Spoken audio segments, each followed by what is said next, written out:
Hello, dear soul, and welcome to tonight's sacred story. Before we begin, I'd love to gently invite you to share.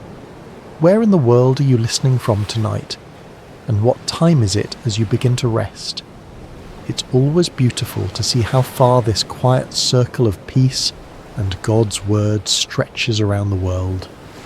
And if you find peace and comfort tonight in this gentle story, please consider subscribing to Sacred Rest, where you can drift into sleep surrounded by scripture, stillness, and the tender presence of God. Now, take a slow, calming breath and settle in. Tonight, we walk through golden fields of faith as we enter the book of Ruth.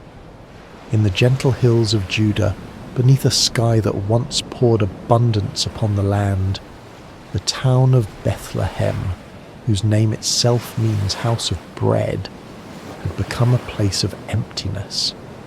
The fields lay parched, the grain stores depleted, and hunger walked freely through the streets that once overflowed with harvest songs. In one small home, a woman named Naomi whispered prayers as she packed what little remained of her family's possessions. Her husband Elimelech stood at the threshold, his eyes fixed on the horizon, toward the land of Moab where rumours of plenty had reached their desperate ears. Their two sons, Mahlon and Chilion, young men with dreams still unformed, helped secure their meagre belongings for the journey ahead.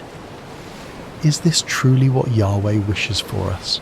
Naomi asked softly, her hands trembling slightly as she folded a well-worn shawl. "To leave the land of our fathers?" Elimelech's voice was gentle but firm. "Sometimes faith means following the path of provision wherever it leads. We go to survive, beloved. We go to live." And so they set out, a small family among many who sought survival beyond their homeland's borders. The road stretched long before them, a winding path into uncertainty. With each step away from Bethlehem, Naomi felt the weight of leaving grow heavier, like gathering storm clouds behind them. Moab received them with fields less barren than those they had left. They built a simple life there, foreigners in a strange land that worshipped strange gods. They kept to themselves, honouring the Sabbath in quiet ways, speaking of Yahweh in evening whispers when the day's work was done. But sorrow knows no boundaries, respects no borders. It found them even there, across the Dead Sea from their homeland. First came the quiet, unexpected night when Elimelech did not wake with the dawn. Naomi wept as they buried him according to their customs, as best they could in foreign soil. Her sons stood like slender reeds on either side of her, bending in the wind of grief but not breaking. Time continued its patient march. The sons found wives among the Moabite women. Mahlon married Ruth, a woman with gentle eyes and a voice like summer rain. Chilion took Orpah, whose laughter could brighten even their darkest days of longing for home. For 10 years they lived thus, not in abundance, but in enough, until enough became too little and the shadows returned. First Mahlon grew ill, his strength fading like evening light.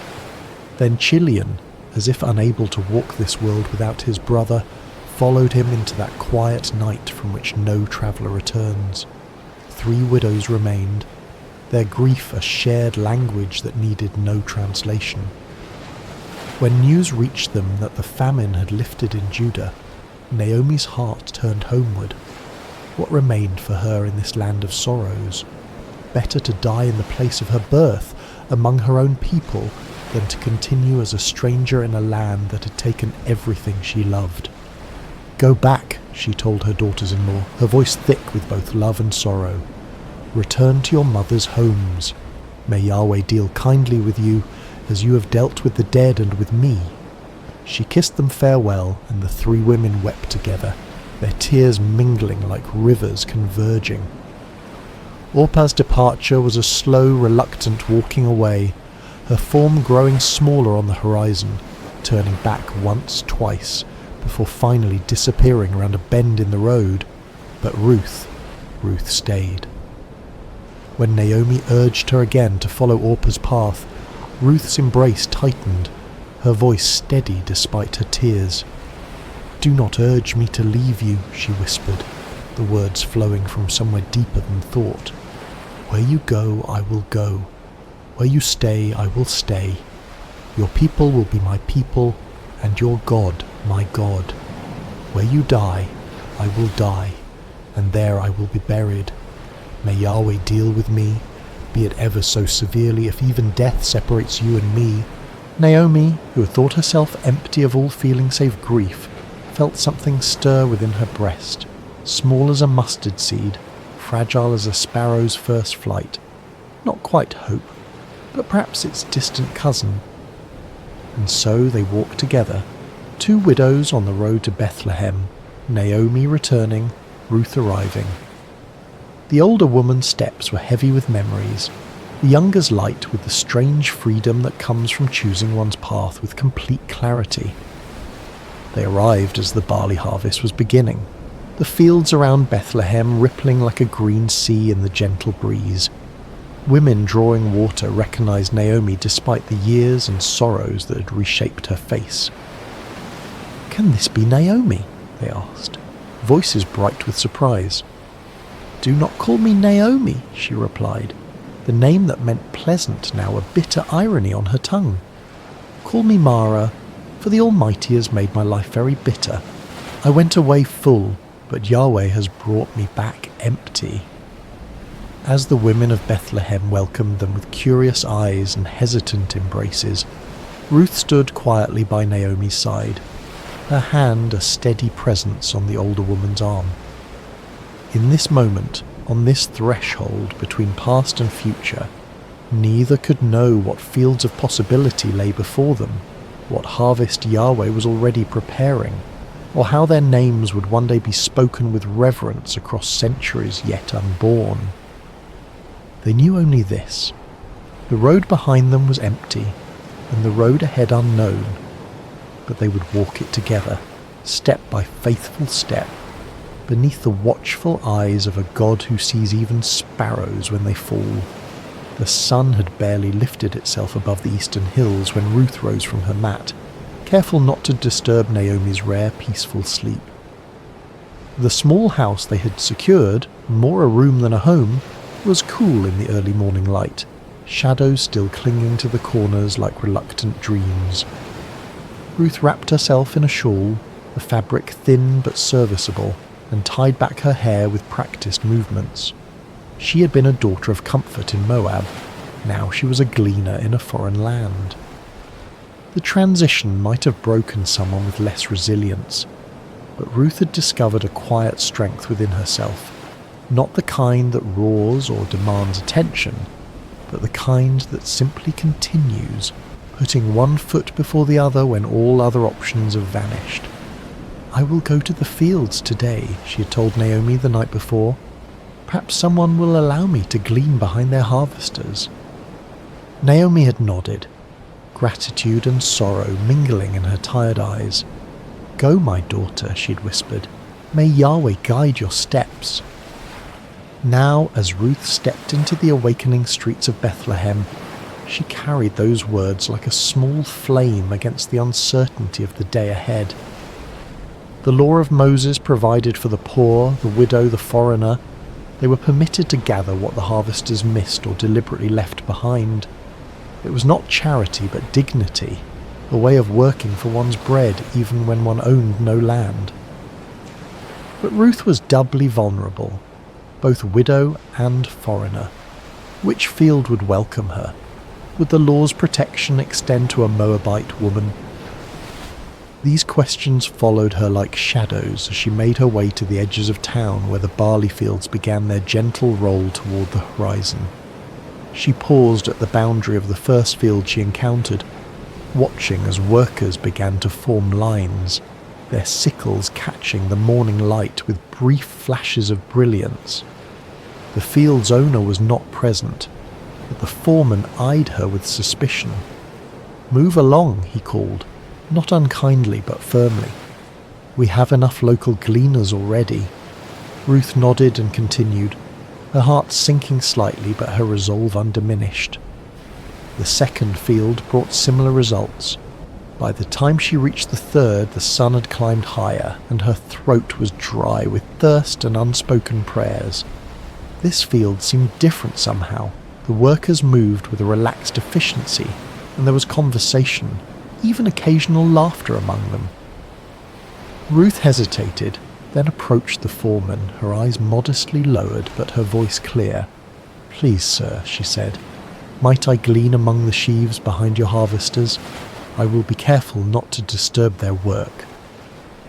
The foreman studied her for a long moment, noting her foreign accent, the quality of her garments that spoke of better days now past.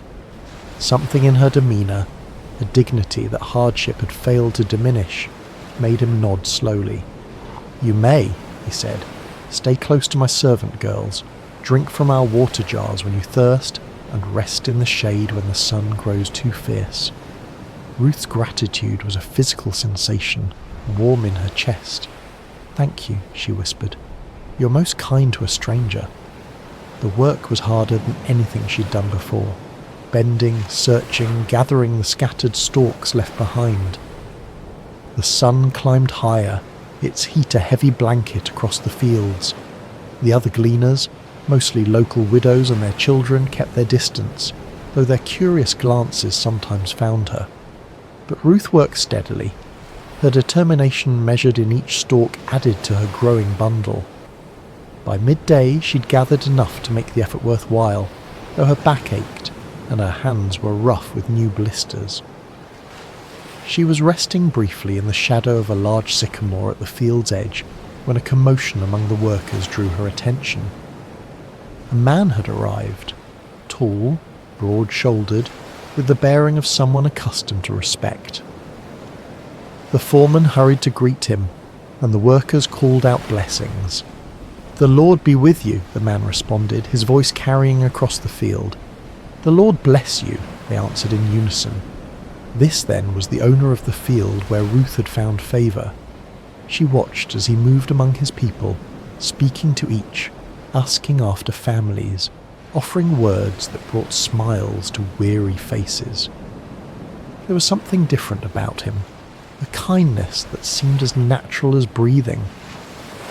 When his circuit of the field brought him near where Ruth rested, he paused, his gaze falling on her with quiet curiosity. "Who is this young woman?"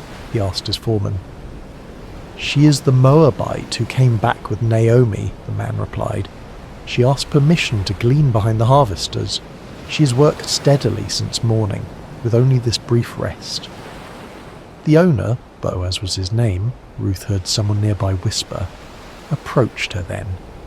Instinctively she rose and bowed slightly, uncertain of the proper protocol but determined to show respect. "Listen, my daughter," he said, his voice gentle but firm. "Do not go to glean in another field.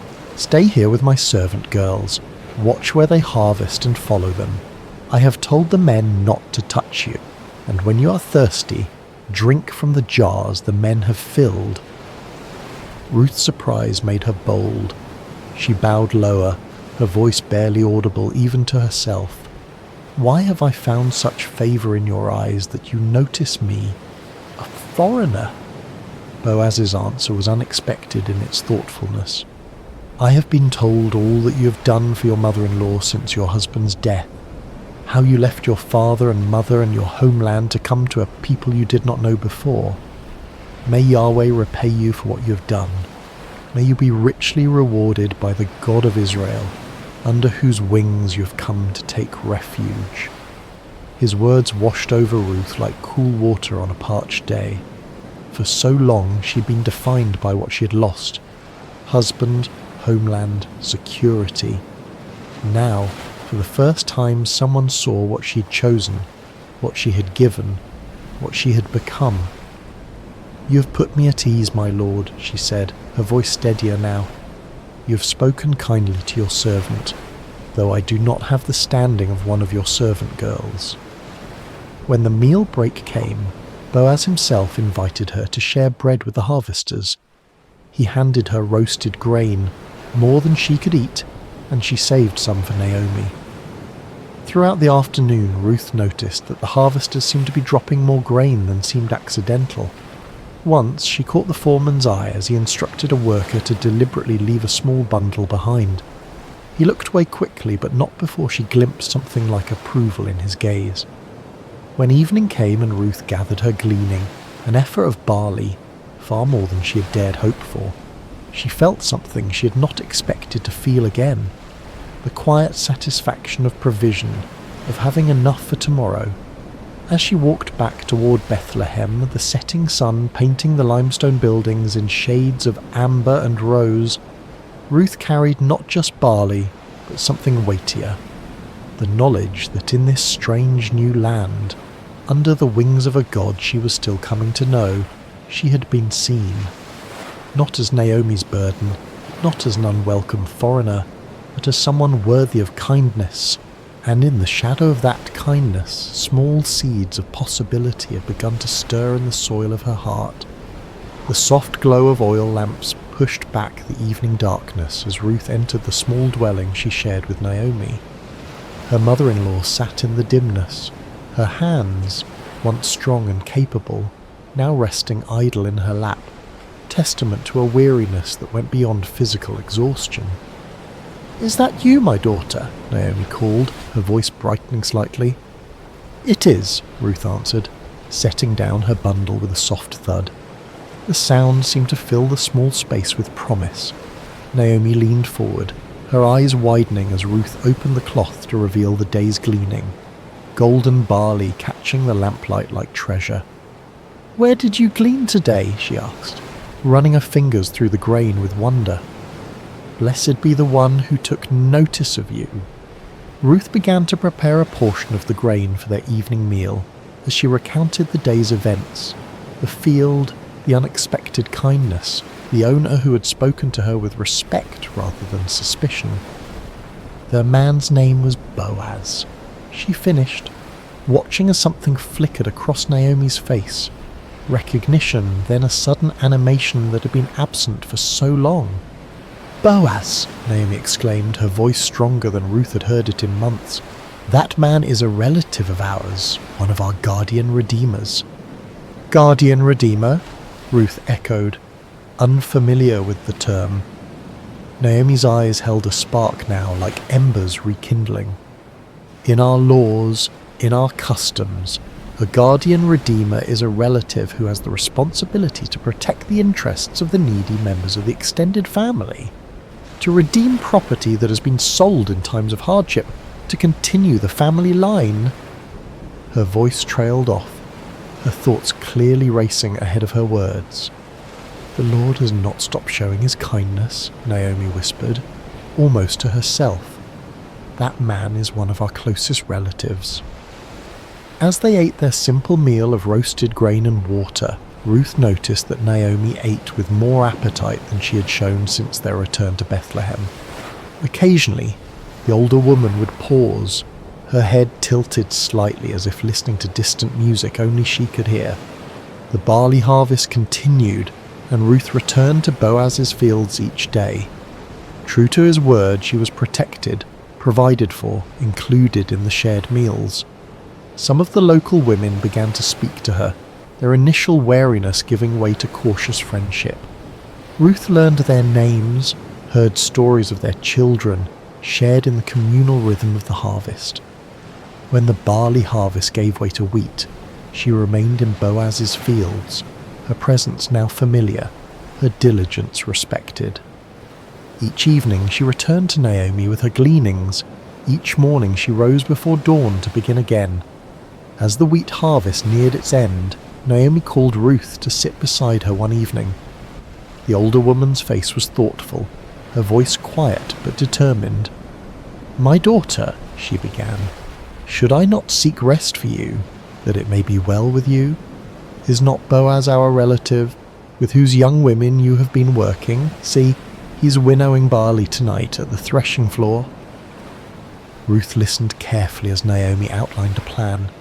Bold, unconventional, but rooted in custom and law. She was to bathe, anoint herself with fragrant oil, put on her best garment, and go to the threshing floor where Boaz would be sleeping to guard the harvest. After he had eaten and drunk and lain down, she was to uncover his feet and lie down there, a symbolic gesture, a quiet request for protection. "All that you say I will do," Ruth promised, though her heart fluttered with uncertainty. She trusted Naomi's wisdom, trusted that this was not a plan born of desperation but of genuine care and cultural understanding. That night, the stars seemed to hang lower in the sky as Ruth made her way to the threshing floor. The celebration of harvest's end was winding down. Men who had worked hard now rested deeply, their forms dark shapes against the pale circle of the threshing floor. She moved quietly, carefully, finding Boaz where he slept at the edge of a heap of grain. With trembling hands she uncovered his feet and lay down, her heart pounding so loudly she feared it might wake him before the right moment. The night air was cool, the ground hard beneath her, but Ruth remained still, waiting. Near midnight, Boaz stirred, startled to find someone at his feet. "Who are you?" he asked, his voice thick with sleep but not angry. "I am Ruth, your servant," she answered, her voice barely above a whisper. "Spread the corner of your garment over me, for you are a guardian redeemer." There was a long silence during which Ruth could hear only her own heartbeat and the distant call of a night bird. Then Boaz spoke, his voice warm with emotion she hadn't expected. "The Lord bless you, my daughter," he said gently. "This kindness is greater than what you showed earlier. You have not run after younger men, whether rich or poor, and now don't be afraid. I will do for you all you ask. All the people of my town know that you are a woman of noble character." His words washed over her like a blessing, affirming not just her request but her person, her character, her choices, her worth. "It is true that I am a guardian redeemer," he continued, his voice thoughtful. "There is a guardian redeemer more closely related than I. Stay here for the night, and in the morning, if he wants to redeem you, good, let him redeem you. But if he is not willing, as surely as the Lord lives, I will redeem you. Now, lie here until morning." Ruth lay at his feet until dawn began to paint the eastern sky with the first pale colours of day. Before it was light enough for people to recognize each other, Boaz gently woke her. "Let it not be known that a woman came to the threshing floor," he said, practical and protective.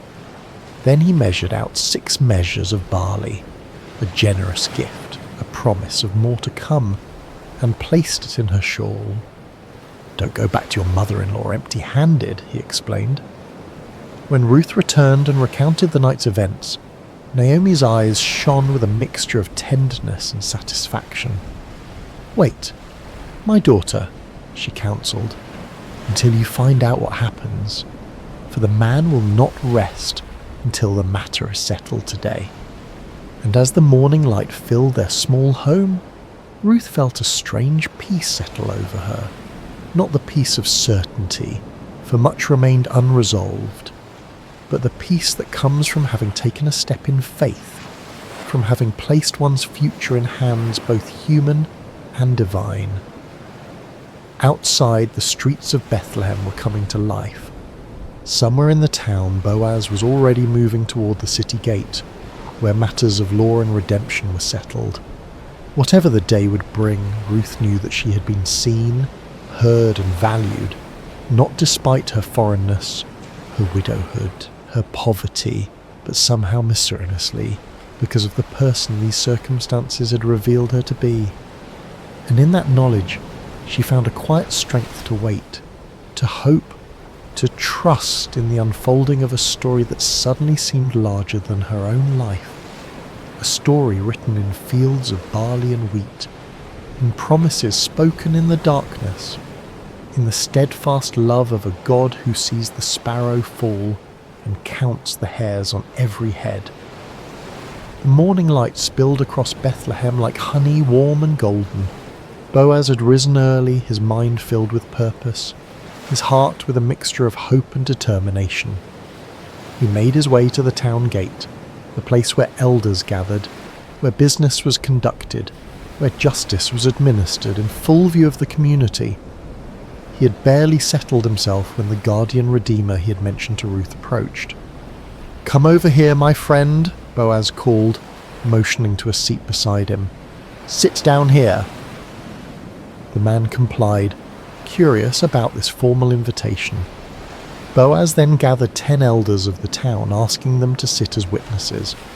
What was about to transpire was no small matter. It concerned inheritance, redemption, the continuation of a family line that had nearly been extinguished.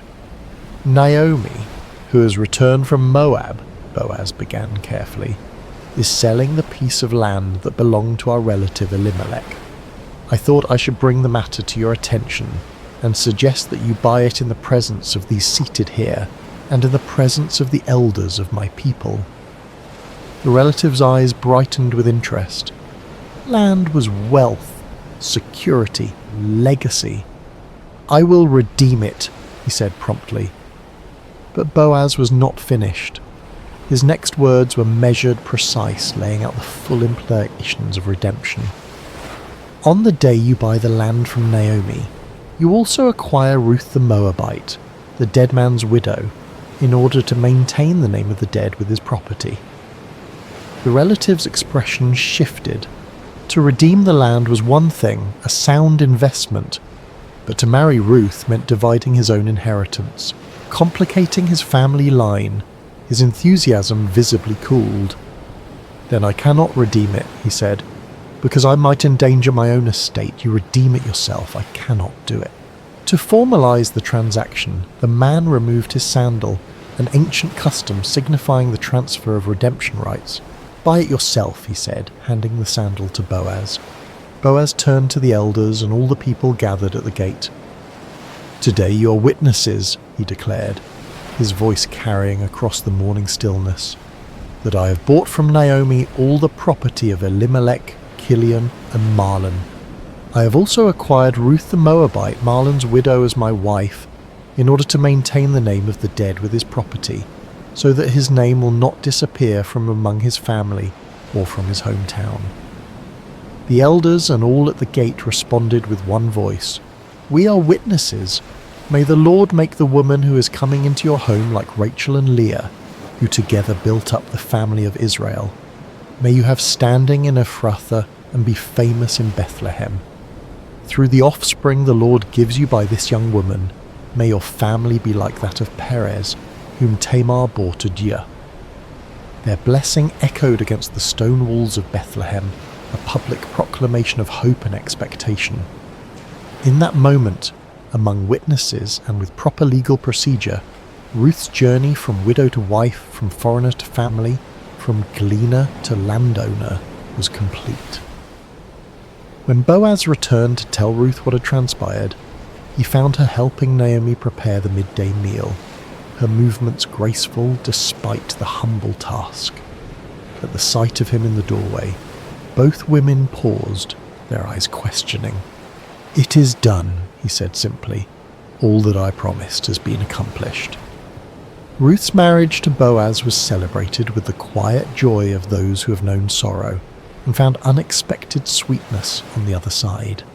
Naomi, who had returned to Bethlehem empty, now found herself part of a home filled with new beginnings. The seasons turned, bringing change to the land and to the small family.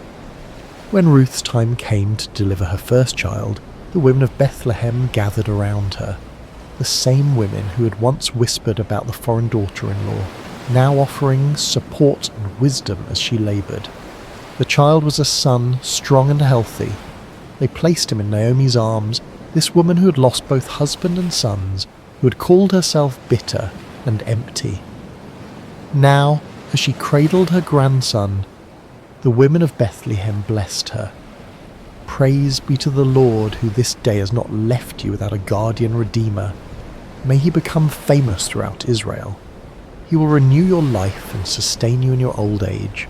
For your daughter-in-law, who loves you, and who is better to you than 7 sons has given him birth." They named the child Obed, which means serving or worshipping, a name that spoke of gratitude, of recognition that this child was not just the continuation of a family line, but a gift from a God who sees the end from the beginning. What none of them could know as they celebrated the birth with bread and wine and laughter was that this child, Obed, would one day be the grandfather of David, the shepherd boy who would become Israel's greatest king. And from David's line centuries later would come the Messiah, the ultimate redeemer, whose story of love and sacrifice would echo Ruth's loyalty and Boaz's redemption on a cosmic scale. As Boaz watched Ruth with their son, he marvelled at the intricate weaving of their lives, how sorrow had led to joy, how loss had opened the door to finding, how endings had become beginnings. He thought of the day he had first noticed Ruth in his fields, her quiet dignity as she gleaned among the sheaves. How could he have known then what this foreign woman would come to mean not only to him, but to the future of his people? In the soft twilight of their home, with Naomi singing gentle lullabies to Obed and Ruth's hand warm in his own, Boaz understood that some harvests are gathered not in fields of grain, but in the human heart, in acts of kindness, in choices of loyalty, in the courage to begin again when all seems lost. Outside their window, the hills of Bethlehem were turning purple with evening shadows. Somewhere in those hills, shepherds watched their flocks. Stars began their nightly vigil, and the world continued its ancient rhythms of planting and harvest, of birth and death, of loss and redemption. But within this one small home, within these few beating hearts, a miracle had occurred.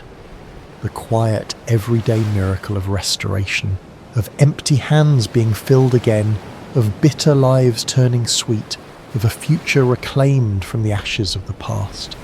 And as night fell over Bethlehem, as oil lamps were lit and evening prayers whispered, as the infant Obed drifted into sleep secure in the knowledge of being utterly loved, the story of Ruth and Boaz, of faithful love and kindness reciprocated, became another golden thread in the tapestry of faith that would one day welcome the world's Redeemer. The stars appeared one by one in the deepening blue of the evening sky, like silver seeds scattered across a celestial field. In homes throughout Bethlehem, oil lamps cast their gentle glow against limestone walls, and families gathered for evening meals, for prayers, for the sharing of the day's small victories and concerns.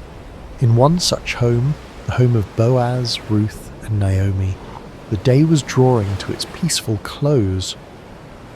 Little Obed, now a toddler with his father's strong build and his mother's gentle eyes, had been tucked into bed after a story from his grandmother Naomi. His breathing had deepened into the steady rhythm of childhood sleep, innocent and complete. Ruth sat in the courtyard, her fingers working methodically at a loom, creating fabric for their household. The rhythmic movement of the shuttle was soothing, meditative, a dance between yarn and skill that produced something both beautiful and necessary. Boaz watched her from the doorway, struck again by the quiet grace that had first drawn him to her in the fields. "Your hands create such beauty," he said softly, joining her in the cool evening air. Ruth smiled, her eyes never leaving her work. "My mother taught me to weave when I was a child," she replied. "She said that the making of cloth is like the making of a life, thread by thread, day by day, until a pattern emerges that was invisible at the beginning." Naomi appeared in the doorway, carrying a small cup of wine. "The child sleeps," she announced, her voice warm with contentment. "He asked again for the story of how his mother came from a distant land." "And did you tell him?" Boaz asked, making room for Naomi on the bench beside him. "I did," Naomi nodded, taking a small sip of wine.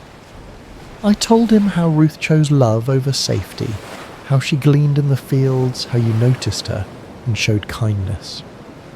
He likes that part, Ruth added with a smile, the part where his father was the hero. Boaz shook his head gently. If there is a hero in our story, beloved, it is not I. It is you who left everything familiar to follow Naomi. It is Naomi who endured loss upon loss, yet found the strength to return home. It is the Lord who guided each step, though we could not see the path ahead. The three sat in comfortable silence for a moment, each lost in their own thoughts. The night air was cool but not cold, fragrant with the scent of ripened fruit from the small orchard that bordered their property. In the distance, a shepherd's flute played a melancholy tune, its notes drifting over the sleeping town like a blessing. "Do you ever think," Naomi said eventually, her voice thoughtful, "of how differently things might have unfolded if the famine had never come, if my sons had lived, if Ruth had returned to her mother's house as Orpah did?" Boaz reached for Ruth's hand, his calloused palm enveloping her smaller one. "I think of it often," he admitted. "How 1,000 different choices, 1,000 different circumstances might have led us all elsewhere. Yet here we are, brought together by both sorrow and joy." Ruth set aside her weaving, her eyes reflecting the first bright stars. "In Moab," she said softly, "we had a saying, 'The path to the garden often leads through the desert.' I did not understand it fully until I lived it." "And now?" Naomi asked. "Now I understand that sometimes the desert is necessary," Ruth answered. "Sometimes the empty road, the lonely field, the long night of waiting, these are not detours from God's plan, but the very path itself." Boaz nodded, his face solemn in the gathering darkness. "When I was a younger man," he said, "I often questioned why the Lord had not blessed me with a wife, with children. I watched my friends build families while I built barns and storehouses. I wondered if I had somehow missed the fullness of life." He looked at Ruth, his eyes soft with wonder even after these years together. "Now I see that I was waiting for you, though I did not know it. That each harvest I oversaw, each field I planted, was preparation for the day when a Moabite widow would come to glean among my sheaves." Naomi's laugh was gentle, without bitterness. "And I, who accused the Lord of emptying my hands, look what he has filled them with." She gestured toward the house where Obed slept, toward the small but thriving household that had grown around her. Sometimes emptiness is just the space God is creating for something new. As they sat together in the deepening twilight, a sense of reverent gratitude settled over them. Not the loud exuberance of those who have never known loss, but the deeper, quieter joy of those who have walked through shadows and found light waiting on the other side. The tale of their lives, this unexpected family, formed from fragments of broken dreams, would be told and retold through generations. Not because it was extraordinary in its outward circumstances, but because it revealed an extraordinary truth, that in the hands of a loving God nothing is wasted. Not grief, not loyalty, not kindness, not love freely given with no expectation of return. In the quiet darkness of Bethlehem, as the household of Boaz and Ruth prepared for sleep, they could not know how their story would echo through time, how the great-grandson of their son would be anointed king of Israel, how from their lineage would come the promised Messiah. They knew only this, that the God who had led them through famine and loss, through foreign fields and threshing floors, through legal proceedings and new beginnings. Hello there, dear listeners. Before we begin tonight's tale, I hope your day has treated you kindly, wherever you may be in this vast world of ours. Perhaps it's evening where you are, or maybe the quiet hours of early morning have found you seeking rest. Whether you're listening from bustling cities or peaceful countryside, from mountain peaks or seaside shores, know that you're welcome here in this sacred space we've created together. If you find comfort in these stories, please consider subscribing to Sacred Slumber, where we gather each night to explore the timeless truths that have guided humanity through the ages. Tonight, we journey back through the mists of time to ancient Babylon, to a night when the very finger of the divine wrote upon palace walls, and an empire learned that no earthly power stands beyond the reach of heaven's justice.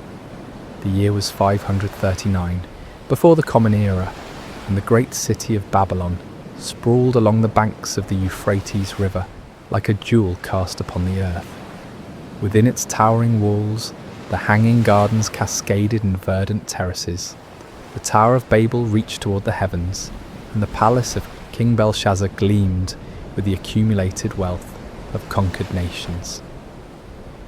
On this particular evening, as the sun painted the western sky in shades of gold and crimson, the palace hummed with preparation for a feast unlike any other. Servants scurried through corridors lined with glazed brick murals depicting lions and dragons, carrying platters of delicacies from every corner of the known world. The finest wines from the hills of Judah, exotic spices from distant India, and fruits that glistened like precious stones filled the tables. King Belshazzar, grandson of the great Nebuchadnezzar, had spared no expense. The banquet hall stretched vast as a temple, its ceiling supported by columns carved from single blocks of marble, each one telling the story of Babylonian conquest and glory. Golden lamps suspended on silver chains cast dancing shadows across walls adorned with tapestries, depicting the gods of Babylon in all their imagined splendour. Yet beyond the palace walls, unseen by the revellers within, the armies of Cyrus the Persian stretched across the horizon like a dark sea. For months they had laid siege to the great city, but Babylon's walls had never been breached, her gates never forced. The Babylonians had grown complacent in their strength, confident that their city was impregnable, their empire eternal. As night fell and torches blazed to life throughout the city, 1,000 noble guests made their way through the palace gates. They came dressed in silk and purple, adorned with gold and precious stones, their laughter echoing through the corridors as they anticipated the evening's pleasures. The sound of lyres and flutes drifted through the warm air, mingling with the voices of singers whose melodies spoke of victory and endless prosperity. King Belshazzar himself appeared resplendent in robes of deepest blue, a golden crown upon his brow, rings flashing on his fingers as he gestured grandly to his guests. He was a man in the prime of life, his beard oiled and perfumed, his eyes bright with wine and confidence. This night, he had declared, would be remembered for generations as the greatest feast Babylon had ever witnessed. But even as the celebration reached its crescendo, even as the wine flowed like water and the music swelled to fill every corner of the vast hall, dark currents moved beneath the surface of the evening's joy. For this was not merely a feast, but an act of defiance against the very heavens themselves. As the evening wore on and the wine loosened tongues and lowered inhibitions, King Belshazzar rose from his golden throne, swaying slightly as he surveyed the sea of faces before him. The hall fell gradually silent, 1,000 conversations dying away as all eyes turned toward their sovereign. In the flickering lamplight, his face bore an expression of cruel amusement, as if he harboured some secret that would shock and delight his guests. "My lords and ladies," he called out, his voice carrying easily across the vast space. "Tonight we celebrate not merely the glory of Babylon, but the supremacy of our gods over all the earth. We have conquered nations, we have humbled kings, and we have taken the treasures of their temples as trophies of our victories." A murmur of approval rippled through the crowd. Many of the nobles present had been part of those conquests. had seen the wealth of distant lands flow into Babylon's coffers. They raised their goblets in salute, the wine within glinting like liquid rubies in the torchlight. But Belshazzar was not finished. His eyes gleamed with a dangerous light as he continued, "Yet there is one treasure, taken from one temple, that we have never properly honoured. Tonight that changes." He clapped his hands, and servants appeared as if from nowhere, carrying between them objects that made the assembled nobles gasp in recognition and wonder. These were vessels of pure gold and silver, wrought with such exquisite craftsmanship that they seemed to glow within a light. Cups and bowls, pitchers and goblets, each one a masterpiece of the metalworker's art. These were the sacred vessels of Solomon's temple in Jerusalem, taken by Nebuchadnezzar when he conquered that holy city decades before. They had been stored away in the temple of Marduk, treated with the respectful caution due to objects sacred to another people's god. But tonight, under the influence of wine and the intoxication of power, Belshazzar had decided to make them part of his feast. "Behold," the king proclaimed, lifting one of the golden goblets high above his head, "the vessels of the God of the Jews, who could not protect his own temple from our armies, whose people even now languish in exile throughout our empire. Tonight we drink from these cups and show all the world which gods truly hold dominion over the earth." The crowd erupted in cheers and applause, though some of the older nobles shifted uncomfortably in their seats. They remembered the strange stories told about the Hebrew god, the plagues that had befallen Egypt, the walls of Jericho falling at the blast of trumpets. But wine and peer pressure overcame their caution, and soon they too were caught up in the moment's enthusiasm. Servants moved through the hall, distributing the sacred vessels among the guests. Belshazzar himself took the largest of the golden goblets, a magnificent piece that had once held wine, blessed by the priests of the Most High God. He filled it to the brim with the finest vintage from his royal cellars, the red wine dark as blood in the sacred cup. "To Marduk, chief of our gods," he cried, raising the goblet high, "who gives us victory over all our enemies." The assembled throng raised their own sacred vessels, taken from the very altar of the Lord. "To Marduk," they chorused, their voices echoing off the marble walls. But Belshazzar was not content with honouring just one deity. As the evening progressed and the wine continued to flow, he led toast after toast, each one more blasphemous than the last. "To the gods of gold," he proclaimed, and the crowd drank deeply from vessels that had once held the showbread of the temple. "To the gods of silver," he continued, as goblets that had caught the blood of sacrifices now brimmed with Babylonian wine. "To the gods of bronze and iron," the king shouted, his voice growing hoarser with each proclamation. "To the gods of wood and stone, who have made Babylon the greatest empire the world has ever seen." With each toast the revelry grew wilder, the laughter louder, the dancing more frenzied. Noble ladies spun in their silk gowns, their jewellery catching the lamplight as they moved. Men struck up drinking songs, their voices blending in harmony that spoke of triumph and excess. The very air seemed thick with incense and wine fumes, creating an atmosphere of decadent celebration. But high above the palace, in the courts of heaven, other eyes watched this display of pride and blasphemy. The sacred vessels, fashioned for the worship of the one true God, profaned by lips that praised idols of metal and wood. The moment had come for divine justice to make itself known upon the earth. It was in the midst of the wildest revelry, as the feast reached its crescendo of blasphemous celebration, that the atmosphere in the great hall began to change. At first it was subtle, a gradual shift that few noticed amid the chaos of music and laughter. The temperature seemed to drop slightly, though the braziers still burned brightly, and the press of bodies should have kept the air warm. A strange stillness crept into the room, not the absence of sound, but something deeper, as if the very air had had grown heavy with an unseen presence. King Belshazzar stood near his throne, swaying slightly from the effects of wine, his golden goblet raised in yet another toast to the gods of Babylon. His nobles surrounded him, their faces flushed with drink and excitement, sacred vessels clutched in their hands as they prepared to echo their sovereign's words. The musicians played with passionate intensity, their instruments weaving melodies that spoke of earthly glory and endless prosperity.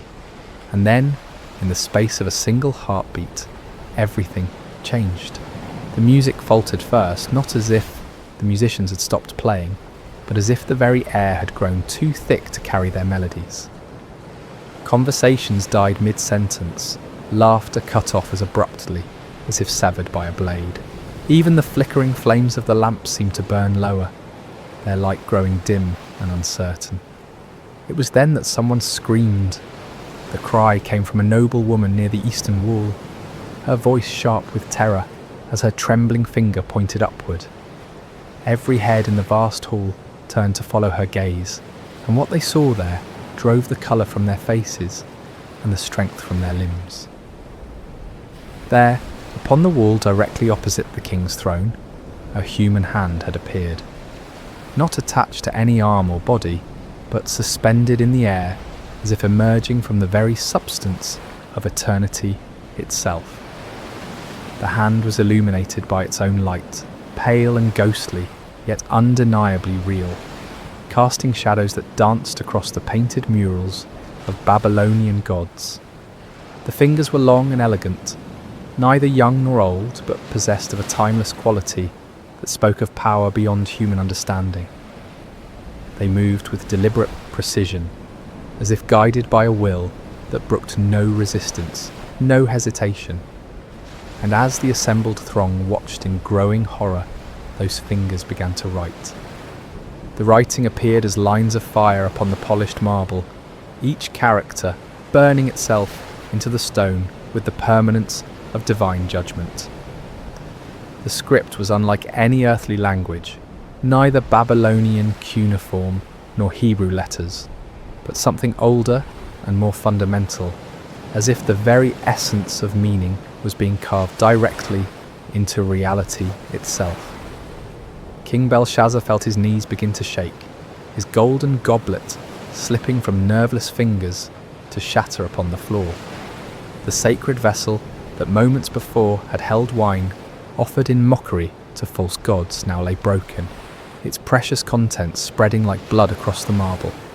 His face, so recently flushed with wine and arrogance, had gone pale as death, his eyes wide with a terror he had never before experienced. The hand continued its work, unmoved by the chaos it had caused in the hall below. Characters appeared one after another, each one blazing within a fire before settling into a steady glow that seemed to penetrate the very souls of all who looked upon it. The writing was clear and bold, demanding attention, impossible to ignore or dismiss. Around the hall, the reaction was immediate and visceral. Some of the nobles had fallen to their knees, whether from terror or instinctive reverence, it was impossible to say. Others pressed against the walls, as if trying to escape through solid stone, their eyes never leaving the supernatural display before them. The sacred vessels of Solomon's temple lay scattered across the floor, abandoned by hands that now trembled too violently to hold them. The musicians had long since set down their instruments, their faces pale masks of fear. Servants cowered in doorways, torn between the desire to flee and their duty to remain. The dancing girls who moments before had spun and laughed now stood frozen like statues, their silk scarves trailing forgotten around their feet. But it was upon King Belshazzar that the greatest terror fell. As the ruler who had ordered the profanation of the sacred vessels, as the one who had led the blasphemous toasts, he felt the weight of divine displeasure focusing upon him like the heat of a burning glass. His crown, so recently a symbol of earthly power, now felt heavy as lead upon his brow. His royal robes, dyed in the finest purples and blues, seemed to hang upon him like grave clothes. The hand finished its work and faded from view as suddenly as it had appeared, leaving behind only the words burning upon the wall like coals of fire. But even in its absence, the presence that had guided it remained, filling the hall with an atmosphere of judgment that made every breath a struggle. Silence reigned in the great banquet hall of Babylon, broken only by the occasional sob or whispered prayer. The greatest feast in the empire's history had become a scene of terror and divine revelation, and upon the wall, where gods and heroes had been painted in their imagined glory, 4 words now blazed with the fire of heaven's judgment. Mene, Mene, Tekel, Parsin. In the awful silence that followed the hand's disappearance, King Belshazzar stood transfixed, his gaze locked upon the burning words that seemed to sear themselves deeper into his consciousness with each passing moment. The weight of divine judgment pressed down upon the hall like a physical force, and the king's breath came in short, sharp gasps, as if the very air had grown too thin to sustain life. Gradually, as the initial shock began to wear off, the practical reality of the situation asserted itself. Here were words written by a supernatural hand, clearly intended as some form of message or warning, but their meaning remained utterly mysterious. The script was unlike anything in the libraries of Babylon, the characters seeming to shift and dance, even as they maintained their fixed positions upon the wall. "The wise men," Belshazzar managed to croak, his voice barely recognizable. "Summon all the wise men of Babylon, every magician, every astrologer, every diviner in the city. Bring them here at once." His command galvanized the paralyzed servants into action. They scattered like leaves before a wind, grateful for any excuse to leave the presence of those terrifying words. Throughout the palace and into the city they ran, pounding upon doors and rousing from sleep the learned men whose wisdom had served the empire for generations. The first to arrive were the court magicians, men whose elaborate robes and mystical instruments had earned them places of honour at royal ceremonies. They entered the banquet hall with confidence, their heads held high and their voices ready with the usual formulas of greeting and flattery. But one look at the writing upon the wall, one glimpse of those characters that seemed to burn within a fire, and their confidence evaporated like mist before the sun. They approached the wall cautiously, their heads tilted at various angles as they studied the mysterious script. They consulted ancient tablets and scrolls, compared the characters to every known form of writing, whispered incantations and cast lots according to their various arts. But though they laboured long into the night, turning the problem over from every conceivable angle, they could make no sense of the divine message. The astrologers came next, men who claimed to read the future in the movements of stars and planets. They examined the writing with instruments of bronze and silver, measuring the angles and proportions of each character as if they were constellations written across the heavens. They calculated and computed, referenced their star charts, and consulted their ancient tables, but the meaning of the words remained as hidden as the dark side of the moon. As the hours passed, more and more of Babylon's learned men arrived at the palace, priests of Marduk and Ishtar, scholars who had studied in the great libraries, men whose reputations for wisdom extended throughout the known world. Each group brought their own methods and their own certainty that they would succeed where others had failed. Yet one by one, they too were forced to admit defeat before the mystery of the burning words. King Belshazzar grew increasingly desperate as each attempt failed. He paced before his throne like a caged lion, his robes dishevelled and his crown askew. The sacred vessels of Solomon's temple lay scattered and forgotten across the floor, their golden surfaces reflecting the supernatural light from the wall in fractured gleams that hurt the eyes to look upon. "Gold," the king proclaimed suddenly, his voice cracking with strain. "I will give gold beyond counting to whoever can read these words. silver and precious stones, lands and titles, whatever they desire shall be theirs. But even the promise of unlimited wealth could not unlock the meaning of heaven's message. The wise men huddled together in small groups, whispering their theories and hypotheses, but none dared claim understanding of what clearly lay beyond human comprehension. It was then, as the night wore on toward dawn and desperation reached its peak, that a new figure entered the banquet hall. She was an elderly woman, her hair white as snow, but her back still straight and her eyes bright with intelligence. This was Nitocris, the Queen Mother, widow of Nebuchadnezzar and grandmother to Belshazzar himself.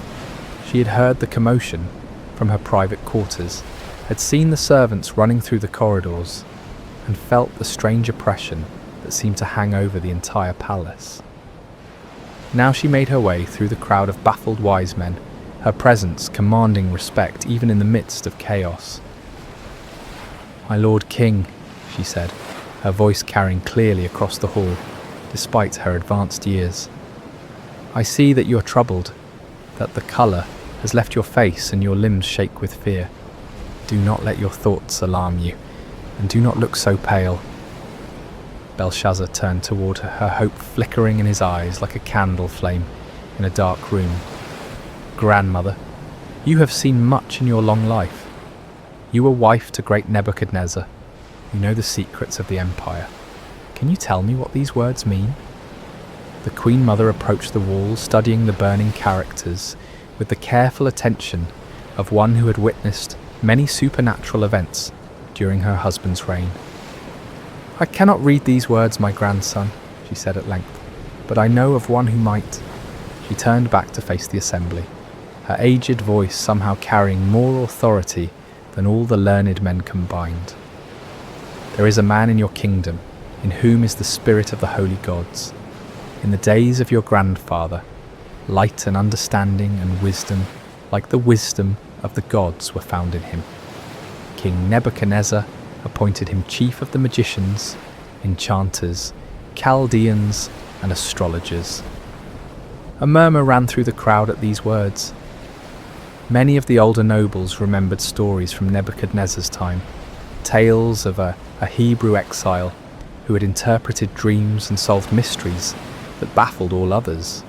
But in the years since the great king's death, this man had faded from prominence, forgotten in the new reign's focus on younger advisors. "This man Daniel," the Queen Mother continued, "whom the king named Belteshazzar, has an excellent spirit, knowledge, and understanding to interpret dreams, explain riddles, and solve problems. Let Daniel be called, and he will tell you what the writing means." As the name Daniel echoed through the hall, Belshazzar felt a mixture of hope and apprehension. He had heard the stories, knew of the Hebrews' reputation for wisdom and divine favour, but he also knew that Daniel had served his grandfather faithfully and might not be inclined to help the king who had dishonoured the vessels of his people's God. Nevertheless, desperation overcame pride, and Belshazzar gave the command, "Find Daniel the Hebrew, bring him here immediately. If he can read these words, he shall be clothed in purple and have a chain of gold around his neck, and he shall be the third ruler in the kingdom." As servants rushed to obey this new command, the burning words continued to glow upon the wall, patient as eternity, waiting for the one who had been chosen to unlock their meaning and pronounce the doom of Babylon. The dawn was breaking over Babylon when Daniel arrived at the palace, summoned from sleep by urgent messengers, who spoke in hushed, fearful tones of supernatural writing and royal desperation. He was an old man now, his beard white with age and his face marked by the lines of many years spent in faithful service to foreign kings. Yet his eyes remained clear and bright, reflecting a wisdom that came not from human learning, but from communion with the eternal God. As he entered the banquet hall, Daniel paused for a moment to take in the scene before him. The remnants of the great feast lay scattered about like the debris of a broken dream. Golden plates and silver cups, many of them the sacred vessels of Solomon's temple, littered the floor, among pools of spilled wine and trampled delicacies. The nobles who had revelled so wildly just hours before now stood in small frightened groups, their fine clothes dishevelled and their faces pale with terror. But it was the writing upon the wall that commanded his attention, those 4 words blazing with divine fire that no earthly wisdom could extinguish. Daniel looked upon them without fear, for he recognised the hand that had written them, and he understood that he stood in the presence of the Almighty's judgment. King Belshazzar approached him with hasty, desperate steps, his royal dignity forgotten in his need for answers. "Are you Daniel, one of the exiles from Judah, whom my grandfather the king brought from Judah?" he asked, though he already knew the answer. "I have heard of you, that the spirit of the gods is in you, and that light and understanding and excellent wisdom are found in you." The king gestured toward the wall with a trembling hand. "Now the wise men and enchanters have been brought in before me to read this writing and make known to me its interpretation, but they could not show the interpretation of the matter. But I have heard that you can give interpretations and solve problems.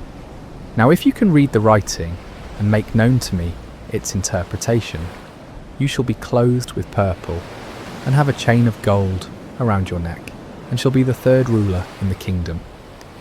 Daniel listened to these promises of wealth and power with the patience of one who had seen empires rise and fall, who had served in the courts of kings and understood the vanity of earthly honours. When Belshazzar finished speaking, the old prophet's response came with quiet authority that somehow filled the vast hall more completely than the king's desperate entreaties. "Let your gifts be for yourself, and give your rewards to another," Daniel said, his voice calm and steady in the face of royal panic. "Nevertheless, I will read the writing to the king and make known to him the interpretation." But before he would interpret the supernatural message, Daniel had words of his own to speak, words that cut to the heart of the night's blasphemous revelry and laid bare the spiritual rebellion that had brought divine judgment upon Babylon. "O king," he began, his voice growing stronger as he spoke, "the Most High God gave Nebuchadnezzar, your grandfather, kingship and greatness and glory and majesty. And because of the greatness that he gave him, all peoples, nations and languages trembled and feared before him. Whom he would, he killed, and whom he would, he kept alive. Whom he would, he raised up, and whom he would, he humbled." The assembled nobles listened in growing discomfort as Daniel recounted the story they all knew but preferred to forget. Nebuchadnezzar's pride, his claim to have built Babylon by his own power and for his own glory, and the terrible judgment that followed. How the great king had been driven from among men to live like a beast in the wilderness, eating grass like an ox, and letting his hair grow long as eagle's feathers and his nails like birds' claws. But when his heart was lifted up, and his spirit was hardened so that he dealt proudly, Daniel continued, his eyes never leaving Belshazzar's face, he was brought down from his kingly throne, and his glory was taken from him. He was driven from among the children of mankind, and his mind was made like that of a beast, and his dwelling was with the wild donkeys. He was fed grass like an ox, and his body was wet with the dew of heaven, until he knew that the Most High God rules the kingdom of mankind, and sets over it whom he will. The silence in the hall was absolute as Daniel paused, letting the weight of his words sink into the hearts of all who heard them. Then, with the authority of one who spoke for the God of heaven, he delivered his devastating rebuke. "And you, his son, Belshazzar, have not humbled your heart, though you knew all this," he declared, his voice now ringing with prophetic power. "But you have lifted up yourself against the Lord of heaven, and the vessels of his house have been brought in before you, and you and your lords your wives and your concubines have drunk wine from them, and you have praised the gods of silver and gold, of bronze, iron, wood and stone, which do not see or hear or know, but the God in whose hand is your breath, and whose are all your ways you have not honoured. Each word fell upon the assembled company like blows from a hammer, shattering their illusions of security and exposing the full extent of their rebellion against the Most High. Belshazzar himself seemed to shrink before Daniel's accusing words, his royal robes hanging loose about his diminished frame, his crown sitting askew upon a head bowed with shame and terror. The sacred vessels lay scattered around the hall like silent witnesses to the truth of Daniel's words. These cups and bowls, crafted for the worship of the one true God, had been defiled by lips that praised idols of metal and stone. The wine that had flowed so freely in blasphemous toasts now seemed to accuse those who had drunk it, its red stains upon the marble floor like drops of blood that cried out for justice. Then from his presence the hand was sent, Daniel concluded, pointing toward the burning words upon the wall, and this writing was inscribed. The hall remained wrapped in profound silence as all waited to hear the interpretation that would seal Babylon's fate. The wise men who had laboured through the night stood humbled before this Hebrew exile who had succeeded where they had failed. The nobles who had revelled in their blasphemy now cowered before the prospect of divine judgment, and King Belshazzar, who had thought himself secure in his power, waited to hear the doom that had been written by the finger of God upon his palace wall. Daniel turned from the cowering king to face the wall where the divine words blazed with undiminished fire. The characters seemed to pulse within a light, each one carrying the weight of heaven's judgment and the certainty of prophetic fulfillment. In the profound silence of the great hall, the aged prophet lifted his voice and began to speak the words that would seal the fate of the Babylonian Empire. "And this is the writing that was inscribed," Daniel announced, his voice carrying to every corner of the vast space. "Many, many, tekel, and parsin." He paused, allowing the strange words to echo through the hall, their sounds somehow both foreign and familiar, like a half-remembered dream that carries portents of future sorrow. The assembled nobles leaned forward despite their fear, desperate to understand the message that had struck such terror into their hearts. "This is the interpretation of the matter," Daniel continued, his aged voice gaining strength as he spoke for the God of heaven. "Mene, God has numbered the days of your kingdom and brought it to an end." The first word fell upon the assembly like a death sentence. Here was the divine accountant taking inventory of Belshazzar's reign, counting each day of blasphemy and rebellion, each moment of pride and defiance against the Most High. The king's face went even paler, if such a thing were possible, and several of the nobles gasped aloud at the finality of the pronouncement. But Daniel was not finished. The second judgment followed hard upon the first, each word a hammer blow against the foundations of Babylonian pride. "Tekel, you have been weighed on the scales and found wanting." Here was the divine judge placing Belshazzar's reign, his character, his very soul, upon the perfect scales of heaven's justice. And the verdict was damning beyond appeal. Found wanting, found lacking, found insufficient when measured against the standards of righteousness and truth. The king, who had thought himself great in his own eyes, was revealed to be nothing more than a feather in the balance when weighed against divine holiness. Belshazzar's knees gave way completely at these words, and he would have fallen had not two of his guards stepped forward to support him. The golden crown tumbled from his head to ring against the marble floor, the sound echoing through the hall like a funeral bell. His royal robes, so recently symbols of power and majesty, now seemed to hang upon him like burial shrouds. "Perez," Daniel proclaimed, using the singular form of the final word, your kingdom is divided and given to the Medes and Persians. The last judgment was perhaps the most terrible of all, for it spoke not merely of the king's personal doom, but of the end of the empire itself.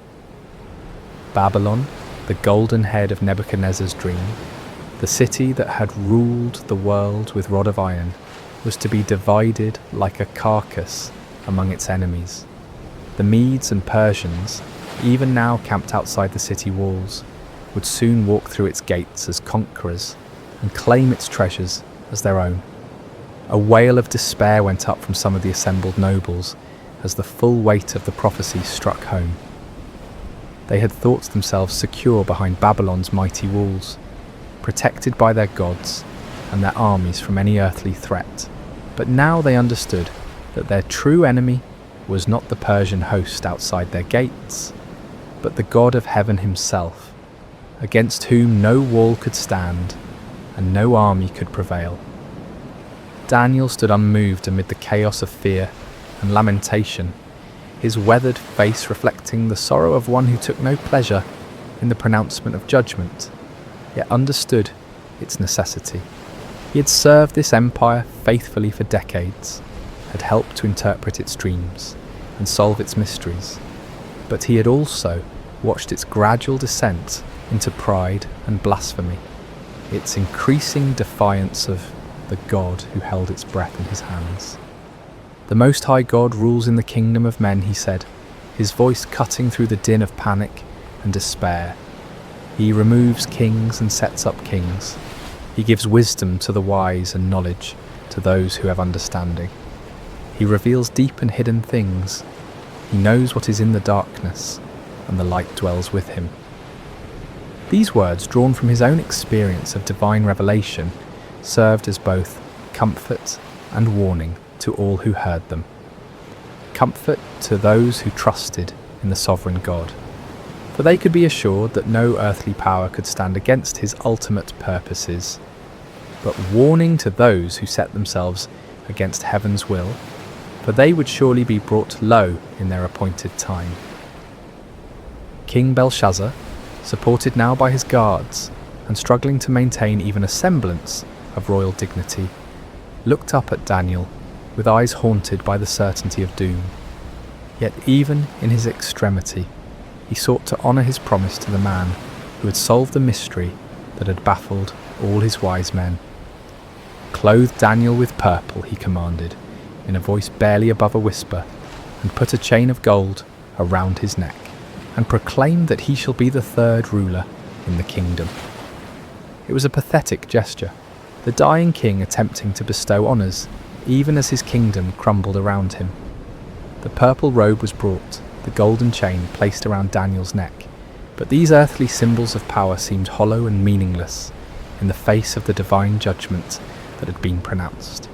Daniel accepted the honours not for their own sake, but as a testimony to the truth of his words.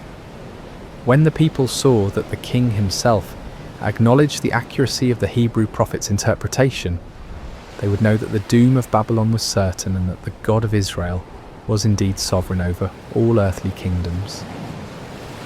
As the purple robes settled around Daniel's aged shoulders and the golden chain caught the light of the supernatural writing on the wall, the contrast could not have been more stark. Here stood a man clothed with earthly honours, yet serving a heavenly king, while around him an empire clothed in pride and blasphemy faced its final hour of judgment. The words on the wall continued to burn with undiminished intensity, their message now fully revealed but their power unabated. They served as a permanent reminder that the kingdoms of this world are temporary, subject to the sovereign will of the God who numbers their days and weighs their deeds in the balance of perfect justice. Even as Daniel spoke his interpretation and received the hollow honours of a doomed king, the wheels of divine judgment were already turning beyond the palace walls. For months, the Persian army under Cyrus had maintained their siege of the great city, but the Babylonians had felt secure behind walls that had never been breached by any earthly foe. They had provisions to last for years, abundant water from the Euphrates River, and an unshakable confidence in the strength of their defences.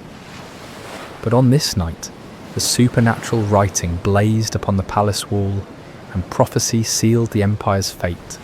Cyrus was putting into motion a plan of breathtaking audacity that would prove that no human fortress can stand against the purposes of the Almighty.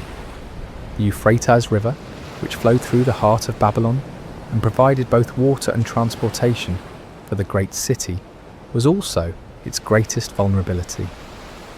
The river entered the city through massive gates that could be lowered into the water, and it flowed beneath the walls through channels that were thought to be too narrow and well defended for any army to use as an entrance. But Cyrus had spent months studying these defences, and his engineers had been working tirelessly upstream from the city, digging channels and building dams that would allow them to divert the mighty river from its course. The work had been done quietly, secretly, hidden from Babylonian scouts by the darkness of night and the cleverness of Persian engineering. As the banquet hall erupted in chaos at Daniel's interpretation, as nobles fled in terror and servants cowered in corners, the Persian engineers upstream were opening their carefully constructed channels. The waters of the Euphrates, which had flowed through Babylon for centuries, began to turn aside into the new channels that Cyrus had prepared. At first the change was barely noticeable. The river level dropped slowly, gradually, as if affected by nothing more than seasonal variations. But as more water was diverted, as the new channels carried away the river's flow, the level within the city began to drop significantly. By midnight, Persian soldiers were wading through knee-deep water where once the river had flowed deep and strong. They moved silently through the darkness, following the riverbed beneath the great walls of Babylon, their weapons wrapped in cloth to prevent any sound that might alert the guards above. The Babylonian sentries, focused on watching for attacks against the massive gates and towering walls, never thought to look down at the river that had always been their protection. They were drunk on wine from the royal feast, their attention scattered by the strange reports of supernatural writing in the palace, their confidence unshaken by any thought that their impregnable city could fall in a single night. The first Persian soldiers emerged from the river channels near the heart of the city, just as Daniel finished pronouncing his interpretation. While the prophet spoke of kingdoms divided and given to the Medes and Persians, those very conquerors were already inside Babylon's walls, moving swiftly through streets where citizens slept peacefully, unaware that their empire was breathing its last. The palace guards, those few who remained at their posts while most had crowded into the banquet hall to witness the supernatural spectacle, were overwhelmed before they could raise an alarm. Persian steel, sharp and silent in the darkness, found its mark with deadly efficiency. Within minutes, the palace was secured, its approaches controlled by Cyrus's elite troops. In the banquet hall, King Belshazzar was still struggling to comprehend the magnitude of his doom when the great doors burst open and Persian soldiers poured into the room. The nobles, already terrified by the supernatural writing and Daniel's interpretation, now faced the earthly fulfillment of heaven's judgment. Some tried to flee, but found every exit blocked by armed men. Others fell to their knees, begging for mercy that would not come. The sacred vessels of Solomon's temple, scattered across the floor where they had been dropped in blasphemous revelry, now reflected the gleam of Persian bronze and steel in their golden surfaces. Belshazzar himself stood frozen for a moment, the weight of prophecy and the reality of conquest crashing together in his mind like colliding worlds. The writing on the wall blazed with undiminished fire, its message now fulfilled before his very eyes. The Medes and Persians had indeed inherited his kingdom, just as the divine hand had written and Daniel had interpreted. The end came swiftly. Persian soldiers, their orders clear, and their duty unwavering, moved through the hall with grim efficiency. King Belshazzar, the ruler who had mocked the God of heaven and profaned his holy vessels, fell beneath Persian swords before the night was through. The golden crown that had tumbled from his head lay forgotten on the marble floor, while his blood mingled with the spilled wine from the sacred goblets. Throughout the great city, the same scene was repeated. Persian forces, having entered through the river channels, swept through Babylon like an irresistible tide. The gates were opened from within, the walls manned by conquerors rather than defenders. The mighty empire brought to its knees in a single night of divine judgment. By dawn, Cyrus's standards flew from the towers of Babylon, and Darius the Mede had been installed as the new ruler of the greatest city in the world. The empire that had seemed eternal, the walls that had appeared impregnable, the power that had dominated the known world for generations, all had fallen before the sovereign will of the God who rules in the kingdoms of men.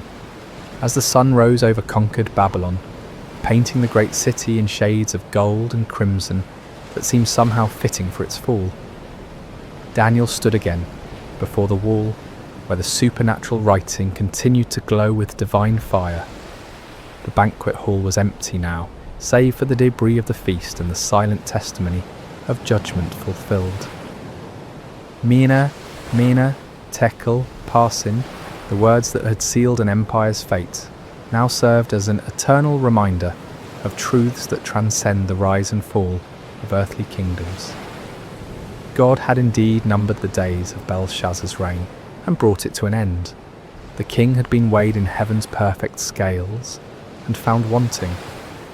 The kingdom had been divided and given to the Medes and Persians, just as the supernatural hand had written and the faithful prophet had interpreted. The sacred vessels of Solomon's temple, once profaned by blasphemous lips, would soon be restored to their proper place of honour. Under Cyrus's benevolent rule, the Jewish exiles would be free to return to Jerusalem and rebuild their temple, carrying with them the golden cups and silver bowls that had witnessed both the depths of human pride and the certainty of divine justice. Daniel himself, now clothed in the purple of a dying empire, yet serving the eternal kingdom of heaven, had once again demonstrated that those who trust in the Most High God will never be disappointed.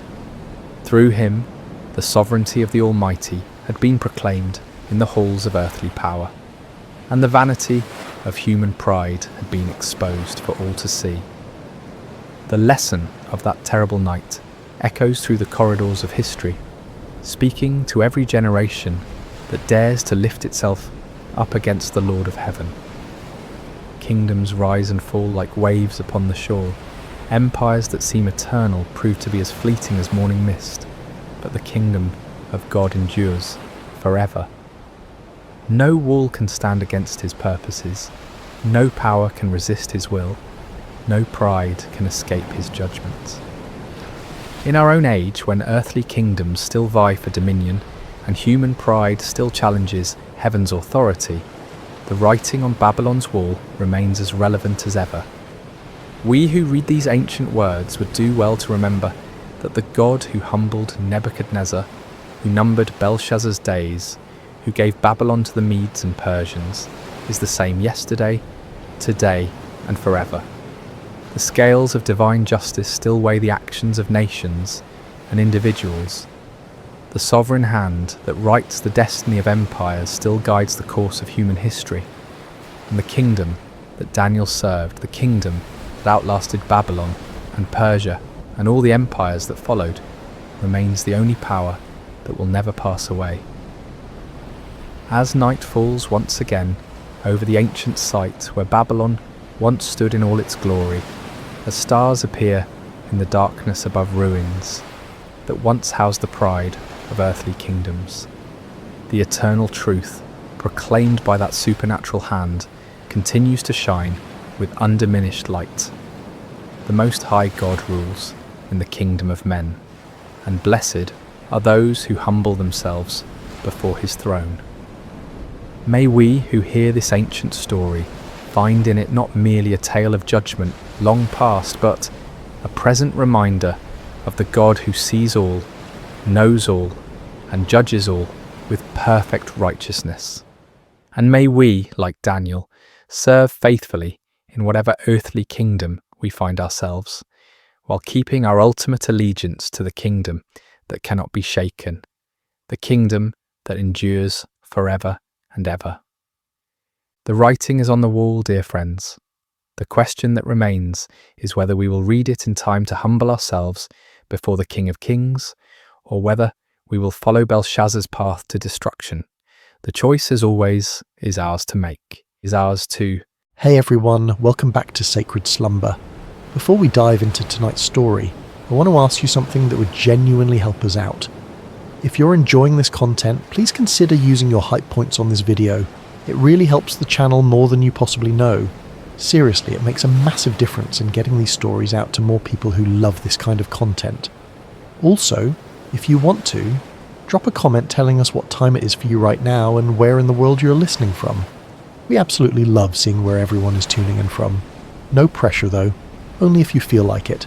And of course, if you haven't already, hit that subscribe button. It keeps us going. Alright, let's get into it. A whisper in the darkness. Imagine a night so quiet you can hear the oil lamps flickering. Picture a massive stone sanctuary in the ancient city of Shiloh, where shadows dance across walls that have witnessed centuries of worship. The air is thick with the scent of incense and burning oil, that peculiar combination of cedar smoke and olive essence that clings to sacred spaces. Outside, the wind moves through the hills of Israel like a whispered prayer, carrying with it the distant bleating of sheep settling for the night and the occasional call of a desert owl. Inside, in the sacred chambers near the Ark of the Covenant, a young boy lies sleeping on a simple mat. The stones beneath him still hold the warmth of the day's sun, though the night air has begun to cool. His breathing is steady, deep, the kind of sleep that comes from honest physical labour and a clear conscience. His name is Samuel. This is not a story about miracles that shake mountains or angels descending in blinding light.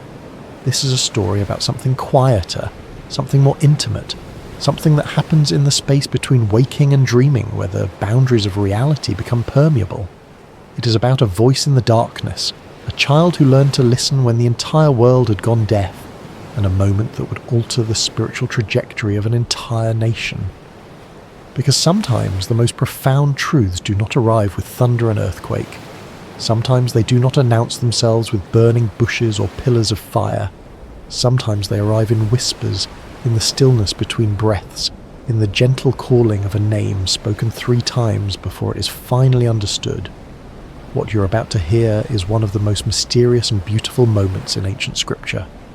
A moment when heaven reached down to touch earth, not through spectacular signs, but through the simple act of calling a child's name in the night. But it is also a story about silence broken, about the end of a spiritual drought, about what happens when the divine decides to speak again after generations of absence. This is the story of Samuel, the boy who heard God speak when the rest of the world had forgotten how to listen. And perhaps, hidden within this ancient narrative, there are questions we have forgotten to ask. Questions about why heaven goes silent. Questions about who gets chosen to break that silence. Questions about whether the voice that called to Samuel in that darkened sanctuary is still calling, still speaking, still searching for those rare individuals who know how to say, "I am listening." Chapter 1. Hannah's Promise. To understand Samuel's calling, we must first understand how he came to be sleeping in that sanctuary. His story begins not with him, but with his mother, a woman named Hannah, who knew the bitter taste of desperation and the hollow ache of prayers that seemed to vanish into an empty sky. In the hill country of Ephraim, in a small village whose name has been lost to history, there lived a man named Elkanah who had 2 wives, as was common in that era. His first wife, Peninnah, had given him several children, sons to carry his name, daughters to arrange in marriage, a legacy written in flesh and blood. His second wife, Hannah, had given him only heartache and unanswered prayers. Year after year, Hannah remained childless, and in a culture where a woman's worth was often measured by her ability to bear children, this was not just a personal grief. It was a social death sentence, a daily humiliation, a question mark hanging over her entire existence. Neighbours would whisper, extended family would exchange knowing glances, even well-meaning friends would offer useless advice or suggest that perhaps she had offended God in some way, that her barrenness was divine punishment for some unknown sin. Elkanah loved Hannah. The text makes this clear. He would give her double portions at feasts, trying to compensate with material generosity for what biology had denied her. He would ask her with genuine confusion, "Am I not better to you than 10 sons?" It was a question born of love but blind to understanding. He could not fathom that the issue went deeper than his affection, that Hannah's grief was not about him at all, but about her own sense of purpose, of completion, of being seen as fully human by the society around her. Peninnah, with the cruelty that can only come from insecurity dressed as triumph, would taunt Hannah relentlessly. Every time the family made their annual pilgrimage to the sanctuary at Shiloh to worship and offer sacrifices, Peninnah would remind Hannah of her barrenness. The taunts were not subtle. They were designed to cut deep, to remind Hannah that in the eyes of the world she was incomplete, cursed, forgotten by the very God she came to worship. Peninnah would parade her children before Hannah, would make comments about how blessed she was, would turn every moment of worship into a reminder of Hannah's failure. And Hannah would weep. She would refuse to eat. The pain went beyond physical longing for a child. It touched something deeper, the existential question that haunts anyone who feels overlooked by the divine. Does God see me? Does he hear my prayers? Am I worthy of his attention? Or am I simply background noise in a universe too vast to care about one woman's grief? The pilgrimage to Shiloh was supposed to be a time of joy, of celebration, of renewal. But for Hannah, it became an annual reminder of everything she lacked. Year after year she would go through the motions of worship, while her heart broke quietly in places no one could see. One year, during their pilgrimage to Shiloh, Hannah could bear it no longer. The weight of accumulated grief, the years of disappointment, the constant humiliation, all of it reached a breaking point. While the rest of the family feasted after the sacrifice, celebrating with wine and roasted meat, Hannah slipped away to the entrance of the sanctuary. She stood there, in the place where earth met heaven, in the threshold between the mundane and the sacred, and she prayed with an intensity that went beyond words. Her lips moved, but no sound emerged. Her whole body shook with the force of her grief and desperation. Tears streamed down her face. Her hands trembled. This was not the polite ritualized prayer of public worship. This was raw, unfiltered communion with the divine. This was a woman pouring out her soul, holding nothing back, demanding to be heard by a God who had seemed deaf to her pleas for years. She made a vow that day, one that would echo through generations. If God would grant her a son, she would give him back to God. Not for a season, not for a few years, but for his entire life. The child would be dedicated to divine service from the moment he was weaned. It was the prayer of a woman who understood that sometimes the greatest gift we can receive is not something to hold on to, but something to offer back to its source. She was not bargaining with God so much as she was declaring her willingness to participate in something larger than her own desires. Eli, the high priest, sat by the doorpost of the sanctuary and watched this strange woman swaying and muttering. In his aging, perhaps cynical view of human nature shaped by years of dealing with corrupt worshippers and his own corrupt sons, he assumed she was drunk. The accusation was harsh, almost cruel. What are you doing here, intoxicated in the house of the Lord? How dare you bring your drunkenness into this sacred space? Hannah lifted her eyes, and in them Eli saw not the glaze of wine, but the clarity of absolute desperation, the look of someone who has nothing left to lose, who has stripped away all pretense and pride, who stands naked before God with only their need. She explained that she was not drunk but deeply troubled, pouring out her soul before God. She had been praying out of her great anguish and grief. Something in her words, or perhaps in her eyes, or perhaps in the raw authenticity of her pain, convinced Eli. His response was both blessing and prophecy. Go in peace, and may the God of Israel grant what you have asked of him. It is unclear whether Eli knew what he was saying, whether he was simply offering the standard priestly blessing, or whether something moved through him in that moment. Some whisper of the divine speaking through a man who had grown complacent in his religious duties. But the words landed on Hannah like rain on parched earth. Hannah left the sanctuary that day transformed. Her face was no longer downcast. She ate. The grief lifted from her countenance like a fog dispersing under the morning sun. She had been heard, if not by man, then by something infinitely greater. She did not yet have the child she longed for, but she had something perhaps more precious. The certainty that her prayers had reached their destination, that her voice had penetrated the silence, that she mattered to the God she served. Within the year, Hannah conceived. When she gave birth to a son, she named him Samuel, which in Hebrew carries the meaning heard by God, or asked of God, or some translations suggest name of God.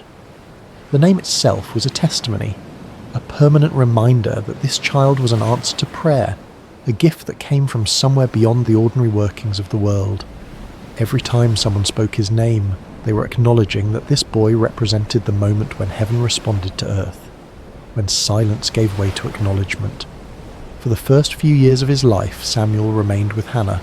She nursed him, taught him his first words, held him close during thunderstorms, watched him take his first steps, knowing that each day brought them closer to the moment of separation.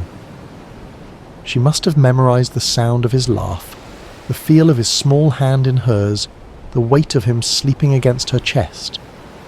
She was not raising a son to keep, but a son to give away, and that knowledge must have coloured every moment with a bittersweet intensity. When he was old enough to be weaned, somewhere around 3 years old by the customs of that time, Hannah kept her vow. She could have rationalised her way out of it. She could have argued that God understood, that the vow was made in a moment of emotional extremity, that surely keeping her son would be acceptable. But Hannah was a woman who understood that integrity means keeping promises even when they cost you everything. She took Samuel to Shiloh. She brought him before Eli, the same priest who had blessed her years earlier, and she said words that must have torn her heart even as she spoke them. I am the woman who stood here praying. I prayed for this child, and the Lord has granted me what I asked. So now I give him to the Lord. For his whole life he will be given over to the Lord. Then Hannah sang, not a lament, but a song of triumph and praise. She sang of God overturning the proud and lifting up the humble. She sang of barren women bearing children and the powerful being brought low. She sang of the Lord bringing death and giving life, bringing down to the grave and raising up. She sang of God judging the ends of the earth, giving strength to his king and exalting his anointed. Her song was radical, revolutionary, a declaration that the God she served delighted in reversing the expectations of the world, in using the weak to shame the strong, in lifting up those the world had written off as irrelevant. And then she left her son in that sanctuary and went home. Imagine being that child, too young to fully understand why your mother brought you to this vast, echoing building filled with strange smells and unfamiliar faces and then walked away. Too young to grasp that you had become the physical embodiment of a promise, a living prayer offered back to its source. You watch her figure receding, growing smaller, disappearing down the road back to the only home you have ever known, and you are left in the care of an old man whose eyes can barely see you, whose own sons are corrupt, in a place that will become your entire world. Samuel's childhood was unlike any other in Israel. While other boys played in fields and learned their father's trades, running through olive groves and swimming in streams, Samuel grew up in the sacred space of the tabernacle. His world was one of ritual and reverence, of ancient objects and whispered prayers, of shadows and lamplight, and the constant awareness that this place was different from all other places. He opened the doors of the sanctuary each morning, flooding the holy space with light. It was his job to unlock the heavy wooden doors that sealed the sacred from the profane, to let in the dawn and with it the worshippers who would come seeking connection with the divine. He assisted Eli in the daily tasks of worship, learning the intricate patterns of sacrifice and ceremony, memorizing which offerings are required, which procedures, understanding the difference between sin offerings and burnt offerings and peace offerings, learning to read the subtleties of ritual purity. He tended the lamps that burned through the night, ensuring their wicks were trimmed and their oil replenished. This was not glamorous work. It required attention to detail, a willingness to wake in the darkness to check that the flames had not guttered out, an understanding that these small acts of maintenance were what kept the sacred space functioning. The lamps represented the presence of God, and Samuel learned that presence requires constant tending, constant attention, constant care. He cleaned the sacred vessels, swept the courts, washed the linens used in ceremonies, helped prepare the incense, carried water, ran errands. He memorized scriptures, learning to recite the stories of Abraham and Isaac and Jacob, the tales of Moses and the Exodus, the laws given at Sinai. His education was entirely religious, entirely focused on service, entirely oriented towards something beyond himself. By all accounts, Samuel was a good child, humble, obedient, faithful in small things. The text tells us he grew in favour with both the Lord and with people. He was not resentful of his circumstances. He did not seem to chafe against the boundaries of his unusual childhood. Perhaps he had accepted that this was simply who he was, the boy who belonged to God, the boy who lived in the house of the Lord. But what must it have been like psychologically? To have no mother to comfort you when you woke from nightmares, to have no siblings to quarrel and play with, to grow up watching Eli's corrupt sons come and go, seeing the way they abused their position, hearing the whispers of their misconduct, to be surrounded by holiness and yet witness its corruption, to serve faithfully while those who should have been models of righteousness displayed only greed and lust and contempt for the sacred. Did Samuel wonder why he had been left here? Did he feel abandoned by the mother who had kissed him goodbye and walked away? Did he question whether the God he served even noticed his small acts of service? The text does not tell us. We see only the external facts, a boy growing up, performing his duties, learning his role. But surely there were moments of loneliness, moments of doubt, moments when the weight of it all felt too heavy for small shoulders to carry. Hannah visited when she could. Each year during the family's annual pilgrimage to Shiloh, she would bring Samuel a new robe she'd made for him, watching him grow, trying to compress a year of mothering into a few brief encounters. These visits must have been both blessing and torment. The joy of seeing his mother mingled with the pain of watching her leave again. The new robe, a reminder that somewhere he had a home, a family, a life he was not permitted to live. Yet there is no indication that Samuel rebelled or resented his circumstances. He simply continued. Day after day, year after year, faithful in the small things, present in the sacred space, available to be used however God saw fit. There was no indication in those early years that he would become anything more than a helpful assistant to an aging priest, that he would one day be the voice through which God spoke to an entire nation. But God, it seems, has a habit of preparing his instruments in obscurity before bringing them into the light. Samuel was being shaped by his circumstances, formed by his loneliness, refined by his faithfulness in tasks that no one celebrated. He was learning what it meant to serve without applause, to be obedient without immediate reward, to remain present even when presence felt like punishment. He was learning to listen in the silence. Chapter 2. The State of Israel at the Time. To appreciate what happened on that quiet night when God called Samuel's name, you need to understand the spiritual condition of Israel during this period. It was, to put it simply, a disaster. But the disaster raises uncomfortable questions that the text never fully answers. Questions about divine silence. Questions about why systems of worship become corrupt. Questions about what happens when the mediators between heaven and earth become obstacles instead of conduits. The problem started with Eli's sons, Hophni and Phinehas. These two men had inherited their father's position as priests, but they had not inherited his reverence for the sacred. They were corrupt in ways that went beyond simple moral failing. They actively perverted the worship of God, treating the sacrifices and offerings as opportunities for personal gain, turning the sacred into the profane with a systematic cruelty that suggests something darker than mere greed. When people brought animals to sacrifice at Shiloh, the priests were entitled to a specific portion of the meat according to the law of Moses, but Hophni and Phinehas were not content with their allotted share, with what had been designated as rightfully theirs. They wanted more. They wanted the best. They wanted what belonged to God.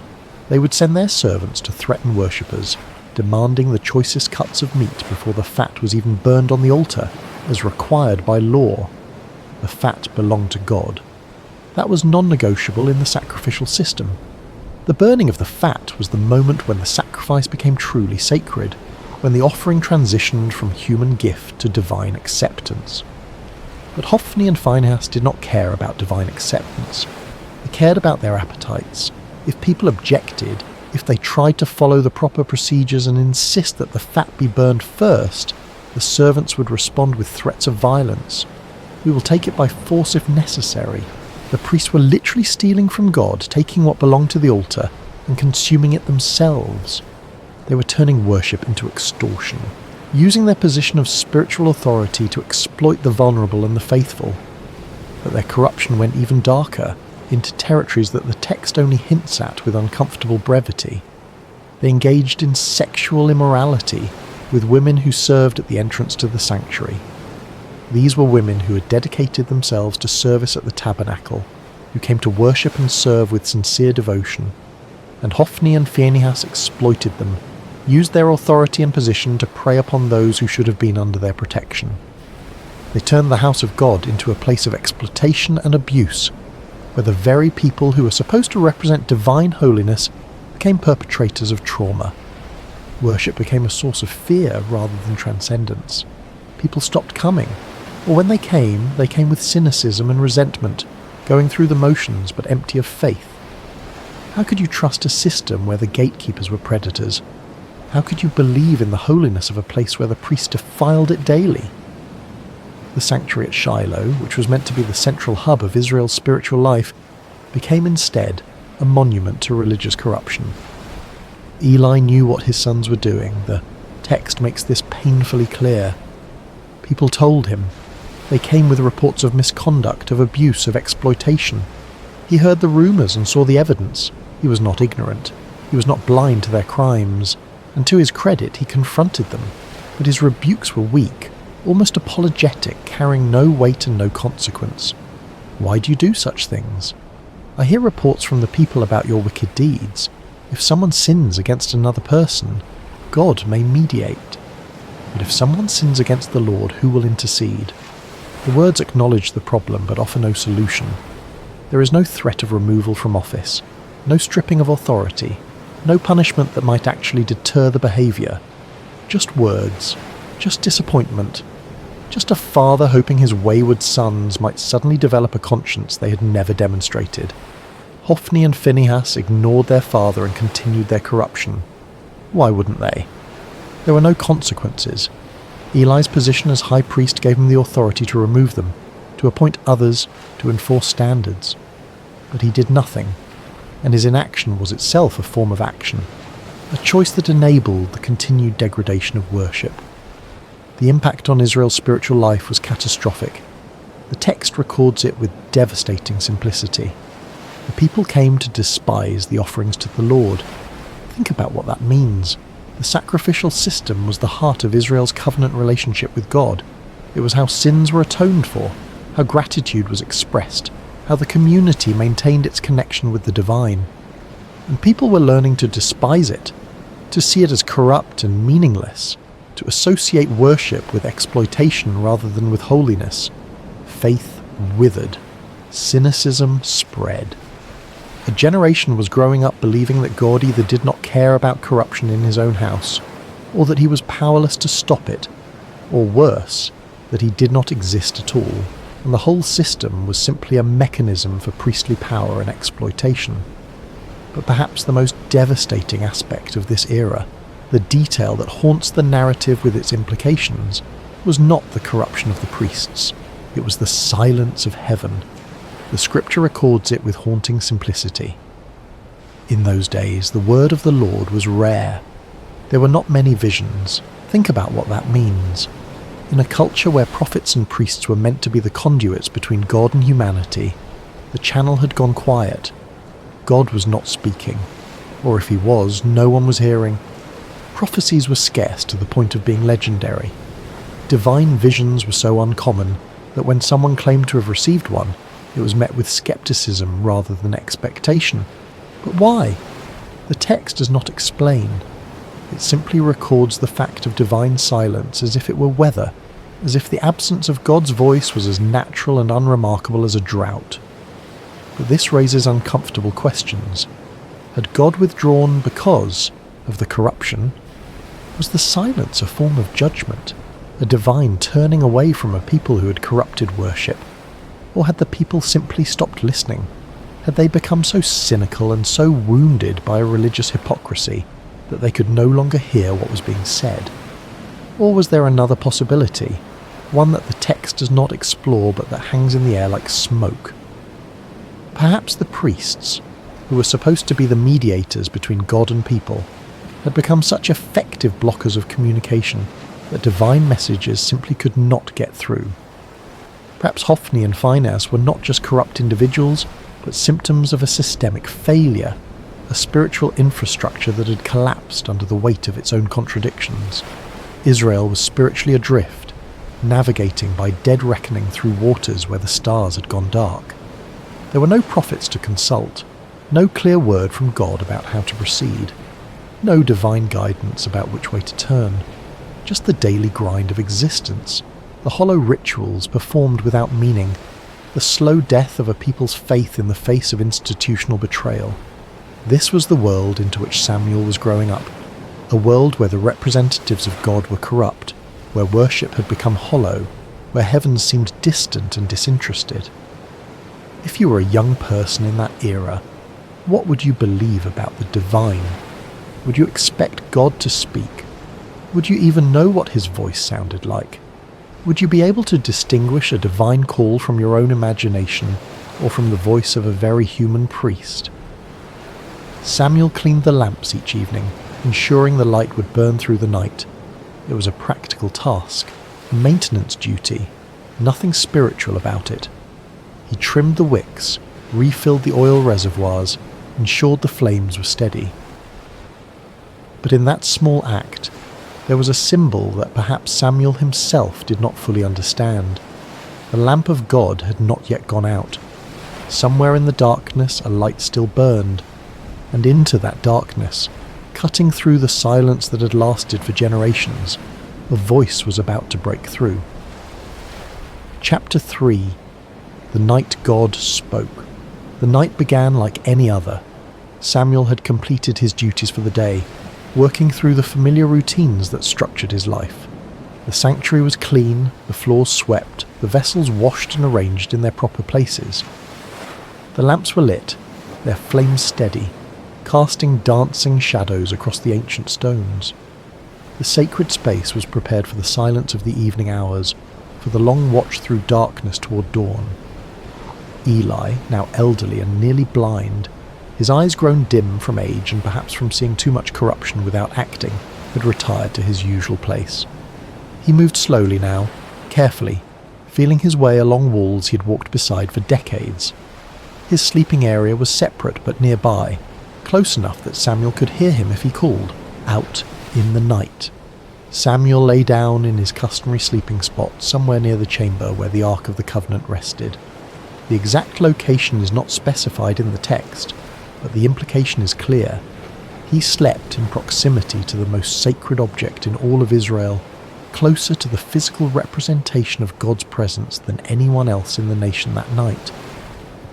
The Ark was the most sacred object in Israel, a gold-covered chest containing the tablets of the law, a jar of manna, and Aaron's staff that had budded.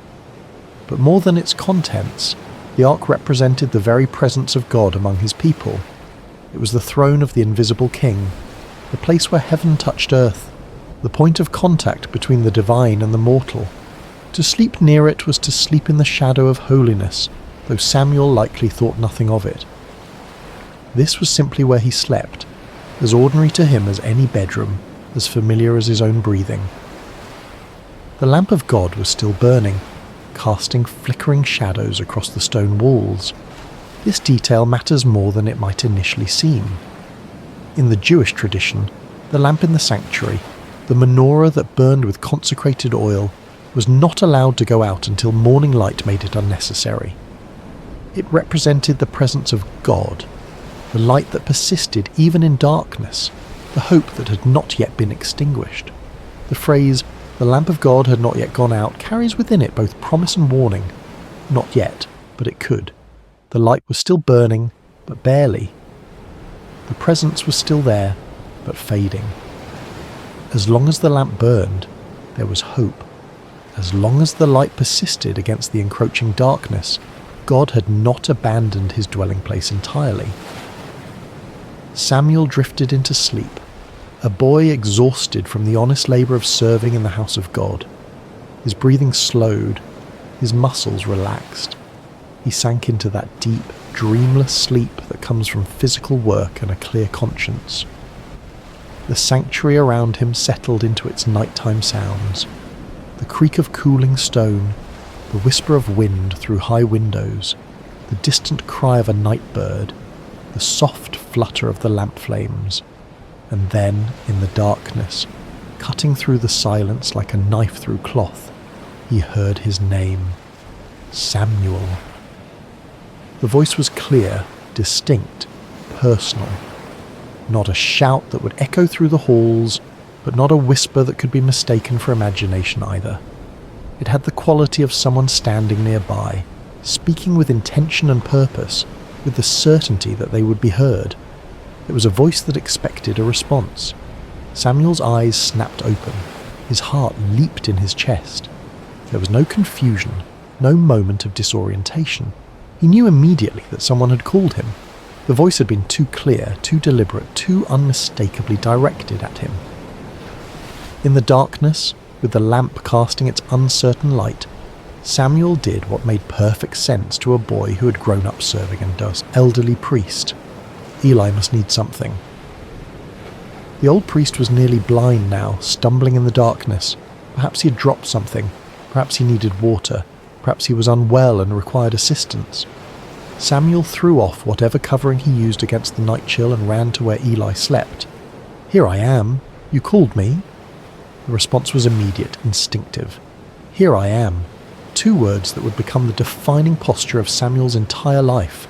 Not, "What do you want?" Not, "Can it wait until morning?" Just presence. Just availability. Here I am.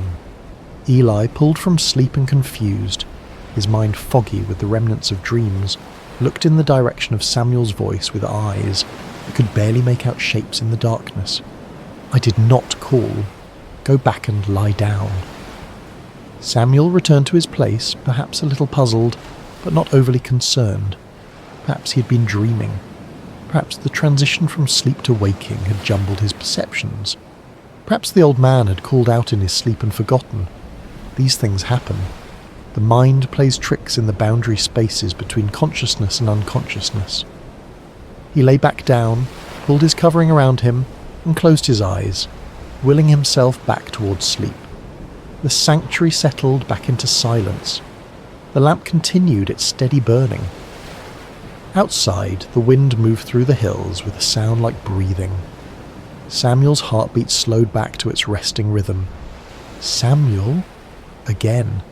The same voice, the same clarity, the same undeniable sense that someone was speaking directly to him, calling him by name with purpose and intention. This was not imagination. This was not the remnant of a dream clinging to the edge of waking.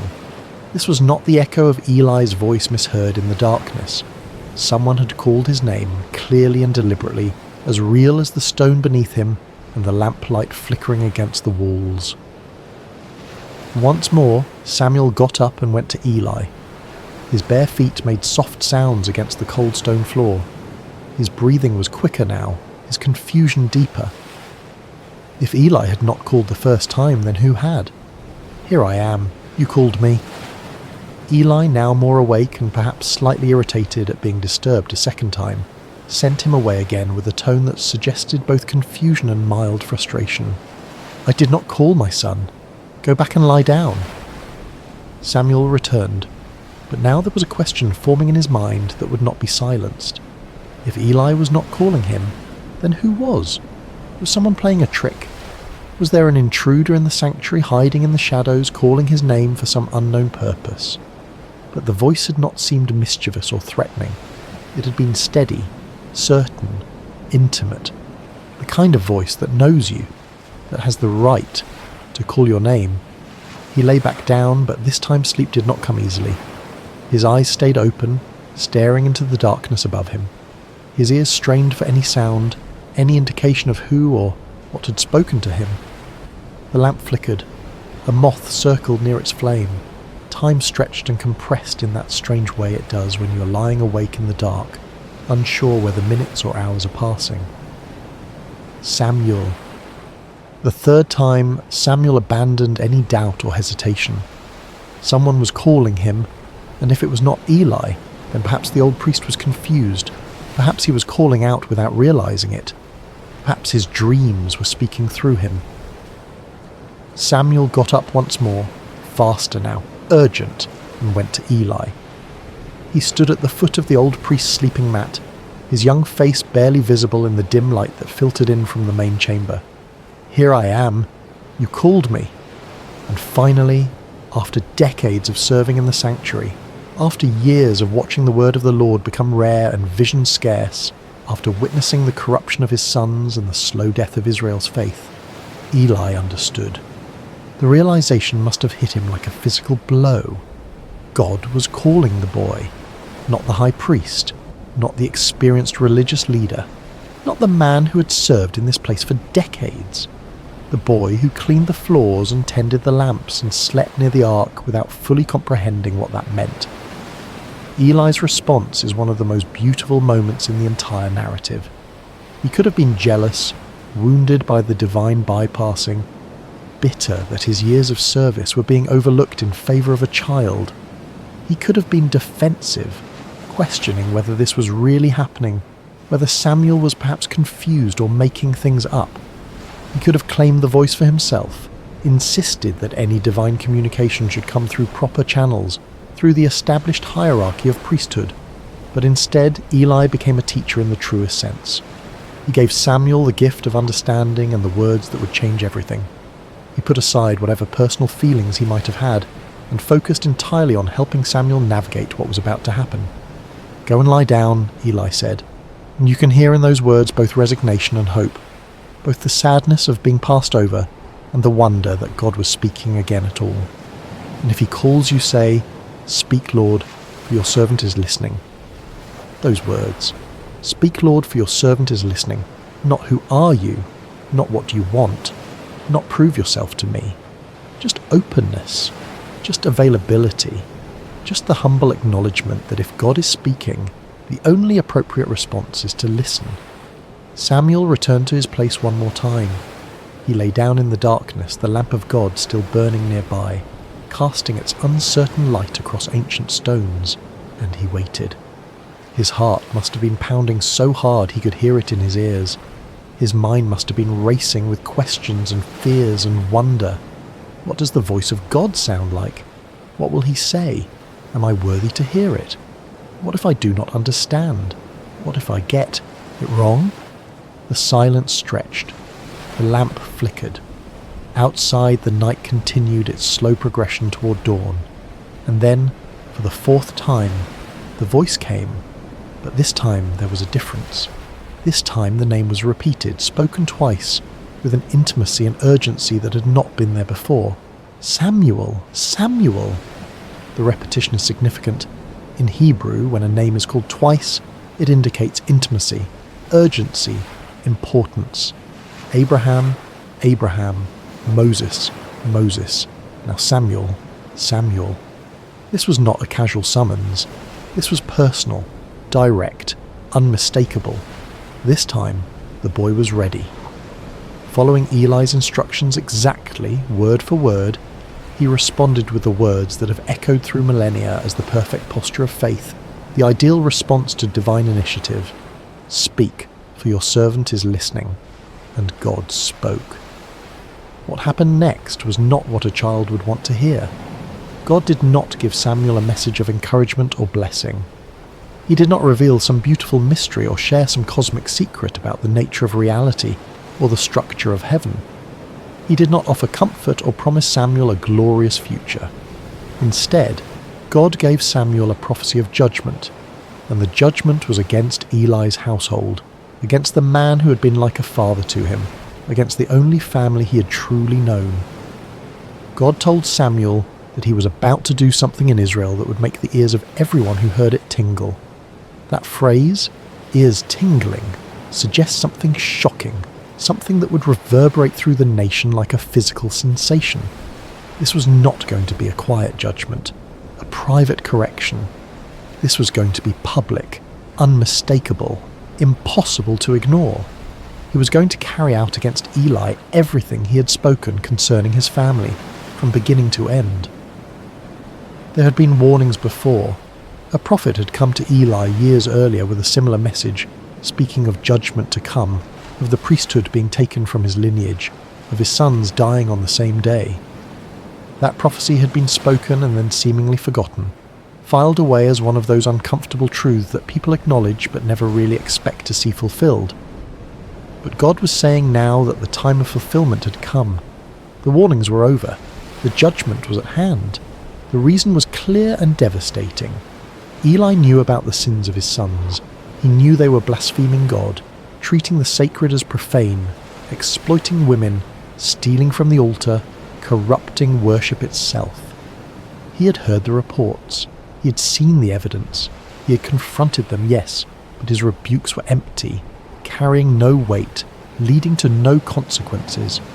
He had failed to restrain them, failed to use his authority to stop them, failed to choose God's honour over his son's comfort, and that failure, that complicity through inaction, meant that the guilt of Eli's house would never be atoned for by sacrifice or offering. Think about what that means. In a religious system built entirely around sacrifice and atonement, where every sin could theoretically be covered by the blood of animals and the proper rituals, God was declaring that some corruption runs too deep for ritual to reach. Some betrayals are so fundamental that the system itself cannot address them. Eli's family would carry their guilt to the grave and beyond, marked forever by their choice to prioritize family loyalty over divine justice. Imagine being Samuel in that moment. You are a child, perhaps 11 or 12 years old, lying in the darkness of a sanctuary, having just heard the voice of God for the first time in your life. And the message you have been given is not one of blessing or calling or future glory.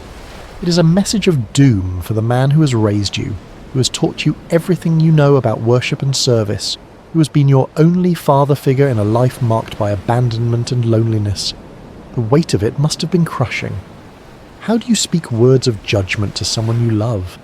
How do you become the bearer of bad news that will break someone's heart? How do you look into the eyes of a man who has shown you kindness and tell him that his family line is cursed, that his sons will die, that everything he has built will crumble? This was the cost of prophecy that no one talks about. This was the burden of truth that cannot be softened or avoided or delayed.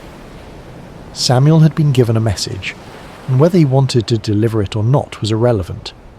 The truth had been spoken to him, and now he was responsible for speaking it to others. This is what it means to be a prophet.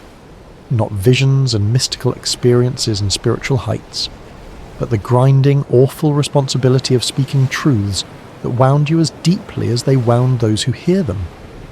The rest of the night must have been agony for Samuel.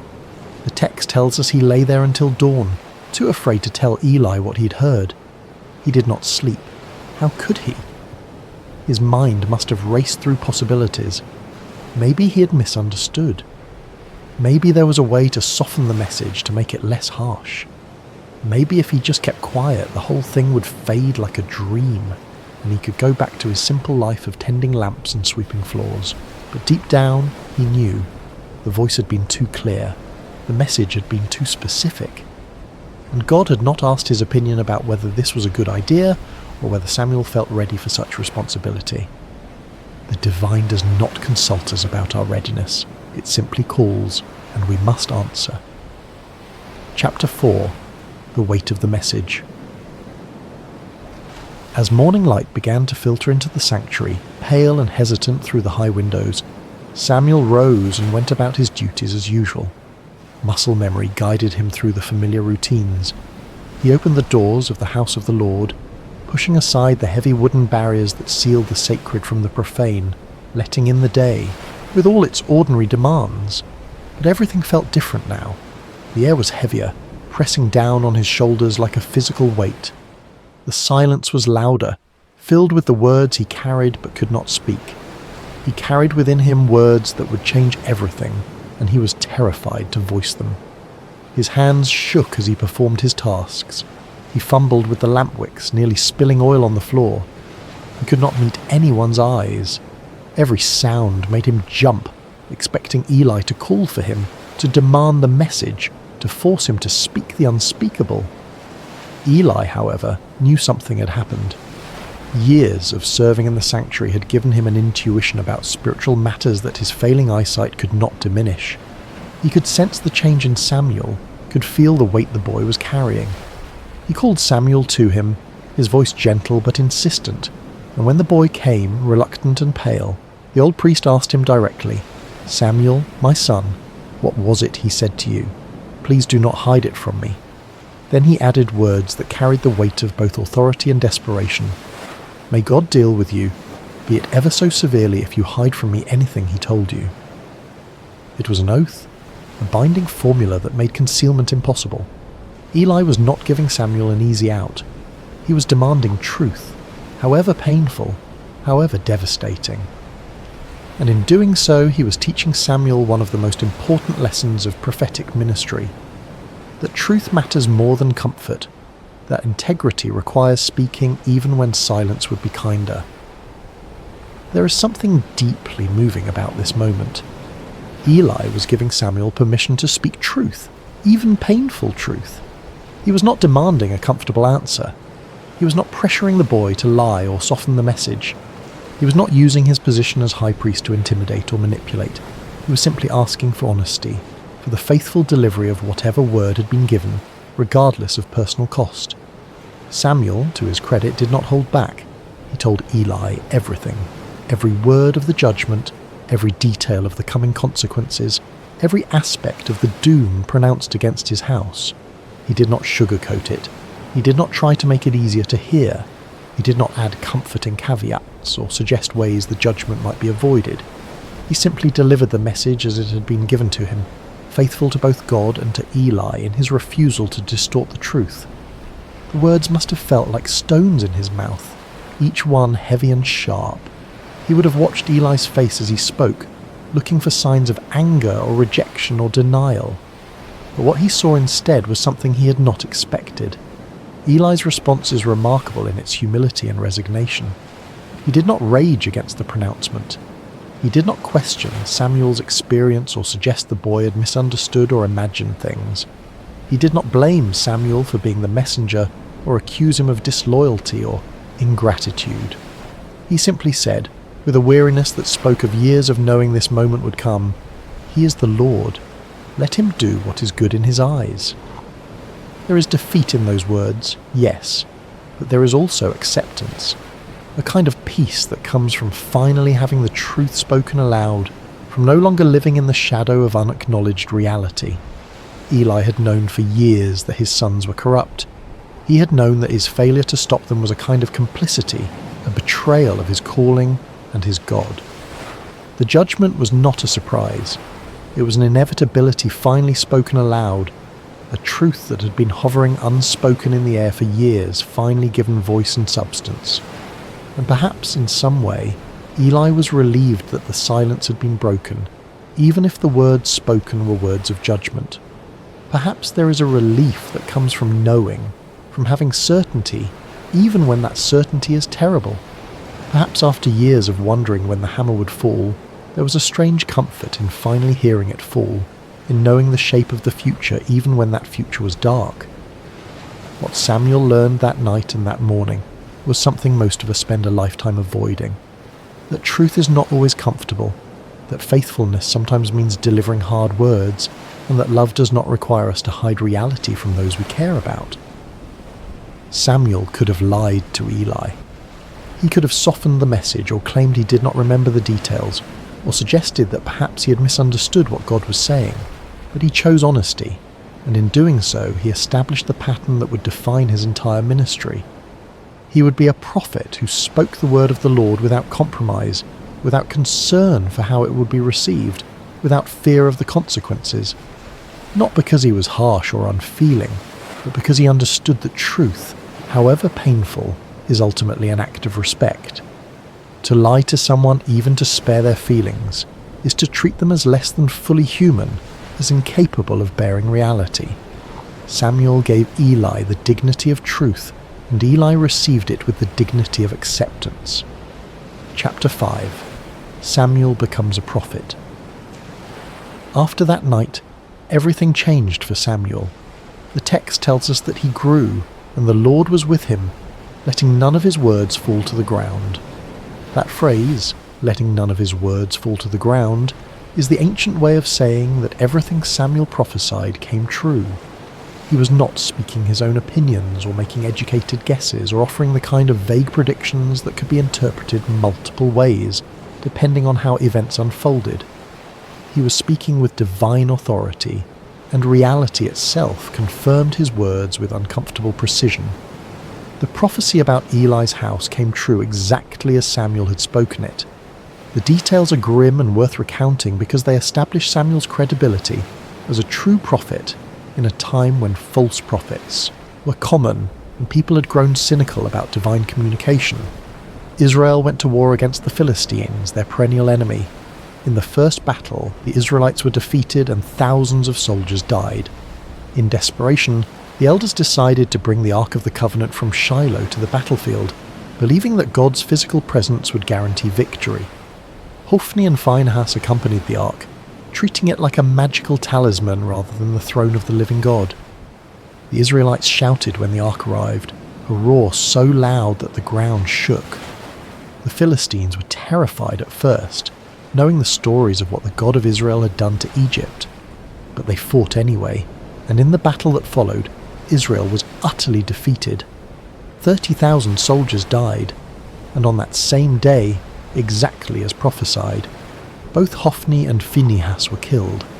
The Ark of God was captured by the Philistines, carried off as a trophy of war. When a messenger brought the news to Shiloh, Eli was sitting by the road, his heart trembling for the Ark of God. When he heard that the Ark had been captured and his sons were dead, the 98-year-old priest fell backward off his chair, broke his neck, and died. The priesthood of his line ended in that moment, cut off exactly as God had declared. It was a devastating fulfillment, but it established beyond doubt that Samuel spoke with divine authority.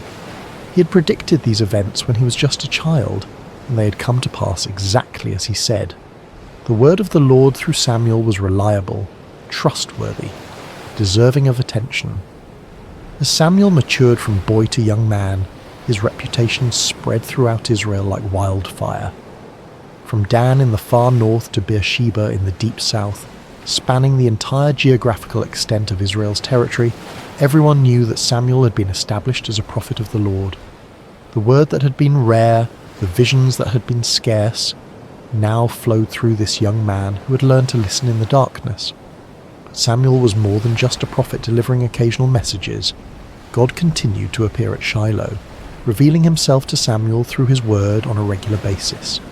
Samuel became the primary channel of divine communication for the entire nation. The silence had been broken. The channel between heaven and earth, clogged by corruption and complacency for generations, had been cleared. And the instrument God chose was not a powerful warrior or a cunning politician or even an experienced priest with decades of religious training. It was a boy who had learned to say 5 simple words: "Speak, for your servant is listening." Samuel's influence on Israel cannot be overstated.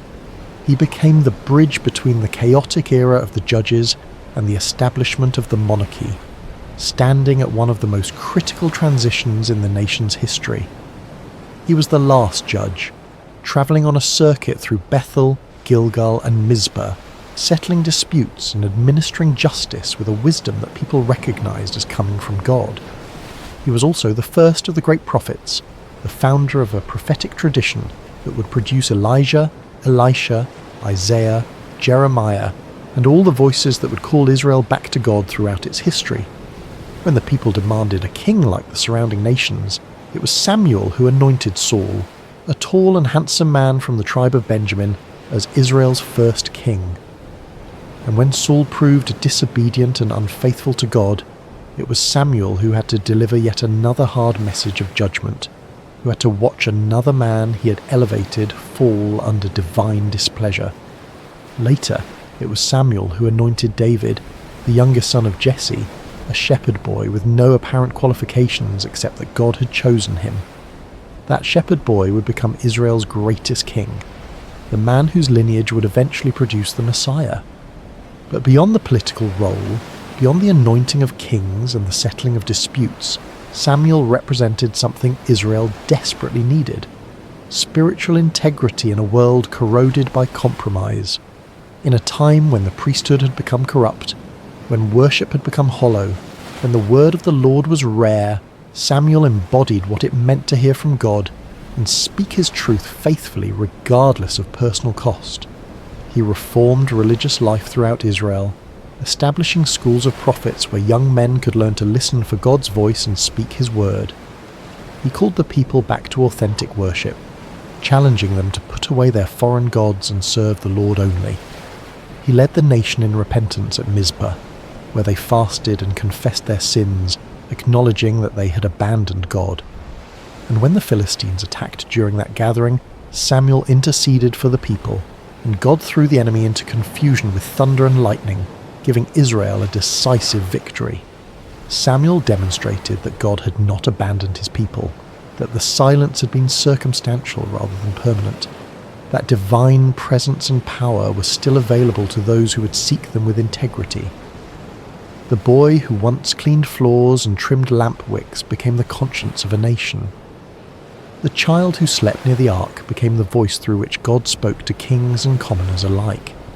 His authority came not from position, or political power, or military might, but from the simple fact that he had learned to listen and had the courage to speak what he heard, even when speaking cost him dearly. Chapter 6. The Legacy of the Story. So what do we take from this ancient narrative? What does it mean for us, centuries removed from oil lamps and tabernacles and sleeping near the Ark of the Covenant? And perhaps more intriguingly, what questions does this story raise that it never fully answers? First, there is the theme of listening. God can speak in quiet places, in ordinary moments, when we least expect it. Samuel was not performing some elaborate spiritual ritual when God called his name. He was not fasting on a mountain. He was not in a trance or a vision quest. He was sleeping, exhausted from a day of mundane labour. He was simply present in a sacred space, available to be awakened. How often do we miss the voice of the divine because we are too busy, too distracted, too convinced that revelation only comes in spectacular packages?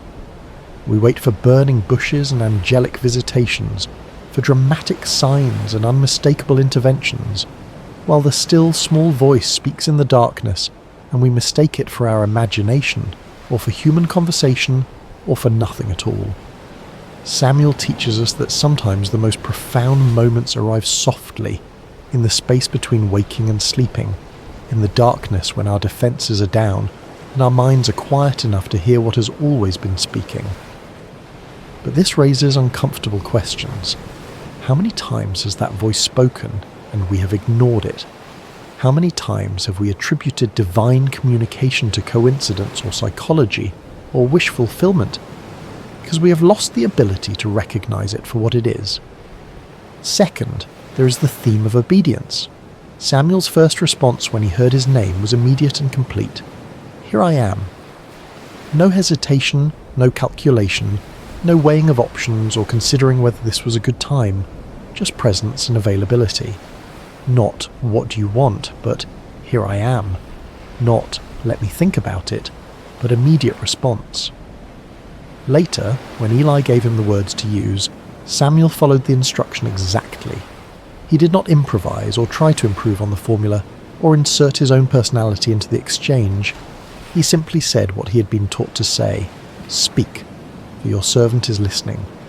Obedience in this story is not about blind submission to authority. It is about being teachable, about recognizing when someone knows more than you do, about trusting guidance even when you do not fully understand where it is leading. But there is something deeper here, something that troubles the waters of easy interpretation. Samuel was obedient to a voice he had never heard before, to a presence he could not see, based entirely on the instruction of a priest whose own family was corrupt, and whose judgment had been compromised by his failure to discipline his sons. What made Samuel so certain that this was God speaking and not some other voice? What internal compass guided him toward trust when skepticism would have been equally reasonable? Third, there is the theme of humility. Samuel's greatness began in small acts of service. He was faithful in opening doors, in cleaning, in tending lamps, in all the unglamorous work that keeps a sacred space functioning. He did not despise the small things, or consider himself above menial tasks. He swept floors with the same attention he later brought to anointing kings. He trimmed lamp wicks with the same care he would later exercise in delivering prophetic words, and it was in that posture of humble service, in the daily repetition of small faithful acts, that God found him. How different this is from our modern obsession with platform and visibility, with making a name for ourselves and ensuring everyone knows our accomplishments, with treating service as a stepping stone to something better rather than as its own reward. Samuel reminds us that true influence is built in obscurity, that character is formed in the small decisions no one sees, that greatness is the fruit of faithfulness in little things rather than the result of ambitious self-promotion. But again, there is a mystery here. Why Samuel? What was it about this particular boy that made him suitable for this calling? The text gives no indication that he was exceptional in any way. He was simply there, simply faithful, simply available. Which raises the question, are there others who are equally faithful, equally available, who never heard their name called? Is divine calling arbitrary, or is there some hidden criteria that determines who hears the voice and who does not? Fourth, there is the theme of responsibility. Sometimes truth is hard but necessary. Samuel's first message from God was a message of judgment, and he had to deliver it to someone he loved. This is the cost of being a conduit for truth. You do not get to choose which messages are convenient and which are difficult. You do not get to edit reality to make it more palatable. You do not get to withhold hard truths, because speaking them might damage relationships or cost you social capital. If you are going to be a voice for something beyond yourself, whether you call that voice God or conscience or truth, or simply what is, you have to be willing to speak even when the words cut you as deeply as they cut those who hear them. Samuel could have spared Eli. He could have lied or softened the message or claimed he did not remember the details. But he chose the harder path of honesty, and in doing so he honoured both Eli and himself. Yet this raises ethical questions that the narrative does not resolve. What is the balance between truth and compassion? When does speaking hard truths become cruelty disguised as honesty? Samuel was a child delivering a message he did not create and could not change. But what about us? When the truths we must speak are filtered through our own perceptions and biases and limited understanding, how do we know when to speak and when to remain silent? Fifth, there is the theme of hope. The lamp of God had not yet gone out. Even in the darkest period of Israel's spiritual life, when the priesthood was corrupt and the word of the Lord was rare and the nation was spiritually adrift, there was still a light burning somewhere in the darkness. God had not abandoned his people. He was simply waiting for someone who would listen, someone who would respond, someone who would be faithful with what was given to them. Samuel represents the truth that it is never too late for renewal, that no matter how far things have fallen, no matter how corrupt the systems or how cynical the people, there is always the possibility of a voice in the darkness calling us back to what matters.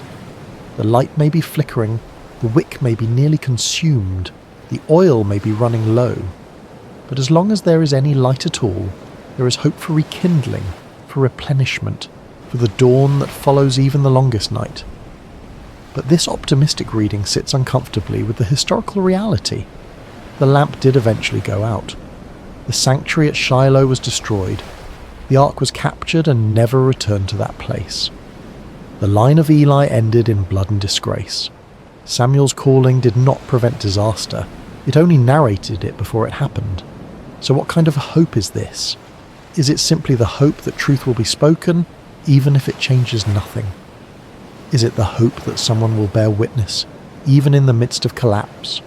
Finally, there is something unspoken in this narrative that deserves attention.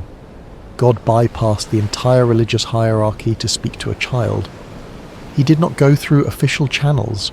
He did not honour the established order. He did not consult with the high priest or seek permission from religious authorities. He simply called out in the darkness to a boy who had no status, no authority, no credentials beyond faithfulness in small things. This is either deeply encouraging or deeply unsettling, depending on your perspective.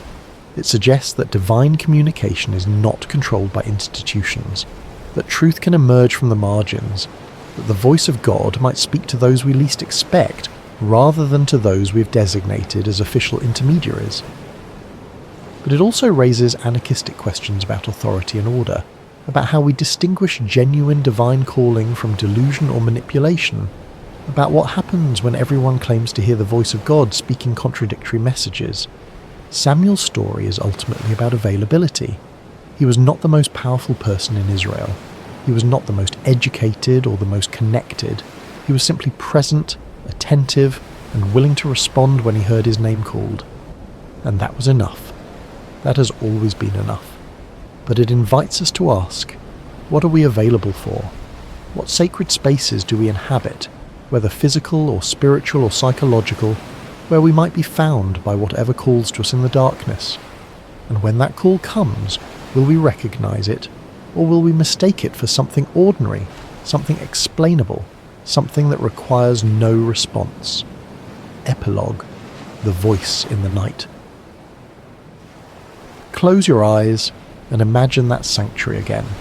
The vast stone building in Shiloh, the oil lamps casting their gentle light, the shadows dancing on walls that have witnessed generations of worship and neglect.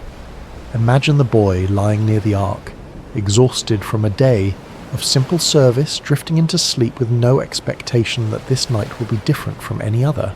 And then the voice, clear, personal, undeniable, a voice that breaks through the silence of heaven and calls a child by name. Samuel's story is a reminder that the divine does not always announce itself with thunder and lightning. Sometimes it comes as a whisper in the darkness. Sometimes it arrives in the form of a question repeated until we finally understand that we are being addressed. Sometimes the most significant moments of our lives happen when we are alone, unguarded, simply present in a space where we have made ourselves available to something greater than ourselves. The lamp of God is still burning. That is the promise embedded in this ancient narrative. No matter how dark the times, no matter how corrupt the systems, no matter how silent heaven seems, there is always a light somewhere refusing to go out, and there is always the possibility that in the quiet, in the stillness, in the spaces between our busy thoughts and desperate prayers, we might hear our name spoken by a voice we do not yet recognize. The question is not whether the voice is calling. The question is whether we are listening. Samuel lay in that sanctuary as a boy and became a prophet because he learned to say 5 words that changed everything. Speak, for your servant is listening. He did not demand proof. He did not negotiate terms. He did not insist on understanding everything before committing to anything. He simply made himself available, and availability was enough. Perhaps that is the real legacy of Samuel's calling. Not that he became powerful or influential or historically significant, though he became all those things. The real legacy is that he teaches us what it looks like to be genuinely open to transformation, to be willing to hear hard truths, to be faithful in small things while waiting for larger purposes to reveal themselves. In our age of constant noise and perpetual distraction, where silence is something to be feared rather than cherished, Samuel's story feels almost subversive. It suggests that the most important communications might not come through our devices or our carefully curated information streams. They might come in the quiet, in the dark, in the moments when we stop performing and simply exist in the presence of something that knows our name. So tonight, as you drift towards sleep, consider the possibility that you, too, might be lying in a sacred space, even if you do not recognize it as such.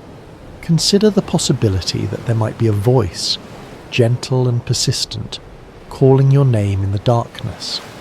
Consider the possibility that the most profound transformation of your life might not begin with a grand revelation or a spectacular sign, but with the simple decision to respond to that voice with 5 words. Speak, for your servant is listening. The lamp is still burning. The voice is still calling. The only question is whether we have ears to hear. Hello friends, and welcome to Sacred Slumber. I hope your day has been filled with blessings, no matter what time you're joining us or where you are in this beautiful world. Before we begin tonight's journey into the remarkable story of Gideon, I want to invite you to subscribe to Sacred Slumber so you never miss these powerful biblical narratives that can transform your heart and strengthen your faith. Now let's settle in as we explore one of the most extraordinary accounts of courage, faith and divine intervention in all of Scripture. The sun hung low over the hills of Israel, casting long shadows across a land that had once flowed with milk and honey. But those days seemed like distant memories now. The once prosperous nation had fallen into chaos, its people scattered and hiding like frightened animals. For 7 long years, the Midianites had swept down upon Israel like locusts, devouring everything in their path.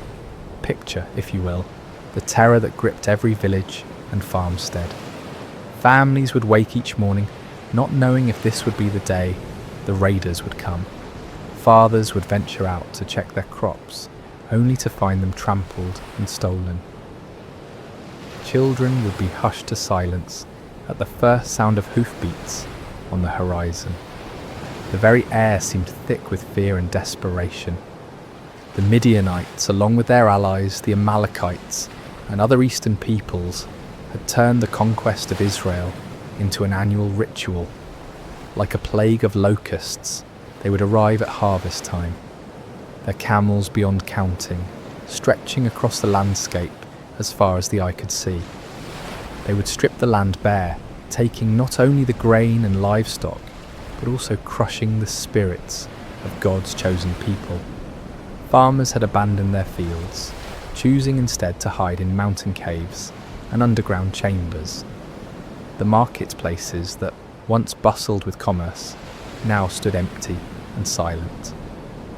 What should have been a time of celebration and thanksgiving for the harvest had become a season of dread and starvation. Israel's cities, once proud and strong, had crumbled into mere shadows of their former glory.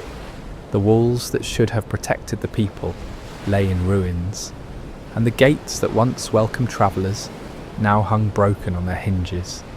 It was as if the very blessing of God had departed from the land, leaving behind only sorrow and defeat. In this atmosphere of despair, mothers would gather their children close and whisper the old stories of how God had delivered their ancestors from Egypt, how he had parted the Red Sea and given them victory over mighty enemies. But those stories seemed like fairy tales now, beautiful but impossible dreams from a time when God still cared about his people. The elders of Israel shook their heads in bewilderment. Where was the God of Abraham, Isaac and Jacob? Where was the mighty deliverer who had once fought for them? Had he forgotten his covenant? Had he abandoned them to their enemies forever? It was into this world of darkness and desperation that our story begins, in the small town of Ophrah, where a young man named Gideon was about to discover that God had not forgotten his people, after all. But Gideon, like so many others, had lost hope. He had watched his family's livelihood disappear year after year, and he had grown tired of empty promises and unanswered prayers. On this particular day, the storm clouds gathered on the horizon, both literally and figuratively. Gideon was engaged in the dangerous work of threshing wheat, but he wasn't doing it in the traditional threshing floor, where the grain could be properly separated from the chaff by the wind. Instead, he was hidden away in a wine press, a place where grapes were normally crushed to make wine. It was cramped, inefficient, and poorly ventilated, but it offered something more valuable than convenience. It offered concealment from enemy eyes. As Gideon worked in his makeshift hiding place, sweat dripping from his brow in the confined space, he embodied the broken spirit of his entire nation. Here was a man reduced to secret, fearful labour just to provide basic sustenance for his family. The very act of threshing wheat, once a joyful community celebration, had become a furtive, isolated struggle for survival. Little did Gideon know that this moment of apparent defeat would become the launching pad for one of the most remarkable displays of God's power in human history. The God who seemed absent was actually watching, waiting, and preparing to use this unlikely hero in ways that would astound both friend and foe alike. The rhythm of Gideon's work was steady but tense. Each strike of his flail against the wheat stalks echoed softly in the confined space of the wine press.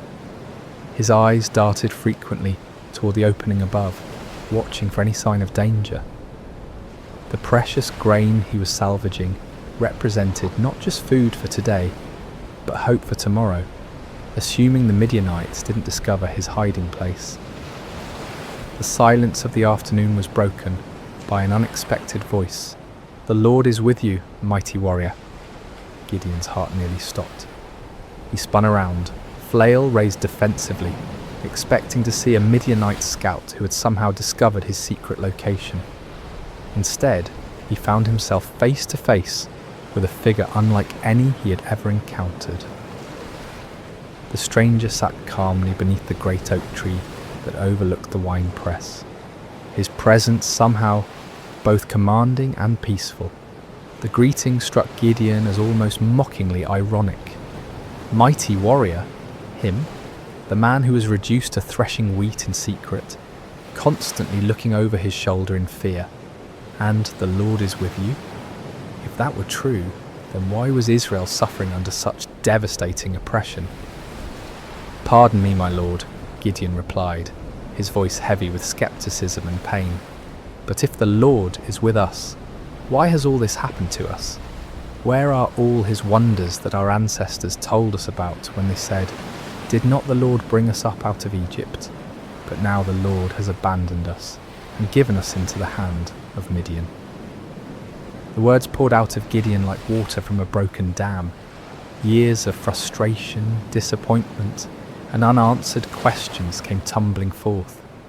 He had grown up hearing the magnificent stories of God's mighty deeds, of pillars of fire and cloud, of armies defeated and nations subdued. But where was that God now? Where were those miracles when his people needed them most?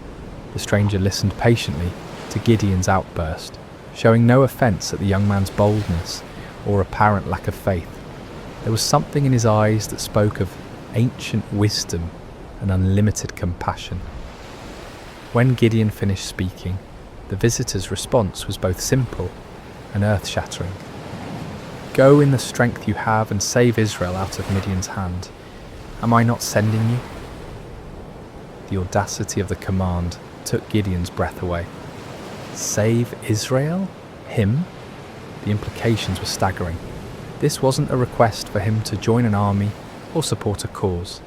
This was a divine commission to personally lead the deliverance of an entire nation from a seemingly impossible situation.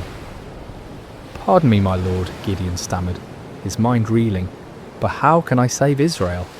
My clan is the weakest in Manasseh, and I am the least in my family." Gideon's response revealed the depth of his feelings of inadequacy. In a culture where tribal strength and family position determined social standing and influence, he saw himself as doubly disqualified. His clan held no political power, commanded no great armies, and possessed no significant wealth. Within that already weak clan, he was the youngest, the most inexperienced, the least likely to be chosen for any position of leadership.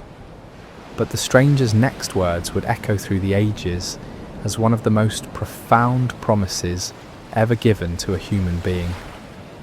"I will be with you, and you will strike down all the Midianites, leaving none alive." The promise was comprehensive and absolute. Not some of the Midianites, not most of them, but all of them. The victory would be complete and decisive, but more importantly, it would not depend on Gideon's strength, wisdom, or experience. It would depend entirely on the presence and power of God himself. Still struggling to believe what he was hearing, Gideon made a request that would reveal both his desire for faith and his need for certainty. "If now I have found favour in your eyes, give me a sign that it is really you talking to me. Please do not go away until I come back and bring my offering and set it before you." The stranger agreed to wait, and Gideon hurried to his house to prepare an offering. His heart raced as he worked, his hands trembling slightly as he prepared a young goat and made bread from an ephah of flour. This was not a small offering by the standards of his time, especially for a family struggling under the oppression of constant raids. Yet something within him compelled him to give generously, to honour this mysterious visitor properly. When Gideon returned with the prepared food, the stranger instructed him to place the meat and unleavened bread on a rock and pour out the broth. Gideon obeyed, though he couldn't understand the purpose of these strange instructions. What happened next would leave no doubt about the supernatural nature of his visitor. The stranger touched the meat and bread with the tip of the staff he carried, and immediately fire flared from the rock, consuming the entire offering in an instant. The flames burned with an intensity and heat that no ordinary fire could match, leaving nothing behind but the memory of their brilliance. In that same moment, the stranger vanished from sight, disappearing as suddenly and mysteriously as he had appeared. Terror gripped Gideon's heart as the full realization of what had just occurred crashed over him like a mighty wave. This had been no ordinary man, no mere messenger or prophet. This had been the angel of the Lord, a manifestation of God himself. In that moment of understanding, Gideon was overwhelmed not with joy, but with mortal fear. "Alas, sovereign Lord," he cried out in anguish, "I have seen the angel of the Lord face to face." In the ancient world, it was believed that no human could see God and live. The very encounter that should have filled him with confidence instead filled him with terror. Had his boldness in questioning and testing the Lord sealed his doom? Would he die for having stood in the presence of the Almighty? But even in his moment of greatest fear, God's grace reached out to comfort him. The voice of the Lord came to him again, gentle and reassuring. "Peace, do not be afraid, you are not going to die." With his own hands, Gideon built an altar on that spot and called it "The Lord is Peace." The place where he had threshed wheat in fear and desperation had become holy ground, the site of a divine encounter that would change not only his life, but the destiny of an entire nation. As night fell over Ophrah, Gideon stood beside his new altar, his mind swirling with the magnitude of what had occurred. The God of his ancestors had not abandoned Israel after all. He had been working, planning, preparing for this very moment. And somehow, incredibly, he had chosen Gideon to be his instrument of deliverance. Yet even as faith began to bloom in his heart, doubt lingered like shadows at the edges of his mind. The task before him seemed impossible, the odds insurmountable. How could he, one man from the weakest clan in Manasseh, possibly hope to defeat the countless multitudes of Midian and their allies? It was a question that would lead him to make one of the most famous requests for divine confirmation in all of Scripture. The days following Gideon's encounter with the angel of the Lord were filled with a mixture of excitement and anxiety. The divine commissioning had been clear and unmistakable, yet the human heart, prone to doubt and fear, struggled to fully embrace what seemed impossible. Gideon found himself caught between the supernatural certainty of his calling and the natural uncertainties of his circumstances. As he went about his daily tasks, Gideon's mind constantly returned to that moment when fire had consumed his offering and the angel had vanished from sight. Had it really happened? In the bright light of day, with the familiar sounds and sights of ordinary life surrounding him, the encounter almost seemed like a dream. Yet the altar he had built stood as a permanent reminder, its stones bearing witness to the reality of what had occurred. Word began to spread quietly through the region about Gideon's calling. Some believed and were filled with hope for the first time in years. Others were skeptical, wondering how this young man could possibly succeed where so many others had failed. Still others were fearful, worried that any attempt at resistance would only bring more severe retaliation from their oppressors. The weight of responsibility pressed heavily on Gideon's shoulders. He was being asked not just to risk his own life, but potentially to lead others to their deaths. What if he had misunderstood? What if his faith had somehow led him astray? The consequences of a mistake would be catastrophic, not just for him, but for all who would follow him. It was in this state of mind that Gideon made his famous request for divine confirmation. The fleece test, as it would come to be known, represented not a lack of faith, but rather a deep desire for certainty in the face of overwhelming responsibility. "If you will save Israel by my hand as you have promised," Gideon prayed earnestly, "look, I will place a wool fleece on the threshing floor. If there is dew only on the fleece, and all the ground is dry, then I will know that you will save Israel by my hand, as you said." The request was specific and measurable. In the normal course of nature, dew would form on all surfaces exposed to the night air. If God could reverse this natural process, causing moisture to collect only on the fleece, while leaving the surrounding ground completely dry, it would serve as an unmistakable sign of divine intervention. Gideon placed the fleece carefully on the threshing floor as evening approached. All through the night, he must have awakened periodically, wondering what he would find in the morning. As dawn broke, he hurried to the spot where he had placed his test. What he discovered filled him with wonder and awe. The fleece was thoroughly saturated with dew, so much so that when he wrung it out, he was able to fill an entire bowl with water. Yet all around it, the ground was completely dry, as if an invisible barrier had prevented any moisture from settling anywhere but on the wool. The sign was clear and unmistakable, yet Gideon's human nature craved even greater certainty. The magnitude of what he was being called to do seemed to justify asking for additional confirmation.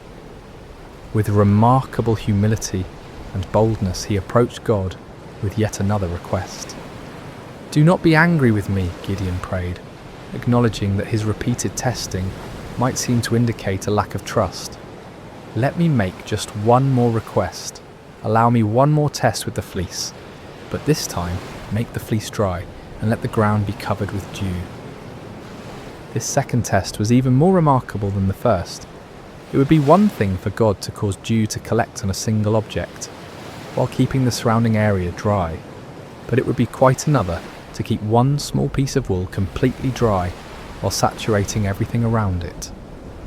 This second sign would demonstrate not just God's power over nature, but his precise control over the smallest details. Again, Gideon placed the fleece on the threshing floor and waited through the night. When morning came, he found exactly what he had requested. The fleece was bone dry without a trace of moisture, while the ground all around it sparkled with heavy dew. The grass, the stones, the nearby trees, everything was wet with the night's moisture, except for that one small piece of wool. God had patiently granted both requests, demonstrating not anger at Gideon's need for reassurance, but understanding and compassion for human weakness. The fleece tests revealed important truths about the nature of faith and the character of God. Faith is not the absence of questions or doubts. Rather, it is the willingness to act in obedience despite those questions and doubts. Moreover, God's response to Gideon's requests showed his patience with those who seek him earnestly. He did not rebuke Gideon for his need for confirmation, nor did he withdraw his calling because of the young man's hesitation. Instead, he graciously provided the assurance that Gideon needed to step forward in faith. The fleece tests also demonstrated the balance between seeking divine guidance and taking action. There comes a point when further testing can become an excuse for inaction, when the desire for certainty becomes a barrier to obedience. Gideon wisely limited his requests to 2 clear signs, then proceeded to act on what he'd received. As news of these miraculous signs spread throughout the tribes of Israel, hope began to stir in hearts that had been dormant for years. Perhaps God had not forgotten them after all. Perhaps deliverance was indeed coming through this unlikely young man from Ophrah.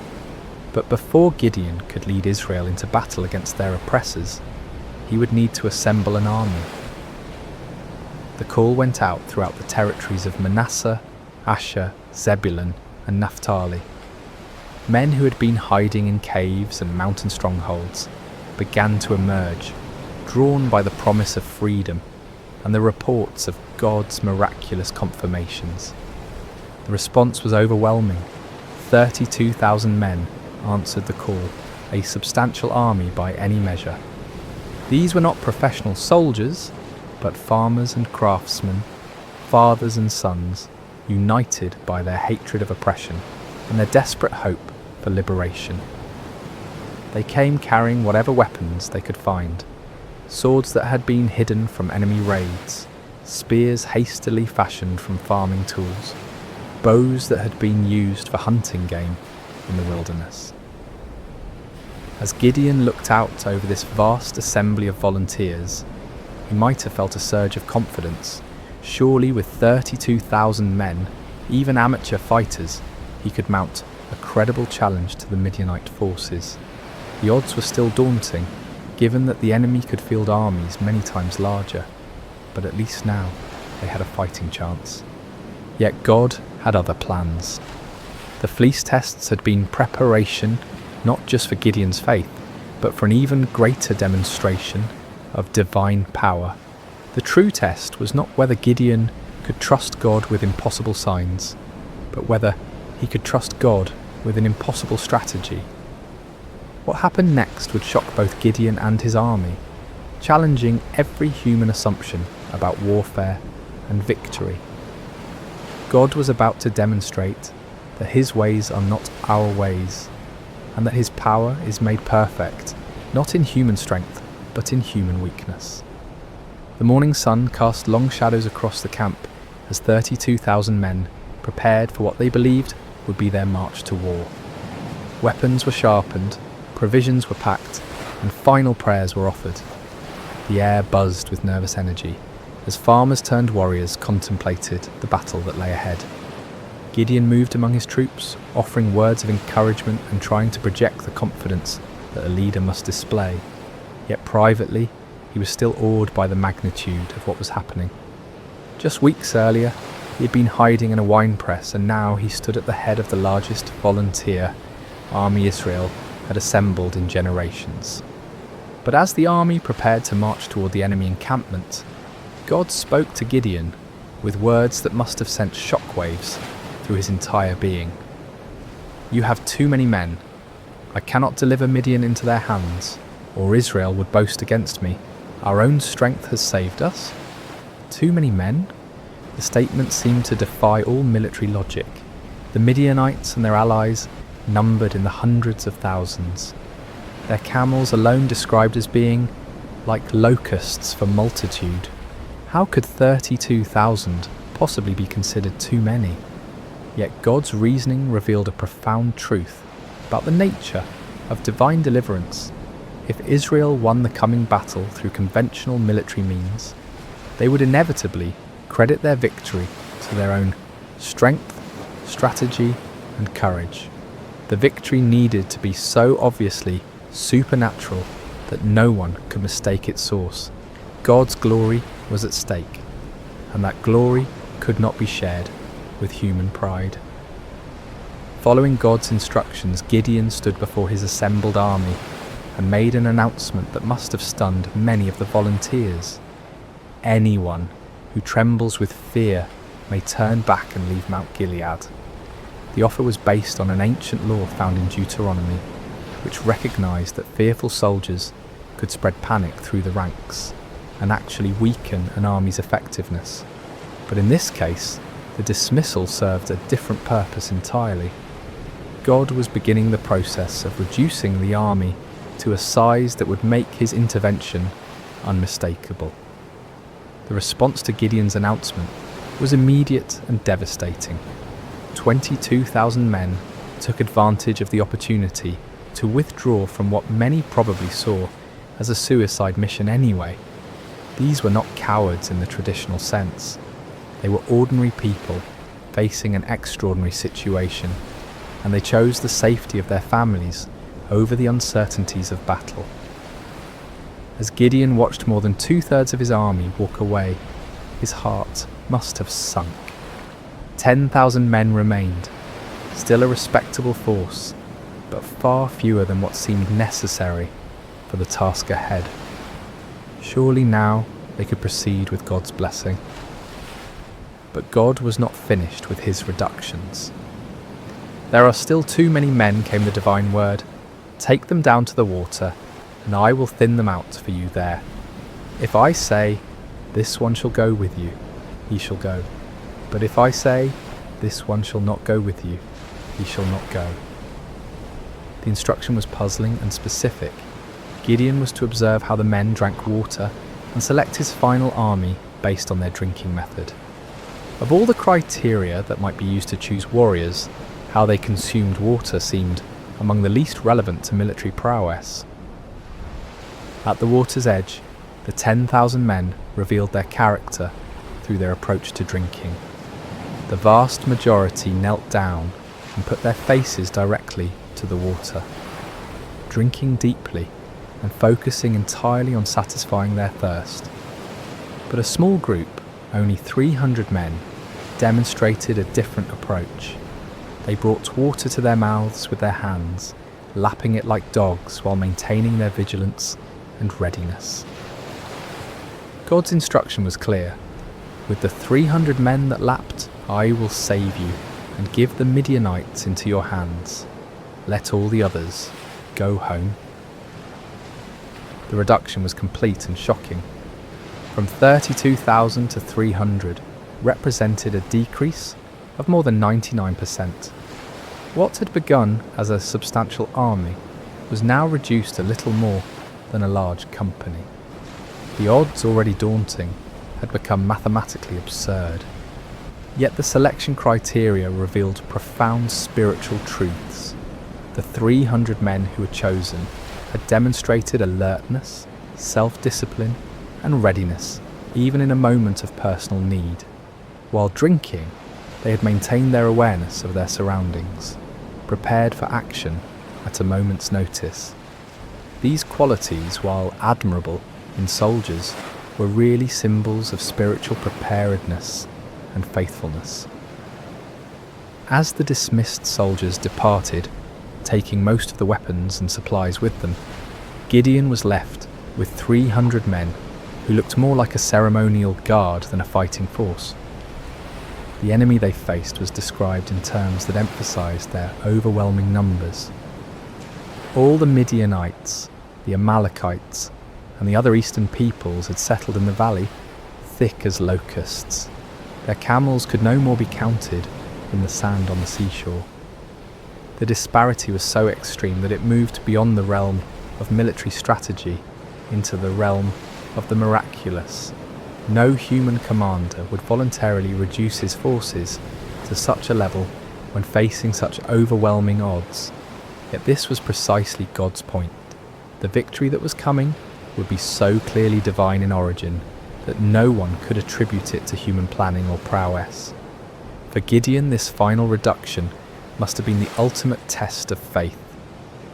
Everything in his military thinking, everything in his natural instincts, everything in conventional wisdom screamed against such a strategy. Yet his experiences with the fleece had prepared him for this moment. He had learned to trust God's ways even when they contradicted human logic. The 300 men who remained showed remarkable faith as well. They could see the enemy forces spread across the valley below them. They knew the odds better than anyone, yet they chose to stay, to trust in the God who had called them through his servant Gideon. As night fell over the Israelite camp, the 300 men prepared for what would be the most unconventional battle in military history. They had no idea that they were about to participate in a victory that would be remembered and celebrated for thousands of years.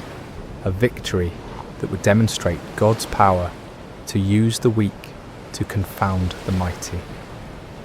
The stage was set for a night that would change everything. The Midianites slept in their countless tents, confident in their overwhelming superiority. The 300 Israelites made their final preparations, trusting in a God who specialized in impossible victories. The hours before dawn are often the darkest, both literally and figuratively.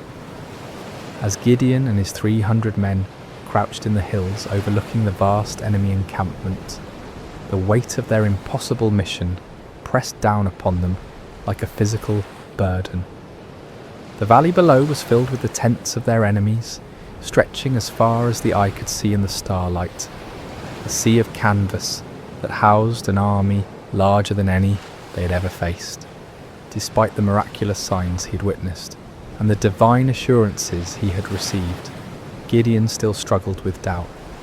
God, in his infinite understanding of human nature, provided one more confirmation before the battle commenced. "Get up, go down against the camp," the Lord instructed, "because I am going to give it into your hands. If you are afraid to attack, go down to the camp with your servant Purah and listen to what they are saying. Afterward, you will be encouraged to attack the camp." The offer revealed God's compassionate understanding of Gideon's anxiety. Rather than rebuking him for his continued fears, the Lord provided an opportunity for reassurance. Taking his servant Purah with him, Gideon crept down toward the perimeter of the enemy camp under cover of darkness. The Midianite camp was massive beyond imagination. Thousands upon thousands of tents housed warriors from multiple nations united in their conquest of Israel. The sounds of the sleeping army filled the night air, snoring soldiers, restless camels, the occasional challenge of sentries. The very scale of the enemy forces should have been overwhelming to any reasonable observer. As Gideon and Purah approached the outer edge of the camp, they overheard a conversation between two Midianite soldiers. One was telling his companion about a disturbing dream he had experienced. "I had a dream. A round loaf of barley bread came tumbling into the Midianite camp. It struck the tent with such force that the tent overturned and collapsed." The interpretation offered by his fellow soldier was even more remarkable. "This can be nothing other than the sword of Gideon son of Joash, the Israelite. God has given the Midianites and the whole camp into his hands. The irony was profound. Here in the heart of the enemy camp, God was providing confirmation through the mouths of Israel's oppressors themselves. The barley bread in the dream was significant. Barley was considered the food of the poor, inferior to wheat. Yet in the dream, this humble loaf had the power to destroy the entire enemy position. The symbolism was clear. God would use the humble and despised to bring down the mighty and proud. That Gideon's name was already known to the enemy indicated that word of the gathering Israelite resistance had reached their ears. Rather than being encouraged by their overwhelming numerical superiority, some among the Midianites were apparently experiencing anxiety about this upstart Hebrew leader. God was already working in the hearts and minds of the enemy, preparing them for defeat. Gideon and Purah retreated to their own lines, hearts pounding with excitement and renewed confidence. The doubt that had plagued Gideon was finally dispelled by this remarkable confirmation. When they reached the Israelite position, Gideon called his men together for final instructions. "Get up," he announced with newfound authority and confidence. "The Lord has given the Midianite camp into your hands." What followed was perhaps the most unusual battle plan in military history. Instead of swords and spears, Gideon distributed trumpets, empty clay jars, and torches to each of his 300 men. The weapons of conventional warfare were set aside in favour of items that seemed more suited to a religious ceremony than a military campaign. Gideon divided his small force into 3 companies of 100 men each. The strategy was simple, yet audacious. They would surround the enemy camp and, at Gideon's signal, create as much noise and confusion as possible while giving the appearance of a much larger force. "Watch me," Gideon instructed his men. "Follow my lead. When I get to the edge of the camp, do exactly as I do. When I and all who are with me blow our trumpets, then from all around the camp blow yours and shout, 'For the Lord and for Gideon.'" The plan required perfect timing and coordination.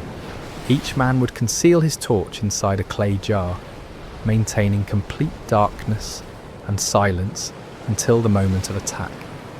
Then at Gideon's signal, they would simultaneously break their jars, revealing blazing torches, blow their trumpets with all their might, and shout their battle cry. The psychological impact was designed to be devastating. The enemy would suddenly find themselves surrounded by lights and noise, creating the impression of a massive attacking force. In the confusion of a night assault, with limited visibility and the disorientation of being awakened from sleep, even experienced soldiers could panic and lose their sense of direction. As the 3 companies moved into position around the vast perimeter of the enemy camp, each man must have felt the weight of the moment. They were not professional soldiers, but ordinary citizens who had answered the call to fight for their freedom. Now they found themselves in the most critical moment of their lives, armed with the most unconventional weapons imaginable, trusting in a God who had promised victory through seemingly impossible means. The middle watch around midnight was traditionally the time when sentries were changed, and vigilance was often at its lowest point.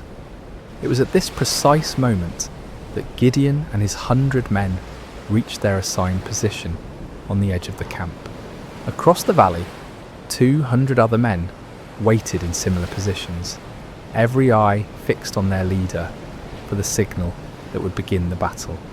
Gideon raised his torch-filled jar high above his head, then brought it down sharply, smashing it against a rock. The clay shattered with a sound that seemed to echo across the silent valley, and immediately his torch blazed forth in the darkness. At the same instant, he lifted his trumpet to his lips and blew a long, piercing blast. "For the Lord and for Gideon," he shouted at the top of his lungs. The signal rippled around the camp, as 300 jars smashed simultaneously, 300 torches burst into flame, and 300 trumpets' heights sounded their defiant call. The battle cry of "For the Lord and for Gideon" echoed from every direction, creating the impression that the Midianite camp was completely surrounded by a massive army. The effect was instantaneous and devastating. Thousands of sleeping soldiers were jolted awake to find their camp surrounded by blazing lights and deafening noise. In the confusion and darkness, panic spread like wildfire through the ranks. Soldiers stumbled from their tents, grabbing whatever weapons they could find, unable to determine the size or direction of the attacking force. In their panic and confusion, the Midianites and their allies began attacking each other. Unable to distinguish friend from foe in the darkness, and hearing battle cries in their own languages from every direction, they assumed they had been betrayed by their allies. The coalition that had seemed so formidable began to tear itself apart. The 300 Israelites maintained their positions around the perimeter, continuing to blow their trumpets and hold their torches high, creating the illusion of a massive army that had the enemy completely surrounded. They watched in amazement as God fulfilled his promise in the most spectacular fashion imaginable. The panic spread throughout the entire camp like a plague. What had begun as confusion quickly escalated into a full-scale rout as the enemy forces fled in every direction, abandoning their weapons, supplies, and even their camels in their desperate attempt to escape what they perceived as certain destruction. The victory was complete and overwhelming, achieved not through superior numbers or military might, but through divine intervention, working through the obedience of 300 faithful men. The God who had called Gideon from his hiding place in the winepress had once again demonstrated that his power is made perfect in human weakness. As dawn broke over the valley, an astonishing sight greeted the 300 Israelites. Where the night before had stood the mighty encampment of Israel's oppressors, now lay only scattered debris and abandoned supplies. Tents stood empty, their guy ropes cut by fleeing soldiers. Weapons lay discarded where they had fallen from panicked hands. The camels that had been described as innumerable as locusts wandered aimlessly, their owners having fled into the wilderness. The ground itself told the story of the night's chaos. Bloodstains marked the spots where confused allies had struck down one another in the darkness. Personal belongings were strewn across the landscape as the fleeing army had abandoned everything that might slow their escape. The scene looked less like the aftermath of a battle and more like the remnants of a catastrophic natural disaster. Gideon and his men moved through the abandoned camp in wonder, scarcely believing what their eyes were witnessing.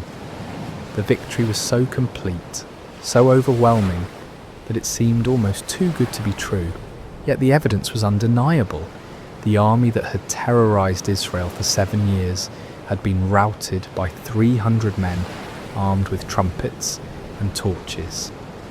But God's deliverance was not yet complete. Even as the 300 marvelled at what had occurred in the valley, word of the miraculous victory was spreading throughout the hill country of Israel. Men who had dismissed Gideon's call to arms, who had remained hidden in their caves and strongholds, now emerged with renewed courage and determination. The tribes of Naphtali, Asher and Manasseh rallied to pursue the fleeing Midianites. What had begun with 300 faithful men now swelled into a national movement of liberation. The psychological impact of the victory was as important as the military result. The myth of Midianite invincibility had been shattered in a single night, and the spirit of resistance that had been dormant for so long now burst forth like a river breaking through a dam. Gideon sent messengers throughout the hill country of Ephraim with urgent instructions. come down against the Midianites and seize the waters of the Jordan ahead of them as far as Beth-barah. This strategic move would cut off the enemy's escape routes and ensure that the victory would be complete. The Ephraimites responded with enthusiasm, capturing the fords of the Jordan and trapping many of the fleeing Midianites. In the pursuit that followed, they captured two of the Midianite leaders, Oreb and Zeb, whose names meant raven and wolf. These princes, who had struck terror into Israelite hearts for years, were now defeated and killed at the places that would forever bear their names: the rock of Oreb and the winepress of Zeb.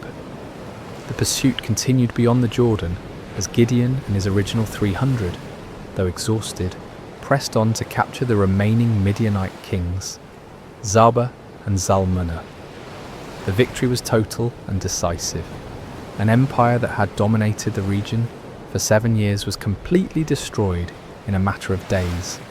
The land of Israel enjoyed peace for 40 years during Gideon's lifetime.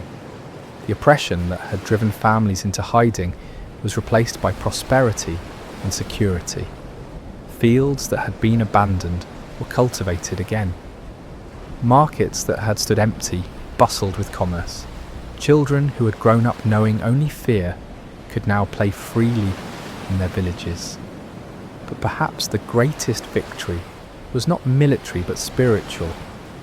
Israel had rediscovered that their God was still the same mighty deliverer who had brought their ancestors out of Egypt. The impossible victory served as a permanent reminder that with God all things are possible. The story of Gideon and the 300 speaks across the centuries, with timeless truths that challenge and encourage us today. First, we see that God uses the unlikely. Gideon was not a seasoned warrior or a natural leader. He was a fearful farmer, hiding from his enemies. Yet God saw potential that others missed. This reminds us that God's calling is not based on our qualifications, but on his purposes. Second, the reduction of Gideon's army from 32,000 to 300 demonstrates that faith matters more than numbers. In a world obsessed with statistics and metrics, God's economy operates differently. He delights in using small, faithful remnants to accomplish great things, ensuring that his power, not human strength, receives the glory. Third, Gideon's requests for signs teach us about the balance between faith and doubt. God was patient with Gideon's need for confirmation, showing us that honest questions and requests for reassurance are not signs of weak faith but of a heart that desires to walk in God's will. Finally, the story shows us that obedience in the face of fear is the essence of courage. Gideon was afraid, his army was outnumbered, and the strategy seemed foolish. Yet they obeyed, and God honoured their faithfulness with victory. When we feel unqualified for the tasks before us, when the odds seem insurmountable, when we need reassurance before taking steps of faith, the story of Gideon reminds us that our God specialises in impossible victories. He is still calling ordinary people to extraordinary purposes, still using the weak to confound the mighty, still turning fearful hearts into faithful warriors. The God who met Gideon at the winepress is the same God who meets us in our hiding places today, calling us to step out in faith and watch him work miracles through surrendered lives. Just as the 300 trumpets and torches became instruments of divine victory, our simple obedience can become the means through which God accomplishes his purposes in our generation. May we have the courage to answer when he calls, the faith to trust when he leads, and the persistence to follow when he sends us into battles that seem impossible to win. For with God, the 300 can defeat the multitudes, and faith can move mountains that seem immovable. The story of Gideon reminds us that our greatest victories come not when we feel strong and capable, but when we acknowledge our weakness and depend completely on God's strength. In those moments of surrender, we discover that we serve a God who delights in doing the impossible through the most unlikely people. And so the story ends where it began, with an invitation to faith, a call to courage, and a promise that the God who delivered Israel through Gideon and the 300 is still delivering his people today, one impossible victory at a time.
Hello dear listener and welcome to Sacred Slumber. Before we begin tonight's story, I'd love to know how your day has been. Whether it was filled with joy or challenges, you're exactly where you need to be right now. What time is it where you are in the world? Are you settling down for the evening, or perhaps finding a quiet moment in the middle of your day? Wherever you are listening from, know that you are part of our global community of souls seeking peace and spiritual connection. If this is your first time joining us, please consider subscribing to Sacred Slumber. We're here to bring you stories that nourish the spirit and calm the mind. Tonight, we journey to ancient Judah, to a time when God called a young man named Jeremiah to carry a message of both warning and hope.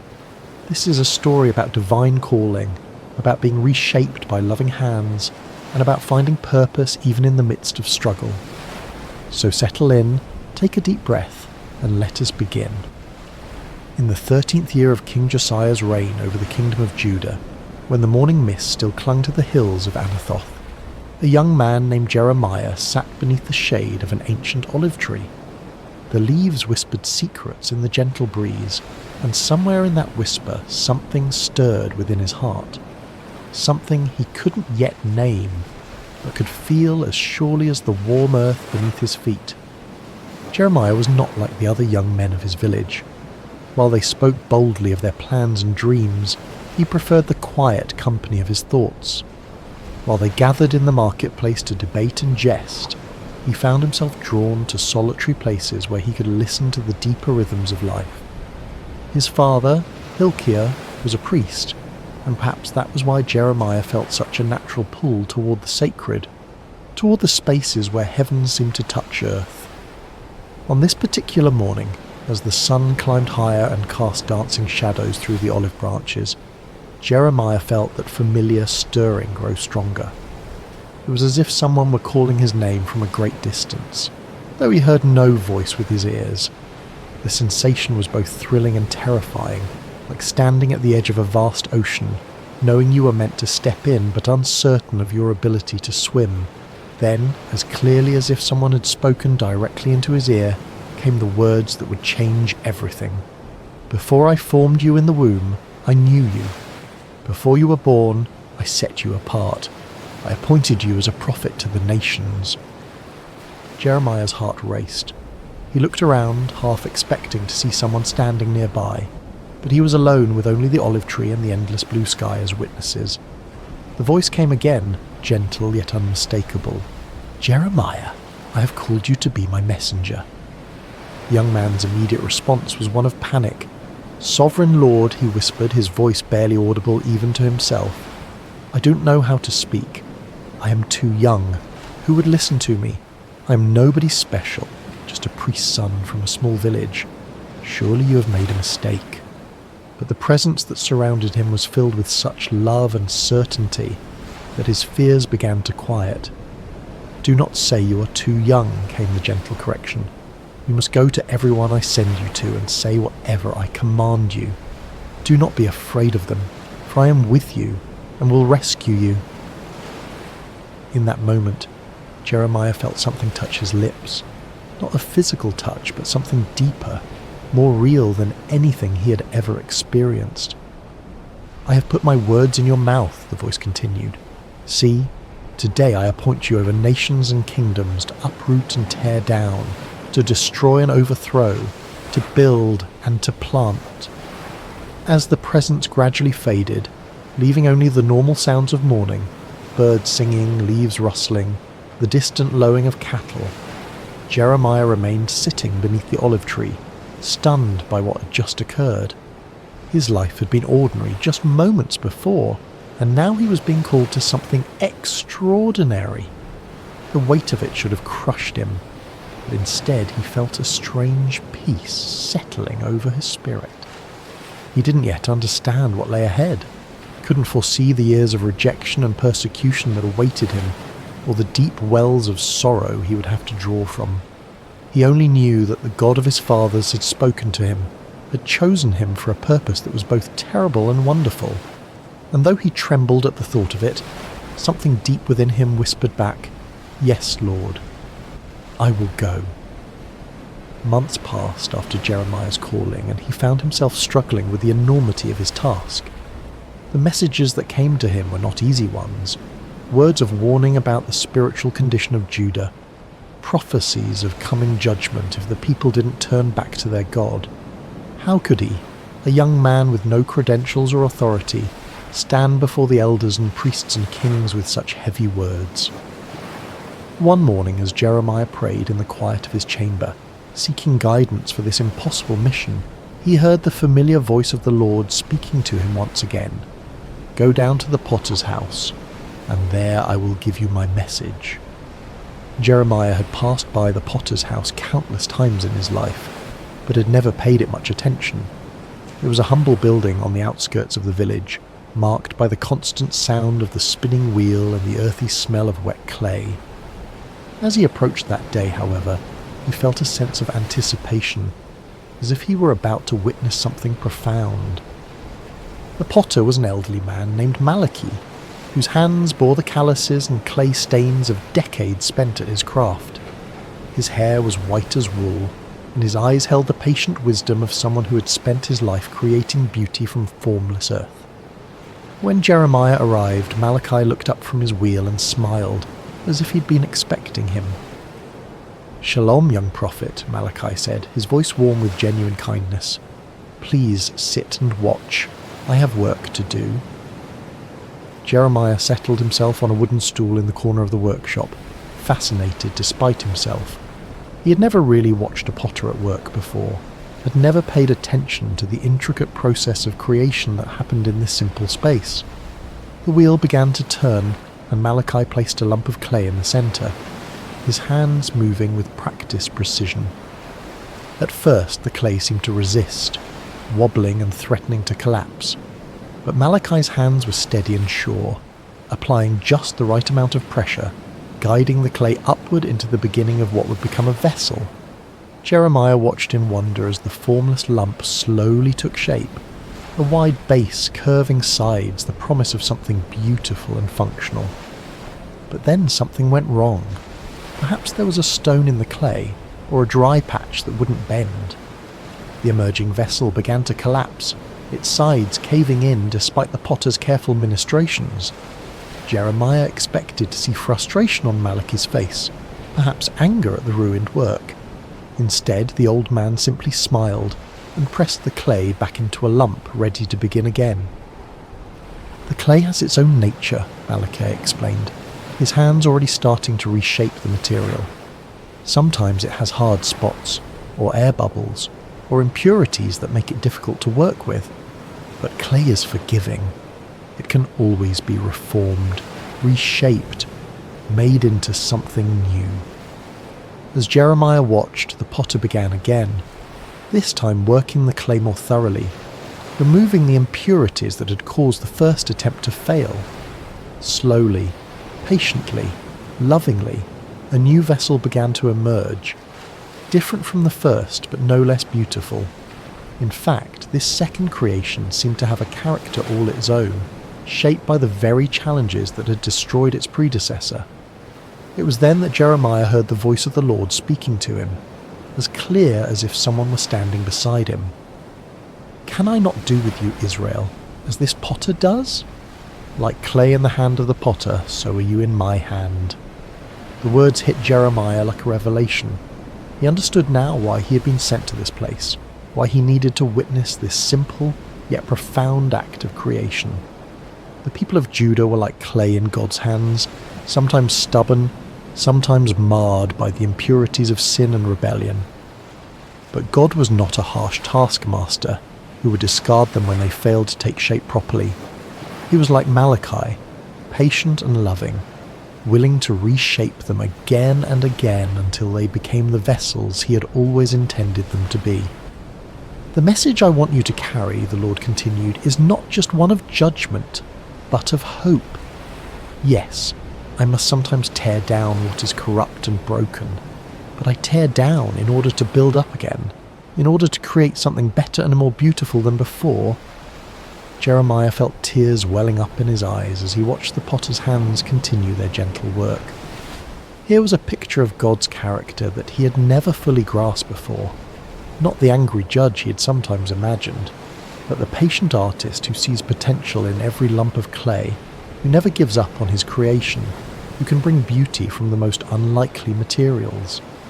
"Thank you," he whispered to Malachi as he prepared to leave. The old potter looked up from his work and smiled. "The clay thanks the potter by yielding to his hands," Malachi replied. "Perhaps that is all any of us can do, yield to the hands that know how to shape us into something beautiful." As Jeremiah walked home through the narrow streets of his village, he felt a new understanding of his calling beginning to take root in his heart. He was not just a bearer of bad news, but a messenger of hope. The God who had called him was not a destroyer but a creator, not a tyrant but a loving craftsman who would never abandon his work. The words came to him then, the message he would carry to the people of Judah. "If at any time I announce that a nation or kingdom is to be uprooted, torn down and destroyed, and if that nation I warned repents of its evil, then I will relent and not inflict on it the disaster I had planned. And if at another time I announce that a nation or kingdom is to be built up and planted, and if it does evil in my sight and does not obey me, then I will reconsider the good I had intended to do for it." It was a message of both warning and promise, of judgment and mercy intertwined. Like the potter's hands, God's discipline was always aimed at restoration, always working toward the creation of something more beautiful than before. Armed with this new understanding, Jeremiah began his prophetic ministry in earnest. But if he had hoped that his message of God's love and patience would be readily received, he was quickly disillusioned. The people of Judah, from the poorest peasant to the most powerful priest, seemed determined to resist the very hands that were trying to reshape them. His first major public appearance came during the reign of King Jehoiakim, Josiah's son, who had turned away from his father's reforms and allowed idolatry to flourish once again throughout the land. Jeremiah stood in the temple courts, his voice carrying across the stone courtyard as he delivered the message God had given him. "This is what the Lord says," he proclaimed, his young voice growing stronger with each word. "Reform your ways and your actions, and I will let you live in this place. Do not trust in deceptive words and say, 'This is the temple of the Lord, the temple of the Lord, the temple of the Lord.'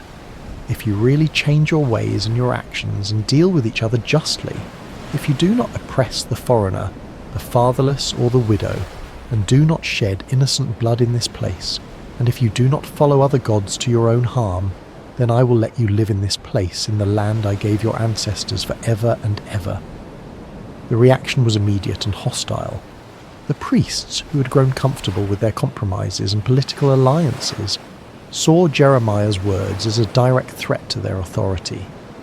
The wealthy merchants and nobles who had prospered by exploiting the poor and forming partnerships with pagan nations heard his call for justice as an attack on their way of life. "Who does this young man think he is?" they muttered among themselves. "He speaks of judgment and destruction like some kind of doomsday prophet. Where is his authority? Where are his credentials?"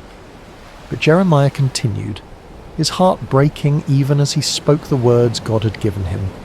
He could see the spiritual adultery that had infected his beloved nation, the way they had turned from the God who had delivered them from Egypt and given them this promised land.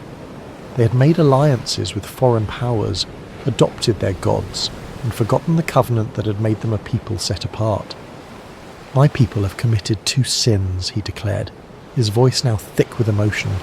"They have forsaken me, the spring of living water, and have dug their own cisterns, broken cisterns that cannot hold water." The imagery was powerful and heartbreaking. Jeremiah could see it so clearly. A nation that had access to the purest, most life-giving water imaginable, yet had chosen instead to dig broken wells that left them thirsty and desperate. They had exchanged their glory for worthless idols, their security for political alliances that would ultimately fail them.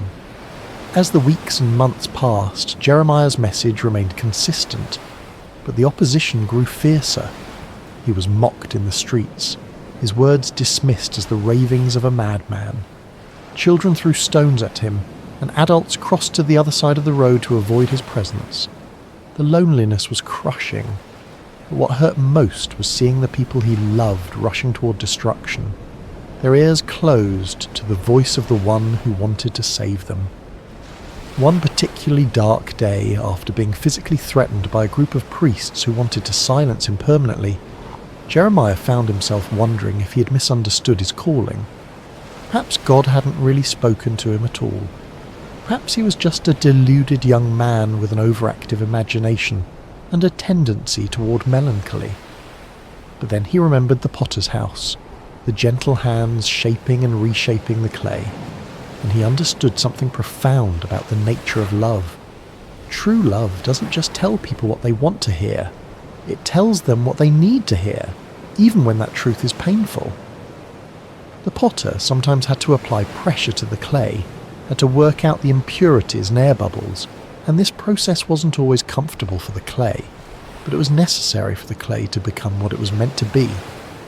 "I am not their enemy," Jeremiah whispered to himself as he walked through the quiet streets late one evening. "I am their friend. I am speaking these hard words because I love them, because God loves them, because we can't bear to see them destroy themselves." The revelation gave him strength to continue, even as the opposition intensified. He began to write down his prophecies, creating a record of God's words that could be preserved even if his voice was silenced. He wrote of the coming judgment, but also of the hope that lay beyond it, the promise of a new covenant, a time when God would write his law on their hearts rather than on tablets of stone. "The days are coming," he wrote, his hand moving quickly across the parchment, "when I will make a new covenant with the people of Israel and with the people of Judah. It will not be like the covenant I made with their ancestors when I took them by the hand to lead them out of Egypt, because they broke my covenant, though I was a husband to them. This is the covenant I will make with the people of Israel after that time. I will put my law in their minds and write it on their hearts. I will be their God, and they will be my people." Even in the midst of his loneliness and rejection, Jeremiah held on to this vision of hope. The potter was still at work, still shaping, still creating something beautiful from the clay of human hearts. The process might be painful, but the end result would be worth it all. There came a time when the weight of his calling became almost too much for Jeremiah to bear. The constant rejection, the threats, the loneliness of being God's messenger to a people who didn't want to hear from God. It all pressed down on him like a physical burden. He had been faithful to his calling for years now, and what did he have to show for it? A nation that seemed more rebellious than ever, leaders who actively opposed him, and a heart that felt like it might break from the strain. The breaking point came when Pashur, the priest who was chief officer in the temple, had Jeremiah beaten and put in stocks overnight for prophesying that Jerusalem would be destroyed. The humiliation was complete, displayed like a common criminal in front of the very people he was trying to save. When he was released the next morning, bruised and aching, Jeremiah's first instinct was to flee. He made his way to his favourite spot of solitude, a small grove of trees outside the city where he often went to pray. There, surrounded by the peaceful sounds of nature, he poured out his heart to God in words that were both complaint and lament. "You deceived me, Lord, and I was deceived," he cried out, his voice raw with emotion. "You overpowered me and prevailed. I am ridiculed all day long. Everyone mocks me. Whenever I speak, I cry out proclaiming violence and destruction. So the word of the Lord has brought me insult and reproach all day long." The words felt almost blasphemous as they left his lips, but they were honest words, torn from the depths of his soul. He'd given everything to this calling. His youth, his dreams of a normal life, his relationships with family and friends. And for what? To be treated as a pariah, a madman, a troublemaker. In that moment of deepest despair, Jeremiah made a decision that felt like the only sane choice left to him. He would be silent. No more prophecies, no more warnings, no more attempts to turn the hearts of a stubborn people back to their God. He would find a quiet corner of the world and live out his days in peace, letting others worry about the spiritual condition of the nation. The resolve felt good at first, like setting down a burden that had been crushing him. For several days, he said nothing about the visions that continued to come to him, ignored the urgings in his spirit to speak out against the injustices he witnessed. He tried to live like a normal person, to find satisfaction in simple pleasures and everyday concerns. But something strange began to happen. The more he tried to suppress the words God had given him, the more they seemed to burn within him. It was as if a fire had been kindled in his bones, a flame that grew hotter the more he tried to smother it. The visions wouldn't stop coming. The burden for his people wouldn't lift, and the words of God seemed to be blazing inside him like a furnace. But if I say, I will not mention his word or speak any more in his name, he found himself whispering, his word is in my heart like a fire shut up in my bones. I am weary of holding it in. Indeed, I cannot. The realization came to him gradually, like dawn breaking over the mountains. He couldn't stop being a prophet any more than he could stop being human. This wasn't just something he did. It was who he was. God had formed him in the womb for this purpose, had written this calling into the very fabric of his being. To deny it would be to deny himself, to attempt to live as someone he was never meant to be. But more than that, he began to understand that his struggles and sufferings were not signs that he had failed in his calling, but evidence that he was fulfilling it exactly as God intended. The potter sometimes had to apply intense heat to the clay to make it strong and durable. The fire in his bones wasn't a punishment. It was the very thing that qualified him to speak for God. The Lord is with me like a mighty warrior, he declared, his voice growing stronger with each word. So my persecutors will stumble and not prevail. They will fail and be thoroughly disgraced. Their dishonor will never be forgotten. The change in perspective was revolutionary. Instead of seeing his sufferings as evidence of God's abandonment, Jeremiah began to understand them as proof of God's presence. The fire in his bones wasn't consuming him. It was refining him, purifying him, making him into the kind of vessel that could carry God's words to a broken world. He thought again of the potter's house, of the way Malachi had worked the clay with such patience and skill. Sometimes the potter had to put the vessel into the fire to make it strong, to burn away the impurities and set the shape permanently. The heat wasn't cruelty, it was love, a kind of love that was willing to do whatever it took to create something beautiful and lasting. I will speak, Jeremiah said aloud, his voice carrying across the quiet grove. I will speak because I must, because the words are like fire in my bones, because God has made me a prophet to the nations.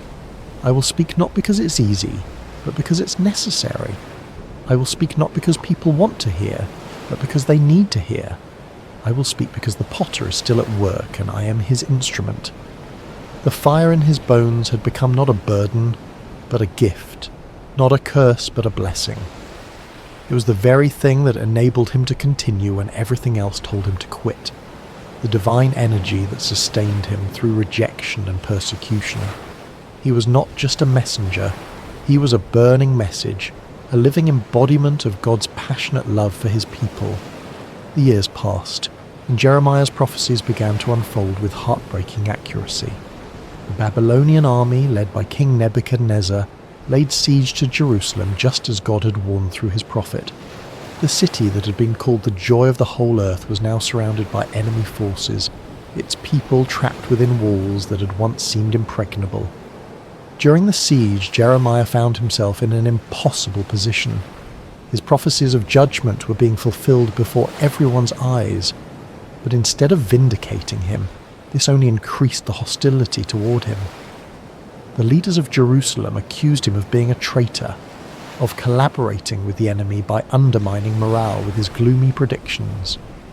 "You're deserting to the Babylonians," they shouted when he tried to leave the city on a simple errand. They arrested him, beat him, and threw him into a dungeon where he remained for many days, forgotten and alone. But even in that dark place, the word of the Lord continued to come to him, and strangely, it was not a word of judgment, but of hope. "Call to me and I will answer you," came the familiar voice in the darkness. "I will tell you great and unsearchable things you do not know." The message that came to him there in the dungeon was one of the most beautiful and hopeful prophecies he had ever received. It spoke of a time when the city would be rebuilt, when the people would return from exile, when joy and celebration would once again fill the streets of Jerusalem. It was a promise of restoration so complete and wonderful that it seemed almost too good to be true. I will bring health and healing to it, God promised. I will heal my people and will let them enjoy abundant peace and security. I will bring Judah and Israel back from captivity, and will rebuild them as they were before. I will cleanse them from all the sin they have committed against me, and will forgive all their sins of rebellion against me. Then this city will bring me renown, joy, praise, and honour before all nations on earth that hear of all the good things I do for it. Even as the sounds of warfare grew louder outside his prison walls, Jeremiah held on to these words of hope. The potter was still at work, still shaping, still creating something beautiful from the broken clay of human hearts and human history. When the city finally fell, it was as devastating as Jeremiah had predicted. The temple was destroyed, the walls torn down, the leaders killed or carried away into exile. The sight of Jerusalem in ruins was almost more than the prophet could bear. This was the city where God had chosen to dwell, the place where his people had worshipped for centuries. Now it lay in smoking rubble, its streets filled with the debris of a civilization that had forgotten its God. In the aftermath of the destruction, Jeremiah sat among the ruins and wept. The tears came not from a heart that said, "I told you so," but from one that was genuinely broken for the suffering of his people. He had warned them, yes, but he had never wanted to see them destroyed. He had hoped until the very end that they would turn back to God and avoid this terrible fate. It was then that he began to write what would become known as the Book of Lamentations, a collection of funeral songs for a dead city, poems of grief and mourning that captured the full depth of the tragedy that had befallen Jerusalem. But even in the midst of this profound sorrow, hope refused to be extinguished. "Because of the Lord's great love we are not consumed," he wrote, his hand trembling as he formed the words, "for his compassions never fail. They are new every morning. Great is your faithfulness." The words seemed to come from somewhere deeper than his own understanding, as if the Spirit of God was using his human grief to express a divine truth that transcended the immediate circumstances. Yes, Jerusalem had fallen. Yes, the people were scattered and the temple destroyed. But God's love had not failed. His faithfulness had not ended. His compassions were indeed new every morning, even in the darkest of times. "The Lord is good to those whose hope is in him," he continued. "To the one who seeks him, it is good to wait quietly for the salvation of the Lord." As he wrote these words, Jeremiah began to understand something profound about the nature of hope. It wasn't based on circumstances or on the absence of suffering. True hope was rooted in the character of God himself, in his unchanging love and faithfulness. The potter might allow the clay to be broken, but he would never abandon it. He might permit the vessel to be shattered, but only so that he could create something even more beautiful from the pieces. "For no one is cast off by the Lord forever," he wrote, his voice growing stronger with each word. "Though he brings grief, he will show compassion. So great is his unfailing love. For he does not willingly bring affliction or grief to anyone." The ruins of Jerusalem became, in a strange way, a place of worship for Jeremiah. There among the broken stones and scattered debris, he found a closeness to God that he had never experienced before. The external symbols of faith were gone, but faith itself remained. The building had been destroyed, but the builder continued his work. People would come to him there, survivors of the siege who were struggling to make sense of what had happened. They would ask him why God had allowed such suffering, why the innocent had to pay for the sins of the guilty, why the city of God had been given over to pagan armies. "I cannot answer all your questions," Jeremiah would tell them gently, "but I can tell you what I've learned in my years of walking with the Lord. He is like a potter who shapes clay, and sometimes the shaping process is painful. But he never works without purpose, and he never abandons what he has begun. The vessel may be broken, but the potter's hands are still at work creating something new from the pieces." In the final years of his life, Jeremiah found himself in Egypt, carried there against his will by a group of Jewish refugees who feared remaining in the land of Judah. It was not where he had expected to end his days. far from the city he had loved and served for so many years. But even in this foreign land, he continued to speak the words God gave him, continued to comfort and challenge the people who had been scattered by the winds of history. As he sat one evening by the banks of the Nile watching the sunset over the ancient land of the Pharaohs, Jeremiah reflected on the long journey that had brought him to this place. He was no longer the young man who had trembled beneath the olive tree at his first calling. His hair was now white, his hands marked by years of writing and rewriting God's words, his heart scarred by decades of rejection and persecution. But he was not bitter. Somehow, through all the pain and struggle, he had learned to see his life as part of a larger tapestry that God was weaving through history. He was just one thread in that tapestry, but he had been woven in exactly the right place, at exactly the right time, for exactly the right purpose. A young Jewish woman approached him as he sat by the water, her eyes reflecting the same uncertainty and pain he had seen in so many faces over the years. "Prophet," she said softly, "my heart is broken. I have lost everything. My home, my family, my future. How can I believe that God still cares about me?" Jeremiah smiled and gestured for her to sit beside him. "Let me tell you a story," he said, his voice warm with the wisdom of long experience. "Once, God sent me to a potter's house to watch him work. The potter was shaping a vessel on his wheel, but something went wrong. The clay became marred, misshapen, useless for its intended purpose." The young woman leaned forward, intrigued despite her sorrow. "I expected the potter to throw the clay away," Jeremiah continued. "After all, it was ruined, wasn't it?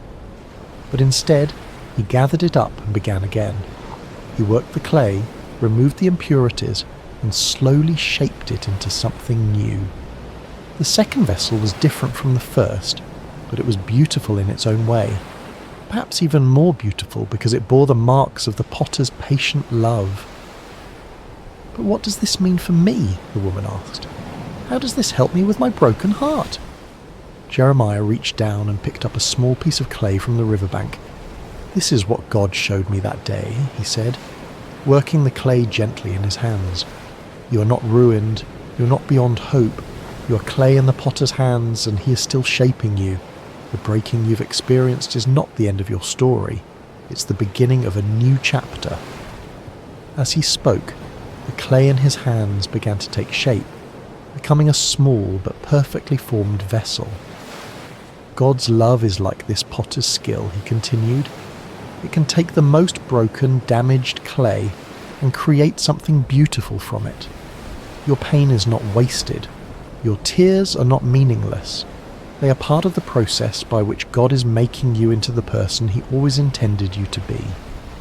The woman began to weep, but they were not tears of despair. They were tears of hope, of recognition, of a heart that was beginning to heal. "How do you know this?" she whispered. "How can you be so sure?" Jeremiah smiled, and in that smile was the peace of a man who had wrestled with God and found him faithful. "Because I have been clay in the potter's hands for 40 years, he said simply. "I have been broken and reshaped more times than I can count. I have questioned, doubted, even tried to run away from his calling. But through it all, I have learned one thing. The potter never gives up on his clay. He never throws it away. He keeps working, keeps shaping, keeps creating until the vessel is exactly what he envisioned it to be." As the stars began to appear in the darkening sky, Jeremiah continued to speak with the young woman and others who had gathered around them.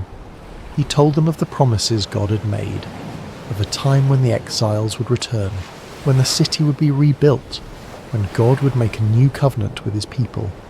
He reminded them that their current suffering was not the end of the story, but part of a larger narrative of redemption and restoration.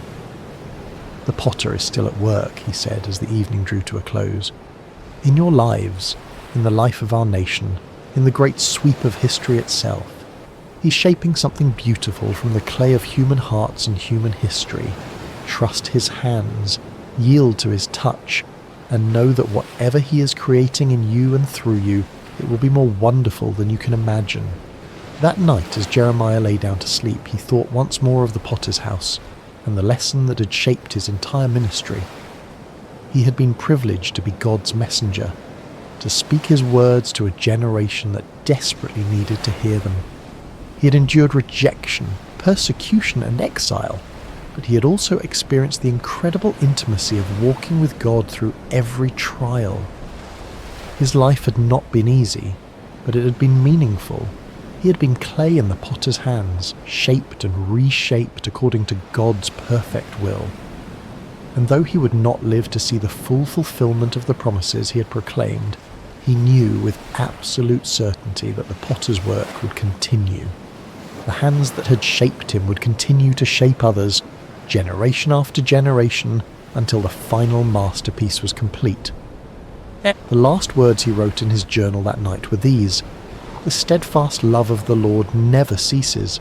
His mercies never come to an end. They are new every morning. Great is your faithfulness. The Lord is my portion, says my soul, therefore I will hope in him." And in the quiet darkness of a foreign land, far from the ruins of Jerusalem but close to the heart of God, Jeremiah slept peacefully, knowing that the potter's hands were still at work, still shaping, still creating something beautiful from the clay of human hearts. The message he had carried for 4 decades would outlive him, would speak to countless generations of broken people who needed to know that they were not beyond hope, that the potter never gives up on his clay, and that his love truly is new every morning. The story of Jeremiah reminds us that even in our darkest moments, even when our lives seem shattered beyond repair, we are never beyond the reach of the potter's hands. Like clay on the wheel, we may be broken, but we are never discarded. We are loved, shaped, and reshaped by hands that know exactly what we can become. And in the end, that is enough. That is everything. In the quietness of this story's end, may you find the peace that comes from knowing you too are clay in the potter's hands, being shaped with infinite love and patience into something beautiful beyond your wildest dreams. The potter is still at work, still shaping, still creating, and his love for you is new every morning.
Hello, dear listener, and welcome to Sacred Slumber. Before we begin tonight's story, I'd love to know how your day has been. Whatever time it is where you are in the world, whether you're settling in for the evening or finding a quiet moment during your day, you're exactly where you need to be. We have listeners joining us from every corner of the globe, and it's beautiful to think that we're all connected through these ancient stories that continue to speak to our hearts today. If this story brings you peace and you'd like to hear more like it, please consider subscribing to Sacred Slumber. Now let us journey back over 3,000 years to a time when the hills of ancient Israel echoed with the cries of an oppressed people, and discover how God chose the most unlikely hero to deliver them. The sun blazed mercilessly over the barren hills of ancient Israel, its heat seeming to mock the suffering people below. For 7 long years, the shadow of oppression had fallen across the promised land, like a plague that would not lift. The Midianites, fierce nomadic warriors from the desert, had swept down upon Israel like locusts, devouring everything in their path. In caves carved into limestone cliffs, families huddled in darkness, their faces gaunt with hunger and hollow with despair. Children, who should have been playing in village squares instead, learned to recognize the distant thunder of approaching hoofbeats, the signal to flee deeper into their rocky refuges.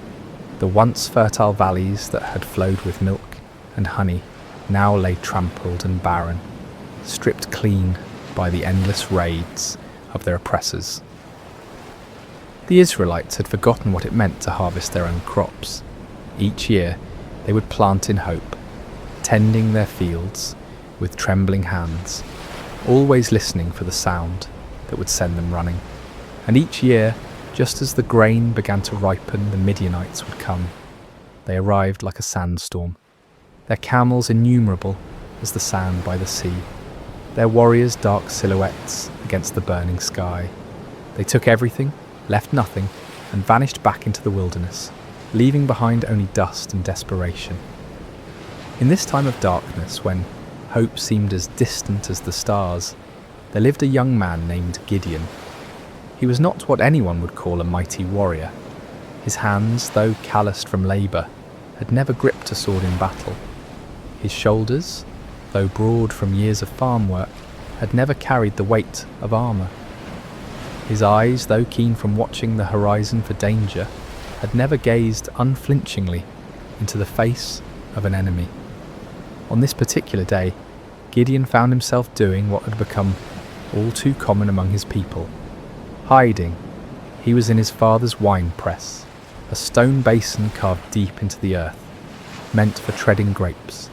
But instead of the purple stain of harvest, this hollow held only wheat stalks and the sound of desperate threshing. Gideon worked quickly, quietly, glancing nervously toward the rim of the pit above him. This was no place to thresh grain, but it was hidden from watching eyes, concealed from raiders who might snatch away even this meagre portion of food. The irony was not lost on him.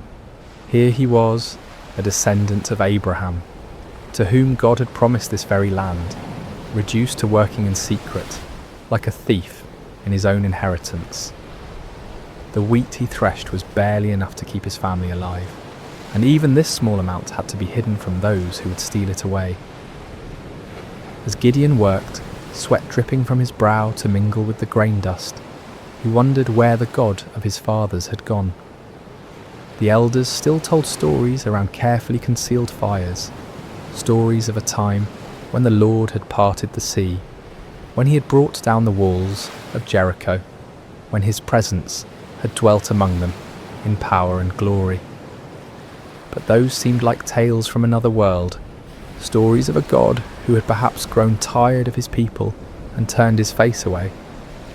The rhythmic sound of the flail striking grain filled the small space, a lonely percussion that seemed to echo the beating of his own discouraged heart. Each strike felt like a prayer he didn't know how to voice, a desperate plea to heaven from a pit in the earth, and then without warning, the monotonous rhythm was broken by a voice. "The Lord is with you, mighty warrior." Gideon's flail froze mid-swing. His heart hammered against his ribs as he spun around, expecting to see a Midianite soldier who had discovered his hiding place. Instead, he saw a figure sitting beneath the oak tree, above the winepress, a man whose presence seemed to make the very air shimmer with an otherworldly light. The stranger's words echoed in Gideon's mind. Mighty warrior? Him? The man who threshed wheat in secret, who started at shadows, who had never held anything more dangerous than farming tools? Surely this visitor was either mocking him or mistaken about who he was addressing. Gideon climbed slowly from the winepress, his legs unsteady, not from exertion, but from the strange presence of this visitor. The man beneath the oak appeared ordinary enough, yet something in his bearing, something in the way the light seemed to gather around him, spoke of anything but ordinary humanity. "Pardon me, my lord," Gideon said, his voice betraying his confusion and fear. "But if the Lord is with us, why has all this happened to us? Where are all his wonders that our ancestors told us about when they said, 'Did not the Lord bring us up out of Egypt? But now the Lord has abandoned us and given us into the hand of Midian.'" The words tumbled out of him like water breaking through a dam. 7 years of bottled frustration, 7 years of unanswered prayers, 7 years of watching his people suffer, while heaven remained silent. If this stranger claimed the Lord was with them, then where was the evidence? Where was the God who had once fought for Israel with fire and earthquake, with angel armies and miraculous interventions? The figure beneath the oak tree regarded him with eyes that seemed to hold depths of understanding far beyond human measure. When he spoke, his voice carried an authority that made the ground beneath Gideon's feet feel somehow more solid, as if reality itself paid attention to his words. "Go in the strength you have and save Israel out of Midian's hand. Am I not sending you?" Gideon felt his knees nearly buckle. Save Israel? Him? The man who hid in wine presses, who jumped at the sound of the wind through the barley? This had to be some terrible mistake, some cosmic error in judgment. "Pardon me, my lord," he said again, his voice barely above a whisper, "but how can I save Israel? My clan is the weakest in Manasseh, and I am the least in my family." It was true. His family held no position of honour among the tribe. They owned no great flocks, commanded no respect in the councils of the elders. Gideon himself was the youngest son, the one who tended to mundane tasks while others made important decisions. He was nobody special, nobody who mattered, nobody whom anyone would follow into battle. But the mysterious visitor seemed unmoved by these protests. "I will be with you," he said simply, "and you will strike down all the Midianites, leaving none alive." The promise hung in the air between them, impossible and overwhelming. Gideon's mind reeled as he tried to comprehend what was being asked of him. But if this was truly a messenger from the Lord, if this was indeed the God of his fathers speaking to him, then surely he could ask for some sign, some proof that this wasn't merely the product of too much sun and too little food. "If now I have found favour in your eyes," Gideon said carefully, "give me a sign that it is really you who speaks with me. Please do not go away until I come back, and bring my offering and set it before you." The figure nodded gravely. "I will wait until you return." Gideon hurried to his house, his heart pounding with a mixture of terror and desperate hope. He prepared what he could offer: a young goat, unleavened bread made from precious flour, broth to complete the meal. It was a significant sacrifice for a family that had so little, but if there was even the slightest chance that the God of Israel was truly speaking to him, no cost was too great. When he returned to the oak tree, the stranger was still there, patient as stone, eternal as the hills. Gideon set the meat on a rock, poured out the broth, and waited to see what would happen. The visitor extended the staff in his hand and touched the meat and bread. Instantly, fire flared up from the rock, consuming the offering completely. In the same moment, the figure vanished from sight, leaving Gideon alone with the blackened stone and the certain terrifying knowledge that he had been speaking with an angel of the Lord.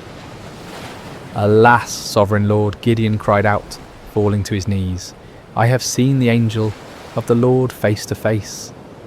But even as fear overwhelmed him, a voice spoke from heaven itself. "Peace, do not be afraid, you are not going to die." Gideon built an altar there and called it "The Lord is Peace," but peace was far from what he felt in his heart. That very night, the Lord spoke to him again, commanding him to tear down his father's altar to Baal and cut down the Asherah pole beside it. It was to be his first act of obedience, his first step toward the impossible task that lay ahead. Under cover of darkness, accompanied by 10 servants, Gideon did as he was commanded. They worked quietly, dismantling the stone altar and chopping down the wooden symbol of false worship. In their place, Gideon built an altar to the Lord and offered a bull as a sacrifice, using the wood from the Asherah pole as fuel for the fire. When morning came, the men of the town discovered what had been done. Their rage was immediate and fierce. They demanded that Joash, Gideon's father, bring out his son to be killed for destroying the altar of Baal. But Joash surprised everyone, including his son, with his response. "Are you going to plead Baal's cause?" he asked the angry crowd.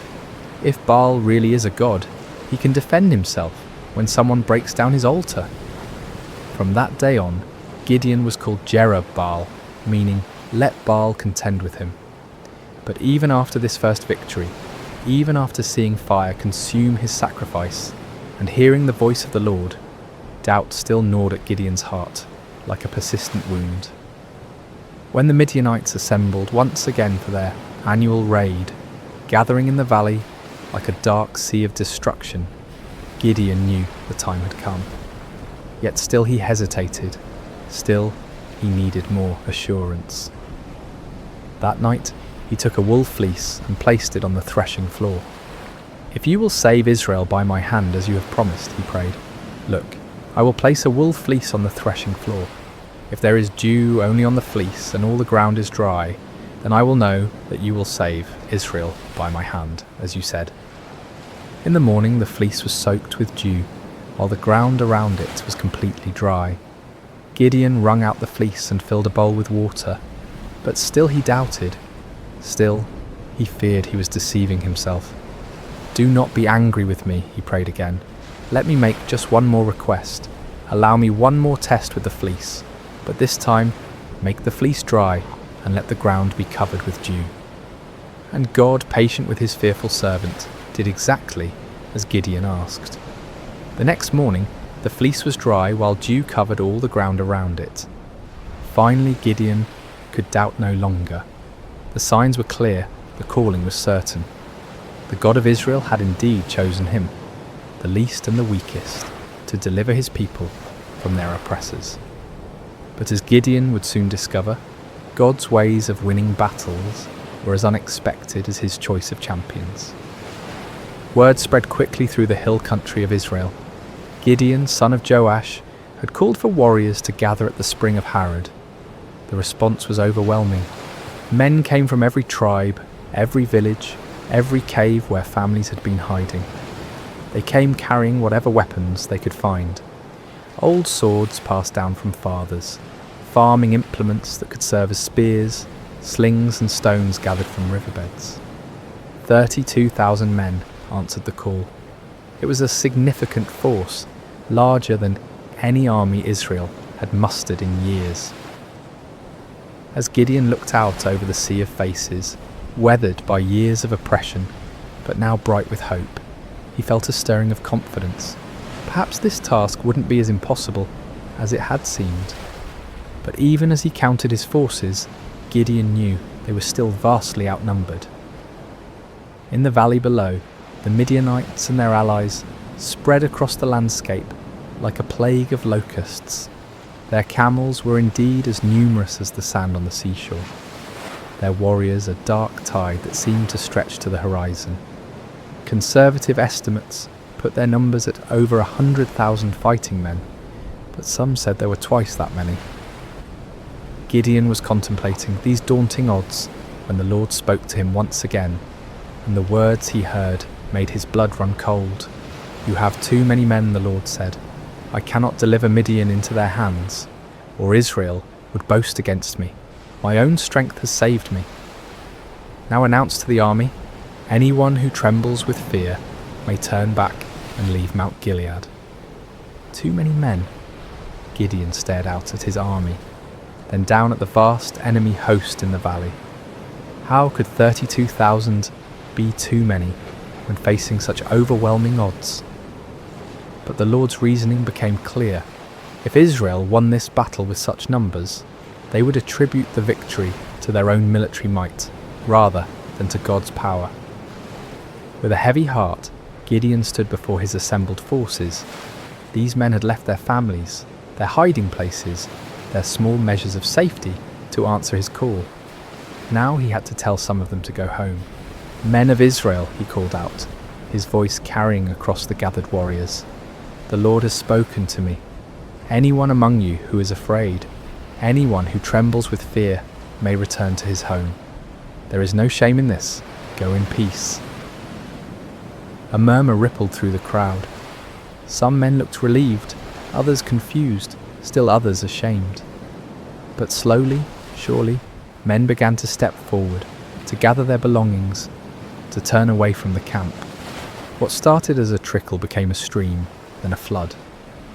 By evening, 22,000 men had departed for their homes, leaving only 10,000 behind. Gideon watched them go with a mixture of understanding and dread.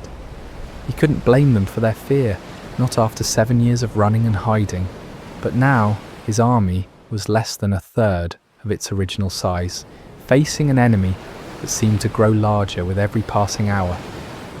Surely now the Lord would be satisfied with the numbers. Surely now they could plan their attack, develop their strategy, prepare for battle. But as the sun set over the camp, painting the sky the colour of blood, the voice of the Lord came to Gideon once more. "There are still too many men," the Lord said. "Take them down to the water, and I will thin them out for you there." Gideon felt as if the ground was shifting beneath his feet. Still too many? 10,000 men were still too many to face 100,000? What kind of battle was the Lord planning? The next morning, Gideon led his remaining men down to the spring of Harod. The water was clear and cold, bubbling up from underground sources that had never failed, even in the driest years. The men were thirsty from the march and eager to drink. Separate those who lapped the water with their tongues, as a dog laps from those who kneel down to drink, the Lord instructed. Gideon watched carefully as his men approached the water. Most of them, weary and relieved to finally rest, knelt down and put their faces directly to the stream, drinking deeply. But a few, perhaps more cautious or alert, cupped water in their hands and lapped it quickly while keeping their eyes up, watching for danger. When the test was complete, Gideon counted with growing amazement and terror. Only 300 men had lapped the water like dogs. 300 out of 10,000. 300 to face the multitudes of Midian. "With the 300 men that lapped I will save you and give the Midianites into your hands," the Lord said. "Let all the others return home." The dismissal of the remaining 9,700 men was even more painful than the first reduction. These were the men who had stayed when others fled, who had shown courage and commitment. Yet now they too had to be sent away, carrying with them the supplies and provisions that would have sustained a larger force. As evening fell over the camp, Gideon found himself staring at his tiny army. 300 men sat around small fires, their faces illuminated by flickering flames. Some sharpened weapons, others mended gear, still others simply stared into the darkness where their enemies waited. They were farmers and shepherds, craftsmen and traders. None of them were professional soldiers. None of them had trained for this kind of warfare. Gideon walked among them, listening to their quiet conversations. Some spoke of their families, wondering if they would ever see their wives and children again.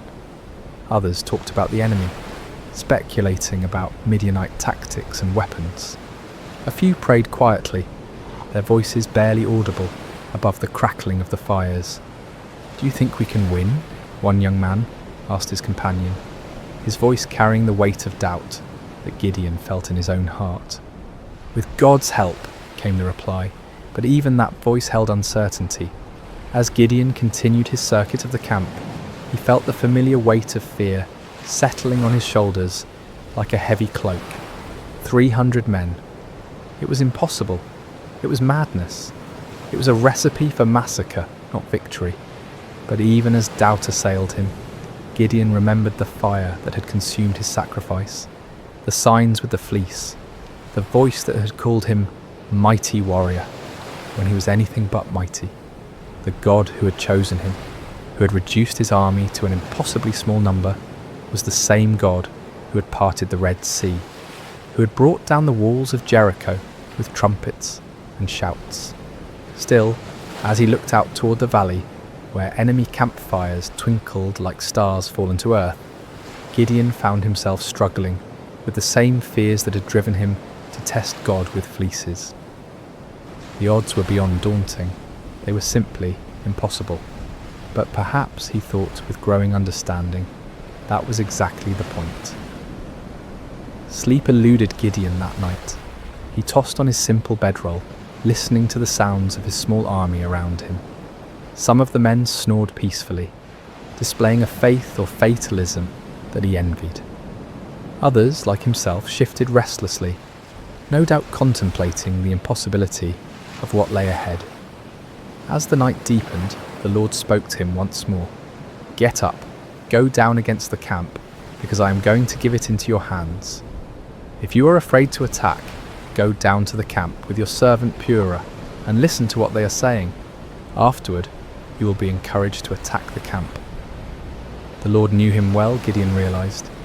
He was indeed afraid, terrified beyond measure.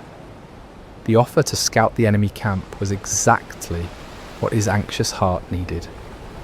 Taking his servant Purah, a young man who had served his family faithfully for years, Gideon crept away from the Israeli camp under cover of darkness. The descent into the valley was treacherous in the darkness. They picked their way carefully between rocks and thorny bushes, each step taking them closer to the vast enemy encampment. As they drew near, the sheer scale of the Midianite army became even more overwhelming. Their campfires stretched as far as the eye could see in every direction, creating a galaxy of light in the darkness of the valley floor. The smell hit them first, thousands of camels, horses and men, creating a pungent mixture that hung heavy in the still night air. Then came the sounds, snoring, quiet conversations, the shuffling of animals, the occasional clank of weapons or armour. It was like approaching a vast, slumbering beast that could wake at any moment and devour them. Gideon and Purah crept to the edge of the camp, staying low among the rocks and scrub brush that dotted the valley floor. The nearest tents were only a few dozen yards away, their dark silhouettes outlined against the glow of dying fires. Guards moved slowly through the camp, but their attention was focused inward, watching for disturbances among their own people rather than looking outward for threats. As they settled into their hiding place, Gideon heard voices from a nearby tent. Two men were talking in low tones, their conversation carrying clearly in the still night air. "I had the most disturbing dream," one man was saying. "I dreamed that a round loaf of barley bread came tumbling into the Midianite camp. It struck the tent with such force that the tent overturned and collapsed." His companion was quiet for a moment before responding, and when he did, his voice was heavy with foreboding. "This can be nothing other than the sword of Gideon, son of Joash, the Israelite. God has given the Midianites and the whole camp into his hands." Gideon felt as if lightning had struck him. Here in the heart of the enemy camp, these soldiers were talking about him, about his victory, about their own defeat. The dream was clearly a sign from God. A simple barley loaf, representing humble Israel, would overturn the mighty tent of Midian. He grasped Purah's arm, and together they crept back through the darkness toward their own camp. But now the impossible seemed possible. Now the 300 seemed not like a pitifully small force, but like the perfect instrument of God's power. The enemy was already defeated in their hearts. All that remained was to make that defeat a reality. Back in the camp, Gideon woke his sleeping warriors.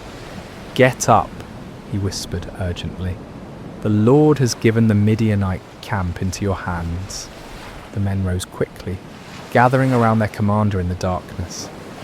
Gideon's voice was transformed, no longer tentative and fearful, but filled with supernatural confidence. "Listen carefully," he said. "We will divide into 3 companies of 100 men each. I will give each of you a trumpet and an empty jar with a torch inside it. Watch me and do exactly what I do. When I and all who are with me blow our trumpets, then you blow your trumpets all around the camp and shout, 'For the Lord and for Gideon.'" The plan was unlike anything any of them had ever heard of. No swords, no spears, no conventional weapons at all. Just trumpets, empty pottery jars and torches. It seemed almost like madness, but there was something in Gideon's voice, something in his bearing, that convinced them this was indeed the Lord's strategy. The men moved quickly and quietly to gather the supplies they would need. Clay jars were found and emptied. Torches were prepared and placed carefully inside, so that their light was completely hidden. Each man took a trumpet, though few of them had any experience with such instruments. The plan didn't require musical skill, however, only the ability to make noise. As the first company prepared to move out, Gideon looked at his men one final time. These farmers and shepherds, these ordinary men who had answered an extraordinary call, were about to attempt something that would be remembered for generations to come. They were terrified. He could see it in their faces, but they were also determined. They'd come too far to turn back now. "Remember," Gideon said quietly, "we are not fighting this battle alone. The Lord goes before us. Trust in him, follow my lead, and we will see the salvation of Israel this very night." The 3 companies spread out in the darkness, moving carefully around the perimeter of the enormous enemy camp. It took time to get into position, with each group having to navigate difficult terrain while carrying their unusual equipment. But finally, just as the middle watch began, just as the guards were changing and the camp was at its most vulnerable, Gideon's company reached their position on one side of the valley. He looked across the vast sea of tents and fires, knowing that his other 2 companies were in position on the other sides.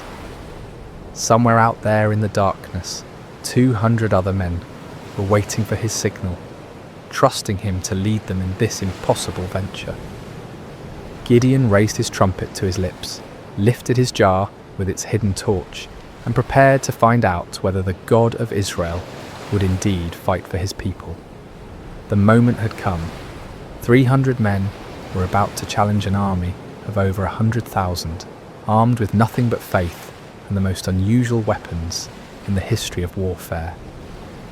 The fate of Israel hung in the balance, suspended in the darkness between doubt and faith, between human impossibility and divine power. The signal came like thunder splitting the night sky. Gideon's trumpet blast echoed off the hills surrounding the valley, a piercing note that seemed to come from heaven itself. In the same instant, he smashed his clay jar against a rock, releasing the torch inside to blaze forth like a star suddenly born in the darkness. "A sword for the Lord and for Gideon," he shouted at the top of his lungs. The response was immediate and devastating. All around the perimeter of the vast Midianite camp, 299 other men followed their commander's example. The sound was indescribable. 300 trumpets blowing at once, creating a wall of noise that seemed to shake the very foundations of the earth. 300 clay jars smashed simultaneously, the sound like thunder crashing over and over again. 300 torches suddenly blazed to life, creating a ring of fire around the sleeping army. And 300 voices roared out the battle cry, "A sword for the Lord and for Gideon." The effect on the Midianite camp was catastrophic. Men who had been sleeping peacefully moments before were jolted awake by the tremendous noise, their minds struggling to comprehend what was happening. In the darkness, disoriented and terrified, they saw only the ring of torches surrounding them and heard only the overwhelming sound of trumpets and shouting. To their sleep-clouded minds, it seemed as if they were surrounded by a vast army. The torches suggested thousands of soldiers, each one marking a warrior ready to attack. The trumpet spoke of organised military might, of disciplined forces moving in coordinated assault. The unified battle cry indicated an enemy confident of victory, sure of their superior strength. Panic spread through the camp like wildfire. Men stumbled from their tents, grabbing weapons, looking desperately for officers to tell them what to do. But in the chaos and darkness, with the deafening noise continuing all around them, communication was impossible. No one could hear orders over the sound of 300 trumpets. No one could see clearly through the confusion of flickering torches and deep shadows. "We're surrounded," someone screamed. "The whole Israeli army is here," shouted another. "We're all going to die," cried a third. The panic was contagious, spreading from tent to tent, from company to company, until the entire vast army was in the grip of terror. Men began running in all directions, some trying to escape what they perceived as encirclement, others attempting to mount some kind of defence against an enemy they couldn't see or understand. In their confusion and fear, the unthinkable began to happen. Midianite soldiers, unable to distinguish friend from foe in the chaos, began attacking each other. A man running through the darkness looked like an enemy soldier. A voice shouting commands in the confusion sounded like the voice of an Israeli warrior. Every shadow could be hiding an attacker. Swords were drawn not against the 300 Israelites on the perimeter, but against fellow Midianites. Spears were thrust not at the enemy, but at allies who had become indistinguishable from foes in the panic and darkness. The great army that had terrorized Israel for 7 years was turning on itself, destroying itself in its fear and confusion. Gideon and his men maintained their positions around the camp, continuing to blow their trumpets and brandish their torches, watching in amazement as their enemies did the work of destruction for them. It was the most extraordinary battle any of them had ever witnessed, a battle won without striking a single blow, a victory achieved through terror rather than traditional warfare. As the chaos in the camp intensified, the Midianites began a massive retreat. Those who could find their camels or horses fled toward the Jordan River and beyond. Others ran on foot, abandoning their weapons, their supplies, their wounded comrades, in their desperate attempt to escape what they believed was certain annihilation. But Gideon was not content to simply watch his enemies flee. As the first light of dawn began to creep over the eastern hills, he sent messengers throughout the hill country of Israel, calling on his countrymen to join the pursuit. "Come down against the Midianites," the messengers proclaimed, "and seize the waters of the Jordan ahead of them as far as Beth-barah." The response was immediate and enthusiastic. Men who had been hiding in caves for 7 years suddenly found themselves called to active pursuit of their oppressors. They came streaming down from the hills, like water released from a dam, energized by the news that the mighty Midianite army was in full retreat. The men of Ephraim were particularly effective, seizing the fords of the Jordan River and trapping many of the fleeing enemy forces. They captured and killed Oreb and Zeb, 2 of the Midianite leaders, bringing their heads to Gideon as proof of their victory. Meanwhile, Gideon and his original 300 men continued the pursuit of of the main enemy force. They crossed the Jordan River, following the fleeing armies eastward into the deserts. Despite their exhaustion, despite having had no sleep and little food, they pressed on relentlessly. The psychological impact of the night's events had completely broken the spirit of the Midianite alliance. Armies that had seemed invincible just hours before were now scattered bands of demoralized fugitives. The camels that had been as numerous as sand by the seashore were now obstacles to rapid flight rather than instruments of swift attack. Gideon's small force continued to grow as more Israelites joined the pursuit. Men from Naphtali, Asher, and all of Manasseh took up arms and chased the fleeing enemy. What had begun as an impossible battle for 300 men had become a nationwide uprising, a complete reversal of 7 years of oppression. The fleeing Midianites tried to regroup at Succoth and Penuel, but the local officials, perhaps fearing retaliation, refused to provide them with food or assistance. Gideon's pursuit was relentless, driving them ever deeper into the wilderness, further from their base of operations, further from any hope of mounting a counterattack. Finally, in the desert east of the Jordan, Gideon caught up with the remnants of the great army. Zebah and Zalmunna, the two kings of Midian, were there with about 15,000 men, all that was left of an army that had once numbered over 100,000.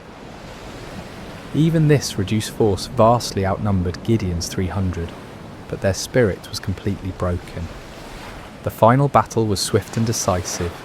The Midianite army, already demoralized and exhausted, offered little resistance. Zebah and Zalmunna were captured alive, bringing to an end the 7-year reign of terror that had plagued Israel. As the sun set on that remarkable day, Gideon found himself looking out over a battlefield strewn with the evidence of complete victory. The mighty army that had seemed invincible just 24 hours earlier was destroyed. The kings who had terrorized his people were prisoners. The oppression that had driven Israel into caves and hiding places was broken forever. It had all begun with 300 men, 300 trumpets, 300 torches, and faith in a God who specializes in impossible victories. The journey back to Israel was unlike anything the land had seen in generations. What had begun as a desperate flight by 300 terrified farmers had become a triumphant procession that seemed to grow with every mile.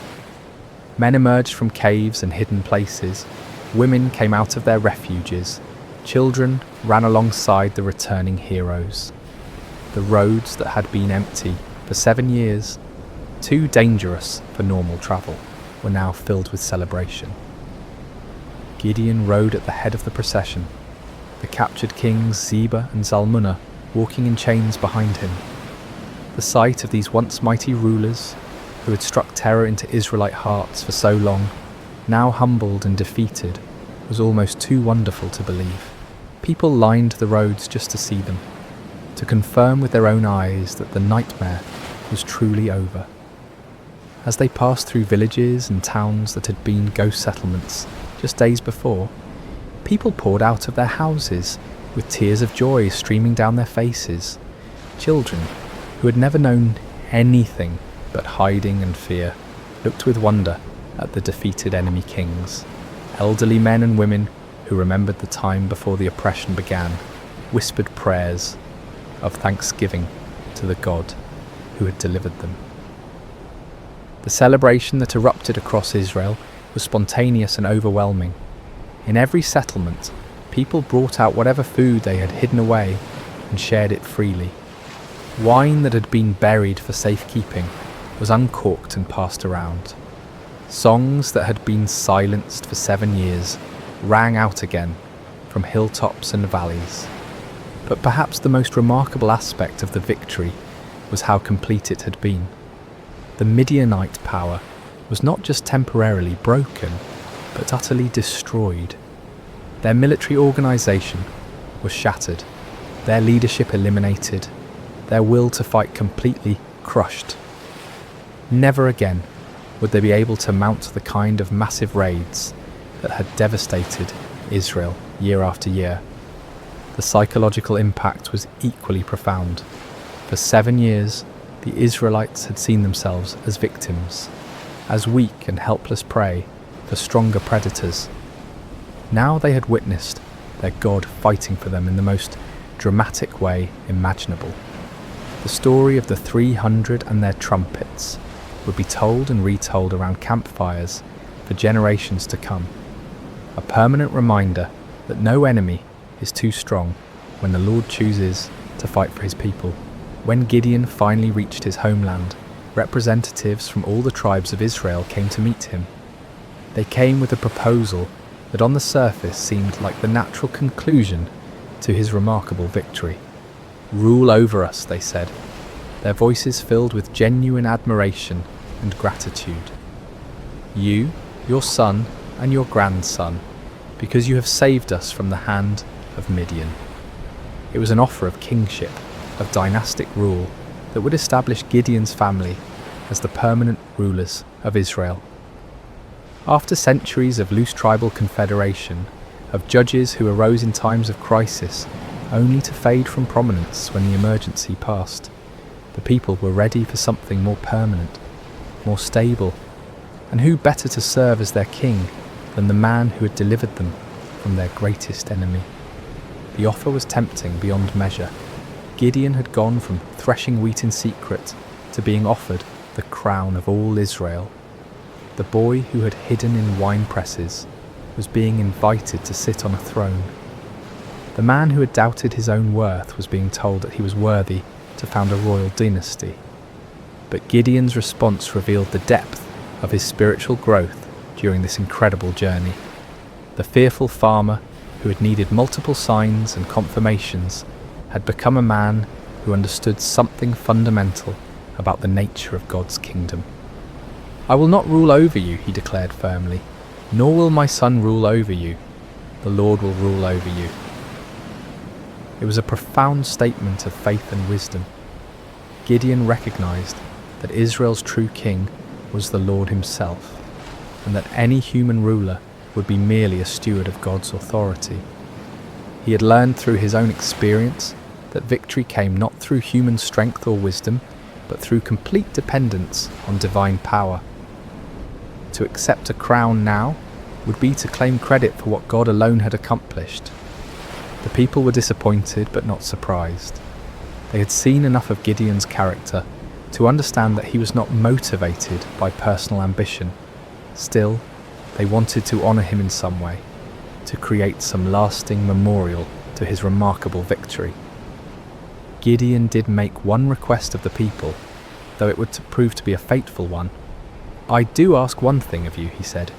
"Each of you give me an earring from your share of the plunder."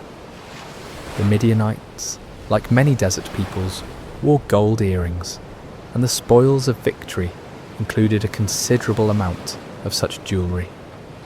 The Israelites were happy to comply with this modest request. They spread out a garment, and each man threw a gold earring onto it. When all the contributions were gathered, the weight of the gold was 1,700 shekels, an enormous fortune by the standards of the time. In addition to the earrings, there were ornaments, pendants, and purple garments worn by the Midianite kings, as well as chains from their camels' necks. With this gold, Gideon made an ephod, a ceremonial garment similar to what the high priest wore. His intentions may have been pure, perhaps wanting to create a memorial to God's victory, or a way for the people to seek divine guidance. But the results were tragic. All Israel prostituted themselves by worshipping it there, and it became a snare to Gideon and his family. The very man who had torn down his father's altar to Baal, who had refused the crown because only God should rule Israel, inadvertently created an object that led his people back into idolatry. It was a sobering reminder of how easy it is for even the most faithful to stumble, how quickly victory can turn to spiritual defeat. The golden ephod, created from the spoils of a battle won by faith alone, became a false god that drew the people's hearts. away from the true God who had delivered them. Yet despite this failing, the primary result of Gideon's victory endured. The land had peace for 40 years during his lifetime. The Midianites never recovered from their devastating defeat. Other potential enemies, seeing what had happened to the mighty Desert Confederation, thought twice before threatening Israel.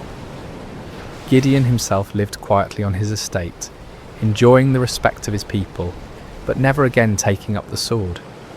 He married and had many children, 70 sons from his various wives.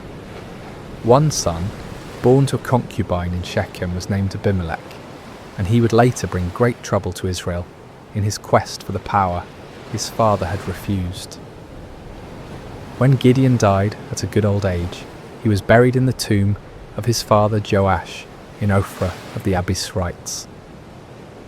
His death marked the end of an era, the passing of a man who had embodied both the highest faith and the deepest human frailty.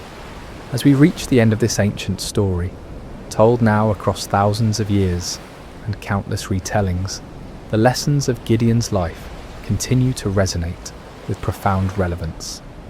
His journey from fearful farmer to victorious leader speaks to truths that transcend time and culture, offering wisdom for anyone who has ever felt inadequate for the tasks before them. The first and most striking lesson is how God chooses his instruments.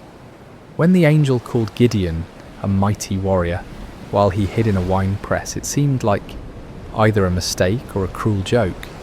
Gideon was none of the things we typically associate with great leaders. He wasn't brave, wasn't confident, wasn't from an important family, wasn't trained in warfare or politics. By every human measure, he was spectacularly unqualified for the task ahead. Yet this was precisely why God chose him. The Lord deliberately selects the weak to confound the strong, the foolish to shame the wise, the lowly to humble the proud. Gideon's weakness became the perfect vessel for divine strength because there could be no question about who deserved the credit for the victory. This principle was reinforced by the reduction of Gideon's army from 32,000 to 300. With overwhelming numbers, Israel might have attributed their victory to superior military strategy or exceptional courage. With just 300 men, there could be no doubt that the victory belonged to God alone. The method of the victory itself drove this point home with unmistakable clarity. No swords were swung, no arrows were shot, no conventional battle was fought. Instead, the enemy was defeated by trumpets, torches, and shouting. It was a victory that made no sense according to human wisdom, but perfect sense according to divine strategy. Gideon's story also illustrates the patient grace of God toward human weakness. When Gideon asked for signs, when he tested God with fleeces, when he needed encouragement through overhearing the enemy's dream, the Lord did not respond with anger or impatience. Instead, he provided exactly what his frightened servant needed to move forward in faith. This divine patience extends to our failures as well as our fears. Even when Gideon created the golden ephod that led Israel into idolatry, even when his victory was tainted by this spiritual stumble, God's larger purposes were not thwarted. The peace that came to Israel lasted for 40 years, and the story of Gideon's faith continued to inspire future generations. Yet Gideon's failure with the ephod serves as a sobering warning about the subtle nature of spiritual pride. The man who had refused a crown could still fall into the trap of creating an object that drew worship away from God. Victory can be more spiritually dangerous than defeat, success more corrupting than failure. Even those who have experienced God's power in extraordinary ways must remain vigilant against the pride that can grow from their very victories. The story also reveals the importance of recognizing God's sovereignty in our circumstances. When Gideon questioned why God had allowed the Midianite oppression, he was struggling with one of humanity's oldest questions: why does a good God permit suffering? The answer that emerges from his story is not a theological explanation, but a practical demonstration. God had not abandoned his people. He was preparing to deliver them in a way that would reveal his power and restore their faith. Sometimes what looks like divine absence is actually divine preparation. The 7 years of oppression created the conditions that made Israel ready to trust completely in God rather than in their own strength. Without that desperation, they might never have been willing to follow 300 men with trumpets against an army of over 100,000. Gideon's reluctance to accept the crown offers another crucial lesson about the nature of true leadership. The people wanted to make him king because he had saved them, but Gideon understood that salvation belongs to God alone. Human leaders are at their best when they serve as instruments of divine will rather than as objects of human worship. This principle applies far beyond political leadership. In families, in businesses, in communities, in churches, the most effective leaders are those who understand that their authority is delegated, that their successes come from sources beyond themselves, that their role is to point others toward truth rather than toward their own personalities or achievements. The transformation in Gideon's character throughout the story demonstrates the power of stepping out in faith despite fear. The man who ended the story was dramatically different from the one who began it, not because his circumstances had changed, but because he had learned to trust in something greater than his circumstances. He discovered what countless others have learned, that God's strength is made perfect in human weakness, that his power is most clearly displayed when human power is obviously inadequate, that the greatest victories often come in ways that make no earthly sense. For modern listeners, Gideon's story speaks to anyone who has ever felt overwhelmed by the challenges they face, whether dealing with personal struggles, family crises, professional obstacles, or community problems. The principles that guided Gideon remain relevant. True solutions often come not through human wisdom or strength, but through surrender to divine wisdom and dependence on divine strength. The story encourages us to look beyond the odds, beyond our qualifications, beyond conventional approaches, to find the unexpected ways that God might work.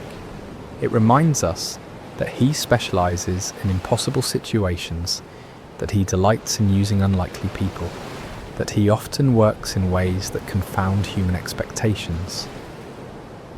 At the same time, Gideon's story warns us about the ongoing nature of spiritual vigilance. Victory is not a destination, but a stepping stone. Success is not an end, but a beginning. Even those who have experienced God's power in remarkable ways must continue to guard their hearts against pride, idolatry, and spiritual complacency. The golden ephod that became a snare to Gideon serves as a perpetual reminder that our greatest spiritual dangers often arise not from our failures, but from our successes, not from our weaknesses, but from our strengths, not from what we lack, but from what we have achieved. As we close this ancient tale, we're reminded that Gideon's story is ultimately not about Gideon at all. It's about a God who sees potential where others see only weakness, who creates strength from surrender, who wins victories through the most unlikely means. It's about divine love that persists through human doubt, divine patience that endures human testing, divine power that works through human frailty.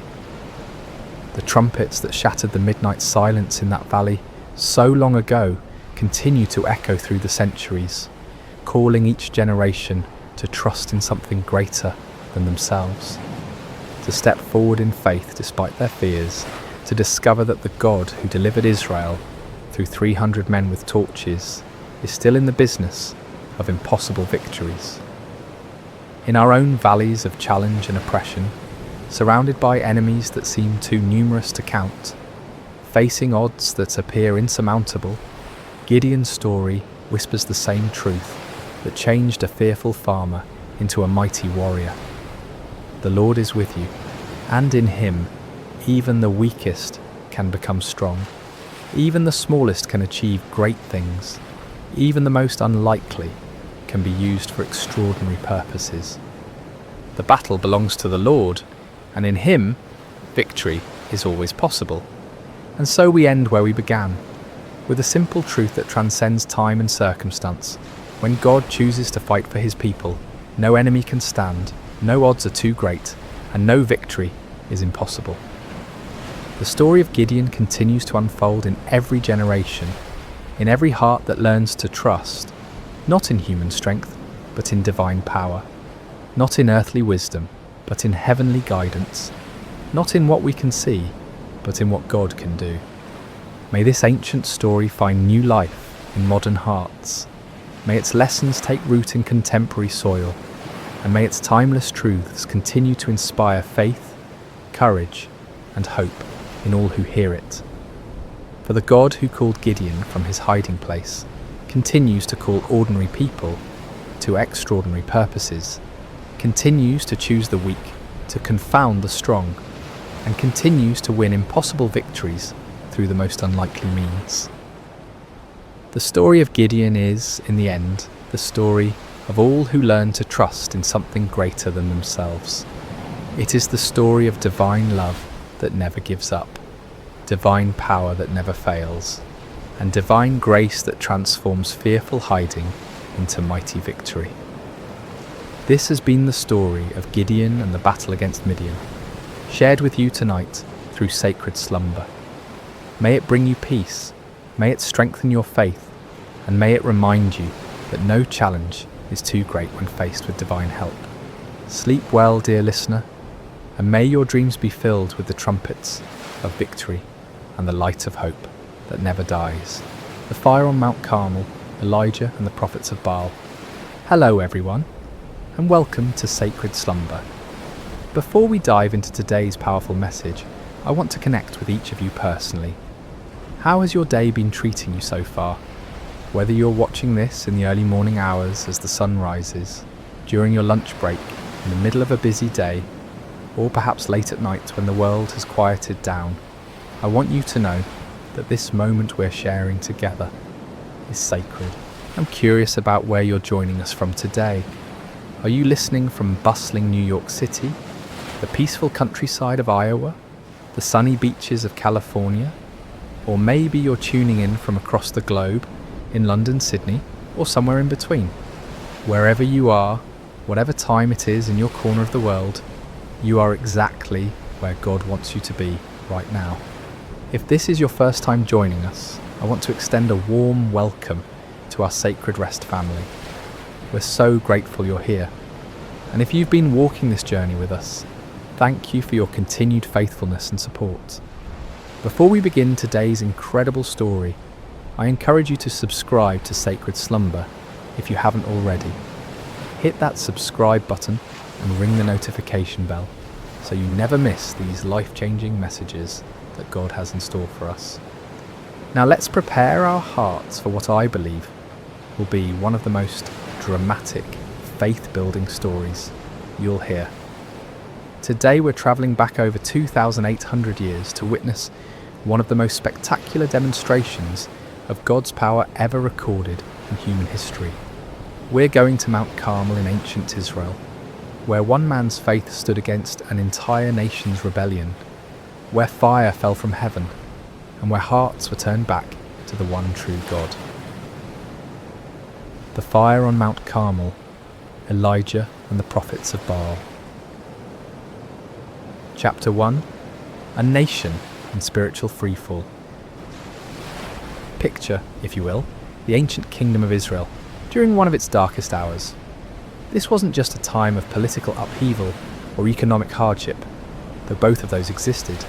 This was a time of complete spiritual catastrophe, a moment when an entire nation had turned its back on the God who had delivered them from slavery in Egypt, who had parted the Red Sea, who had given them the Promised Land. King Ahab sat on the throne of Israel, and beside him ruled Queen Jezebel, a woman whose very name has become synonymous with wickedness and manipulation. Jezebel wasn't just content to worship false gods herself. She was determined to drag the entire nation of Israel down with her into the depths of idolatry and spiritual darkness. Under their reign, temples to Baal began sprouting up across the landscape like poisonous mushrooms after a storm. Baal was the Canaanite storm god, supposedly the controller of rain and fertility, the giver of crops and abundance. The people were drawn to him because they believed he could provide what they desperately needed: prosperity, security, and success. Sound familiar? In our modern world, we may not bow down to statues of Baal, but how many of us have made idols out of our careers, our bank accounts, our social media followers, or our pursuit of comfort and pleasure? The heart of humanity hasn't changed much in nearly 3,000 years. But Jezebel wasn't satisfied with just building temples. She launched a systematic persecution campaign against the prophets of the Lord. These faithful men and women of God were hunted down like criminals. Some were executed, others were forced to hide in caves and secret places, living in constant fear for their lives. The word of God was being silenced, and darkness was spreading across the land like a plague. Can you imagine living in such a time, when speaking the truth about God could cost you your life, when the very foundations of faith that had sustained a nation for generations were being torn down brick by brick, when it seemed like evil had won and righteousness had fled? Yet in the midst of this spiritual holocaust, God had his man. His name was Elijah, and he was about to become the most famous prophet in Israel's history. Chapter 2. The Drought of Divine Judgment. Before we meet Elijah face to face, we need to understand the backdrop against which his ministry unfolded. For 3 long years, not a single drop of rain had fallen on the land of Israel. This wasn't just an inconvenient dry spell or a minor weather pattern. This was divine judgment, God's response to a nation that had forgotten him and chased after false gods. The drought was devastating in ways that are hard for us to fully comprehend in our modern world of grocery stores and water systems. Rivers that had flowed for centuries dried up to cracked mud. Wells that had sustained families for generations ran completely dry.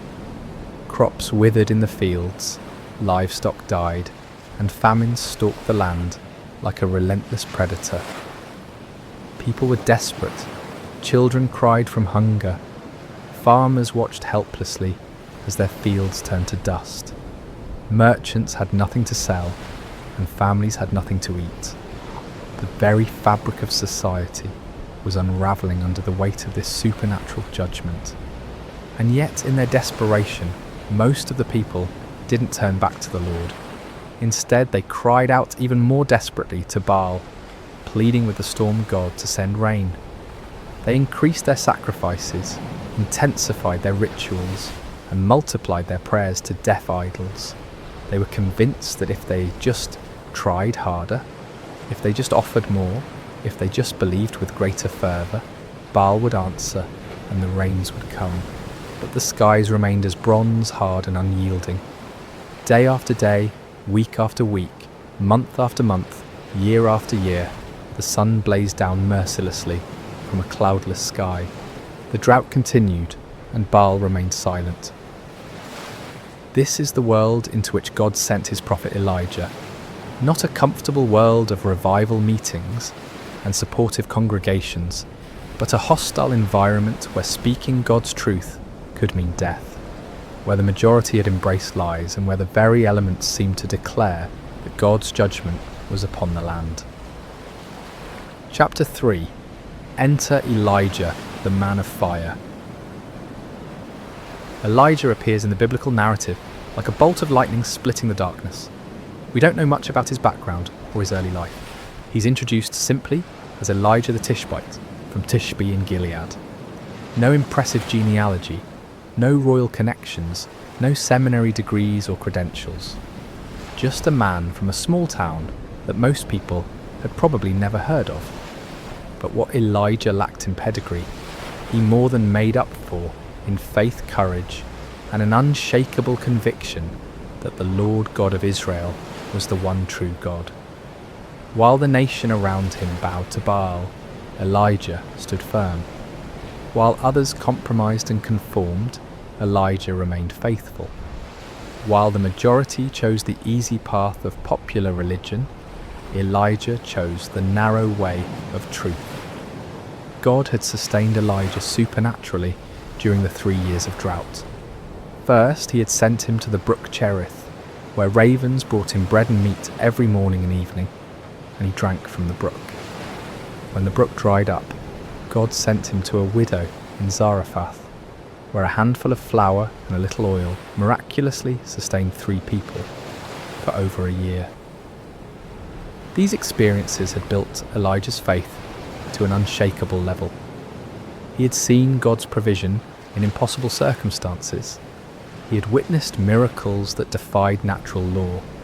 He had learned to trust completely in God's power and faithfulness, even when everything around him suggested that God had forgotten or abandoned his people. Now, as the drought entered its 3rd year, God was ready to use his seasoned servant for the greatest demonstration of divine power Israel had seen since the days of Moses. The time had come for a showdown that would echo through the ages, a confrontation that would prove once and for all who was the true God and who were merely the inventions of human imagination. Chapter 4. The Divine Commission. The word of the Lord came to Elijah with crystal clarity. Go and present yourself to Ahab, and I will send rain on the land. It was time for the drought to end, but first there would be a reckoning. God wasn't just going to quietly restore the rain and let everyone go back to their lives as if nothing had happened. He was going to make a statement that would be impossible to ignore or explain away. Elijah set out to find King Ahab, but Ahab was already looking for him. The king had been searching throughout his own kingdom and in neighbouring nations, trying to find the prophet he blamed for the drought. When Ahab finally encountered Elijah, his greeting was filled with accusation and anger. "Is that you troubler of Israel?" Can you imagine the audacity? Here was a king who had led his nation into idolatry, who had allowed his wife to murder God's prophets, who had built temples to false gods throughout the land, and he had the nerve to call God's faithful prophet a troublemaker. It's a perfect example of how sin blinds us to our own responsibility and causes us to blame others for the consequences of our own choices. But Elijah didn't back down. With the boldness that comes from knowing you're standing on the side of truth, he fired back. "I have not made trouble for Israel, but you and your father's family have. You have abandoned the Lord's commands and have followed the Baals." This wasn't just a theological debate or a polite disagreement about religious preferences. This was a confrontation between the kingdom of God and the kingdom of darkness, between truth and deception, between the power of the Almighty and the impotence of human-made idols. Chapter 5. The challenge issued. Elijah then issued a challenge that would go down in history as one of the most dramatic moments in all of Scripture. "Now summon the people from all over Israel to meet me on Mount Carmel, and bring the 450 prophets of Baal and the 400 prophets of Asherah who eat at Jezebel's table." Mount Carmel was the perfect location for this showdown. Rising about 1,800 feet above sea level, it offered a commanding view of the surrounding countryside and could accommodate the massive crowd that would gather. More importantly, Mount Carmel was considered sacred to Baal worship. The Canaanites believed it was one of Baal's favourite dwelling places. By choosing this location, Elijah was essentially challenging Baal on his home turf. The terms of the contest were elegantly simple. Get 2 bulls for us. Let Baal's prophets choose one for themselves, and let them cut it into pieces and put it on the wood, but not set fire to it. I will prepare the other bull and put it on the wood, but not set fire to it. Then you call on the name of your God, and I will call on the name of the Lord. The God who answers by fire, he is God. It was brilliant in its simplicity. No complicated rituals, no ambiguous signs that could be interpreted different ways, no room for trickery or deception. Fire from heaven would be the ultimate proof. The God who could send fire to consume the sacrifice would be proven to be the true God. The people's response revealed both their spiritual confusion and their deep hunger for truth. What you say is good. They were tired of the uncertainty, tired of not knowing which God to trust, tired of the drought and the suffering. They wanted a clear answer, and Elijah's challenge offered exactly that. Chapter 6. The prophets of Baal take the stage. As dawn broke over Mount Carmel, an incredible scene began to unfold. Hundreds of prophets of Baal gathered around their altar, dressed in their ceremonial robes, carrying their ritual instruments, confident in their God's ability to answer their call. After all, they outnumbered Elijah 450 to 1. They had the backing of the royal court. They had been the religious establishment for years. Surely their God would not fail them now, especially not on his sacred mountain. They began their ritual early in the morning with great enthusiasm and confidence. "Baal, answer us," they cried, their voices echoing across the mountainside. They danced around their altar with wild abandon, their movements becoming more and more frenzied as they worked themselves into a religious fervour. This wasn't a quiet, dignified ceremony. This was raw, primal religion at its most intense. They leaped and shouted, they waved their arms and beat their chests. They called upon their God with every fibre of their being. The sound of their voices, the pounding of their feet, the clashing of their instruments created a cacophony that could be heard for miles around. But as the morning wore on and became noon, something became increasingly obvious. Nobody was answering. The sky remained clear and cloudless. No fire fell from heaven. No voice spoke from the heavens. The altar remained cold and lifeless, despite all their passionate pleading. You have to understand, these weren't insincere men going through empty motions. These prophets genuinely believed in Baal. They had devoted their lives to serving him. They had staked their reputations, their careers, and their very identities on the belief that he was real and powerful. The failure of their God to respond wasn't just embarrassing, it was devastating to everything they had built their lives upon. Chapter 7. Elijah's Divine Sarcasm. As the noon sun blazed overhead and the prophets of Baal continued their increasingly desperate rituals, Elijah decided it was time for some divine commentary. With a wit that was both cutting and brilliant, he began to mock their futile efforts. "Shout louder! Surely he is a god. Perhaps he is deep in thought, or busy, or travelling. Maybe he is sleeping and must be awakened." Can you imagine the scene? Here's Elijah, one man against 450, calmly watching their frantic efforts and offering helpful suggestions for why their God might not be responding. The sarcasm was devastating because it highlighted the absurdity of their situation. If Baal was truly the almighty storm god they claimed he was, why would he need to be awakened? Why would he be too busy or distracted to answer his devoted followers in their hour of greatest need? But Elijah's mockery served a deeper purpose than just humiliating the false prophets. He was exposing the fundamental weakness of all false gods. They are not truly there. They cannot hear because they have no ears. They cannot speak because they have no voice. They cannot act because they have no power. They are creations of human imagination, given form by human hands, but possessing no divine substance. The prophets of Baal, stung by Elijah's taunts and desperate to prove their God's reality, intensified their efforts to an almost unbelievable degree. They began to cut themselves with swords and spears, following their religious traditions until their blood flowed freely. This wasn't just symbolic, this was literal self-mutilation in the name of religious devotion.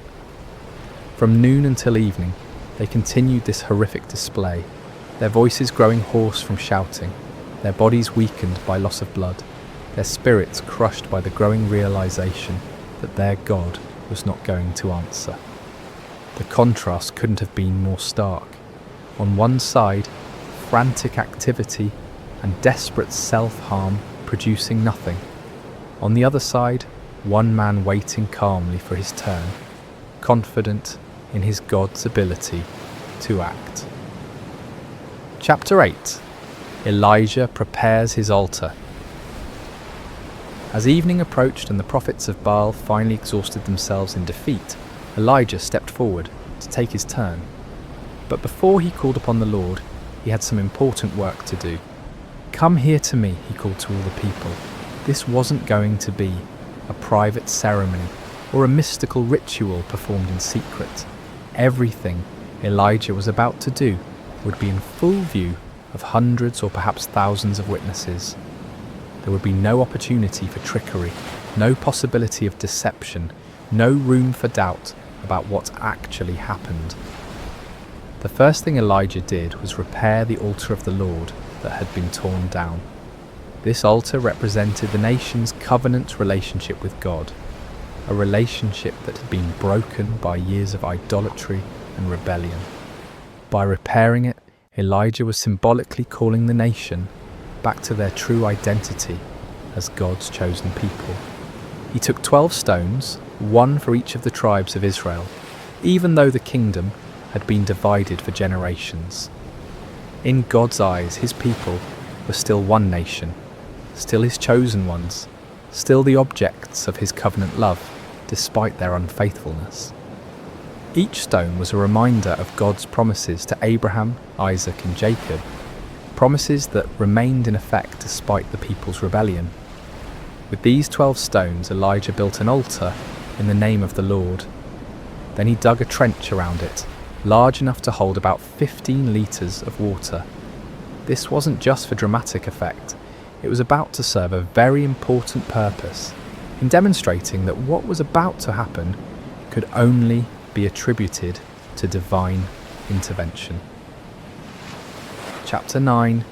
The ultimate act of faith. What Elijah did next was so audacious, so seemingly foolish, that it takes your breath away. Remember, this was in the 3rd year of a devastating drought. Water was more precious than gold. People were dying of thirst. Every drop was carefully conserved and rationed. And Elijah ordered 4 large jars to be filled with water and poured over the offering and the wood. Can you imagine the gasps from the crowd? Can you picture the shock on people's faces as they watched precious, life-giving water being poured out lavishly over an altar? Some in the crowd probably thought Elijah had lost his mind. Others might have been angry at what seemed like a wasteful display. But Elijah wasn't finished. "Do it again," he said. And they did it a second time, pouring out 4 more jars of precious water over the sacrifice and the wood. "Do it a 3rd time," Elijah commanded. And a 3rd time they soaked the altar until the water ran down around it and filled the trench he had dug. 12 jars of water in total. Everything was completely saturated. The wood was soaked through. The sacrifice was drenched. The stones were wet. Even the ground around the altar was muddy with water. If anyone had been planning to suggest that Elijah had somehow hidden fire or used trickery to ignite his altar, that possibility was now completely eliminated. This act of faith was staggering. Elijah was so confident in God's power that he was willing to make the miracle as difficult as possible. He wasn't just asking God to light dry wood. He was asking him to consume a sacrifice that was literally underwater. He was putting his reputation, his ministry, and his very life on the line, betting everything on God's ability to do the impossible. Chapter 10. The Prayer That Shook Heaven and Earth. As evening approached and the time for the evening sacrifice arrived, Elijah stepped up to the altar he had prepared. The moment had come. Everything led to this point. The drought, the confrontation with Ahab, the challenge to the prophets of Baal, the repair of the altar, the soaking with water, all of it was preparation for this moment when one man would call upon the name of the Lord. But notice what Elijah didn't do. He didn't scream and shout like the prophets of Baal. He didn't dance wildly or cut himself or work himself into a frenzy. He didn't perform elaborate rituals or recite complicated incantations. He simply prayed, and his prayer was a model of faith, simplicity, and complete dependence upon God. Lord, the God of Abraham, Isaac, and Israel, he began, immediately identifying the God he served not as a local deity or a tribal God, but as the God of the covenant, the God who had made promises to the patriarchs and had been faithful to those promises for generations. Let it be known today that you are God in Israel, and that I am your servant, and have done all these things at your command. This wasn't about Elijah's reputation or glory. This wasn't about proving his own power or wisdom. This was about demonstrating to a watching world that the Lord alone is God, and that Elijah was merely his obedient servant. Answer me, Lord, answer me, so these people will know that you, Lord, are God, and that you are turning their hearts back again. The purpose of the miracle wasn't to show off or to defeat enemies, but to turn hearts back to God. This was an act of divine love, a desperate attempt to rescue a nation from the spiritual destruction they had brought upon themselves. The prayer was short, simple, and powerful. No theatrical performance, no manipulation of emotions, no attempt to work up faith through human effort. Just a straightforward request from a faithful servant to his all-powerful God. Chapter 11. Fire falls from heaven. What happened next has never been equalled in human history. The response to Elijah's prayer was immediate, dramatic, and absolutely unmistakable. Fire fell from heaven. Not a small flame that gradually grew, not a spark that ignited the wood, not a natural phenomenon that could be explained by meteorology or chemistry. This was supernatural fire, divine fire, holy fire that blazed down from the throne of God himself. And this fire didn't just consume the sacrifice. It didn't just burn up the wood. It consumed everything. The offering was instantly vaporized. The wood disappeared in a flash. The 12 stones that Elijah had so carefully arranged were completely consumed. Even the soil around the altar was burned up. The water in the trench, all those precious gallons that had been poured out, was licked up by the divine flames as if it had never been there. The heat must have been incredible. The light must have been blinding. The sound must have been like thunder echoing across the mountainside. Everyone watching would have felt the power of God in a way that shook them to their very core. This wasn't just a miracle, it was a demonstration of absolute divine authority. God was making a statement that could not be ignored, denied, or explained away. He was declaring to Israel, to the prophets of Baal, to King Ahab and Queen Jezebel, and to everyone watching, that he alone is God, that he alone has power over the elements, and that he alone deserves worship and obedience. Chapter 12. The people's response. When the people saw the fire fall from heaven and consume everything on the altar, their response was immediate and overwhelming. They fell prostrate on the ground, not just kneeling, but face down in the dirt, overwhelmed by the presence and power of the Almighty God. And they cried out in unison, "The Lord, He is God! The Lord, He is God!" Think about what this meant. Many of these same people had been worshipping Baal just hours before. They had been convinced that the storm god was real and powerful. They had invested their hopes, their prayers, and their sacrifices in a false deity. But now, confronted with undeniable evidence of God's power, they acknowledged the truth they had been running from for 3 years. This wasn't just an intellectual acknowledgement or a polite religious sentiment. This was a deep, heart-level recognition of divine authority. They had seen something that shattered their old beliefs and transformed their understanding of spiritual reality. The God of Israel, the God of Abraham, Isaac and Jacob, the God their fathers had worshipped. He was the true God, and all other gods were mere pretenders. The cry, "The Lord, He is God," became a declaration of faith that echoed across the mountainside and down through the centuries. It was a moment of national awakening, a turning point when an entire people group remembered who they were and whose they were. Chapter 13. Justice and Restoration. But the story didn't end with the people's declaration of faith.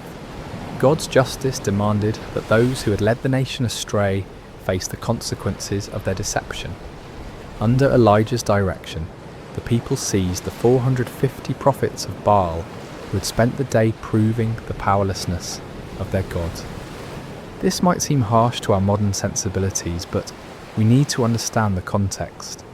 These men had been leading an entire nation away from the true God.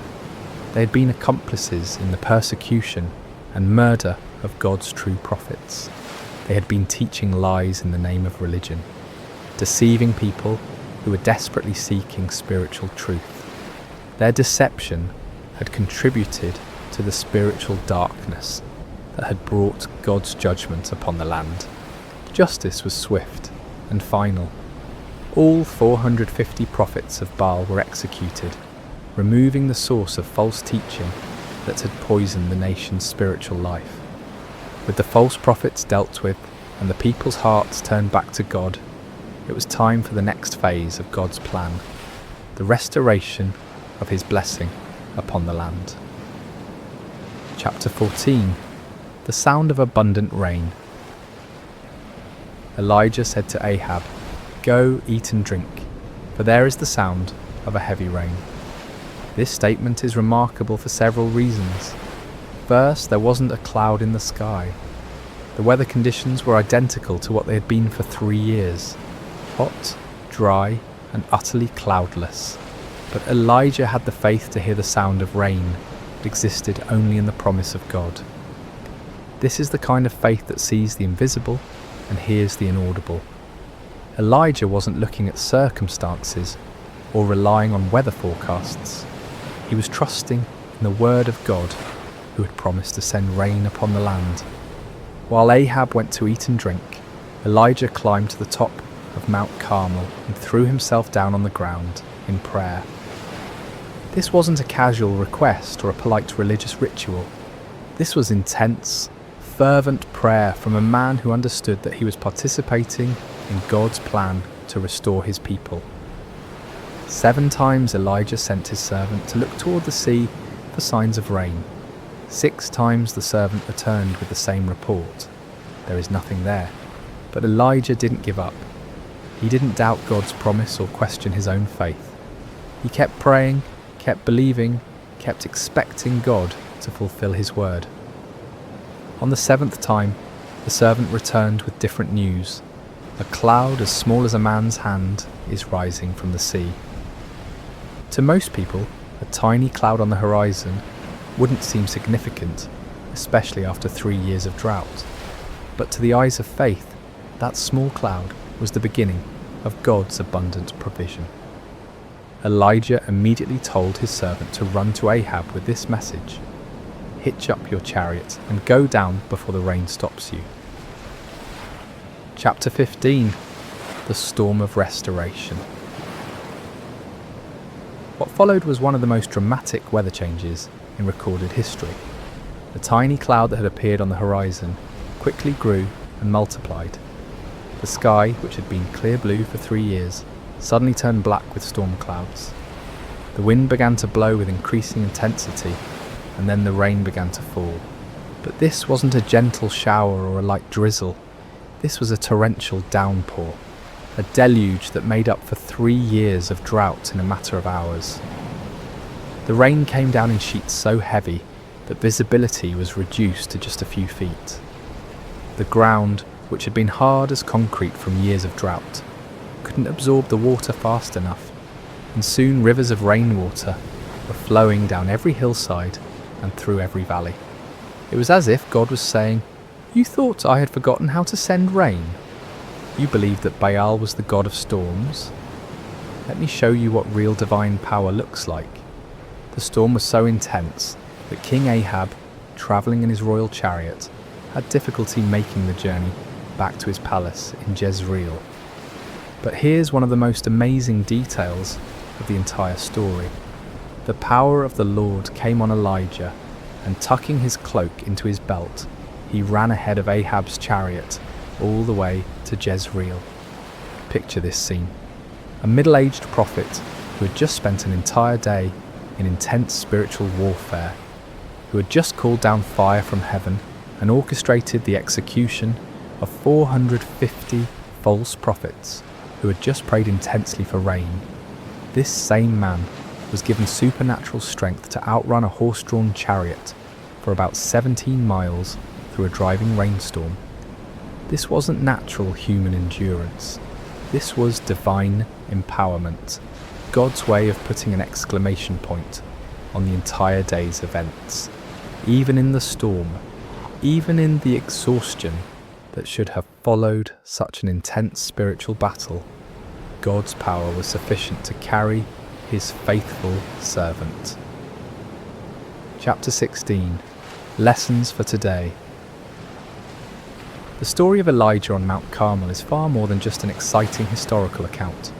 It's a template for understanding how God works in our world today and how he calls each of us to live lives of faith and courage. First, we see the power of standing alone for truth. Elijah was outnumbered 450 to 1, but he wasn't really alone because God was with him. In our culture today, it often feels like those who stand for biblical truth are vastly outnumbered by those who have embraced the false gods of our age.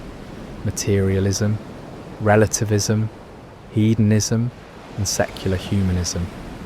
But numbers don't determine truth, and God's power isn't limited by human statistics.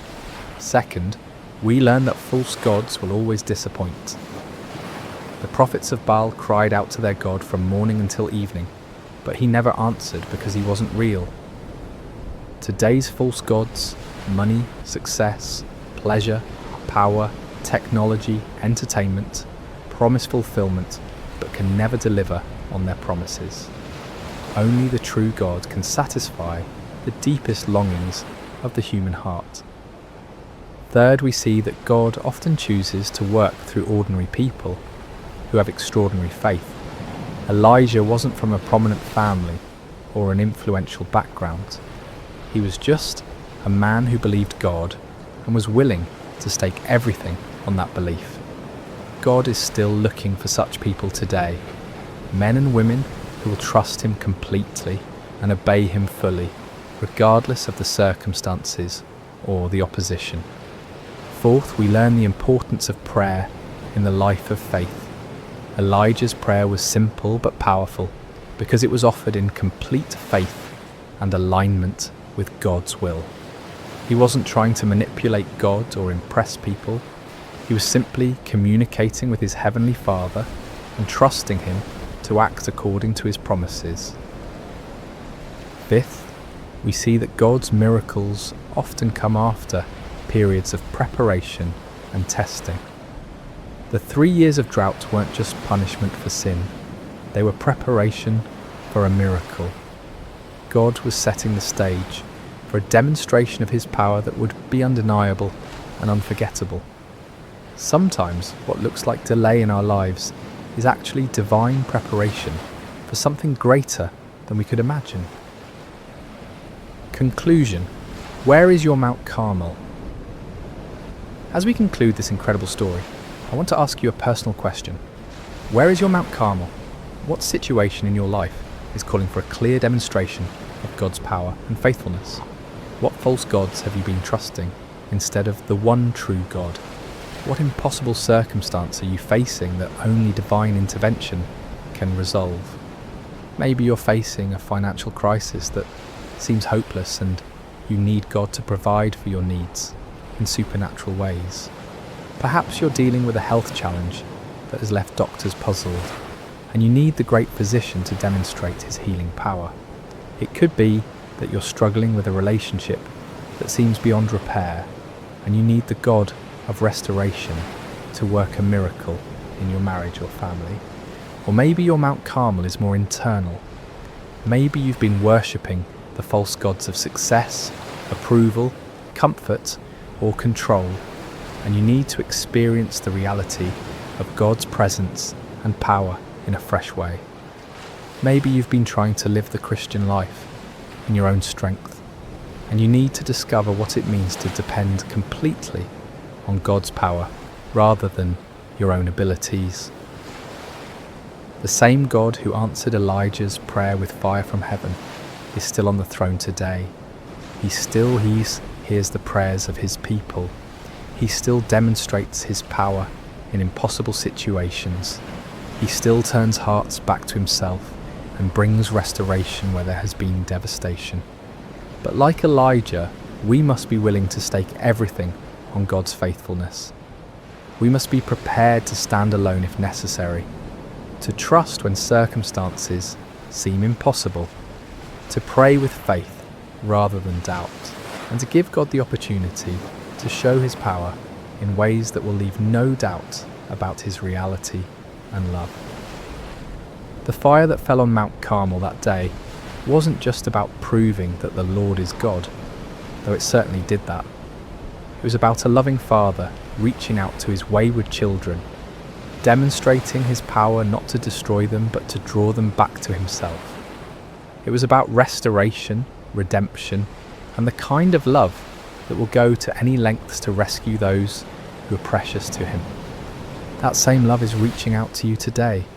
That same power is available to you in your situation. That same God who answered Elijah is waiting to answer your prayers and demonstrate his faithfulness in your life. The question isn't whether God is able. The question is whether you're willing to trust him completely, to step out in faith even when the odds seem impossible, and to give him the opportunity to show his power in your Mount Carmel moment. So I challenge you today, don't settle for the false gods of our culture.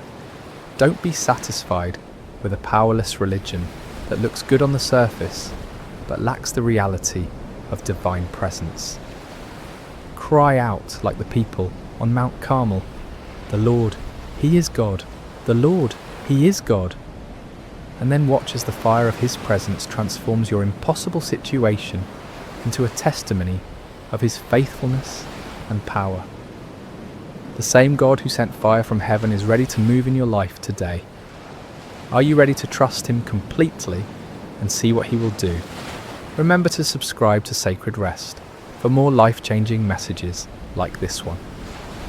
Until next time, may you know the reality of God's presence and power in every area of your life. God bless you.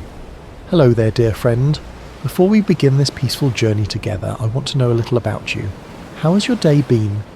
Whether it's been filled with joy or challenges, busy moments or quiet pauses, you're exactly where you need to be right now. What time is it where you are in the world? Are you settling in for the night, taking a midday rest, or perhaps greeting the early morning hours?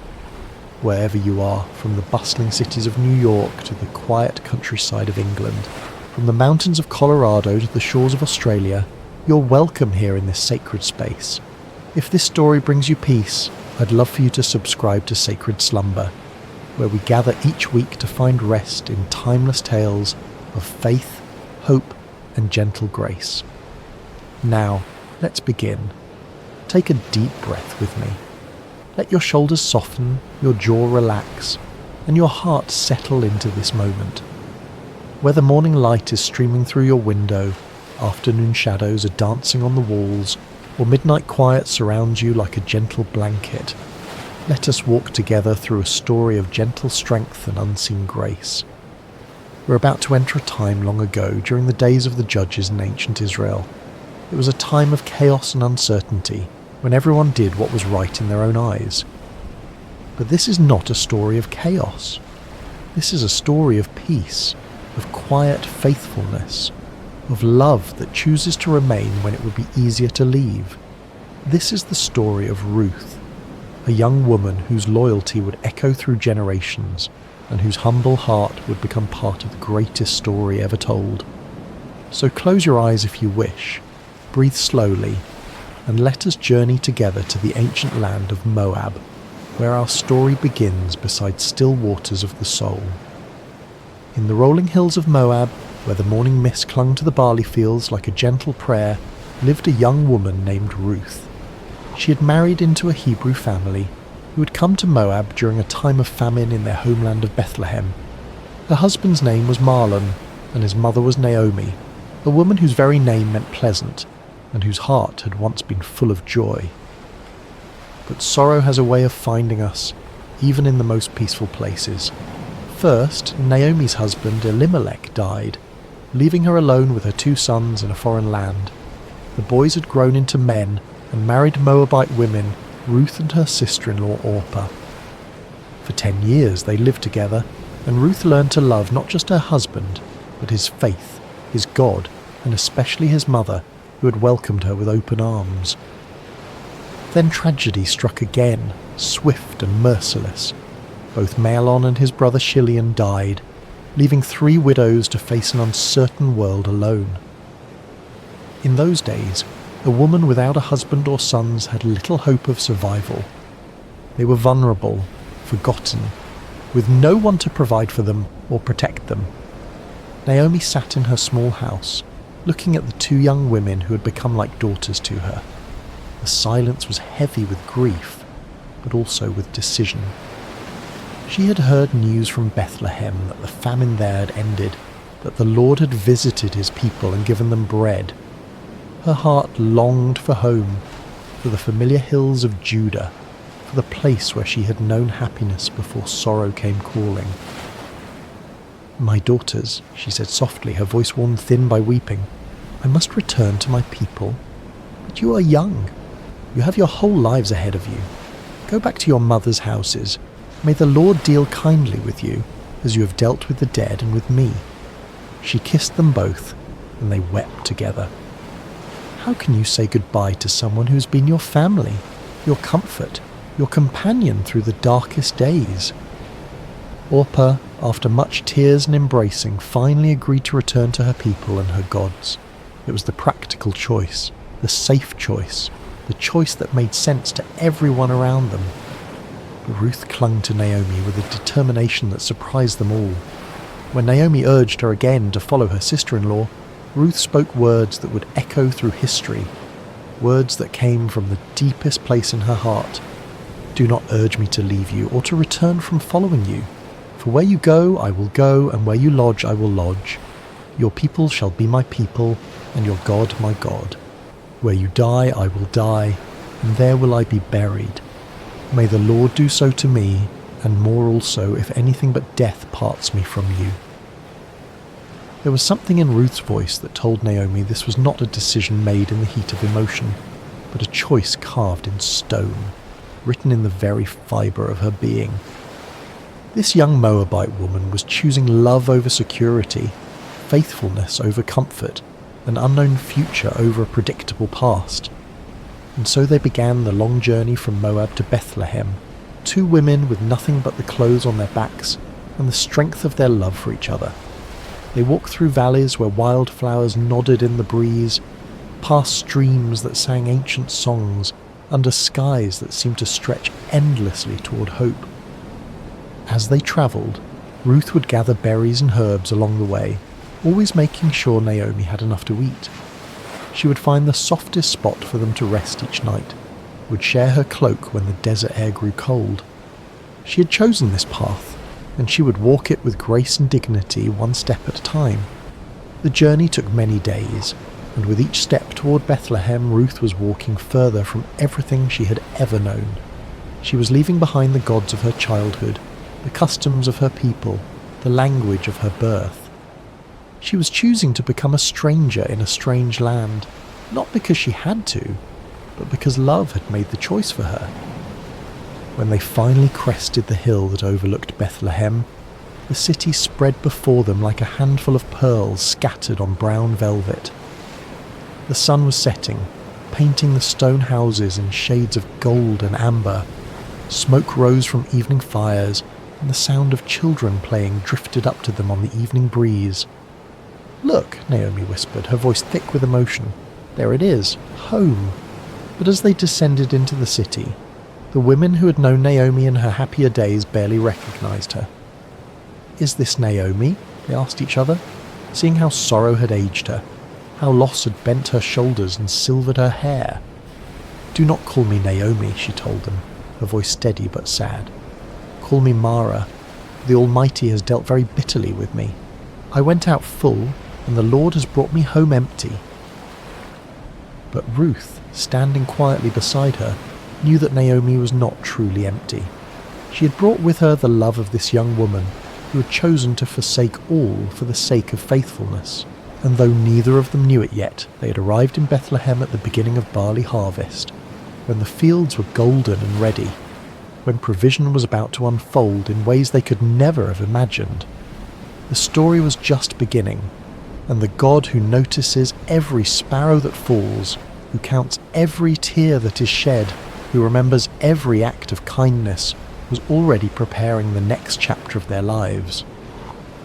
The morning air in Bethlehem was crisp and clean, carrying the scent of ripening grain and the promise of a new day. Ruth woke early, as she always did, listening to the gentle rhythm of Naomi's breathing beside her.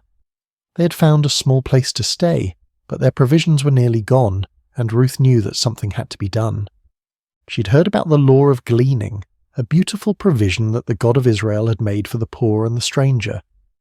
After the reapers went through the fields harvesting the grain, the needy could follow behind and gather what was left. It was honest work, humble work, but it was work that could keep them alive. "Let me go to the fields," Ruth said gently to Naomi, "and glean among the ears of grain after him in whose sight I shall find favour." Naomi nodded, understanding the necessity but also the risk. Ruth was young and beautiful, and the fields could be dangerous places for a woman alone. But there was something in Ruth's quiet determination that spoke of inner strength, of a spirit that could not be easily broken. And so Ruth set out in the early morning light, joining the other gleaners who moved like shadows behind the harvest workers. She had wrapped her head modestly and carried a small basket, ready to spend the day bent over in the sun, gathering grain kernel by kernel. As it happened, she came to the field that belonged to Boaz, a man of great wealth and standing in Bethlehem. But more than that, though Ruth did not know it yet, Boaz was a relative of Naomi's late husband, a kinsman who had the right and responsibility to help family members in need. The phrase, "as it happened," seems simple enough, but sometimes the most profound movements of providence come disguised as coincidence. Ruth's feet carried her to that particular field not by accident, but by the gentle guidance of a God who was weaving a story larger than she could imagine. Boaz arrived at his field that morning, as was his custom, to greet his workers and oversee the harvest. He was a man in his middle years, with kind eyes and calloused hands that spoke of honest work. When he saw his reapers, he called out, "The Lord be with you," and they responded, "The Lord bless you." It was more than a greeting. It was a glimpse into the heart of a man who knew that all good things come from above. But his attention was caught by a young woman he had never seen before, working quietly at the edge of his field. She moved with grace and dignity, even in the humbling work of gleaning. There was something about her that drew his eye, not just her beauty, but the way she carried herself with quiet strength. "Whose young woman is this?" he asked his foreman. "She is the young Moabite woman who came back with Naomi from the country of Moab," the foreman replied. "She asked permission to glean and gather among the sheaves after the reapers, and she has been working steadily from early morning until now with only a brief rest." Boaz watched her for a moment longer, seeing how she worked without complaining, how she was careful not to take more than was rightfully hers, how she paused to help an elderly gleaner who had dropped her grain. His heart was moved by her diligence and her kindness. He approached her quietly, not wanting to startle her. "Listen, my daughter," he said gently. "Do not go to glean in another field, and do not leave this one. Stay close to my young women. Keep your eyes on the field that they are reaping, and go after them. I have charged the young men not to touch you, and when you are thirsty, go to the vessels and drink what the young men have drawn." Ruth was so surprised by his kindness that she fell on her face and bowed to the ground. "Why have I found favour in your sight," she asked, "that you should take notice of me, since I am a foreigner?" But Boaz had already heard the story of her loyalty to Naomi, how she had left her own people to care for her mother-in-law. "All that you have done for your mother-in-law since the death of your husband has been fully told to me," he said, his voice warm with admiration. "How you left your father and mother and your native land and came to a people that you did not know before. The Lord repay you for what you have done, and a full reward be given you by the Lord, the God of Israel, under whose wings you have come to take refuge." Ruth's eyes filled with tears at his words. She had not expected such kindness from a stranger, such recognition of her small acts of faithfulness. "You have comforted me and spoken kindly to your servant," she said softly, "though I am not one of your servants." As the day wore on, Boaz continued to watch over her. At mealtime, he invited her to eat with his workers, to dip her bread in the wine and share in the meal. He even made sure she had roasted grain to take home to Naomi. When she returned to her gleaning, he quietly instructed his workers to leave extra grain for her to find, to make her work easier and more fruitful. The sun was beginning to set when Ruth finally made her way home, her basket heavy with grain. She had gathered an ephah of barley, enough to feed herself and Naomi for many days. But more than that, she carried with her the memory of unexpected kindness, of a man who had seen beyond her status as a foreigner and a widow to recognize the faithfulness of her heart. When she showed Naomi all that she'd gathered and told her about the kindness of Boaz, Naomi's eyes brightened for the first time in months. "Blessed be he by the Lord," she said, "whose kindness has not forsaken the living or the dead. The man is a close relative of ours, one of our redeemers." Ruth continued to glean in the fields of Boaz throughout the barley harvest and the wheat harvest, always welcomed, always protected, always provided for. She would come home each evening with grain and with stories of the kindness she had experienced. And slowly, so slowly that neither of them noticed it happening, hope began to take root in their hearts once again. Little did they know that this was only the beginning of a story that would change not just their lives, but the course of history itself. For the God who sees every act of kindness, who remembers every sacrifice made in love, was already preparing the next chapter of their beautiful story. The harvest season was drawing to a close, and the grain had been gathered from the fields and brought to the threshing floor. It was a time of celebration and completion, when the hard work of the harvest gave way to the satisfaction of provision secured. The air was filled with the sound of winnowing, as the grain was separated from the chaff in the evening breeze. Naomi had been watching the growing affection between Ruth and Boaz with the wisdom of a woman who had lived long enough to recognize the hand of God in everyday circumstances. She had seen how Boaz's eyes followed Ruth, how he spoke to her with special gentleness, how he made sure she was always provided for and protected. And she had seen how Ruth, despite her natural reserve, had begun to smile more often, how she spoke Boaz's name with a special warmth. One evening, as they sat together in their small dwelling, Naomi took Ruth's hands in hers. "My daughter," she said softly, "should I not seek rest for you, that it may be well with you? Is not Boaz our kinsman, with whose young women you were? See, he is winnowing barley tonight at the threshing floor." Ruth listened carefully as Naomi explained the custom of the kinsman redeemer, how a close relative had the right and responsibility to marry a widow to preserve the family line and inheritance. It was not just about marriage, but about redemption, about restoring what had been lost, about ensuring that the names of the dead were not forgotten. "Wash therefore and anoint yourself," Naomi continued, "and put on your cloak and go down to the threshing floor. But do not make yourself known to the man until he has finished eating and drinking. But when he lies down, observe the place where he lies. Then go and uncover his feet and lie down, and he will tell you what to do." It was a bold plan, one that required great courage and faith. Ruth would be placing herself in a vulnerable position, trusting in the character of a man she had come to respect and admire. But she had learned to trust Naomi's wisdom, and more than that, she had learned to trust the God who had been guiding her steps from the very beginning. "All that you say I will do," Ruth replied simply.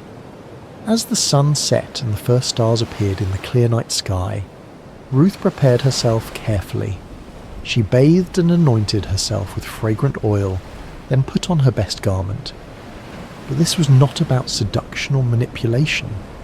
This was about approaching a good man with dignity and respect, trusting in his honour and in the customs that governed their society. The threshing floor was a place of hard work and celebration, where the grain was separated from the chaff and the harvest was completed. By the time Ruth arrived, the work was done, and the men had eaten and drunk and told stories under the stars. The atmosphere was one of contentment and satisfaction, of work well done and provision secured. Ruth waited in the shadows, watching as Boaz finished his meal and settled down to sleep beside the heap of grain. It was his responsibility to guard the grain through the night, to ensure that nothing was stolen or damaged. The night was warm and peaceful, filled with the sounds of crickets and the gentle rustle of the evening breeze. When all was quiet and Boaz was sleeping peacefully, Ruth approached with silent steps. Her heart was beating fast, but her movements were sure and deliberate. She gently uncovered his feet and lay down, then waited in the darkness for him to wake. It was midnight when Boaz stirred, suddenly aware of someone at his feet. He was startled but not afraid, turning carefully to see who was there. In the dim starlight he could make out the form of a woman, and he recognized her immediately. "Who are you?" he asked softly. "I am Ruth, your servant," she replied, her voice steady despite her racing heart.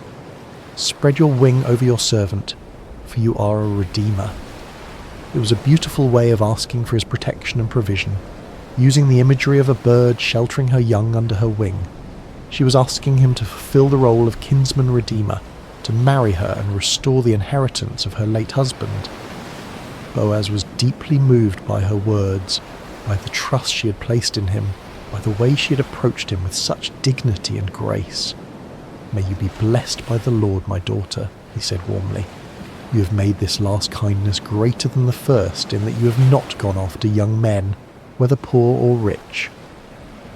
He was older than Ruth, a man of substance and position, and he was amazed that she would choose him over the many young men who would have been eager to marry such a beautiful and virtuous woman.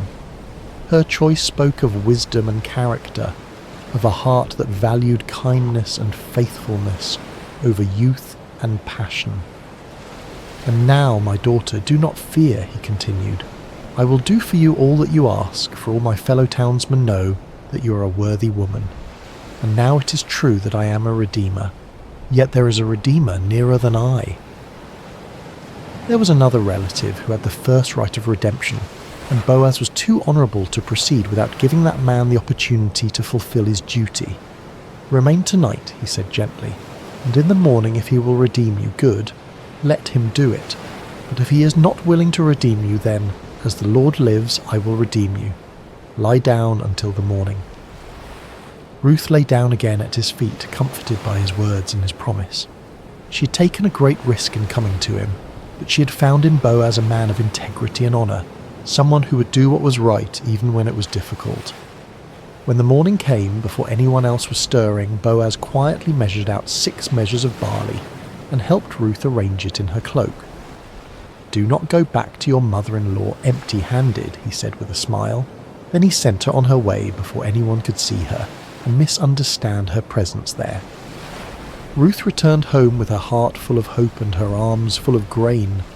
When Naomi saw her coming, she knew immediately that something significant had happened. "How did you fare, my daughter?" she asked eagerly. Ruth told her everything that had happened, every word that had been spoken, every kindness that had been shown. When she finished, Naomi smiled with satisfaction. "Wait, my daughter," she said, "until you learn how the matter turns out. For the man will not rest, but will settle the matter today." And so they waited. Two women who had learned that sometimes the greatest acts of faith happen in the quiet moments, when we trust in the goodness of others and in the providence of God. The next chapter of their story was about to unfold, and with it the fulfillment of promises they had hardly dared to hope for.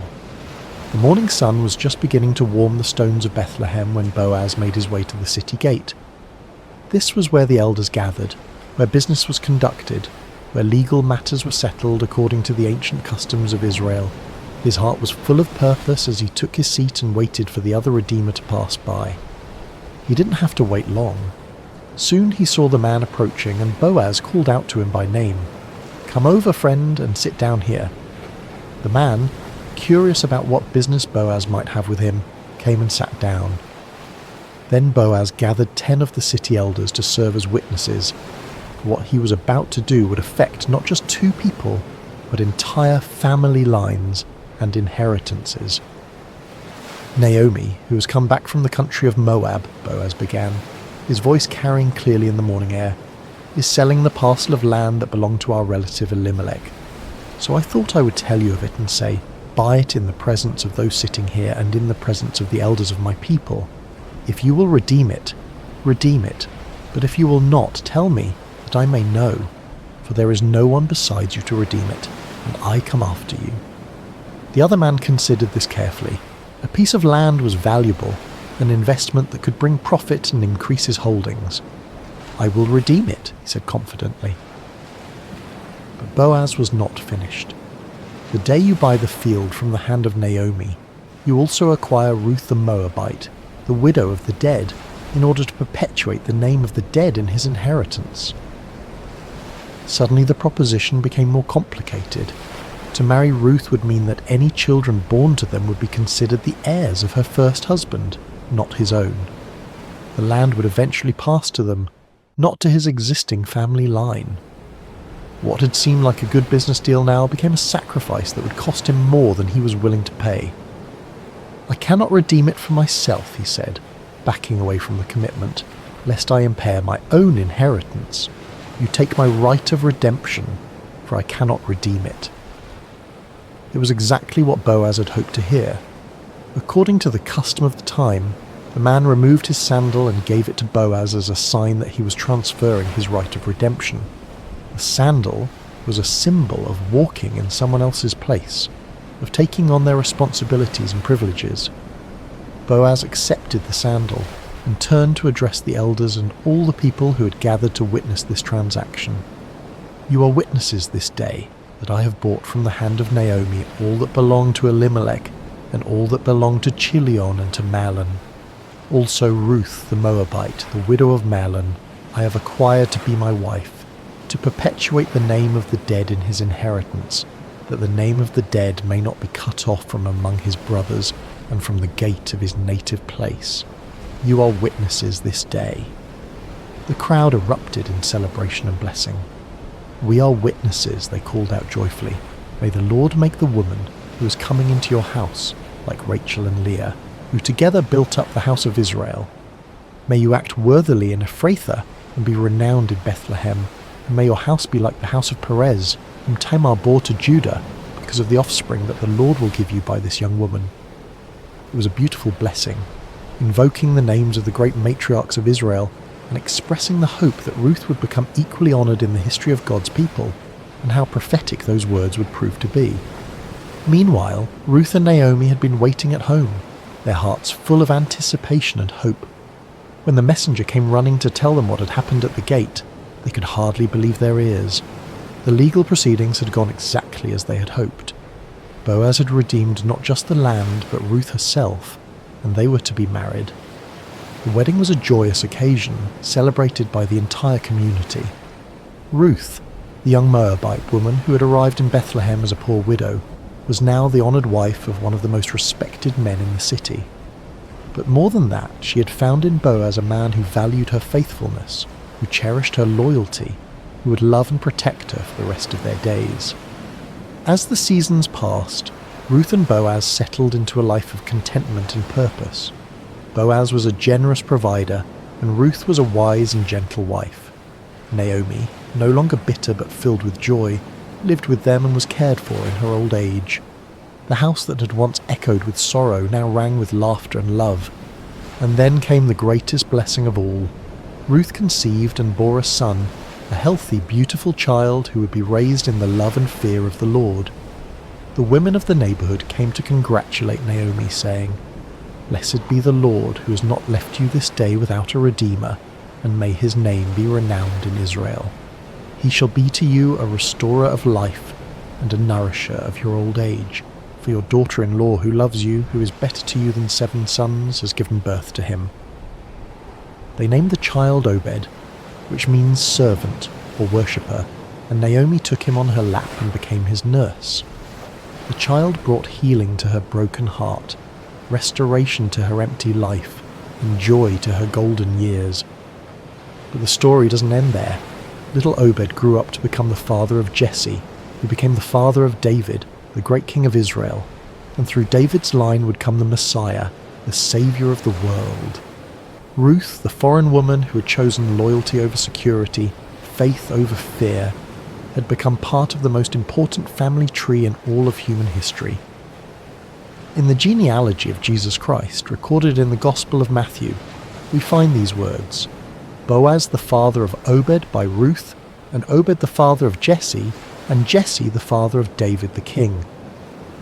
A Moabite woman's name is written forever in the lineage of the Son of God, a testament to the truth that God's grace knows no boundaries, that his love extends to all who seek refuge under his wings. Ruth's story teaches us that faithfulness in small things leads to blessing in great things, that loyalty and love are never wasted, that God can take our deepest sorrows and weave them into his greatest joys. She reminds us that sometimes the most profound acts of faith happen not in grand gestures, but in quiet decisions to remain faithful, to keep loving, to keep trusting, even when we cannot see the end of the story. As we come to the end of Ruth's story, let us pause beside these still waters and reflect on the gentle truths that flow through this ancient tale. Like a quiet stream that shapes the landscape over time, Ruth's life teaches us lessons that can transform our own journey of faith. Ruth's story shows us the profound power of remaining faithful, even in seasons of pain and uncertainty. When Naomi urged her to return to her people and her gods, Ruth could have chosen the easier path, the path that made sense to everyone around her. Instead, she chose love. She chose to remain loyal to a woman who had shown her kindness, to a faith that had captured her heart, to a God she was still learning to trust. Her famous words, "Where you go, I will go, and where you lodge, I will lodge. Your people shall be my people, and your God my God," were not spoken in a moment of emotional impulse, but from a deep well of commitment that had been growing in her heart over years of walking with Naomi. In our own lives, we face moments when loyalty is tested, when it would be easier to walk away from relationships, commitments, or callings that have become difficult. Ruth's example reminds us that some of the most beautiful chapters of our lives are written in the ink of faithful love, even when that love costs us something precious. Have you ever chosen love when it would have been easier to walk away? Perhaps you stayed with a friend through a difficult season, remained committed to a calling when it became challenging, or continued to love someone even when they couldn't love you back in the same way. These quiet acts of loyalty are never wasted. They shape us into people of depth and character, and they often open doors to blessings we never could have imagined. One of the most beautiful aspects of Ruth's story is how rarely God's name is mentioned, yet his presence is evident in every chapter. The phrase, "as it happened," appears when Ruth comes to Boaz's field, but we understand that this was no accident. It was divine providence working through ordinary circumstances to bring about extraordinary results. God's guidance in Ruth's life came not through burning bushes or angelic visitations, but through the kindness of a stranger, the wisdom of a mother-in-law, and the legal proceedings at a city gate. He worked through the natural rhythms of harvest and gleaning, through cultural customs and family relationships, through the everyday decisions of people who are simply trying to do what was right. This reminds us that God's hand is often most visible in hindsight, in the moments when we look back and see how perfectly things came together, how doors opened at just the right time, how people entered our lives precisely when we needed them most. The God who numbers our days and knows our needs is constantly at work in the ordinary moments of our lives, weaving together circumstances and relationships for our good and His glory. Can you see moments in your own life where something just happened at the perfect time? Perhaps you met a lifelong friend in an unexpected place, discovered an opportunity through a chance conversation, or found help arriving just when you needed it most. These are not coincidences, but glimpses of a loving God who is intimately involved in the details of our lives. Ruth's story is ultimately about transformation, about how God can take our deepest losses and weave them into His greatest purposes. She began as a young widow in a foreign land, with no prospects and no security. She was an outsider, a foreigner, someone who by all human standards had little to offer the grand story of God's people. Yet her simple acts of faithfulness, her quiet loyalty, her willingness to work humbly in the fields, positioned her to become part of the royal lineage of David and ultimately of Jesus Christ. Her name is recorded forever in the genealogy of the Messiah, a testament to the truth that no one is too small, too foreign, or too broken to be used by God for His purposes. Ruth's transformation from widow to wife, from foreigner to family member, from poverty to provision, reminds us that our current circumstances do not define our future possibilities. The God who saw potential in a Moabite gleaner sees potential in each of us, regardless of our background, our mistakes, or our limitations.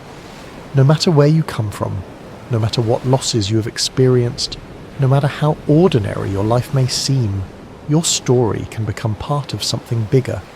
Your faithfulness in small things, your acts of love and loyalty, your willingness to trust God even when you cannot see the whole picture.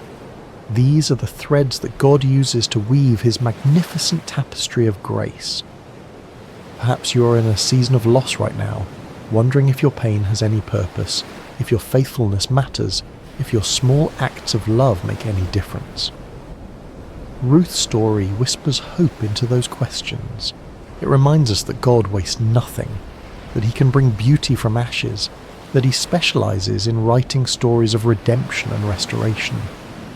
The title of Ruth's story, Beside Still Waters, comes from the 23rd Psalm, where David writes about the Good Shepherd, who leads his sheep beside still waters and restores their souls. Ruth's life exemplifies this truth. In the midst of chaos and uncertainty, she found peace in her commitment to love and faithfulness.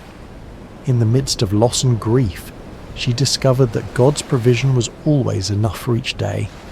Her story teaches us that peace is not the absence of problems, but the presence of God in our problems.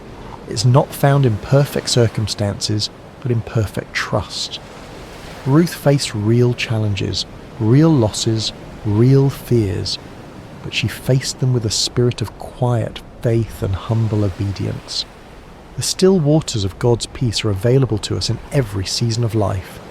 They flow not from our circumstances, but from our relationship with the one who is the source of all peace.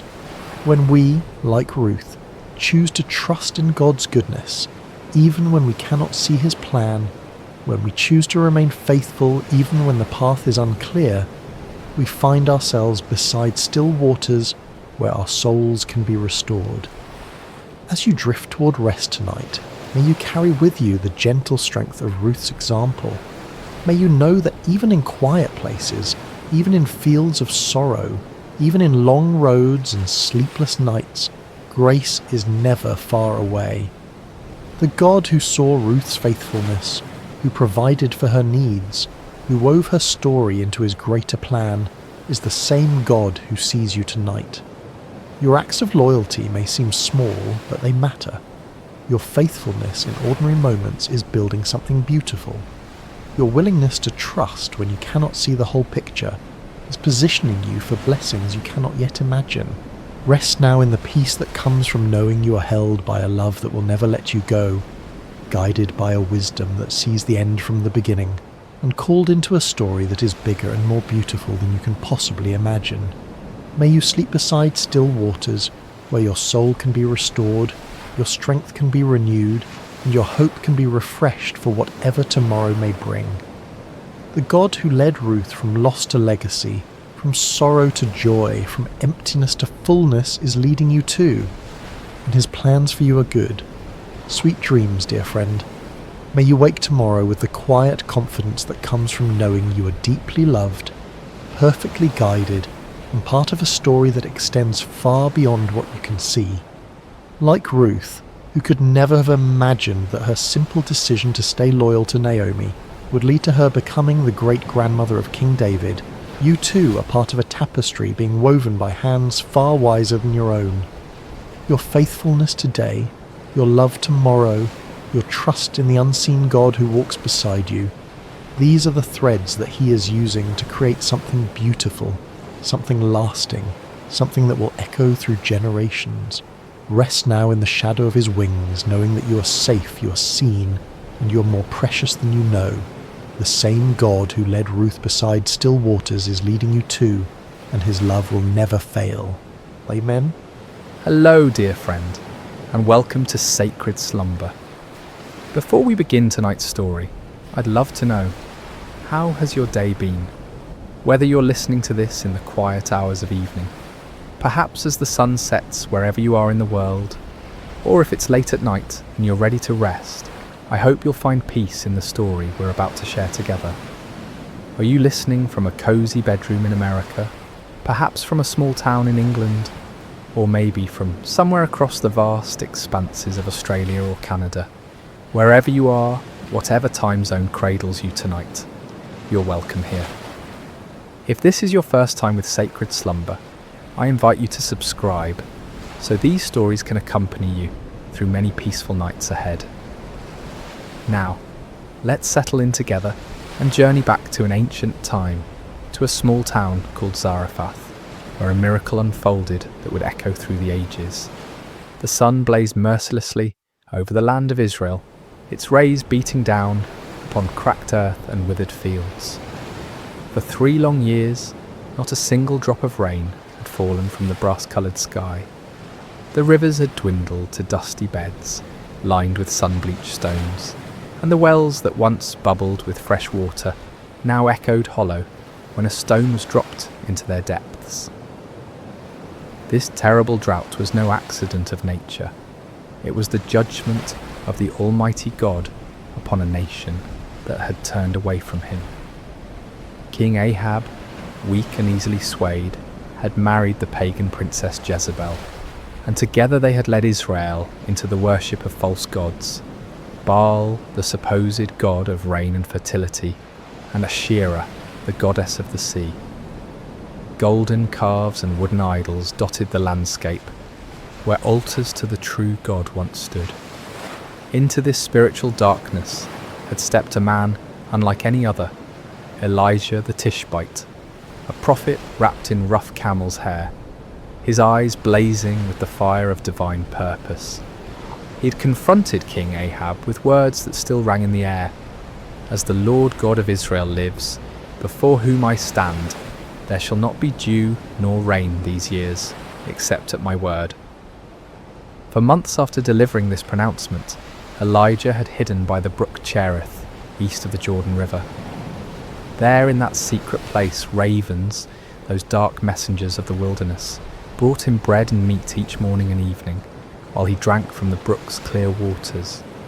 It was a time of solitude and communion with God, but even this sanctuary could not last forever. Day by day, Elijah watched the brook grow shallower.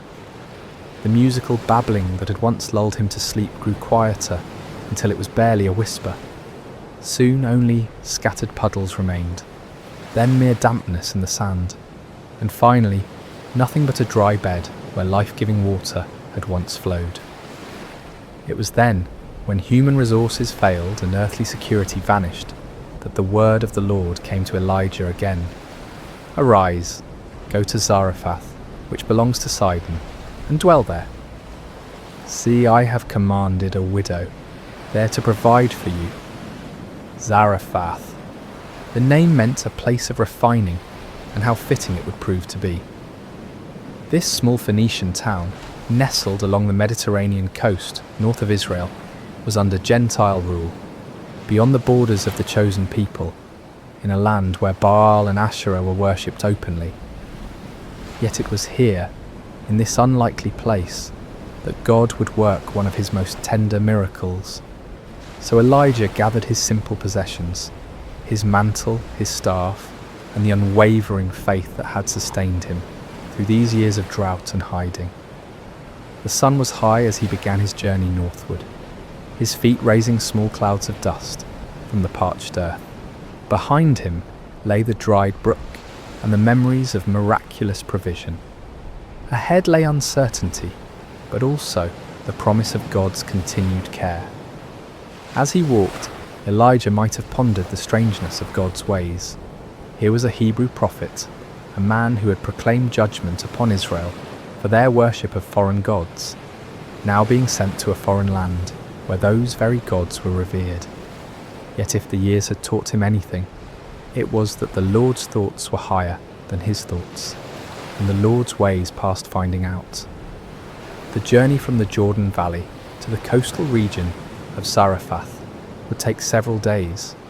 Elijah travelled through landscapes scarred by drought, abandoned villages where the wells had run dry, fields where the stubble of failed crops crunched beneath his sandals, and hillsides where olive trees stretched their gnarled branches skyward in silent supplication for rain that would not come. At night, he slept under stars that seemed to burn with unusual intensity in the clear, dry air.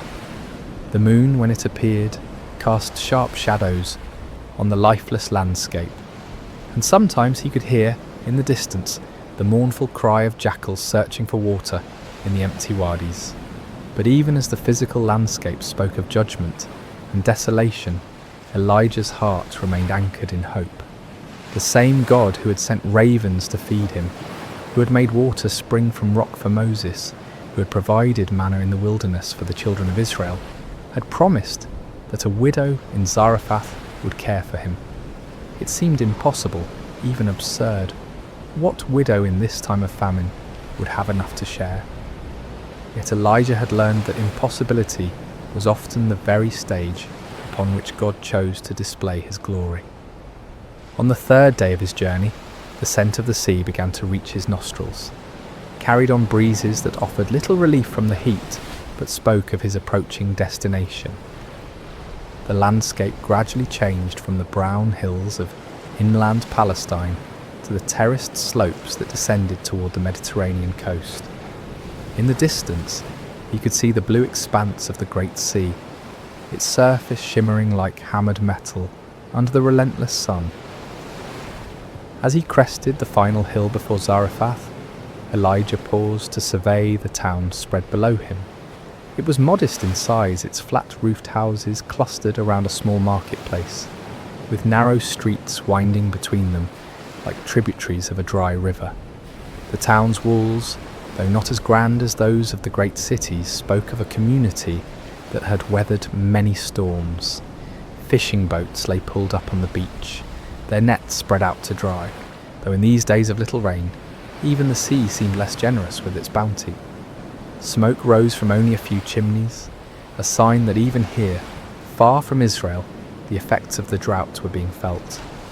Fuel was precious, when every piece of wood might be needed for cooking what little food remained, and families were learning to make do with cold meals and carefully rationed provisions. As Elijah descended the hill toward the town gate, his stomach reminded him that it had been hours since his last meal. The ravens no longer came with their mysterious daily provision, and the bread in his travelling pouch was long since consumed. For the first time in months, the prophet experienced the gnawing uncertainty that had become the constant companion of countless families throughout the region. But even as hunger and weariness pressed upon him, Elijah's step remained steady. Somewhere in this foreign town was a widow whom God had prepared to be his instrument of provision. The prophet did not know her name, her face, or her circumstances. He knew only that the Lord had spoken, and that was enough. The sun was now approaching its zenith as Elijah neared the gates of Zarephath. His shadow, a small dark pool at his feet. Soon, very soon, he would meet the woman through whom God intended to demonstrate that his care extends beyond all human boundaries, his provision beyond all human understanding, and his power beyond even the finality of death itself. The stage was set for a miracle that would begin with a simple request for water and a piece of bread, but would culminate in wonders that neither the prophet nor the widow could have imagined.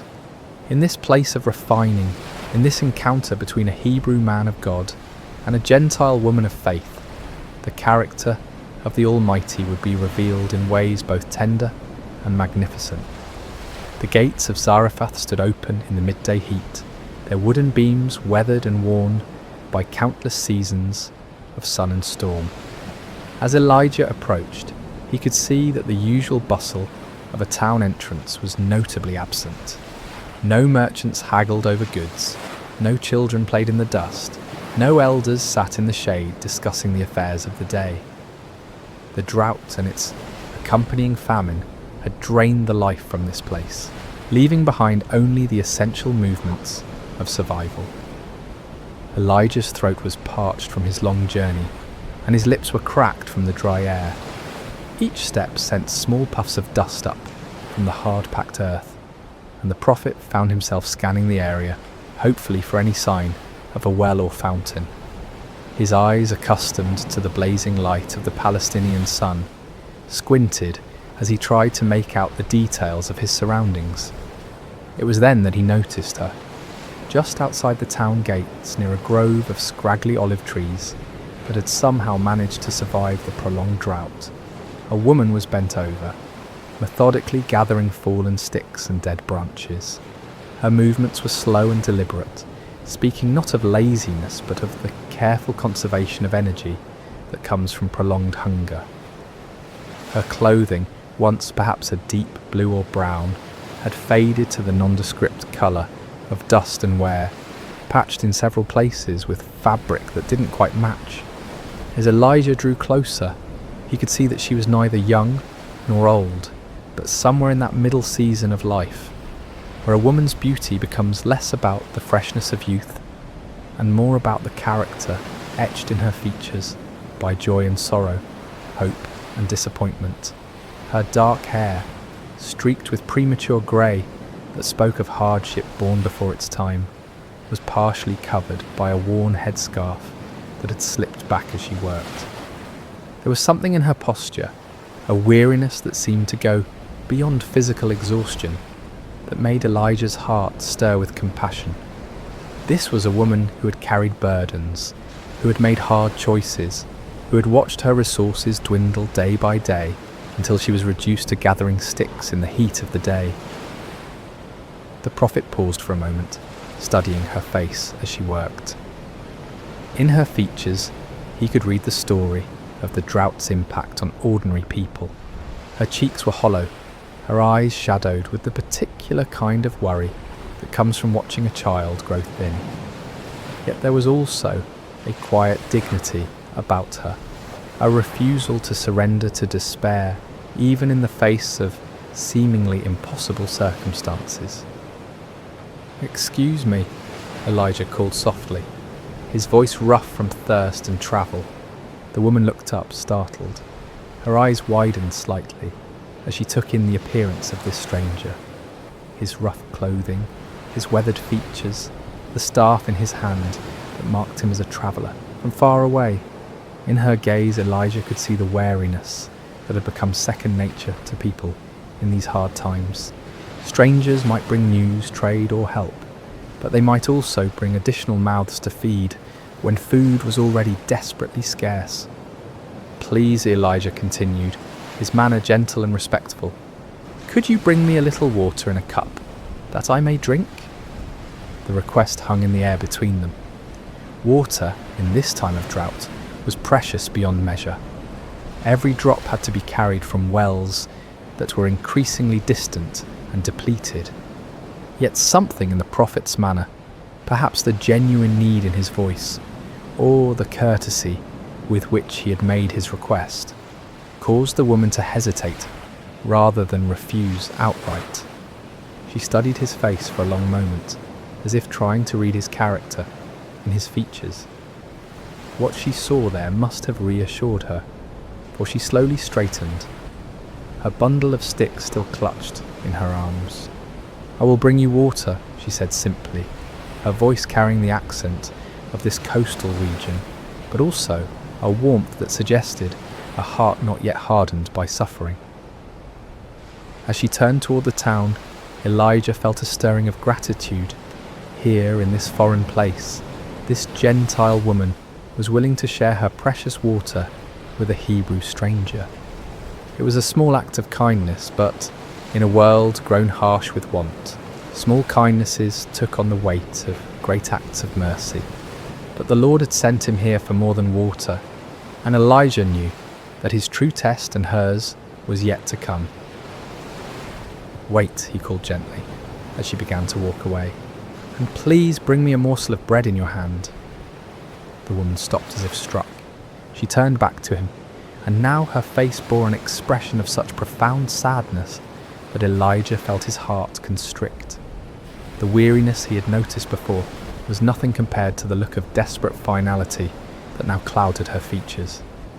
"As the Lord your God lives," she replied, and there was no anger in her voice, only a crushing weariness and the terrible honesty of someone who has nothing left to lose. "I do not have bread, only a handful of flour in a bin and a little oil in a jar. See, I am gathering a couple of sticks that I may go in and prepare it for myself and my son, that we may eat it and die." The words fell between them like stones dropping into a deep well.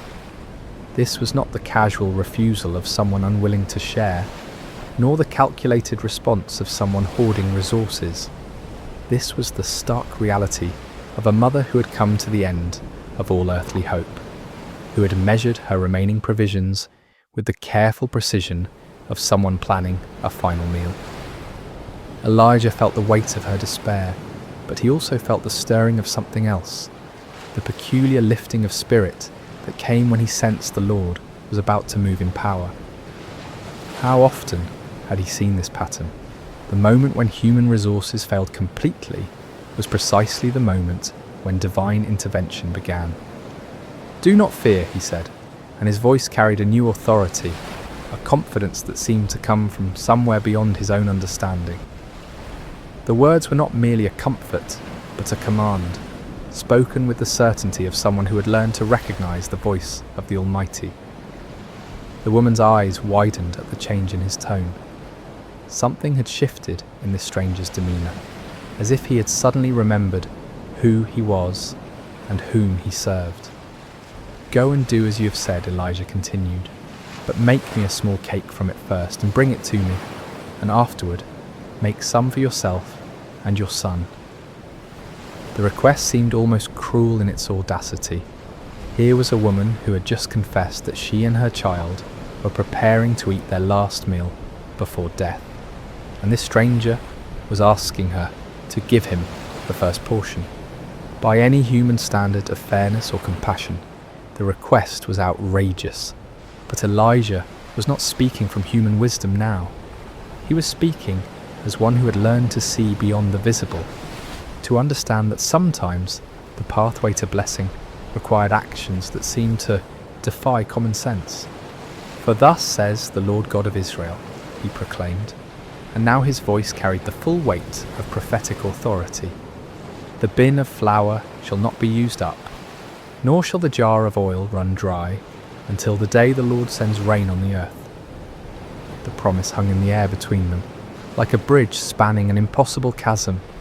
On one side stood the widow's desperate reality, empty bins, empty jars, and the approaching spectre of death. On the other side stood the word of a God she barely knew, spoken through a stranger whose only credentials were the conviction in his voice and the authority with which he spoke. The woman stared at him, her mind undoubtedly racing. Everything in her experience told her that flour and oil, once consumed, were gone forever. Everything she had learned about the world spoke against the possibility of vessels that never emptied, of resources that renewed themselves. She had no reason to trust this foreigner, no evidence that his God was any more real or powerful than the gods her neighbours worshipped. Yet something in his eyes, something in the absolute certainty with which he had spoken, gave her pause. She had lived long enough to recognise truth when she heard it, even when that truth seemed to contradict everything she thought she knew about the world. The choice before her was stark and simple, yet it carried implications that reached far beyond the immediate moment. She could refuse, clinging to what little she had, and eat her final meal with her son in the privacy of her own home. Or she could trust stepping out in faith toward a promise that seemed too wonderful to believe, risking the immediate needs of her child on the word of a stranger's God. As she stood there in the dusty street of Zarephath, with her bundle of sticks still clutched in her arms, and the prophet's words echoing in her mind, the widow found herself at one of those crossroads that define a life.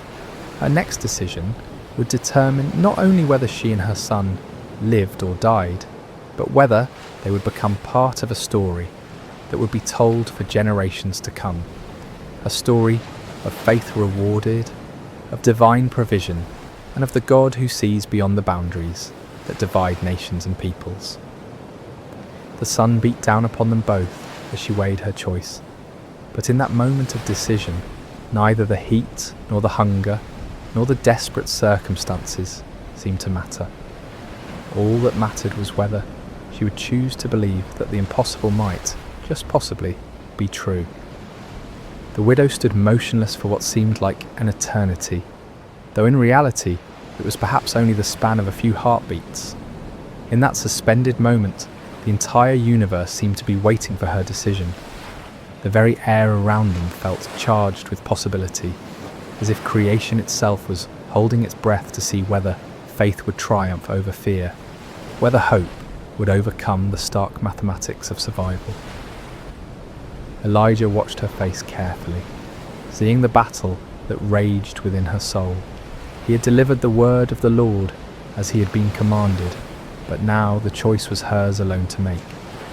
The prophet knew from long experience that God's miracles often hinged not on human understanding, but on human obedience, not on the ability to see how a promise might be fulfilled, but on the willingness to act as if it already had been.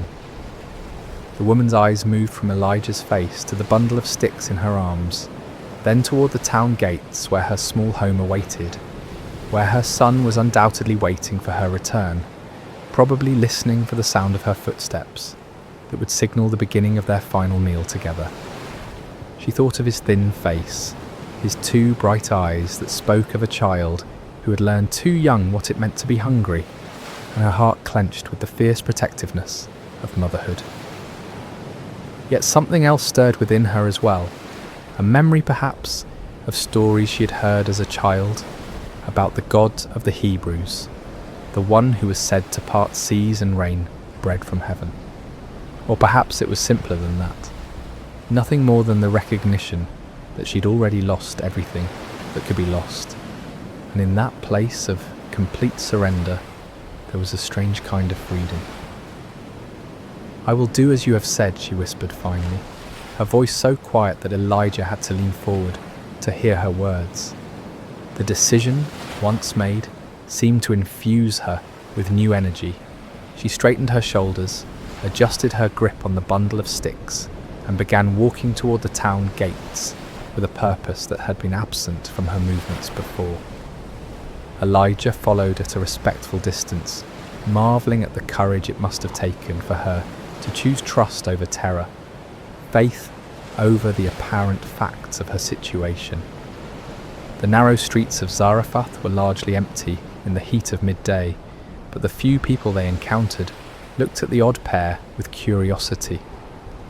The widow, known to her neighbours as a woman facing starvation, was walking with determined steps beside a foreign stranger whose very presence seemed to radiate an unusual intensity. Word would spread quickly through the small community that something unusual was happening at the house of the widow woman. Her home, when they reached it, was modest even by the standards of a fishing town. The flat-roofed dwelling was built of the local stone, its walls weathered by countless seasons of Mediterranean storms. A small courtyard in front contained an outdoor oven that had seen little use in recent weeks, its stones cold and covered with a fine layer of dust. A few clay pots stood in the shade, and a wooden door, worn smooth by years of use, led into the main room of the house. As they approached, the door opened and a boy appeared, perhaps 10 or 11 years old, with his mother's dark eyes and hair. His frame was thin in the way that spoke of prolonged hunger, but his face lit up with genuine joy at seeing his mother return. That joy dimmed slightly as he noticed a stranger accompanying her, replaced by the cautious curiosity of a child who had learned to be wary of unexpected changes in routine. "Mother," he said, his voice carrying a question that encompassed much more than the single word could express. The widow reached out and touched her son's face gently, a gesture that spoke of infinite tenderness and perhaps also of farewell. "This is Elijah, a prophet of the Lord God of Israel," she said simply. "We're going to prepare food and he will eat with us." The boy's eyes widened.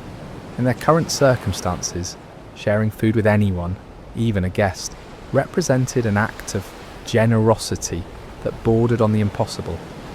Yet he had learned to trust his mother's judgment, and if she said this man would eat with them, then somehow it would be so. Inside, the house was cool and dim, a welcome relief from the blazing heat outside.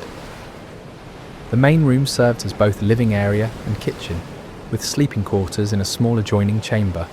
Clay storage jars lined one wall, most of them standing empty like silent witnesses to the family's dwindling resources. Only 2 containers held anything of value. A small bin that contained the handful of flour the widow had mentioned, and an equally small jar that held the last precious drops of oil. The widow set down her bundle of sticks and began the familiar ritual of preparing a fire. She arranged the wood carefully in the outdoor oven, knowing that every stick must count, every flame must serve its purpose. As she worked, Elijah and the boy watched in respectful silence, each lost in his own thoughts about what was about to unfold. When the fire was burning steadily, the widow went to retrieve her flour and oil. She opened the bin and looked inside, seeing the meagre handful of grain that represented all that stood between her family and starvation. For a moment her resolve wavered. The practical voice of experience whispered that she was being foolish, that she was about to sacrifice her child's last meal on the word of a stranger. But then she remembered the authority in Elijah's voice when he had spoken his promise, the absolute certainty that had rung in his words like a bell struck in a clear mountain air. She had heard many people speak in her lifetime, merchants making promises they wouldn't keep, neighbours offering help they couldn't deliver, officials making proclamations that meant nothing. This had been different. This had carried the weight of truth spoken by someone who knew the one who held the universe in his hands.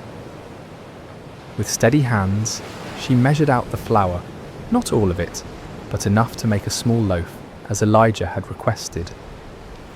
She added the precious oil, drop by careful drop, then water from their dwindling supply. As she kneaded the dough, she found herself praying to the God of Israel, a God she knew only by reputation, but whom she was now trusting with everything she held dear. The bread baked quickly in the hot oven, filling the small courtyard with an aroma that made all their mouths water and their stomachs clench with longing.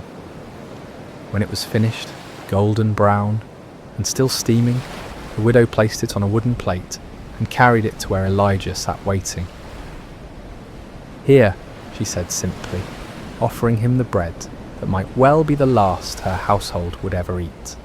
Elijah received the loaf with the gravity it deserved, understanding that he held in his hands not just food, but an act of faith that would echo through eternity.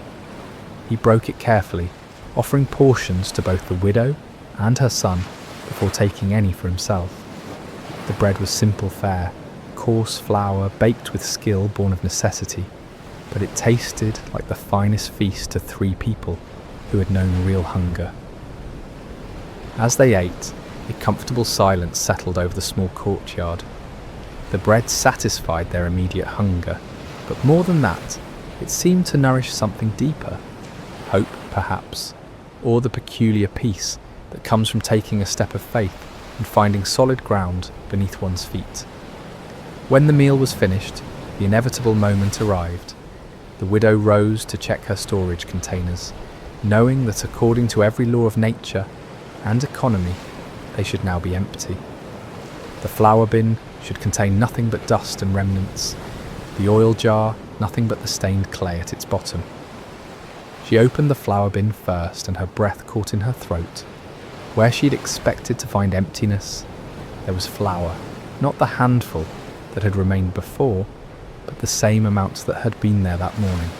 Her hands trembled as she reached into the jar, running the grain through her fingers to assure herself that she was not dreaming. Next came the oil jar. She lifted it carefully, feeling its weight, hearing the liquid slosh against the sides. It was full as it had been when she had first measured out the precious oil for their bread. "Mother?" her son whispered, seeing the wonder and disbelief that played across her features. "The word of the Lord is true," she breathed, her voice filled with awe. "The flour and oil have not diminished. They are just as they were before." From that day forward, the miracle continued. Each morning, the widow would wake expecting to find her containers empty, only to discover them filled with the same amounts they had held the day before. She would measure out flour for the day's bread, pour oil for cooking, and use what was needed to sustain her household and their guest. But each time she checked, morning, noon, and evening, the levels remained constant, as if invisible hands were replenishing what had been taken. Word of the miracle spread slowly through Zarephath. Neighbours who had expected to attend a funeral instead saw smoke rising daily from the widow's oven. They saw the boy playing in the courtyard with more energy than he had shown in months. They saw the foreign prophet living in their midst, his presence somehow bringing blessing rather than burden to the household that sheltered him. Some whispered that it was sorcery, others that the gods were showing favour to the widow for her kindness to strangers. But the widow herself knew better. She had witnessed firsthand the power of the God of Israel, the one who could multiply resources that seemed exhausted, who could bring abundance from scarcity, who could sustain life when death seemed certain. As weeks turned into months, the relationship between the widow, her son, and Elijah deepened into something like family. The prophet helped with daily tasks, told stories of his journeys and the wonders he had witnessed, and taught them both about the nature and character of the God he served. The boy, who had never known a father's presence, began to look up to Elijah with the mixture of respect and affection that a son shows to a beloved elder. For his part, Elijah found in this simple household something he had rarely experienced in his years of prophetic ministry, the warmth of ordinary human fellowship. Here, far from the palaces and temples where he usually delivered his messages, he discovered the profound joy of seeing God's love expressed through daily provision, through the laughter of a child who was no longer hungry, through the grateful smile of a woman who had learned to trust in the impossible. The jar and jug that never emptied became more than just a miracle of physical provision. They became symbols of a deeper truth, that the God of Israel was not limited by human boundaries, that his love extended beyond the chosen people to encompass all who would trust in him, that his power was sufficient to meet every need of those who placed their faith in his promises. In the small house in Zarephath, as the drought continued to devastate the surrounding lands, a different kind of abundance flourished. It was an abundance measured not just in flour and oil, but in faith rewarded, hope restored, and the quiet joy of lives sustained by the inexhaustible love of the Almighty. The seasons had begun to change, in the way they do even during the harshest droughts, with subtle shifts in the angle of sunlight and the patterns of wind that speak to those who know how to listen. Elijah had now been living in the widow's household for many months, and what had begun as a desperate act of faith had settled into a rhythm of daily miracle. Each morning brought the same wonder: jars that should have been empty filled with provision, hope renewed with the rising of the sun. The boy had grown stronger during this time, his cheeks regaining some of their childhood roundness, his eyes bright with the vitality that comes from adequate nourishment. He had become Elijah's shadow, an eager student, hanging on every word the prophet spoke about the wonders of God, helping with small tasks around the house, and bringing a lightness to their days that reminded all of them what joy looked like. His laughter had become one of the most precious sounds in that small courtyard, pure and musical, the kind of laughter that makes adults remember what it felt like to see the world as a place of infinite possibility. When he played with the wooden toys he had carved under Elijah's guidance, when he helped his mother tend their small herb garden, when he sat listening to stories of lions' dens and burning bushes, the boy radiated the particular happiness of a child who knows he is loved and secure. The widow, too, had blossomed during these months of miraculous provision. The constant worry that had carved lines around her eyes had softened, replaced by a quiet confidence that spoke of faith tested and proven true. She had learned to trust not just in the daily renewal of flour and oil, but in the character of the God who provided them. Her relationship with Elijah had evolved from desperate gratitude to genuine friendship, seasoned with the deep respect she held for his calling and his God. In the evenings, when the heat of the day had passed, the three of them would often sit together in the courtyard, watching the stars emerge in the clear sky. Elijah would tell them stories of his people's history, of Abraham's faith, of Moses' courage, of David's psalms, and gradually the widow and her son came to understand that they were not merely recipients of divine charity, but participants in a story much larger than themselves. It was during one of these peaceful evening conversations that the boy first began to cough. At first it seemed like nothing, perhaps a bit of dust in the throat, or the dry air that had been their constant companion throughout the drought. The widow offered him water, and he drank gratefully, the coughing subsiding as quickly as it had begun. They thought nothing more of it, and continued their conversation about the time when Elijah had called down fire from heaven to consume a sacrifice on Mount Carmel. But the next morning the boy woke with a flush in his cheeks that spoke of fever rather than health. His mother noticed immediately, the way mothers always do, and pressed her palm to his forehead with the practiced concern of one who had nursed many childhood illnesses. He was warm, not dangerously so, but enough to cause worry. "It's nothing serious," she assured Elijah when she saw the concern in the prophet's eyes. "Children often take fevers during the changing of seasons. I have herbs that will help, and with rest, he'll be well in a few days." Elijah nodded, but something in his spirit was troubled. He had learned over his years of walking with God to pay attention to such stirrings. even when they seemed to contradict the evidence of his natural senses. Still, he kept his concerns to himself and joined the widow in tending to the boy with all the skill and care they could muster. For 2 days the illness seemed manageable. The boy remained in bed, accepting the herbal teas his mother prepared, sleeping more than usual, but still able to sit up and take some nourishment.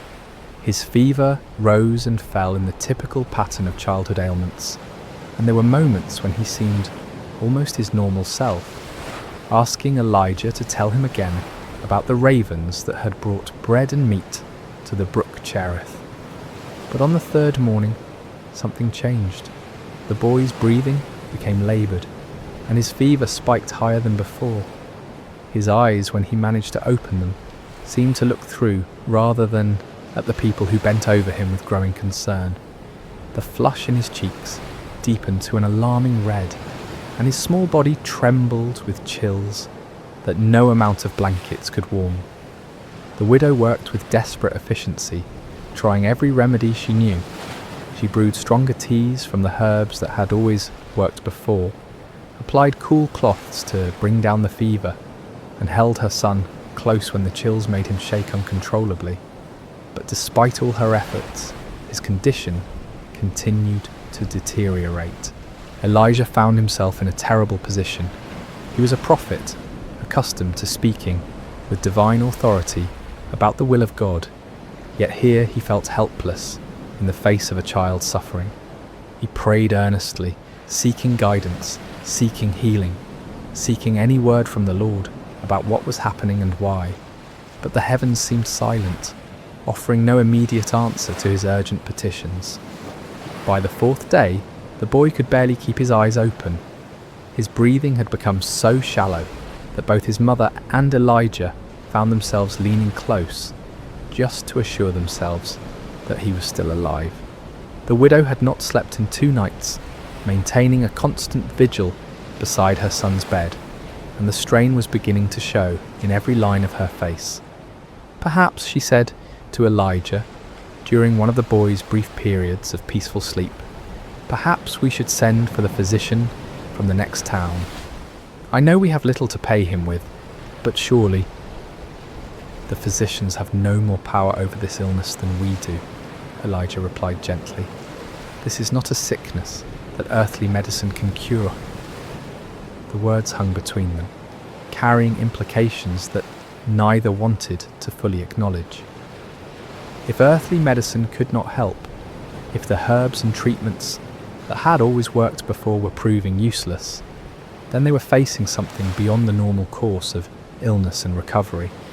They were facing the possibility that God might be calling this beloved child home. On the 5th morning, as the sun rose with its customary indifference to human suffering, the inevitable happened. The widow, who had dozed fitfully in her chair beside the bed, was awakened by a silence that was somehow more alarming than any sound could have been. She looked at her son and knew immediately that something fundamental had changed. His face, which had been flushed with fever, was now pale and still. His chest no longer rose and fell with the rhythm of breathing. The boy was gone. The widow's scream of anguish pierced the morning air, a sound so raw and primal that it seemed to tear through the very fabric of hope itself. She gathered her son's lifeless body into her arms, rocking back and forth as tears streamed down her face. "What have you done to me, O man of God?" she cried, turning to Elijah with eyes blazing with grief and accusation. "Have you come to bring my sin to remembrance and to kill my son?" The words struck Elijah like physical blows. Here was a woman who had trusted him, who had shared her last meal based on his promise, who had opened her home to him for months. And now, in the presence of God's prophet, her only child lay dead. Without a word, Elijah gently took the boy from his mother's arms. "Give me your son," he said quietly, and despite her grief, something in his tone made her release her hold on the child.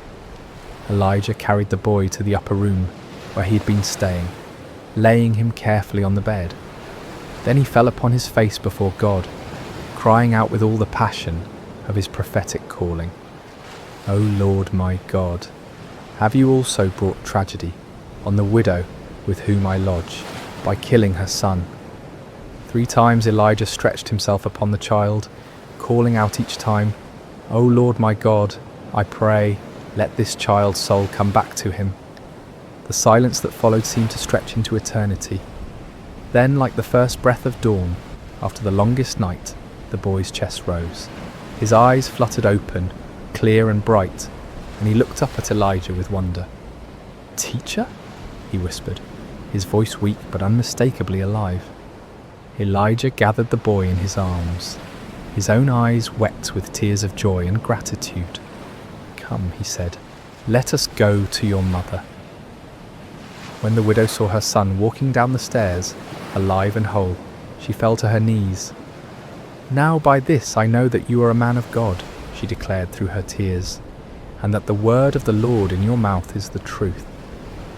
The miracle at Zarephath teaches us profound truths that echo through the ages. First, we learn about faith in scarcity, how the widow trusted God's promise, even when her cupboards were bare and death seemed certain.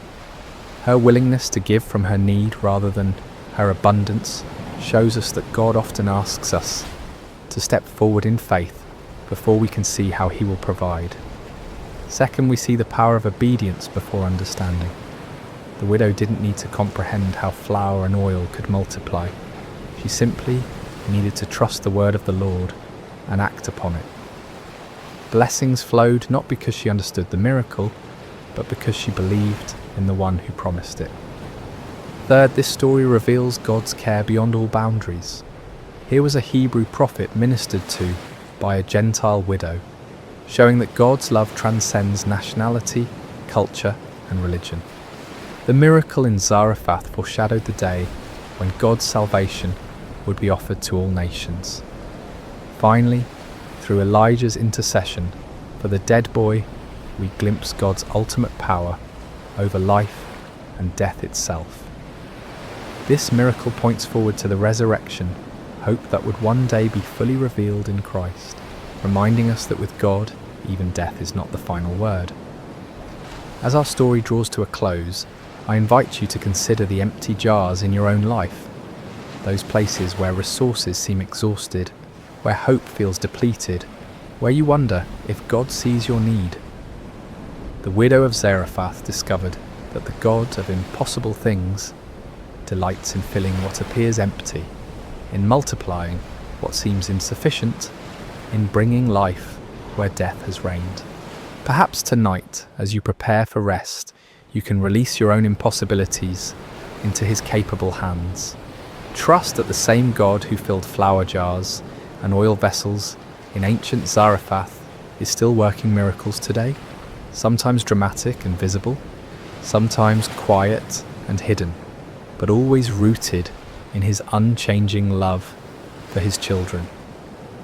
The sun has set over that ancient town by the sea, and a gentle breeze stirs the olive trees, where a widow once gathered sticks in desperation and found instead a destiny of faith.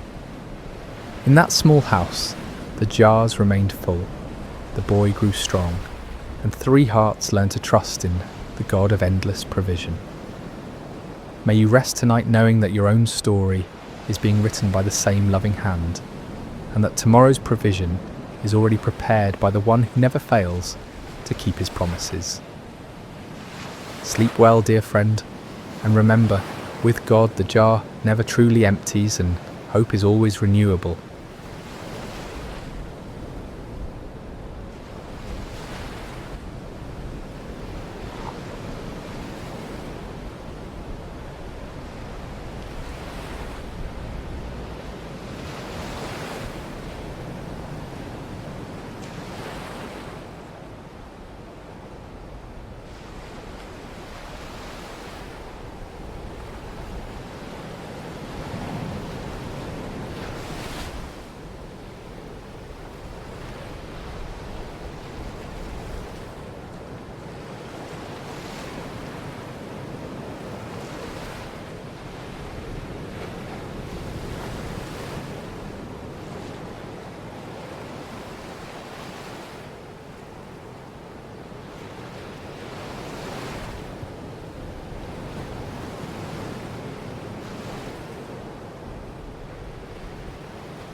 Picture this: a young widow standing at a crossroads, dust swirling around her feet as she faces the most important decision of her life.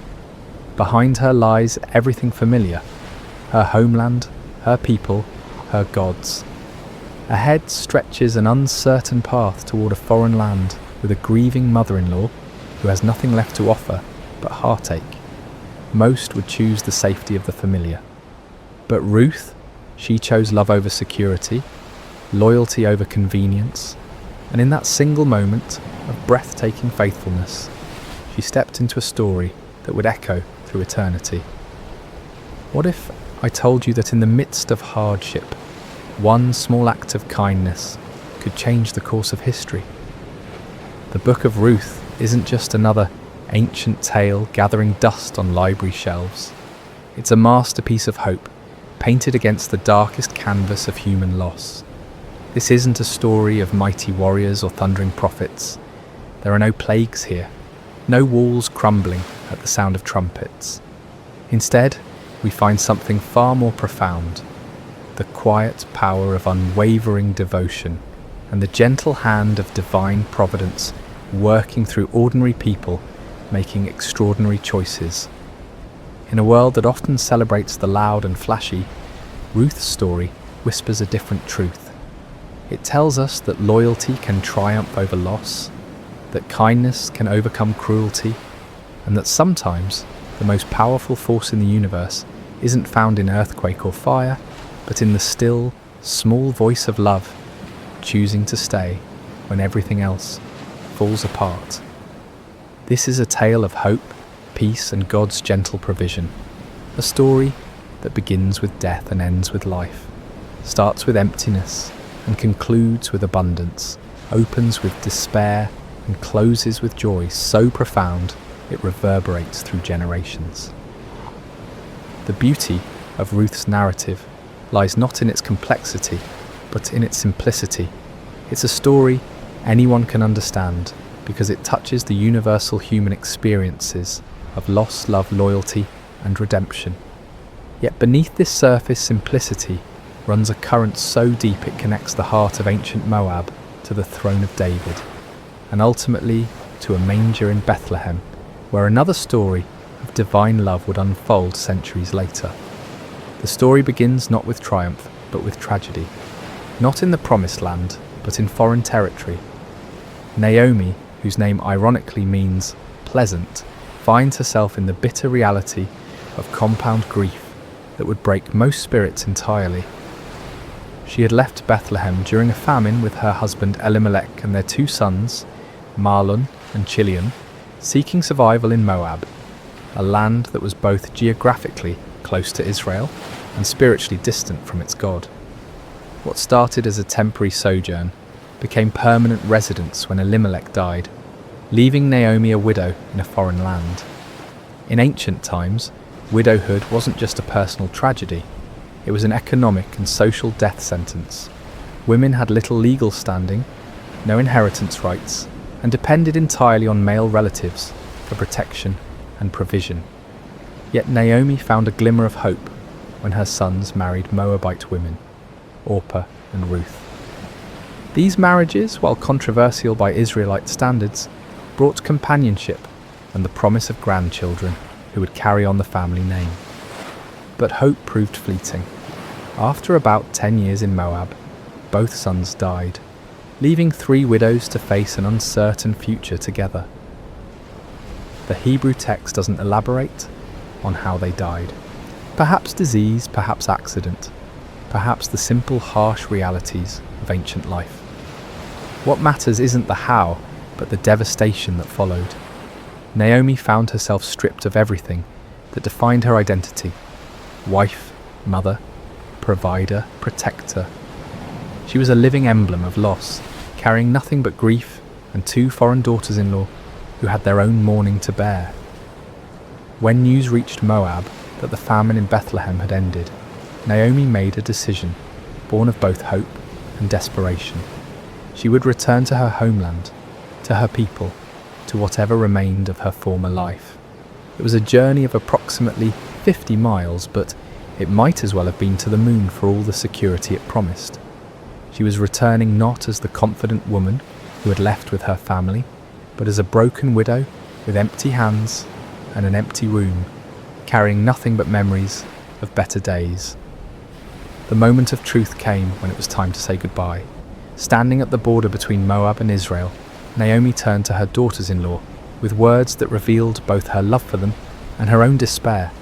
"Go back," she urged them, "each of you to your mother's house. May the Lord show kindness to you, as you have shown to your dead and to me." It was a release tinged with blessing, an act of selfless love that put their welfare above her own companionship. Orpah, after much weeping and embracing, made the practical choice. She kissed Naomi goodbye and returned to her people and her gods. History doesn't judge her for this decision. It was sensible, even wise by worldly standards. She was young enough to remarry, to find security and happiness in familiar surroundings. Her choice was understandable, logical, and completely reasonable. But Ruth made a choice that defied every rational calculation. When Naomi urged her to follow Orpah's example, Ruth responded with words that have echoed through millennia, words that capture the very essence of covenant love. "Don't urge me to leave you or to turn back from you. Where you go, I will go, and where you stay, I will stay. Your people will be my people, and your God my God. Where you die, I will die, and there I will be buried. May the Lord deal with me, be it ever so severely, if even death separates you and me." This wasn't a momentary burst of emotion. It was a deliberate, irrevocable commitment. Ruth wasn't just choosing to accompany Naomi. She was choosing to abandon everything familiar for everything unknown. She was trading the security of her homeland for the uncertainty of being a foreign widow in Israel. She was exchanging the comfort of her people's acceptance for the likelihood of being viewed as an outsider, even an enemy, given the historical tensions between Moab and Israel. Most remarkably, Ruth was choosing Naomi's God over her own family deities. In the ancient world, this wasn't merely a personal preference, it was a complete transformation of identity, worldview, and destiny. She was stepping away from the gods she had known since childhood and embracing the God of Israel, whom she knew primarily through the testimony of her mother-in-law's life and loss. The journey to Bethlehem began with two broken women walking together toward an uncertain future, but it was really the beginning of one of history's most beautiful stories of redemption. Ruth's choice to stay wasn't just loyalty to Naomi, it was an unconscious choice to step into the stream of God's redemptive plan for humanity.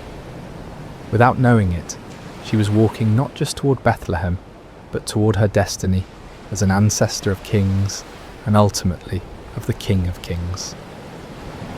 The arrival in Bethlehem was far from triumphant. When Naomi and Ruth entered the town, the women who had known Naomi before could hardly believe their eyes. "Can this be Naomi?" they asked, seeing the toll that loss and hardship had taken on their former neighbour. Naomi's response revealed the depth of her pain. "Don't call me Naomi, call me Mara, because the Almighty has made my life very bitter. I went away full, but the Lord has brought me back empty." It was barley harvest time, a detail that might seem incidental, but carries profound significance. In God's economy, timing is never accidental. They arrived not during the lean months when work was scarce and food scarcer, but during the season of harvest when there might be opportunities for survival. Still, being widowed foreigners in a patriarchal society meant they stood at the very bottom of the social ladder, dependent on the kindness of others and whatever work Ruth could find. Ruth, whose name likely means friendship or companion, immediately proved the accuracy of her name through her actions. Without waiting for Naomi to devise a plan or wallowing in self-pity over their circumstances, she took initiative with the words that reveal her character. "Let me go to the fields and pick up the leftover grain behind anyone in whose eyes I find favour." This simple statement masks the courage it required. Ruth was volunteering to do backbreaking labour in the scorching sun, to work alongside the lowest members of society, to face possible harassment or rejection, all to provide for the woman she had chosen to love. Gleaning was God's provision for the poor, embedded in the law of Moses as a safety net for society's most vulnerable. Landowners were commanded not to harvest to the very edges of their fields and not to go back for grain that was dropped or missed. This leftover grain could be gathered by widows, orphans and foreigners, the three groups most at risk in ancient society. It was honest work, but humble work, requiring long hours bent over in the heat, gathering grain stalk by stalk, hoping for enough to make a small meal. The providential nature of Ruth's story becomes apparent in the simple phrase, "as it turned out." She happened to find herself working in a field belonging to Boaz, a prominent man from Elimelech's clan. But in God's story, there are no coincidences, only the invisible hand of providence, orchestrating circumstances for purposes beyond human understanding. Boaz first noticed Ruth through his foreman's report. When he asked about the young woman working diligently in his field, he learned her identity. She is the Moabite who came back from Moab with Naomi. That description carried weight. Moabites were not generally welcomed in Israelite society. They were descendants of Lot through an incestuous relationship, and their nation had historically been hostile to Israel. For Ruth to be identified first by her nationality rather than her name suggests the social barriers she faced. Yet when Boaz observed Ruth personally, he saw beyond her foreign origins to her character.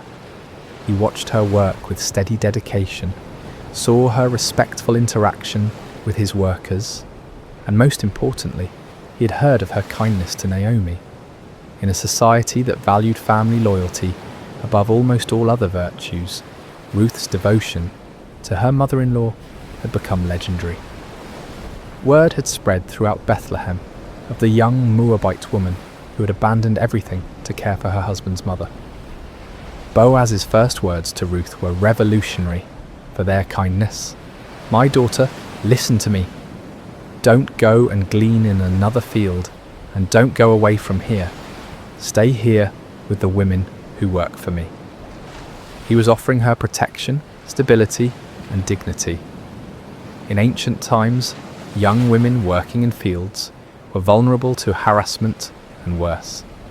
By placing her under his personal protection and encouraging her to work alongside his regular female employees rather than as a desperate outsider, Boaz was treating Ruth not as a foreign charity case, but as a valued person worthy of respect.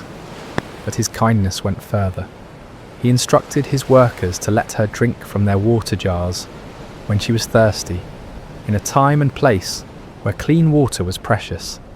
He told her to eat with his harvesting crew, sharing in the roasted grain and vinegar that sustained the workers. Most remarkably, he quietly instructed his harvesters to pull out some stalks for her from the bundles and leave them for her to pick up, and don't rebuke her. Ruth's response to this unexpected kindness reveals both her humility and her wisdom. She fell prostrate before Boaz, asking, "Why have I found such favour in your eyes that you notice me, a foreigner?" Her question acknowledges her outsider status while expressing genuine gratitude for treatment she neither expected nor felt she deserved. Boaz's answer illuminates the reputation Ruth had already built in Bethlehem. "I've been told all about what you have done for your mother-in-law since the death of your husband, how you left your father and mother and your homeland and came to live with a people you did not know before. May the Lord repay you for what you have done. May you be richly rewarded by the Lord, the God of Israel, under whose wings you have come to take refuge." These words are more than polite conversation. They're a blessing that recognizes Ruth's choice to trust in Israel's God. The image of taking refuge under God's wings evokes the protective presence of the Almighty, like a bird sheltering its young. Boaz was acknowledging that Ruth's kindness to Naomi was really an act of faith, a stepping into the covenant community of Israel despite her foreign birth. That day Ruth gathered approximately an ephah of barley, about half a bushel, far more than a typical gleaner could hope to gather. When she returned home and showed Naomi her extraordinary harvest, along with the leftover food from the workers' meal, Naomi immediately recognized God's hand in these events.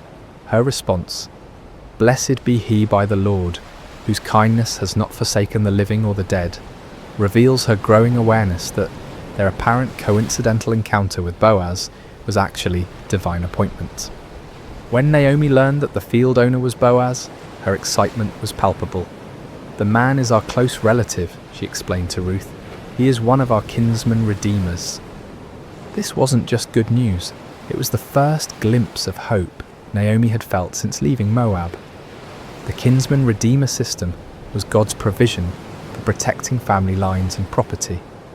A close male relative had both the right and responsibility to buy back family land that had been sold due to poverty and to marry a widowed relative to preserve the family name and inheritance.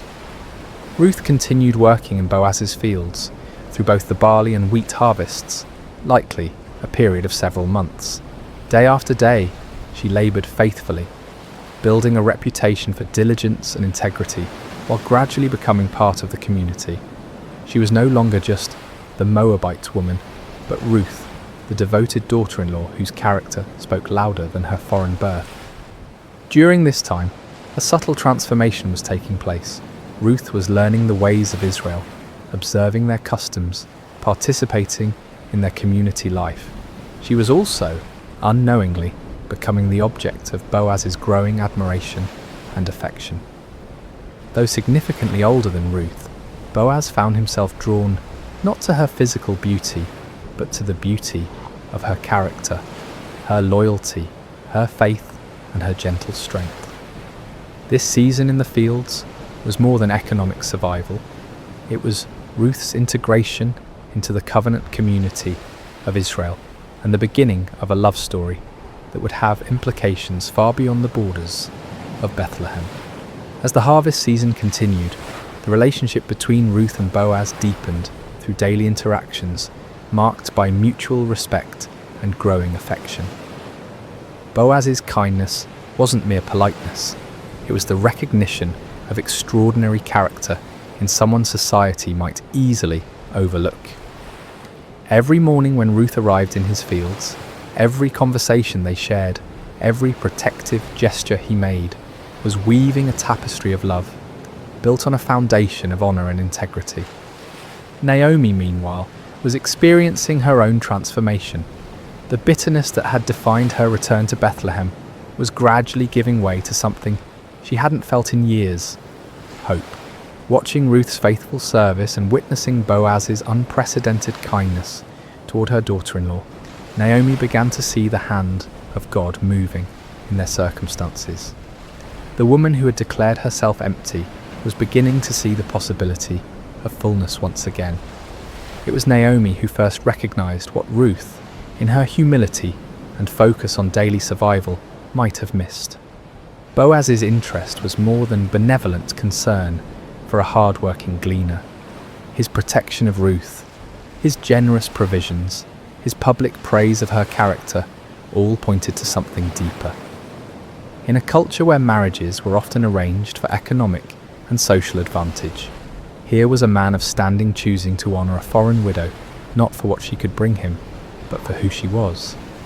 The harvest season was also a time of community celebration. The successful gathering of crops meant survival for another year, and the people of Bethlehem marked these occasions with festivals and gatherings. During these celebrations, Ruth would have had opportunities to observe Israelite customs, to learn their songs and stories, to better understand the God she had chosen to follow. She was becoming not just a resident of Bethlehem, but a true daughter of Israel. Boaz's generosity during this time went far beyond legal requirements or social expectations. The law required landowners to allow gleaning, but it didn't require them to ensure the gleaners found substantial amounts. When Boaz instructed his workers to intentionally drop extra grain for Ruth, he was going above and beyond duty into the realm of love. When he invited her to share meals with his workers, he was treating her as family rather than charity case. The other workers in the field would have noticed this special treatment. In small communities, nothing goes unobserved, and Boaz's obvious favour toward Ruth would have been the subject of much discussion. Yet the narrative suggests this talk was positive rather than scandalous. Ruth's reputation for integrity and Boaz's character as a righteous man meant their growing relationship was viewed with approval rather than suspicion. During these months, Ruth was also learning about the God of Israel through observation and experience. She saw how the law protected the vulnerable, how the community cared for its members, how even foreigners could find acceptance when they showed faithfulness. The God she had committed to following in her pledge to Naomi was revealing himself to be trustworthy through the kindness of his people. The emotional climate was changing for all three main characters. Ruth, while still focused on providing for Naomi, was discovering that life could hold possibilities beyond mere survival. Naomi was moving from despair to cautious optimism as she watched events unfold. And Boaz, a man who might have remained unmarried and childless, was finding his heart stirred by a woman whose character exemplified everything he valued. The religious significance of this season cannot be understated. Ruth was effectively completing her conversion to Judaism not through formal ceremony, but through lived experience. She was learning to trust in the God of Israel, not through theological instruction, but through witnessing his provision and protection. Her faith was being refined and deepened through the daily rhythm of work, community, and growing relationship with both Naomi and Boaz. The harvest season was also a time when family relationships and inheritance rights became particularly relevant. With successful crops came discussions of land ownership, family obligations, and the duties of kinsman redeemers. Naomi would have been acutely aware of these conversations, knowing that her late husband's property rights and family obligations remained unresolved. The presence of a kinsman redeemer like Boaz, combined with his obvious interest in Ruth, would have sparked hope for resolution of their precarious situation. As the wheat harvest drew to a close, the foundations had been laid for the dramatic events that would follow. Ruth had proven her character through months of faithful work.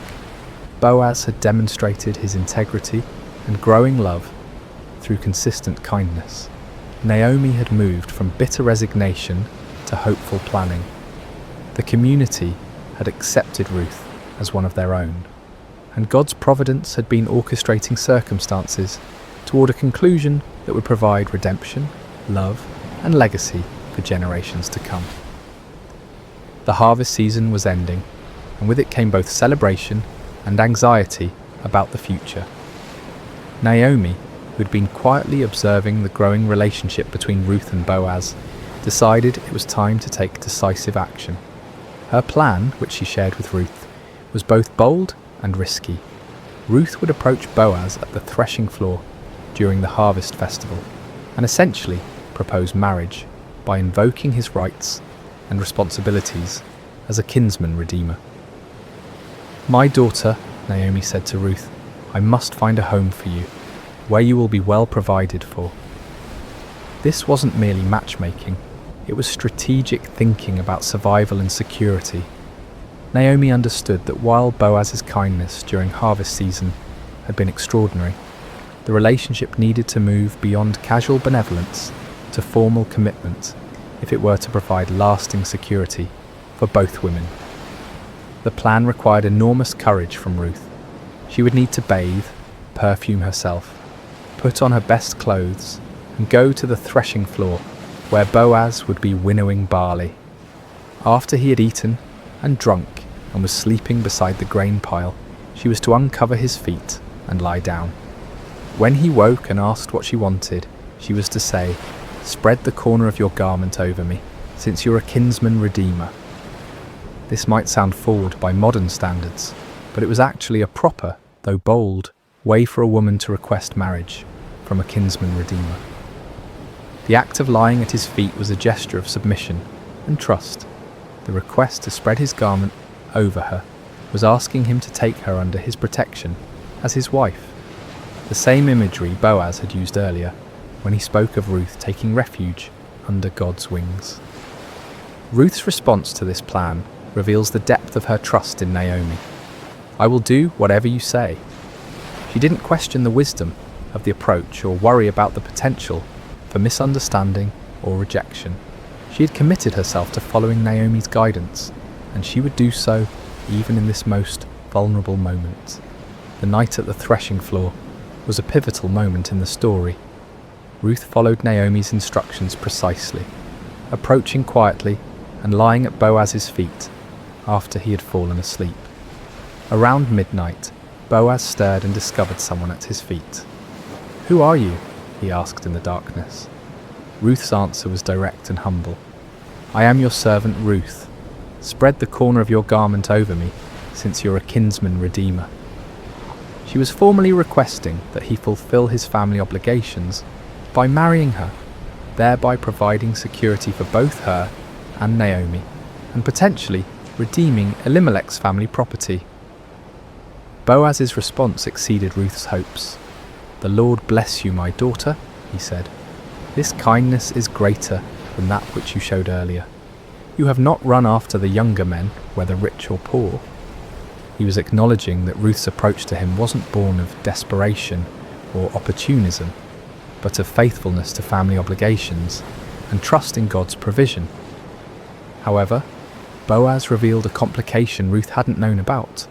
There was another kinsman redeemer who had a closer family relationship and therefore first rights to redeem Elimelech's property and marry Ruth. "Although it is true that I am near of kin," Boaz explained, "there is a kinsman redeemer nearer than I." This was devastating news, but Boaz assured Ruth that the matter would be resolved properly, according to law and custom. Boaz's handling of this delicate situation reveals his character perfectly. He could have taken advantage of Ruth's vulnerable position, but instead he protected her reputation and committed himself to resolving the legal complications honourably. He told Ruth to stay until morning, but leave before anyone could recognise her, protecting her from potential scandal. Before she left, he filled her cloak with 6 measures of barley, ensuring she didn't return to Naomi empty-handed. When Ruth returned home and reported everything to Naomi, the older woman's response was confident. "Wait, my daughter, until you find out what happens, for the man will not rest until the matter is settled today." Naomi knew Boaz well enough to trust that he would handle the situation with integrity and dispatch.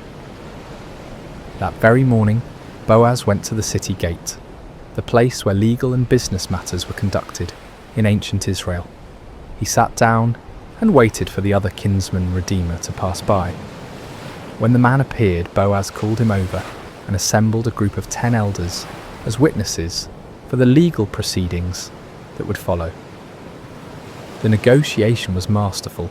Boaz began by telling the man about a piece of land that had belonged to their relative Elimelech, which Naomi was selling. According to law, the nearest kinsman redeemer had first rights to purchase the property, to keep it in the family. The man was interested until Boaz explained the complete package.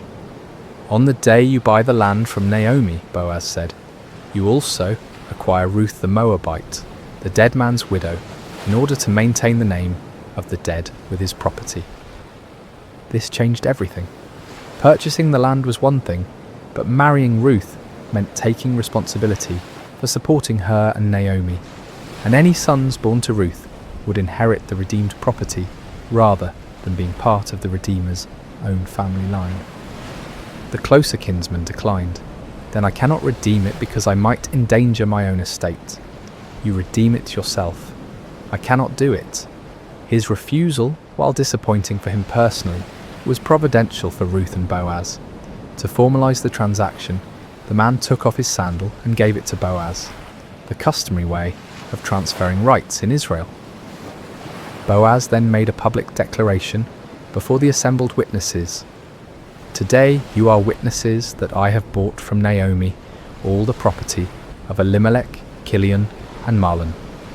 I have also acquired Ruth the Moabite, Mahlon's widow, as my wife, in order to maintain the name of the dead with his property, so that his name will not disappear from among his family or from his hometown." The witnesses responded with a beautiful blessing. "We are witnesses. May the Lord make the woman who is coming into your home like Rachel and Leah, who together built up the house of Israel. May you have standing in Ephrathah and be famous in Bethlehem. Through the offspring the Lord gives you by this young woman, may your family be like that of Perez, whom Tamar bore to Judah." This blessing was prophetic in ways the speakers couldn't imagine. They were comparing Ruth to the matriarchs of Israel and expressing hope for the continuation of significant family lines. Their mention of Perez was particularly significant, as Perez was an ancestor of Boaz and would be an ancestor of David and ultimately Jesus. The marriage between Ruth and Boaz was celebrated throughout Bethlehem. Here was a love story that had captured the community's imagination. The virtuous foreign woman and the honourable landowner, brought together by providence and confirmed by their own choices of faithfulness and integrity. Their wedding was not just a personal celebration, but a community affirmation of God's goodness and the power of loyal love. Ruth, who had come to Bethlehem as a destitute foreign widow, was now the wife of one of the town's most respected men. Naomi, who had returned empty, was now provided for and honoured as the mother-in-law of a prominent family. Boaz, who might have remained childless, was married to a woman whose character and beauty had won his heart. The redemption was complete, financially, socially, emotionally, and spiritually. The marriage of Ruth and Boaz represented more than the happy ending to a beautiful love story. It was the beginning of a legacy that would reshape history. Their union produced a son named Obed, whose birth brought completion to the themes of redemption and restoration that had woven throughout the narrative. When the women of Bethlehem saw Naomi holding her grandson, they declared, "Naomi has a son," acknowledging that through Ruth's faithfulness, Naomi's line would continue. The birth of Obed was celebrated as divine vindication of Ruth's loyalty and God's faithfulness to his people. The same women who had witnessed Naomi's bitter return to Bethlehem now rejoiced with her in this ultimate reversal of fortune. "Praise be to the Lord, who this day has not left you without a kinsman redeemer," they told Naomi. "May he become famous throughout Israel. He will renew your life and sustain you in your old age. For your daughter-in-law, who loves you and who's better to you than 7 sons, has given him birth." The significance of being better than 7 sons cannot be overstated in a culture that prized male heirs above all other blessings. 7 was the number of completeness and perfection, so to say Ruth was better than 7 sons was to declare her the ultimate blessing, a foreign woman who had proven more valuable than the greatest treasure a family could hope for. But the story of Ruth and Boaz was part of a much larger narrative that wouldn't be fully revealed for generations. Their son Obed became the father of Jesse, who became the father of David, the shepherd boy who would become Israel's greatest king. Through their lineage, Ruth, the Moabite widow, became the great-grandmother of the man after God's own heart, whose dynasty would rule Israel and whose throne God promised would endure forever. The genealogy that concludes the book of Ruth traces the line from Perez, son of Judah and Tamar, through Boaz and Ruth to David, showing how Ruth's faithfulness became part of the messianic line. What began as a simple act of loyalty to a grieving mother-in-law ultimately contributed to God's plan for redeeming all humanity. Ruth's decision to stay with Naomi and adopt Israel's God placed her squarely in the centre of salvation history. This foreign woman, who could have been excluded from the covenant community, instead became one of only 4 women mentioned in Matthew's genealogy of Jesus, along with Tamar, Rahab and Bathsheba.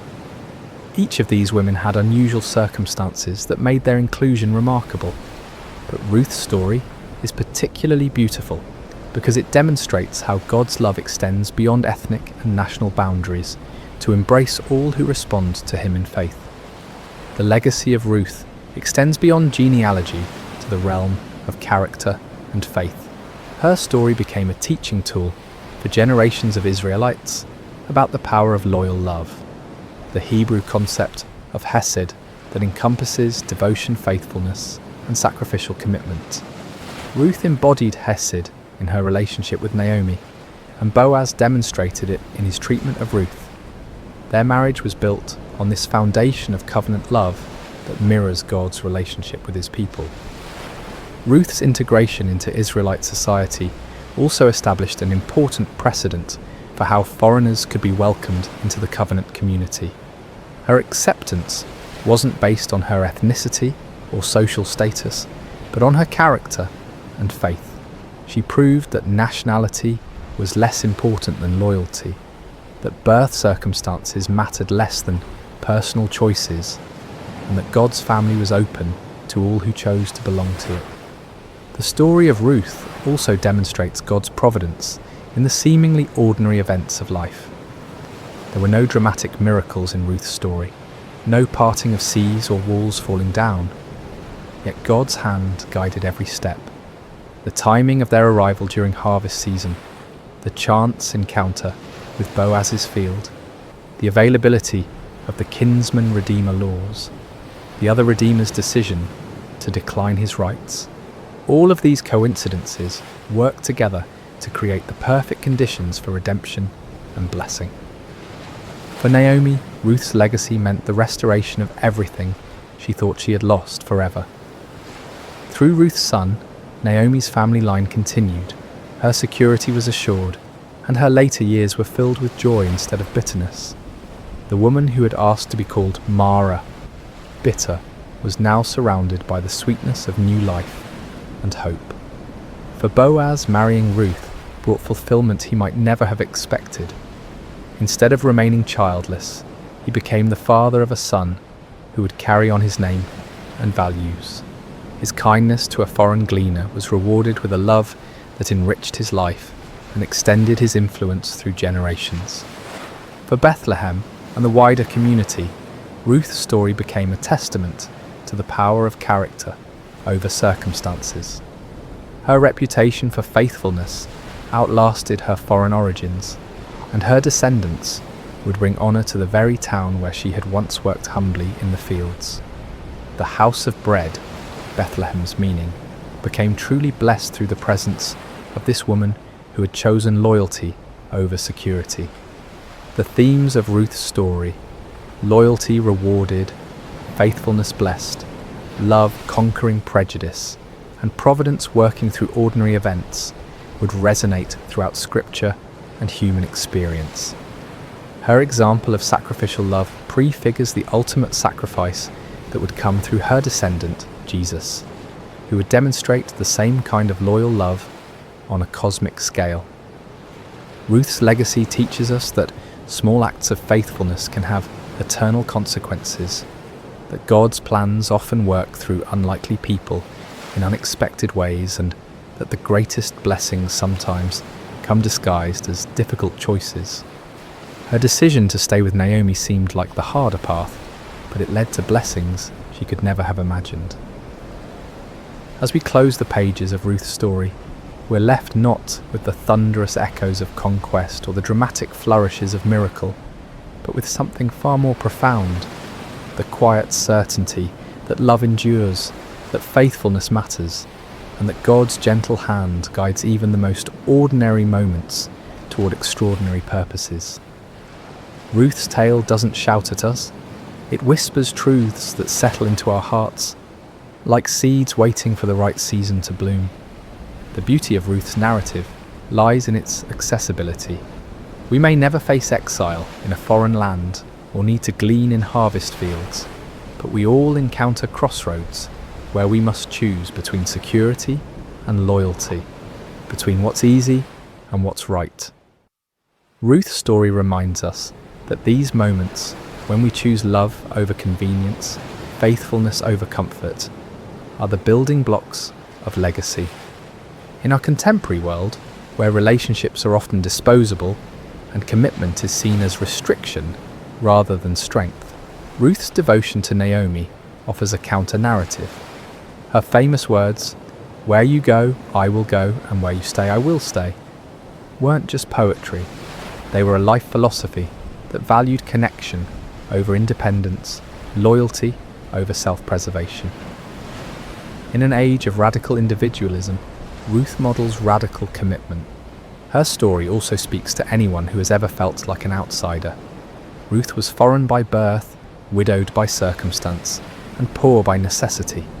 3 strikes that should have kept her on society's margins. Yet through character and faith, she moved from the periphery to the centre of God's plan. Her journey from Moabite stranger to beloved ancestor of kings offers hope to everyone who has wondered if their background, circumstances, or mistakes disqualify them from significance. The gentleness of God's providence in Ruth's story offers comfort to those who wonder if their lives matter in the grand scheme of things. There were no burning bushes or angelic visitations in Ruth's experience, just the quiet orchestration of ordinary events toward extraordinary outcomes. Her story suggests that God is just as present in the mundane moments as in the miraculous ones, working through harvest seasons and chance encounters to weave tapestries of grace. For those experiencing seasons of loss like Naomi, Ruth's story offers hope without minimizing pain.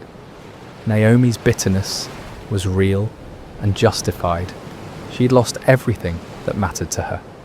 Yet through Ruth's faithfulness and God's providence, her empty hands were filled again. The story doesn't suggest that loss isn't real or that pain isn't valid, but it does promise that emptiness isn't the end of the story. Boaz represents the power of kindness and integrity in a world that often seems harsh and selfish. His treatment of Ruth demonstrates how one person's compassion can transform another's entire trajectory. He saw beyond her circumstances to her character, beyond her foreignness to her faithfulness. In doing so, he models how we might approach the marginalised and struggling people in our own communities. The redemption theme that runs throughout Ruth's story speaks to our deepest longing for second chances and new beginnings. Ruth redeemed Naomi's emptiness through loyalty. Boaz redeemed Ruth's vulnerability through love. Their union redeemed a family line that seemed destined for extinction. This pattern of redemption points toward the ultimate Redeemer who would come through their lineage, offering restoration to all who are broken, lost, or forgotten. Perhaps most powerfully, Ruth's story reminds us that our choices ripple through eternity in ways we cannot foresee. When Ruth chose to stay with Naomi, she had no idea she was choosing to become the great-grandmother of King David or an ancestor of Jesus. She simply chose love. Her decision, made in a moment of grief and uncertainty, affected the course of history and the salvation of the world. The story teaches us that faithfulness is its own reward, but it's also the foundation for blessings we cannot imagine. Ruth's loyalty to Naomi brought her love with Boaz. Her willingness to work humbly brought her honour. Her choice to embrace Israel's God brought her into the centre of his redemptive plan. As we reflect on Ruth's journey from foreign widow to beloved ancestor, we're reminded that God delights in using the unlikely and the overlooked. He chooses the humble to confound the mighty, the faithful to accomplish the impossible, the loving to heal the broken. Ruth's story is ultimately not about her exceptional character, though that was remarkable, but about God's exceptional grace working through ordinary obedience. In a world that often feels chaotic and uncertain, Ruth's story offers the gentle assurance that someone is writing a larger story, weaving together our small acts of faithfulness into a tapestry of purpose and beauty. Every choice to love instead of abandon, to stay instead of leave, to serve instead of demand, becomes part of a narrative larger than ourselves. The final truth Ruth's story whispers to our hearts is perhaps the most beautiful of all. Sometimes the smallest acts of love carry the weight of eternity. A foreign woman's decision to care for her grieving mother-in-law became part of the story that leads to Christmas morning and the cross of Calvary. Her simple faithfulness participated in God's plan to redeem not just a family, but a world. Ruth's legacy lives on not only in the genealogies of Scripture, but in every act of sacrificial love, every choice of loyalty over convenience, every decision to stay when leaving would be easier. Her story continues in our stories when we choose, as she did, to let love be our guide and faithfulness be our strength. In the end, Ruth teaches us that we don't need to be heroes to be heroic. We don't need to be perfect to be used by God. And we don't need to see the whole staircase to take the next step of faith. Sometimes, all that's required is the courage to say, like Ruth, "Where you go, I will go," and trust that the God who guided her steps will guide ours as well. The gentle hope of Ruth's story rests in this beautiful truth. In God's economy, no act of love is ever wasted, no gesture of faithfulness ever forgotten, and no choice to follow him ever in vain. Sometimes the smallest acts of love carry the weight of eternity, echoing through generations and touching the very heart of God's redemptive plan for humanity.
Hello dear friends, and welcome to Sacred Slumber.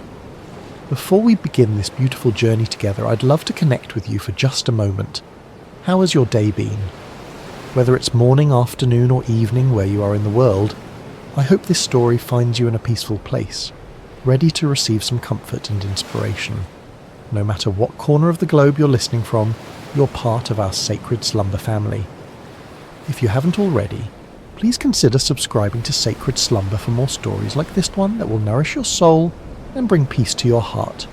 Tonight, we're going to journey together through one of the most remarkable stories ever told, the true account of Joseph, a young man whose life teaches us profound lessons about resilience, faith, and the mysterious ways that purpose unfolds even in our darkest moments. This is a story that has inspired millions across centuries, reminding us that no matter how deep our pit may seem, there's always hope for palace moments ahead. In the ancient land of Canaan, where the sun painted golden hues across rolling hills dotted with olive trees and grazing flocks, there lived a patriarch named Jacob. His tents were pitched near Hebron, and his wealth was measured not in gold or silver, but in the size of his herds and the strength of his family. Jacob had 12 sons, but among them all one held a special place in his father's heart. Joseph was 17 years old, with eyes that sparkled with intelligence and a spirit that seemed to dance with dreams. He was the son of Rachel, Jacob's beloved wife, who had died giving birth to Benjamin, Joseph's younger brother. Perhaps it was the memory of Rachel that made Jacob's love for Joseph burn so brightly. Or perhaps it was something else, a recognition of the extraordinary destiny that seemed to hover around this particular son like morning mist around a mountain peak. The favoritism was evident to everyone in the household. While Joseph's older brothers, Reuben, Simeon, Levi, Judah, Dan, Naphtali, Gad, Asher, Issachar and Zebulun worked hard in the fields tending the flocks, Joseph often remained close to home. His brothers wore the simple, practical garments of shepherds, but Joseph wore something entirely different. One day, Jacob called Joseph to his tent. The old man's hands, weathered by years of labour and life, held a garment that took Joseph's breath away. It was a coat of many colours, rich blues like the depths of the sea, vibrant reds like the sunset over the desert, brilliant yellows like fields of grain, and deep purples like the robes of kings. The fabric was fine, the workmanship exquisite. It was not the coat of a shepherd, but the robe of a prince. "My son," Jacob said, his voice thick with emotion as he placed the coat on Joseph's shoulders, "this is for you. You are precious to me beyond measure." Joseph felt the weight of the coat, but more than that, he felt the weight of his father's love and the unspoken promise it contained. As he walked among his brothers wearing this magnificent garment, he could feel their eyes following him, eyes that had grown cold with resentment and hard with jealousy. But the coat was only the beginning. Joseph had always been a dreamer, but now his dreams took on a quality that was both wonderful and troubling. One morning, as the family gathered for their meal, Joseph could no longer contain the vision that had visited him in the night. "Listen to this dream I had," Joseph said, his voice bright with excitement and innocence. "We were binding sheaves of grain out in the field, when suddenly my sheaf rose and stood upright, while your sheaves gathered around mine and bowed down to it." The silence that followed was deafening. His brothers exchanged glances that spoke volumes. Reuben's jaw tightened. Simeon's hands clenched into fists. Judah shook his head in disgust. "Do you intend to reign over us?" Simeon asked, his voice dripping with sarcasm. "Will you actually rule us?" But Joseph, in his youthful enthusiasm, seemed oblivious to the storm clouds gathering around him. Soon after, he had another dream, even more vivid than the first. "Listen," he said one evening as the family sat around the fire, the flames casting dancing shadows on their faces. "I had another dream, and this time the sun and moon and 11 stars were bowing down to me." Even Jacob was troubled by this dream. "What is this dream you had?" he asked, his voice carrying a note of concern.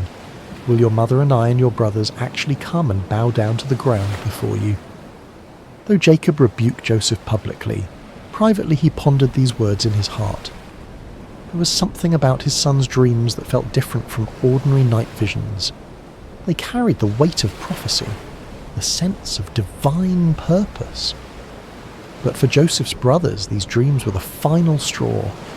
Their hatred for Joseph grew like a cancer, fed by jealousy and watered by resentment.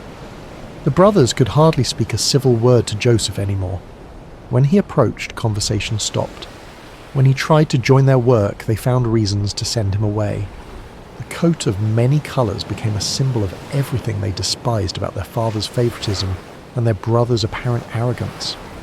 One day, Jacob sent Joseph to check on his brothers who were grazing the flocks near Dothan, several days' journey from home.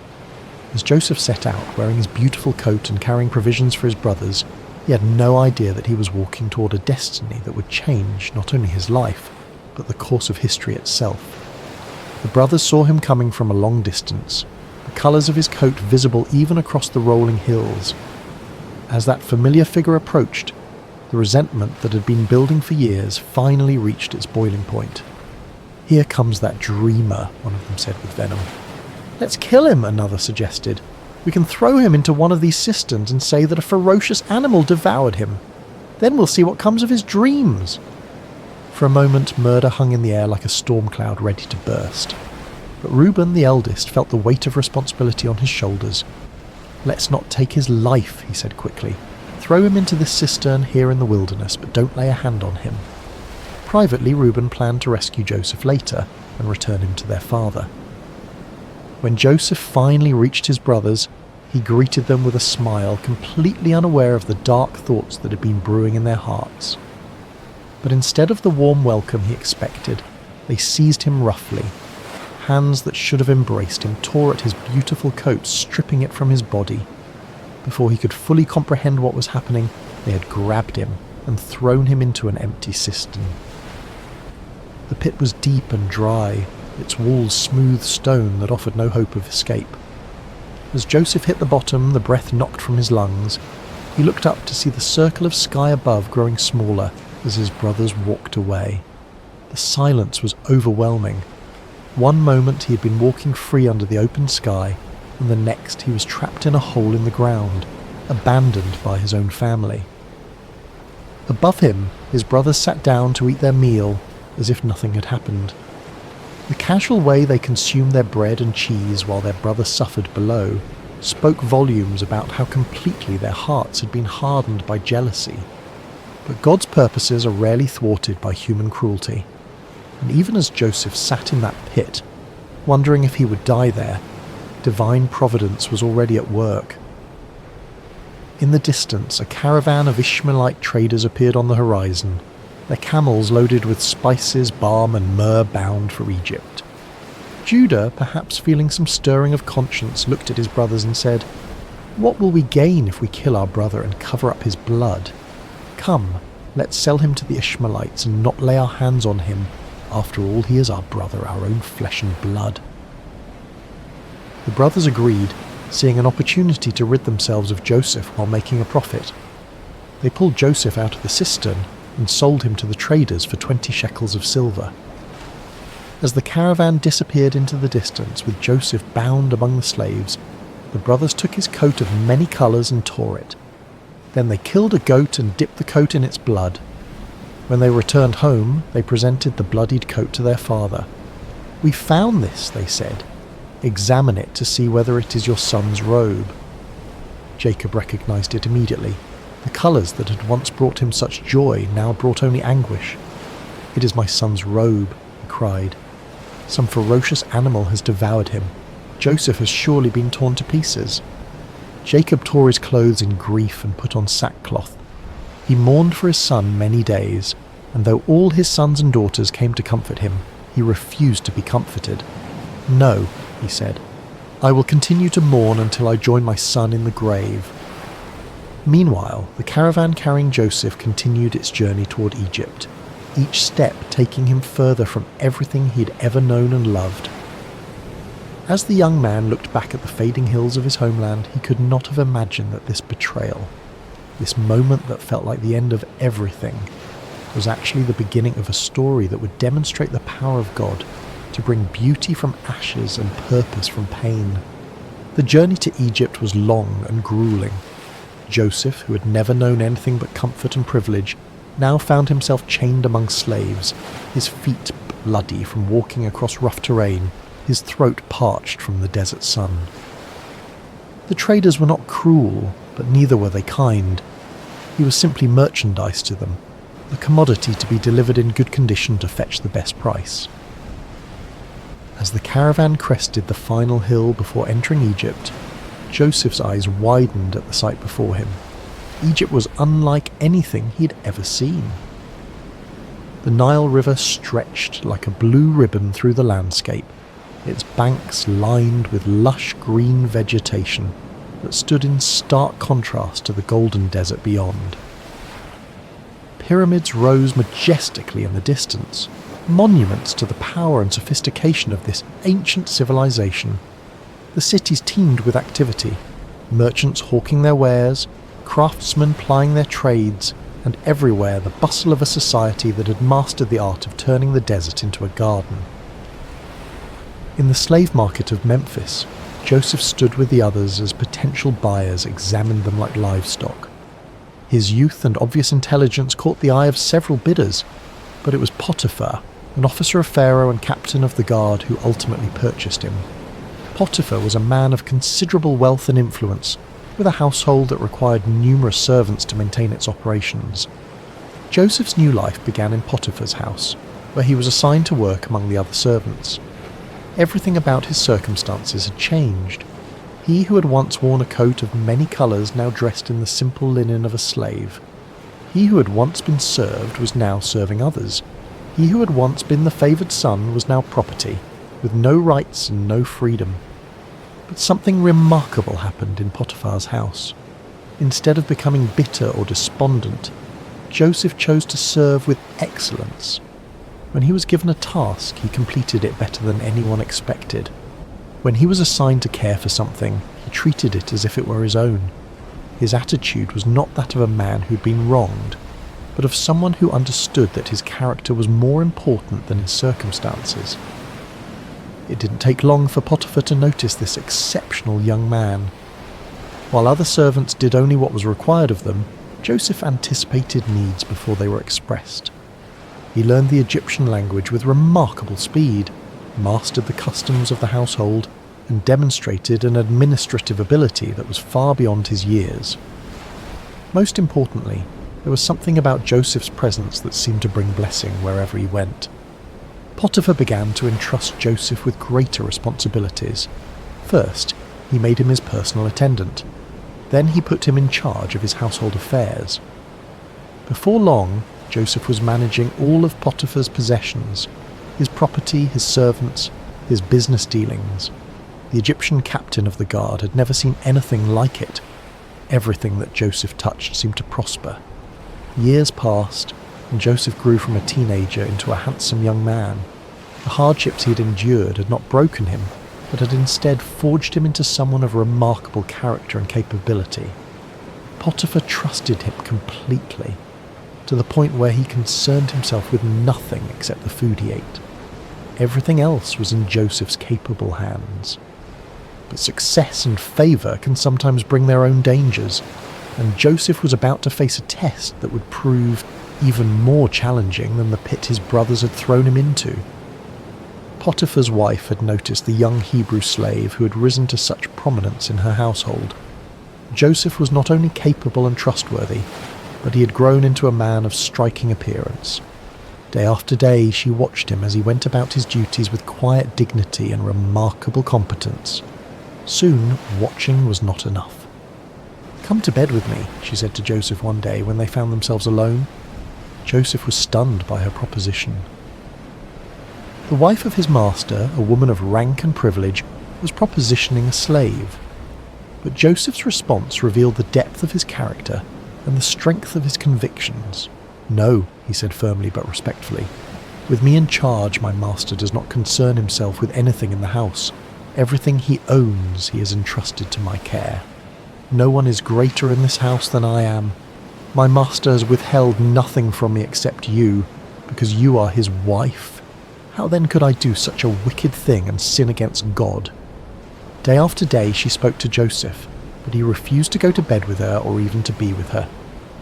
Joseph understood that betraying Potiphar's trust would not only be wrong, but it would also be a sin against the God who had been with him through all his trials. His integrity was not for sale, regardless of the price or the pressure. But a person determined to do wrong will often become vindictive when their advances are rejected. Potiphar's wife's desire turned to anger, and her anger to a determination for revenge. She waited for the right opportunity, and one day when Joseph came into the house to attend to his duties, and none of the household servants were inside, she made her move. She caught him by his cloak and said, "Come to bed with me." But Joseph left his cloak in her hand and ran out of the house. Holding his cloak as evidence, Potiphar's wife called to the household servants. "Look," she said, "this Hebrew has been brought to us to make sport of us. He came in here to sleep with me, but I screamed. When he heard me scream for help, he left his cloak beside me and ran out of the house. When Potiphar came home, his wife told him the same story. That Hebrew slave you brought us came to me to make sport of me, but as soon as I screamed for help, he left his cloak beside me and ran out of the house." Potiphar burned with anger. The man he had trusted above all others, this servant who had brought such blessing to his household, had apparently betrayed that trust in the worst possible way. Without investigation, without hearing Joseph's side of the story, Potiphar had Joseph seized and thrown into prison, the same prison where the king's prisoners were confined. Once again, Joseph found himself in a pit, though this time it was made of stone and iron rather than earth. Once again, he had been betrayed by those he had served faithfully. Once again, his circumstances had changed dramatically through no fault of his own. He had done the right thing, had maintained his integrity, had honoured God, and his reward was imprisonment for a crime he had not committed. Many people would have become bitter at this point. They would have questioned why God allowed such injustice, why faithfulness seemed to be rewarded with suffering. They might have decided that integrity was not worth the cost, that doing right was foolish when it led to such consequences. But Joseph was not like most people. Even in prison, even after being falsely accused and unjustly punished, something within him refused to give up hope. He had learned that his circumstances did not define him, his character did. He had discovered that God's presence was not dependent on favourable conditions, but was available even in the darkest places. And remarkably, even in prison, Joseph began to prosper. The warden noticed this unusual prisoner who carried himself with such dignity, who treated others with such respect, who seemed to bring order and blessing wherever he went. Before long, the warden put Joseph in charge of all the other prisoners and made him responsible for all that was done in the prison. The warden paid no attention to anything under Joseph's care because the Lord was with Joseph and gave him success in whatever he did. Once again, Joseph had taken a situation that seemed hopeless and had found a way to serve with excellence, to lead with integrity, and to trust that somehow, in ways he could not yet see, God was working all things together for good. But the greatest tests of Joseph's faith were still ahead, and the prison that seemed like an ending was actually preparing him for a beginning that would astonish the world. Prison has a way of stripping away everything except what truly matters. In the Egyptian jail where Joseph now found himself, surrounded by stone walls and iron bars, the external trappings of success and status meant nothing.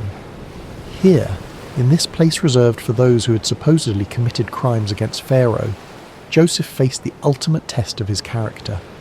Days turned into months, and months into years. Joseph had now spent more time as a slave and prisoner than he had as the favoured son in his father's house. The dreams of his youth, the sheaves bowing down, the sun and moon and stars paying homage, seemed like the fantasies of another lifetime. If someone had asked him during those long, dark nights whether he still believed in those dreams, he might have wondered himself. But Joseph had learned something profound during his years of hardship, that faith is not about understanding God's timeline, but about trusting God's character. He had seen evidence of divine favour even in the darkest circumstances. When he was in Potiphar's house, God had blessed his work. Now, even in prison, he could see the same pattern. Blessing flowing through him to benefit others. Success following him, even in the most unlikely places. The other prisoners noticed something different about Joseph. While many of them spent their time in despair, anger, or plotting revenge, Joseph maintained a remarkable sense of peace. He listened to their stories with compassion, helped resolve disputes with wisdom, and carried himself with a dignity that prison walls could not diminish. The warden had made him the unofficial leader among the prisoners, and everyone, guards and inmates alike, respected him. One morning, Joseph noticed that two of his fellow prisoners seemed particularly troubled. They were not ordinary criminals, but former members of Pharaoh's household, the chief cupbearer and the chief baker. Both had been imprisoned for offences against their royal master, and both carried themselves with the dignity of men, accustomed to positions of privilege and responsibility. "Why do you look so sad today?" Joseph asked them. The cupbearer answered, "We both had dreams, but there is no one to interpret them." In the ancient world, dreams were considered messages from the gods, and their interpretation was a specialized skill typically reserved for trained priests and wise men. To have a significant dream and no way to understand its meaning was a source of genuine distress. Joseph's response revealed both his humility and his faith. "Do not interpretations belong to God? Tell me your dreams." The chief cupbearer went first. "In my dream," he said, "I saw a vine in front of me, and on the vine were 3 branches. As soon as it budded, it blossomed, and its clusters ripened into grapes. Pharaoh's cup was in my hand, and I took the grapes, squeezed them into Pharaoh's cup, and put the cup in his hand." Joseph listened carefully, and as the cupbearer spoke, understanding came to him with a clarity that felt like sunrise after a long night. "This is what it means," Joseph said. "The 3 branches are 3 days. Within 3 days, Pharaoh will lift up your head and restore you to your position, and you will put Pharaoh's cup in his hand, just as you used to do when you were his cupbearer." The cupbearer's face lit up with hope. Joseph continued, "But when all goes well with you, remember me and show me kindness. Mention me to Pharaoh and get me out of this prison. I was forcibly carried off from the land of the Hebrews, and even here I have done nothing to deserve being put in a dungeon." When the chief baker saw that Joseph had given a favourable interpretation to the cupbearer's dream, he eagerly shared his own vision. "I too had a dream," he said. "On my head were 3 baskets of bread. In the top basket were all kinds of baked goods for Pharaoh, but the birds were eating them out of the basket on my head." Joseph's expression grew grave as he received understanding of this dream as well. The interpretation was not pleasant, but Joseph knew he had to speak the truth. "This is what it means," he said gently. "The 3 baskets are 3 days. Within 3 days, Pharaoh will lift off your head and impale your body on a pole, and the birds will eat away your flesh." 3 days later, it was Pharaoh's birthday, and he gave a feast for all his officials. He lifted up the heads of the chief cupbearer and the chief baker in the presence of his officials. He restored the chief cupbearer to his position, so that he once again put the cup into Pharaoh's hand. But he impaled the chief baker, just as Joseph had said to them in his interpretation. The accuracy of Joseph's interpretation should have marked him as a man of extraordinary ability, someone worthy of attention and favour. The chief cupbearer had been restored to his position of influence, with direct access to the most powerful man in Egypt. Surely he would remember the prisoner who had correctly interpreted his dream and had specifically asked to be remembered. But the chief cupbearer forgot about Joseph. This forgetting was perhaps one of the most difficult trials Joseph had yet faced. It was not the active betrayal of his brothers or the false accusation of Potiphar's wife, but the passive neglect of someone who simply failed to keep his word. Day after day, Joseph waited, hoping that this would be the day when guards would come to release him, when word would arrive that Pharaoh wanted to see him. But the days passed in silence. Months turned into a year, and then another year. 2 full years passed, and still the cupbearer, busy with his restored duties and privileges, did not remember the Hebrew slave who had correctly interpreted his dream. It was as if Joseph had been forgotten not just by one man, but by the entire world. During these 2 years of waiting, Joseph could have become bitter. He could have concluded that helping others was pointless, that kindness was wasted on those who would not return it. He could have decided that his gift for interpreting dreams was worthless if it could not even secure his own freedom. Many people would have given up hope entirely. But Joseph continued to trust, continued to serve, continued to maintain his character even when it seemed to bring no reward. He understood something that many people never learn, that our calling is to be faithful, not to control outcomes. His job was to use his gifts with integrity and kindness. God's job was to handle the timing and the results. In the darkness of those 2 forgotten years, Joseph's faith was refined like gold in a furnace. The dreams of his youth were still alive within him, but they had been purified of any pride or presumption. He was learning that God's promises are always fulfilled, but rarely on our timeline or in the way we expect. And unbeknownst to Joseph, his time of preparation was nearly complete. All the lessons he had learned about integrity under pressure, about leadership in difficult circumstances, about maintaining faith when it seemed unrewarded, were about to be put to their ultimate test. The pit had prepared him for the palace, but first he would need to prove that he was ready for both the privilege and the responsibility that awaited him. The stage was being set for one of the most dramatic turnarounds in human history, and the forgotten prisoner was about to become the second most powerful man in the greatest empire on earth. Pharaoh stood on the balcony of his palace, looking out over the magnificent kingdom that stretched as far as the eye could see. The Nile flowed majestically past the royal residence, its waters reflecting the first light of dawn. Egypt was at the height of its power and prosperity, with abundant harvests, thriving trade, and monuments that would stand for millennia as testaments to its greatness. But on this particular morning, Pharaoh was deeply troubled. For 2 nights in a row, he had been visited by dreams so vivid and disturbing that they left him unable to rest. These were not ordinary dreams. They carried the weight of divine communication, the sense that the gods were trying to tell him something of vital importance. But what? The first dream had been strange and unsettling. Pharaoh had dreamed he was standing by the Nile when 7 cows, fat and sleek, came up out of the river and began grazing among the reeds. Then 7 other cows came up out of the river after them, but these were ugly and gaunt, more wasted and emaciated than any cattle Pharaoh had ever seen in all of Egypt. The ugly, gaunt cows ate up the 7 fat, sleek cows, but even after eating them, they looked just as ugly and gaunt as before. The second dream was equally mysterious. This time, Pharaoh saw 7 heads of grain growing on a single stalk, healthy and good. Then 7 other heads sprouted after them, but these were thin and scorched by the east wind. The thin heads of grain swallowed up the 7 healthy full heads. Pharaoh woke from each dream with a sense of foreboding that he could not shake. These dreams meant something, but what?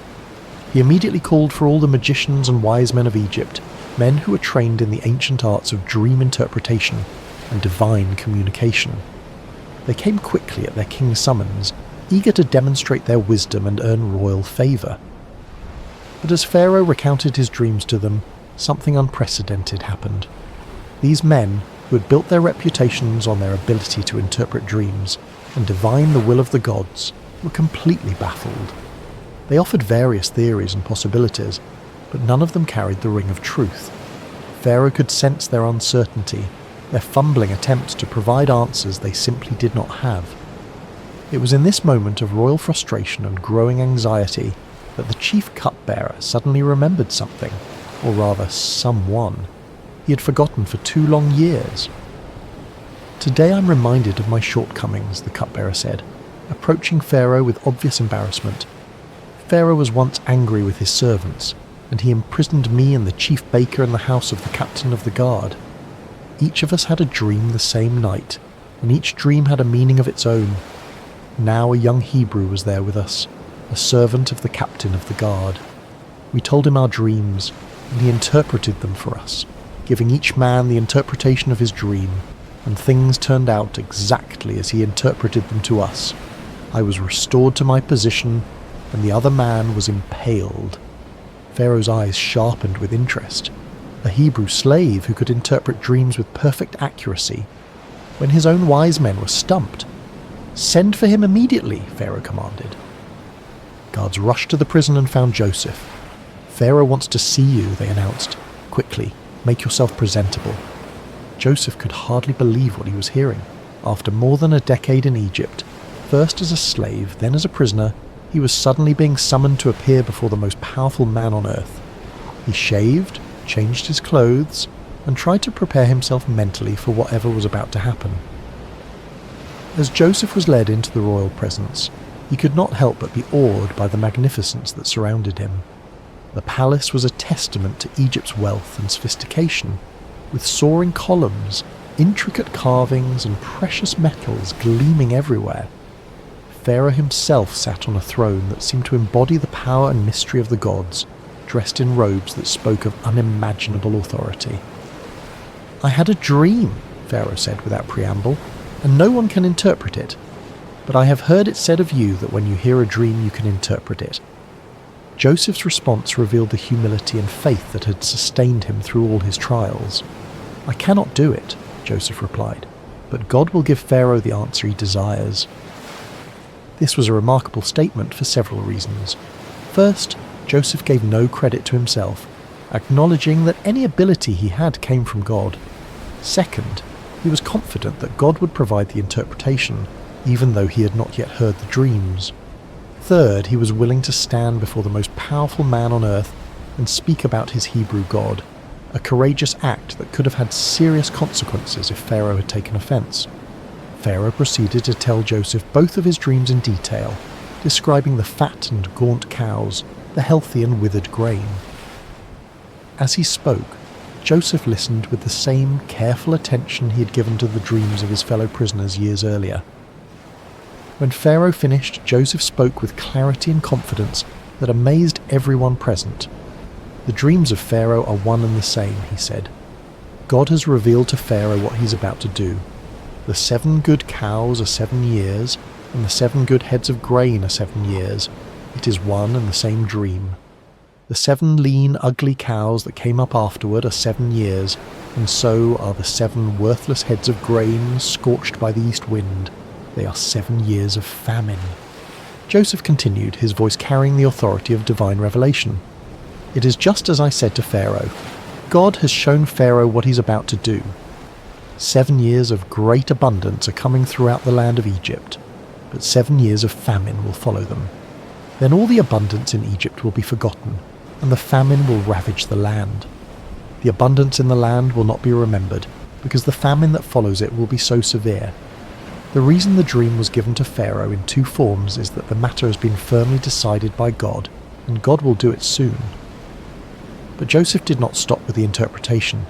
Drawing on his years of experience in administration and his natural wisdom, he offered practical advice for dealing with the crisis that was coming. "And now let Pharaoh look for a discerning and wise man and put him in charge of the land of Egypt. Let Pharaoh appoint commissioners over the land to take 1/5 of the harvest of Egypt during the 7 years of abundance. They should collect all the food of these good years that are coming and store up the grain under the authority of Pharaoh, to be kept in the cities for food. This food should be held in reserve for the country, to be used during the 7 years of famine that will come upon Egypt, so that the country may not be ruined by the famine." The plan was brilliant in its simplicity and scope. During the 7 years of abundance, Egypt would systematically store 1/5 of each harvest. This would require massive organizational skills, enormous storage facilities, and careful distribution networks. It would be one of the most ambitious administrative undertakings in human history. Pharaoh and his officials were amazed not only by the interpretation, which had the unmistakable ring of truth, but also by the comprehensive plan Joseph had outlined. Here was a man who could not only understand divine communication, but could also translate that understanding into practical action. "Can we find anyone like this man?" Pharaoh asked his officials, "one in whom is the Spirit of God?" Then Pharaoh said to Joseph, "Since God has made all this known to you, there is no one so discerning and wise as you. You shall be in charge of my palace, and all my people are to submit to your orders. Only with respect to the throne will I be greater than you." And so, in a single day, Joseph went from being a forgotten prisoner to being the 2nd most powerful man in Egypt. Pharaoh took his signet ring from his finger and put it on Joseph's finger. He dressed him in robes of fine linen and put a gold chain around his neck. He had him ride in a chariot as his second in command, and people shouted before him, "Make way!" Pharaoh also gave Joseph an Egyptian name, Zaphanath-Paneah, and gave him Asenath, the daughter of Potiphera, priest of On, to be his wife. Joseph was 30 years old when he entered the service of Pharaoh, king of Egypt.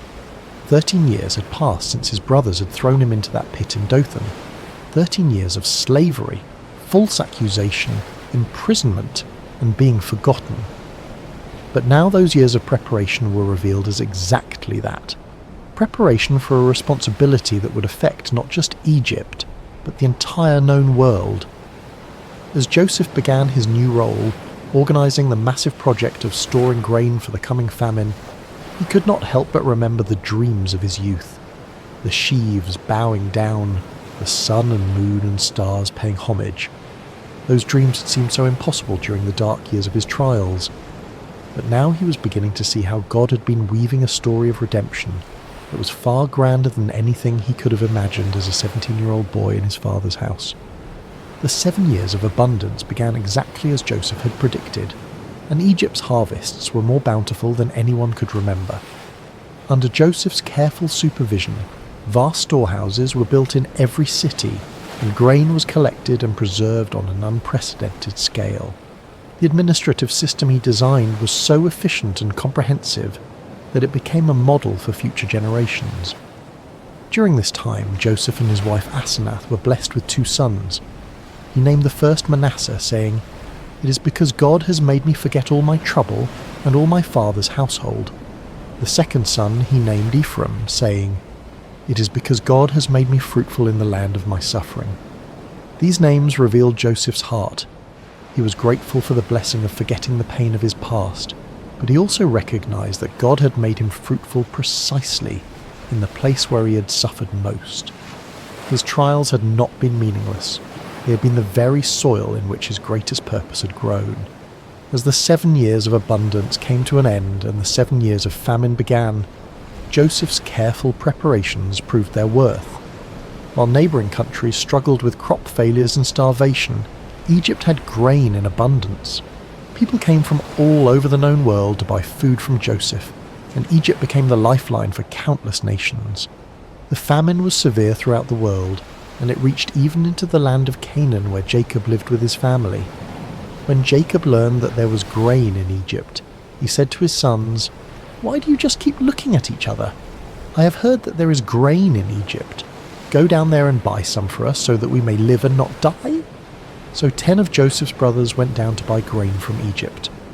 But Jacob did not send Benjamin, Joseph's younger brother, with the others because he feared that harm might come to him.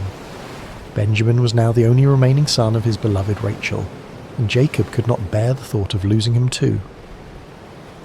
When Joseph's brothers arrived in Egypt and came before him to buy grain, they bowed down to him with their faces to the ground. Joseph recognized them immediately, but they did not recognize him.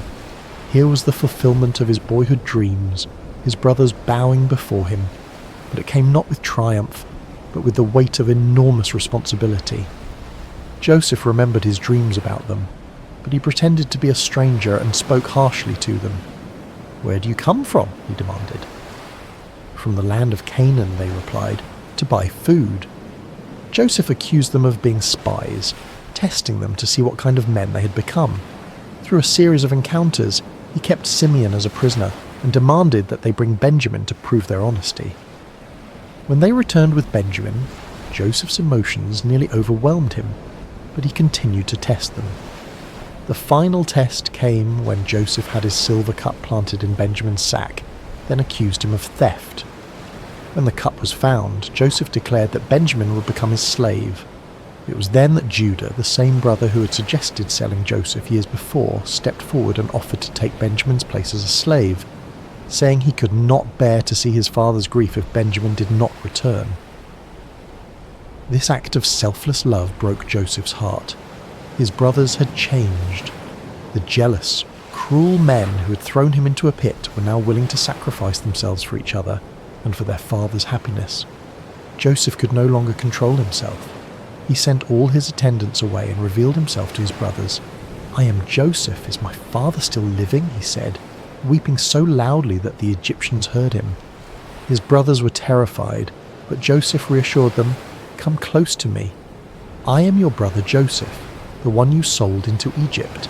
And now, do not be distressed and do not be angry with yourselves for selling me here, because it was to save lives that God sent me ahead of you. For 2 years now there has been famine in the land, and for the next 5 years there will be no ploughing and reaping. But God sent me ahead of you to preserve for you a remnant on earth, and to save your lives by a great deliverance. So then, it was not you who sent me here, but God." This was the heart of Joseph's story, not revenge, but redemption, not bitterness, but blessing. He had learned to see God's hand even in the betrayal and suffering he had endured. "You intended to harm me," he would later tell them, "but God intended it for good to accomplish what is now being done, the saving of many lives." Joseph brought his entire family to Egypt, where they were given the best land in Goshen.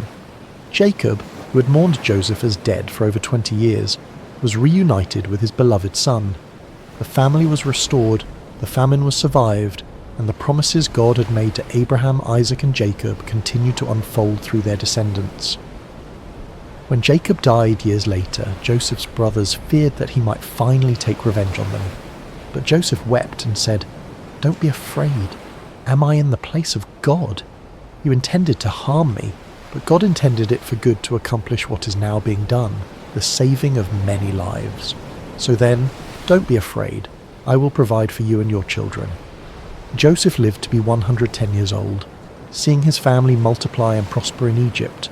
Before he died, he made his brothers promise that when God eventually led them back to the Promised Land, they would carry his bones with them. Even in death, Joseph's faith looked forward to the fulfillment of God's promises. Joseph's story teaches us that God can use even the worst circumstances to accomplish his greatest purposes. The pit prepared Joseph for the palace, but more importantly, it prepared his heart for forgiveness. His sufferings were not meaningless. They were the very experiences that shaped him into a man capable of saving nations and reconciling families.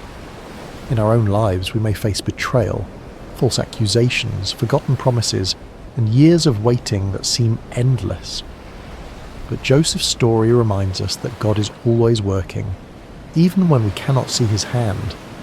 Our calling is not to understand his timeline, but to trust his character and remain faithful in whatever circumstances we find ourselves. The dreams God gives us may take decades to fulfill, and they may come to pass in ways we never expected. But his promises are sure, his purposes are good, and his love never fails. From the pit to the palace, from slavery to salvation, from betrayal to blessing. This is the pattern of redemption that runs through Joseph's story, and through our own lives when we place our trust in the God who makes all things work together for good.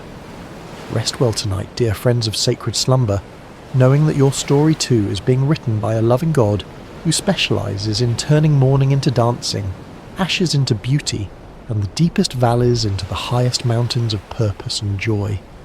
Sweet dreams, and may you find peace in knowing that no matter what pit you may find yourself in today, God is already preparing your palace for tomorrow.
Hello, dear friends, and welcome back to Sacred Slumber.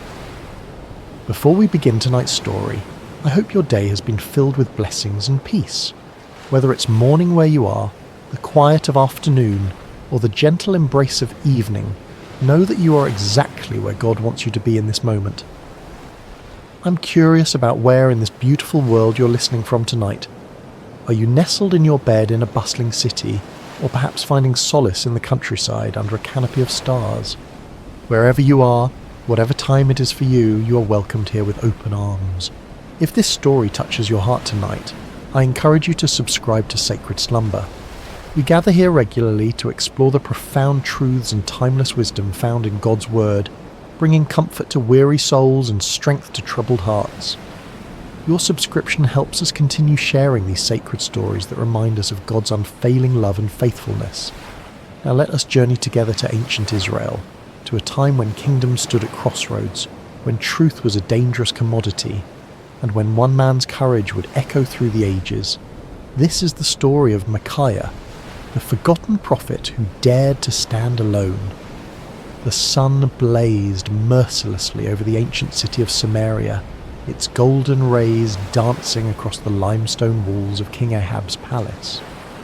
Within those walls, power brooked no opposition, and truth was often the first casualty of political ambition. It had been 3 years since the last war between Israel and Syria, 3 years of uneasy peace that sat heavy on King Ahab's shoulders like an ill-fitting crown. Ahab paced the marble floors of his throne room, his royal robes rustling with each agitated step. The king of Israel was a man consumed by his desires, a ruler who had long ago traded his soul to the altar of self-interest.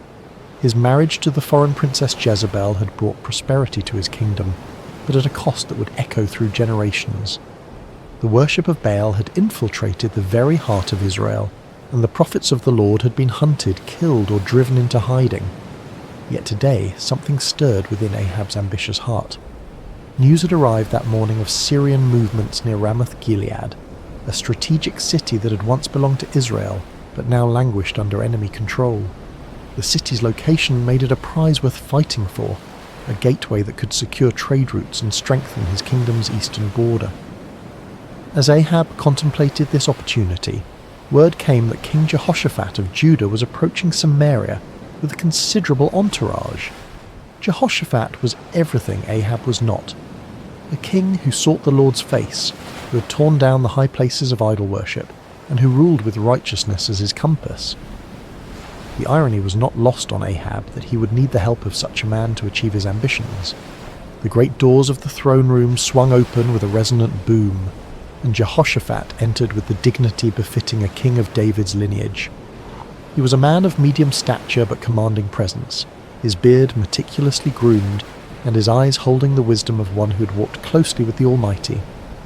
Behind him came his advisors and military commanders, their expressions respectful but cautious, as they entered the domain of Israel's controversial king. "Jehoshaphat, my brother," Ahab called out, his voice echoing through the vast chamber as he descended from his throne. "Welcome to Samaria. Your presence brings honor to my house." The two kings embraced in the customary greeting, though those who knew them well could sense the underlying tension. Jehoshaphat had come seeking alliance, but his heart was troubled by what such an alliance might require of him. "Ahab," Jehoshaphat replied warmly, though his eyes remained watchful. "It has been too long since we have spoken face to face. The Lord has blessed both our kingdoms with peace these past years." "Indeed," Ahab agreed, gesturing toward the laden tables his servants had prepared. "Come, let us feast together and speak of matters that concern us both." The banquet that followed was a spectacle of royal excess. Tables groaned under the weight of roasted meats, exotic fruits, and wine from the finest vineyards. Musicians played softly in the background, while servants moved like shadows, attending to every need. Yet beneath the veneer of celebration, both kings harboured their own purposes. As the evening wore on and the wine loosened tongues, Ahab finally revealed his true intention. Leaning toward Jehoshaphat with the conspiratorial air of old friends, he spoke in measured tones. "My brother, there is a matter that weighs heavily upon my heart," Ahab began, his eyes glinting in the torchlight. "You know that Ramoth-Gilead belongs to us, yet it remains in the hands of the king of Syria. Should we not take back what is rightfully ours?" Jehoshaphat set down his goblet carefully, his expression growing thoughtful. He had anticipated this moment, knowing that Ahab rarely extended hospitality without purpose. The question hung in the air between them like incense, heavy with implication. "Ramoth-Gilead has indeed been a source of contention," Jehoshaphat replied diplomatically. "What do you propose?" Ahab's smile was that of a merchant who senses a favourable negotiation. "I propose that we go up together against Ramoth-Gilead. Your army combined with mine would be formidable. We could restore the city to Israel and share in the glory of victory." The words were carefully chosen, appealing to both practical strategy and Jehoshaphat's sense of brotherhood among the tribes of Israel. Yet Jehoshaphat had not survived as king by making hasty decisions. His reign had been marked by careful consultation with the Lord, and he would not abandon that practice now. "I am as you are," Jehoshaphat responded slowly. "My people as your people, my horses as your horses. If the Lord wills it, we shall stand together in battle." He paused, his next words carrying the weight of true conviction. "But first let us inquire of the Lord." Ahab's smile faltered slightly. In his eagerness for military glory, he had hoped to avoid the complications that divine consultation might bring. Yet he could hardly refuse such a reasonable request from a potential ally, especially one whose righteousness was renowned throughout the region. "Of course," Ahab agreed, though his tone lacked enthusiasm. "Let us seek the word of the Lord." What followed was a demonstration of the spiritual corruption that had infected Ahab's court. The king summoned his prophets, all 400 of them, men who wore the garments of holiness, but whose hearts served earthly masters. They came in a great procession, their robes flowing and their voices raised in what appeared to be spiritual fervour. These were not true prophets of the Lord, though they claimed his name. They were court prophets, men who understood that their continued prosperity depended upon telling the king what he wished to hear. Their prophecies were crafted not in the secret place of prayer, but in the calculating chambers of political expediency. As the prophets assembled in the courtyard before the two kings, their spokesman stepped forward. His name was Zedekiah, son of Chenaanah, a man whose pride matched his ambition and whose hatred for true prophets would soon be revealed in violent fashion. "Hear the word of the Lord," Zedekiah proclaimed, his voice carrying across the courtyard with theatrical intensity. "Go up to Ramoth-Gilead and prosper, for the Lord will deliver it into the hand of the king." The 400 prophets took up the cry with orchestrated precision, their voices creating a chorus of false assurance. "Go up to Ramoth-Gilead and prosper. The Lord will deliver it into the hand of the king." Some of the prophets had even prepared visual aids for their performance. They danced and shouted, waving swords and spears, creating a spectacle that would have been impressive to any observer unfamiliar with the ways of true prophecy. The din was tremendous, the enthusiasm seemingly genuine, and the message exactly what Ahab longed to hear. Yet as Jehoshaphat watched this display, his spirit grew troubled. Something about the performance felt hollow, manufactured. These men spoke with one voice, but it was not the voice of the Lord that Jehoshaphat knew from his own times of prayer and seeking. There was no cost to their prophecy, no challenge to the king's desires, no hint of the divine complexity that marked true encounters with the Almighty. As the prophets continued their enthusiastic proclamations, Jehoshaphat raised his hand for silence. The courtyard gradually quieted, though the echo of their shouts seemed to linger in the air like smoke from a dying fire. "Is there not here a prophet of the Lord besides these?" Jehoshaphat asked carefully, "that we might inquire of him?" The question fell like a stone into still water, sending ripples of discomfort through the assembly. Ahab's face darkened, and several of the court prophets exchanged meaningful glances. They all knew there was indeed another prophet, one whose very existence was a thorn in the flesh of everyone present. Ahab's response came through gritted teeth, his voice barely concealing his irritation. "There is still one man, Micaiah the son of Imlah, by whom we may inquire of the Lord. But I hate him, for he does not prophesy good concerning me, but evil." The honesty of Ahab's admission was startling in its nakedness. Here was a king openly declaring his hatred for a prophet based not on any moral failing or false prophecy, but simply because the man refused to tell him what he wanted to hear. It was a moment that revealed the true spiritual state of Israel's leadership. Jehoshaphat, ever the diplomat, sought to smooth over the awkward moment. "Let not the king say such things," he replied gently, though his words carried a subtle rebuke. Ahab realized he had revealed too much of his heart. With visible effort he composed himself and called for one of his officers. "Bring Micaiah the son of Imlah quickly," he commanded, though his tone suggested he would rather summon a plague upon his house. As the officer hurried away on his grim errand, the two kings settled in to wait. The 400 prophets remained in the courtyard, their earlier enthusiasm now tempered by the knowledge that their unanimous voice was about to be challenged by a single man they both feared and despised. The sun continued its relentless journey across the sky, and in the distance the sound of the officer's horse could be heard galloping toward the place where truth dwelt in isolation, where a forgotten prophet waited in the shadows of his integrity. The horse's hooves struck the dusty road with rhythmic precision as the king's officer rode toward the humble dwelling where Micaiah made his home. The prophet lived simply, far from the luxury of the royal court, in a stone house that spoke of function rather than ostentation. Here, away from the corrupting influence of political power, dwelt a man who had chosen faithfulness over favour, truth over comfort. Micaiah son of Imlah was not an imposing figure by earthly standards. Of average height and lean build, he bore the weathered appearance of one who had walked through many storms. His beard was streaked with silver, and his eyes held the deep weariness of a man who had spoken unpopular truths for too many years. Yet there was something unbreakable in his demeanour, a quality that suggested he had found his anchor in something far stronger than human approval. When the king's messenger arrived, Micaiah was in his garden, tending to the vegetables that provided much of his sustenance. The prophet lived modestly, supported by the occasional gifts of those few souls who still valued truth above comfort. He had long ago learned to find contentment in simple things, the satisfaction of honest work, the peace of prayer, and the quiet joy of communion with the Almighty. "Micaiah," the officer called out as he dismounted, "the king commands your presence immediately." The prophet looked up from his work, unsurprised. He had sensed in recent days that the Lord was preparing him for something significant. His prayers had been marked by an unusual intensity, and his dreams had been filled with visions he did not yet fully understand. "Very well," Micaiah replied simply, setting aside his tools. "Let me wash and prepare myself."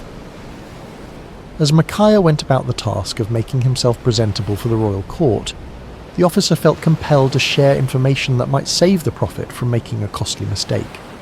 The man had witnessed what happened to those who crossed King Ahab, and despite his loyalty to the crown, he possessed enough humanity to feel concern for this solitary figure. "Listen to me, Micaiah," the officer said, his voice dropping to a confidential tone. "The words of the prophets declare good to the king with one mouth.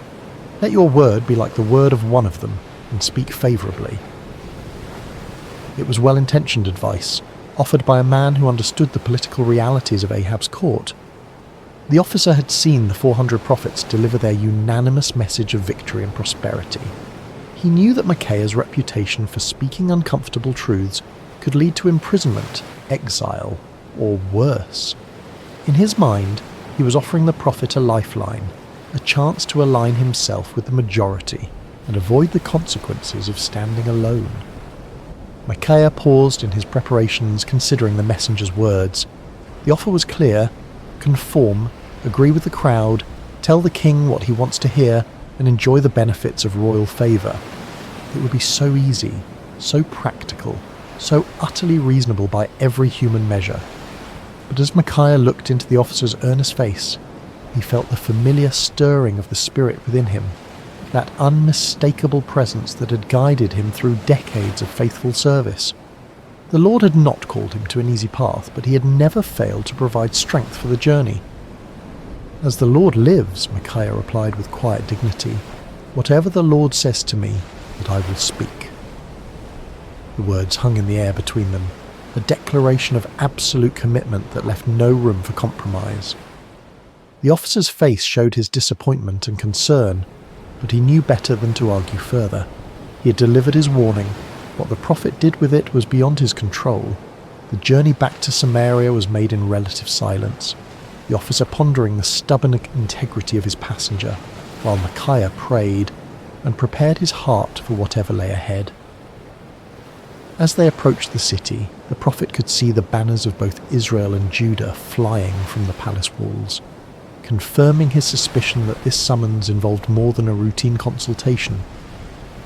The palace courtyard was a scene of controlled chaos when they arrived. Servants scurried about preparing for what appeared to be an important gathering, while guards stood at attention in their finest armour. The 400 prophets were still present, clustered in small groups and speaking in hushed tones. Their earlier enthusiasm had given way to a more subdued attitude, though their confidence in their message remained unshaken. As Micaiah dismounted and followed the officer toward the throne room, he could feel the weight of many eyes upon him. Some looks were curious, others hostile, and a few held the barely concealed contempt of those who viewed his independence as a personal affront. He had grown accustomed to such reactions over the years, understanding that his very presence served as an uncomfortable reminder of the spiritual compromise that permeated the court. The great doors opened before them, revealing the opulent throne room where Kings Ahab and Jehoshaphat waited. The contrast between the two rulers was immediately apparent even to a casual observer. Ahab sat upon his throne with the restless energy of a man driven by ambition, his fingers drumming impatiently on the armrest.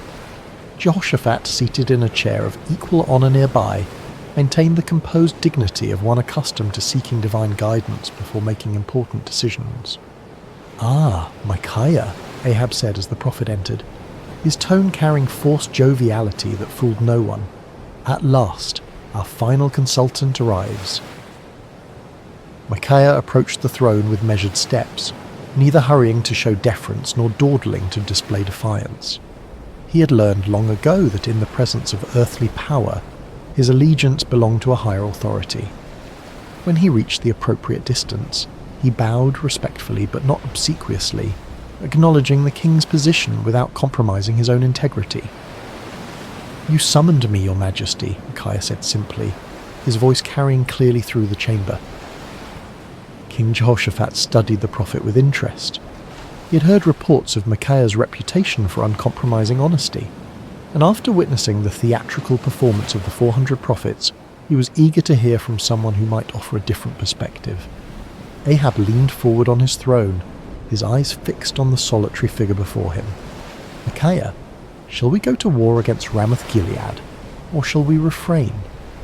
It was the same question that had been posed to the 400 prophets, the same inquiry that had produced such enthusiastic unanimity. Now it fell upon the shoulders of one man who stood alone, without allies or supporters, facing the combined expectation of two kings and their assembled courts. The moment stretched taut with anticipation. Everyone present understood that they were witnessing something significant, though few could have predicted the drama that was about to unfold. In the silence, Micaiah felt the familiar stirring of the spirit, but what came first was not the word of the Lord, but something altogether unexpected. What happened next would be remembered and debated for generations to come. Micaiah, the prophet known for his uncompromising honesty, looked directly at King Ahab and delivered exactly the message the king wanted to hear.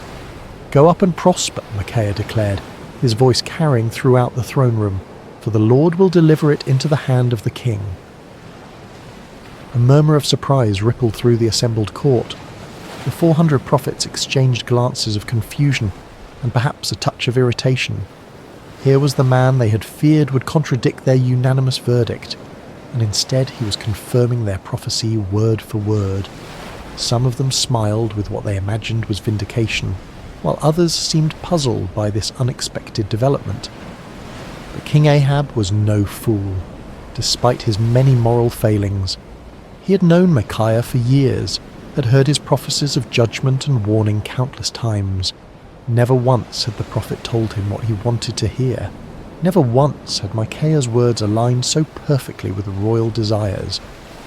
The king's eyes narrowed as he studied the prophet's face, searching for the truth behind this suspicious compliance.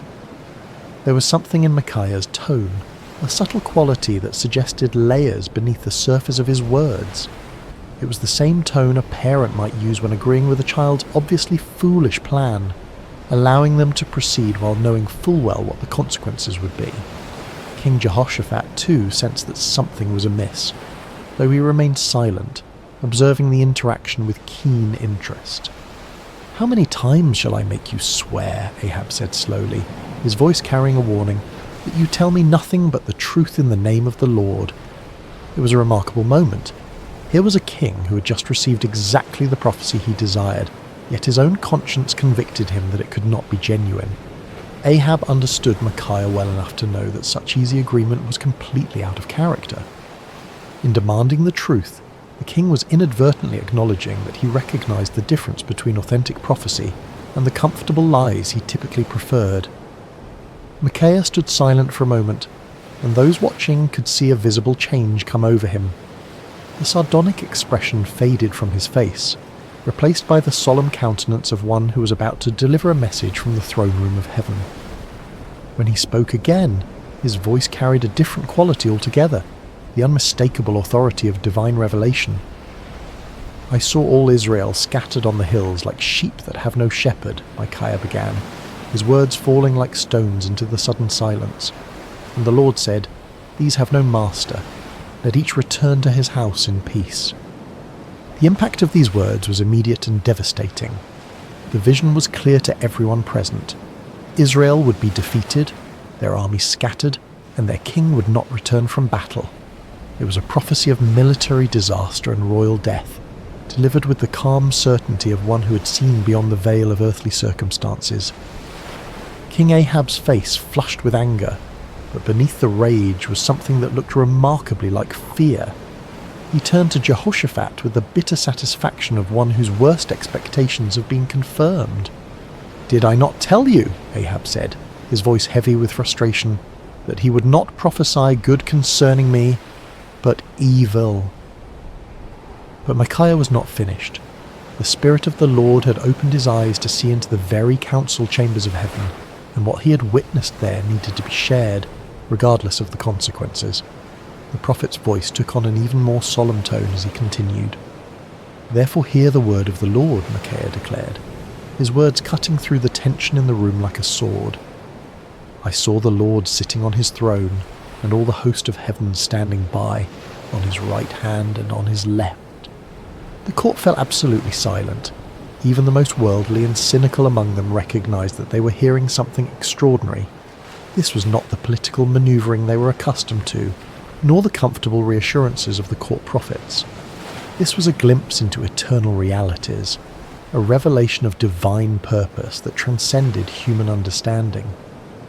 "And the Lord said," Micaiah continued, "Who will persuade Ahab to go up, that he may fall at Ramoth-Gilead?" So one spoke in this manner, and another spoke in that manner. Then a spirit came forward and stood before the Lord and said, "I will persuade him." The Lord said to him, "In what way?" And he said, "I will go out and be a lying spirit in the mouth of all his prophets." And the Lord said, "You shall persuade him and also prevail. Go out and do so." The revelation was staggering in its implications. Micaiah was claiming that the Lord himself had allowed, indeed, had orchestrated, the deception that had been proclaimed by the 400 prophets. It was a divine judgment in the form of false prophecy, a spiritual trap set for a king who had repeatedly chosen lies over truth. "Therefore," Micaiah concluded with inexorable logic, "look, the Lord has put a lying spirit in the mouth of all these prophets of yours, and the Lord has declared disaster concerning you." The silence that followed was deafening. Every person present was forced to grapple with the implications of what they had heard. The 400 prophets found themselves accused not merely of error, but of being unwitting instruments of divine deception. The kings faced the terrifying possibility that their carefully planned military campaign was actually a trap set by the Almighty himself. But the silence was short-lived. Zedekiah, the spokesman for the 400 prophets, was a man of considerable pride and ambition. He had built his reputation on his supposed connection to the divine, and Micaiah's words threatened not only his credibility but his entire worldview. The accusation that he had been deceived by a lying spirit was more than he could bear. With a roar of rage, Zedekiah strode across the throne room until he stood face to face with Micaiah. The contrast between them was striking. Zedekiah in his fine robes and carefully groomed appearance, representing the comfortable religiosity of the court, facing Micaiah in his simple garments, embodying the uncompromising voice of authentic prophecy. "Which way did the Spirit from the Lord go from me to speak to you?" Zedekiah demanded, his voice shaking with fury. It was a desperate attempt to challenge Micaiah's authority, to suggest that if anyone possessed a connection to the divine, it was surely the spokesman for 400 prophets rather than this isolated troublemaker. But before Micaiah could respond, Zedekiah's anger overwhelmed his judgment entirely. The sound of the slap echoed through the throne room like a thunderclap. Zedekiah had struck Micaiah across the face with sufficient force to stagger the prophet, leaving a red mark on his cheek that would serve as a visible reminder of what it cost to speak truth in the face of comfortable lies. The act of violence hung in the air like a poisonous cloud. No one moved or spoke, shocked by the sudden transition from theological debate to physical assault. Micaiah slowly straightened, touching his cheek where Zedekiah's hand had left its mark. When he looked up, there was no anger in his eyes, no desire for retaliation. Instead, there was a sadness that seemed to encompass not only his immediate situation, but the entire spiritual state of the nation. "Indeed," Micaiah said quietly, his voice carrying despite its gentle tone, "you shall see on that day when you go into an inner chamber to hide." It was both prophecy and promise. The day would come when Zedekiah's false confidence would crumble, when the reality of divine judgment would force him to seek shelter from the consequences of his deception. The words carried the weight of inevitable fulfillment, spoken not in anger, but with the sorrowful certainty of one who had seen the future and found it tragic. King Ahab had heard enough. The prophet's words had struck too close to uncomfortable truths, had challenged too directly the comfortable illusions upon which he had built his reign. The vision of divine deception, the prophecy of military disaster, the humiliating suggestion that his 400 prophets were unwitting instruments of judgment, all of it combined to create a rage that demanded immediate action. "Take Micaiah," the king commanded, his voice sharp with fury, "and return him to Ammon, the governor of the city, and to Joash the king's son, and say, 'Thus says the king, put this fellow in prison, and feed him with bread of affliction and water of affliction until I come in peace.'" The order was both punishment and insurance policy. By imprisoning Micaiah until his safe return from battle, Ahab was attempting to nullify the prophecy through royal decree. It was a desperate act of defiance against divine judgment, a futile attempt to bind the word of the Lord with chains and prison walls. But Micaiah was not finished. Even as the guards moved toward him, even as the shadow of imprisonment fell across his path, the prophet had one final word to speak. His voice rang out across the throne room with the clarity of absolute conviction. "If you ever return in peace, the Lord has not spoken by me." The words were a direct challenge to royal authority, a public declaration that put Micaiah's credibility as a prophet on the line. He was essentially saying that if Ahab returned safely from battle, then everyone present should conclude that Micaiah was a false prophet deserving of death. It was the ultimate expression of confidence in the word he had received from the Lord. But Micaiah was not content to let his challenge rest with the immediate audience. Looking around the throne room at the assembled courtiers, nobles and servants, he raised his voice even louder. "Mark it, all you people." It was a call to witness, an appeal to everyone present to remember this moment and test the validity of his prophecy against future events. The prophet was willing to stake everything, his reputation, his freedom, possibly his life, on the truth of what he had spoken. It was a level of certainty that transcended human confidence and entered the realm of divine assurance. As the guards seized Micaiah's arms and began to lead him away, the throne room erupted in a buzz of conversation. Some whispered among themselves about the prophet's boldness, others debated the implications of his vision, and still others tried to process the dramatic confrontation they had just witnessed. Through it all, the 400 prophets maintained their uncomfortable silence, uncertain how to respond to accusations that struck at the very heart of their prophetic claims. King Jehoshaphat watched the proceedings with deep concern. The righteous king of Judah had requested divine counsel, and what he had received was a prophecy that directly contradicted his military plans and predicted disaster for his ally. Yet something in Micaiah's bearing, some quality of authentic conviction, made it impossible to dismiss his words as the ravings of a madman or the spite of a disgruntled prophet. As Micaiah was led away, his footsteps echoing through the palace corridors, he felt no bitterness toward his captors or self-pity for his situation. He had spoken the word of the Lord faithfully, regardless of the consequences, and that obedience brought a peace that transcended his circumstances. The prison cell that awaited him might confine his body, but his spirit remained free, anchored in the unshakable certainty that he had been faithful to his calling. The cell where Micaiah was imprisoned was a far cry from the luxury of the royal court. Built of rough stone with a small barred window that provided minimal light, it was designed for punishment rather than comfort. The bread of affliction and water of affliction promised by the king proved to be exactly that, meagre rations calculated to sustain life while providing a constant reminder of a royal displeasure. Yet in that dark cell, Micaiah found something that had eluded him in the freedom of his simple home, absolute clarity about his purpose and calling. Stripped of all earthly comforts and securities, he was forced to rely entirely upon his relationship with the Lord. In the long hours of solitude, he prayed not for deliverance but for continued faithfulness, not for vindication, but for grace to endure whatever lay ahead. Meanwhile, preparations for war continued with increasing intensity. King Ahab threw himself into military planning with the fervour of a man trying to drown out unwelcome voices of conscience.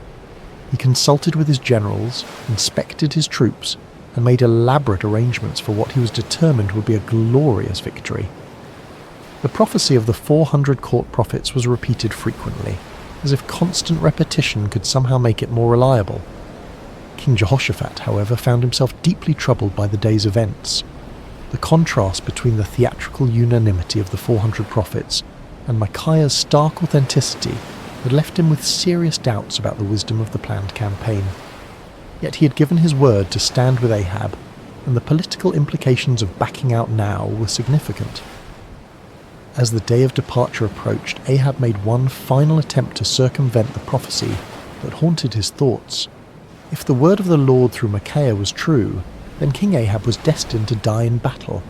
But perhaps, the king reasoned, he could outwit divine judgment through human cleverness. "I will disguise myself and go into battle," Ahab announced to his commanders, "but you put on your robes." It was a cunning plan. By dressing as an ordinary soldier while Jehoshaphat wore royal garments, Ahab hoped to deceive the enemy about his identity and location. If the Syrians could not identify him as the king of Israel, perhaps he could survive the battle and prove Micaiah wrong. It was the kind of tactical thinking that had served Ahab well in political maneuvering, but he was about to discover that divine judgment operates by different rules than human conflict. The morning of battle dawned clear and bright, with a gentle breeze that carried the scent of wildflowers across the plains surrounding Ramoth Gilead. It seemed an unlikely day for the fulfillment of prophecy, too beautiful for the tragic events that were about to unfold. The armies of Israel and Judah had assembled in impressive formation, their banners flying proudly in the morning air, their weapons gleaming in the sunlight. King Ahab, disguised as a common soldier, moved among his troops with nervous energy. His royal armour had been replaced with the simple leather and bronze of an ordinary warrior, and his distinctive crown was nowhere to be seen. To any casual observer, he appeared to be merely another commander preparing for battle, yet those closest to him could sense his underlying anxiety, the tension of a man who was trying to outrun a divine decree. King Jehoshaphat, meanwhile, wore his royal robes with obvious reluctance. The righteous king of Judah had agreed to this deception as part of their military strategy, but his conscience troubled him. The memory of Micaiah's words weighed heavily on his mind, and he found himself offering frequent prayers for divine protection, and guidance. The Syrian army was formidable, well-trained and confident in their ability to defend their territory. Their king had given specific instructions to his 32 chariot commanders: fight with no one small or great, but only with the king of Israel. It was a strategic decision based on the understanding that killing or capturing the enemy king would effectively end the battle and secure victory. As the two armies faced each other across the field of battle, the air was thick with tension and anticipation. Horses stamped impatiently, armour creaked as soldiers shifted their weight, and commanders made final adjustments to their battle plans. In the distance, the walls of Ramoth-Gilead stood as silent witness to the conflict that was about to determine its fate. The battle began with the thunderous clash of armies colliding, the sound of metal against metal mixing with the shouts of warriors and the screams of the wounded. Chariots raced across the battlefield like instruments of divine wrath, their wheels churning up clouds of dust that obscured vision and added to the chaos of combat. For a time, it seemed as though Ahab's strategy might succeed. Hidden among his soldiers, the disguised king fought with the desperation of a man who believed his life depended on remaining unrecognized. His years of military experience served him well as he wielded sword and spear with deadly efficiency, contributing to the initial success of the Israelite forces. But the Syrian chariot commanders were not easily deceived. When they spotted King Jehoshaphat in his royal robes, they immediately assumed they had found their primary target. A group of them converged on the king of Judah with deadly intent, their chariots cutting through the battle lines like ships through stormy seas. "Surely it is the king of Israel," they shouted to one another as they closed in on Jehoshaphat. The king of Judah found himself surrounded by enemy chariots, their occupants preparing to capture or kill what they believed to be their primary objective. In that moment of extreme danger, Jehoshaphat did what he had learned to do throughout his reign. He cried out to the Lord for deliverance. "Help me, O Lord," Jehoshaphat called out, his voice carrying above the din of battle. What happened next was a clear demonstration of divine intervention. As Jehoshaphat's cry reached heaven, the Lord moved the hearts of the Syrian commanders in an unexpected way. Something about the king's appearance or manner suddenly convinced them that this was not their intended target after all. "It is not the king of Israel," one of them declared, and just as quickly as they had converged upon Jehoshaphat, they turned away to search for their real quarry elsewhere on the battlefield. Meanwhile, across the chaos of combat, King Ahab continued his desperate masquerade. His disguise had served him well throughout the morning, allowing him to participate in the battle without attracting the special attention of enemy forces. For a brief moment, it seemed as though human cunning might indeed triumph over divine decree. But the Lord's purposes are not thwarted by earthly schemes, no matter how cleverly conceived. As the battle raged on, a Syrian soldier drew his bow at random, not aiming at any particular target, but simply shooting into the mass of enemy forces. It was the kind of arrow that soldiers loose when they cannot see clearly, through the dust and confusion of battle, hoping to strike something useful, but with no specific intent. The arrow flew through the air with the invisible guidance of divine providence. It passed over the heads of common soldiers, sailed between the wheels of racing chariots, and found its mark with the precision of perfect justice. The bronze point struck King Ahab between the joints of his armour, penetrating the one gap in his defences that his disguise could not protect. The king felt the arrow's impact like a thunderbolt, the sudden sharp pain followed by the warm spread of blood across his chest. He looked down in shock to see the Syrian arrow protruding from his body, its shaft trembling with the force of impact. In that instant, Ahab understood with perfect clarity that no amount of human cleverness could circumvent the word of the Lord. "I am wounded," the king cried out to his chariot driver, his voice tight with pain and the dawning realization of his doom. "Turn around and carry me out of the battle." The chariot driver, a loyal servant who had recognized his disguised king despite the common soldier's garb, immediately began maneuvering toward the edge of the battlefield. But extricating themselves from the chaos of combat proved more difficult than anticipated. The battle had intensified throughout the day, and enemy forces blocked many of the potential escape routes. As they struggled to retreat, King Ahab's condition continued to deteriorate. The arrow had found a vital spot and blood flowed freely from the wound despite his attempts to stanch it. Yet with grim determination, the king remained propped up in his chariot, unwilling to let his army see him fall. His presence, even in his wounded state, served to encourage the Israelite forces and maintain their fighting spirit. The battle raged from morning until evening, the outcome hanging in the balance as both sides fought with desperate intensity. But as the sun began to set, painting the sky in shades of red that seemed to mirror the blood spilled on the battlefield below, King Ahab's strength finally gave out. The disguised king who had tried to outwit divine judgment slumped forward in his chariot, his life ebbing away with each laboured breath.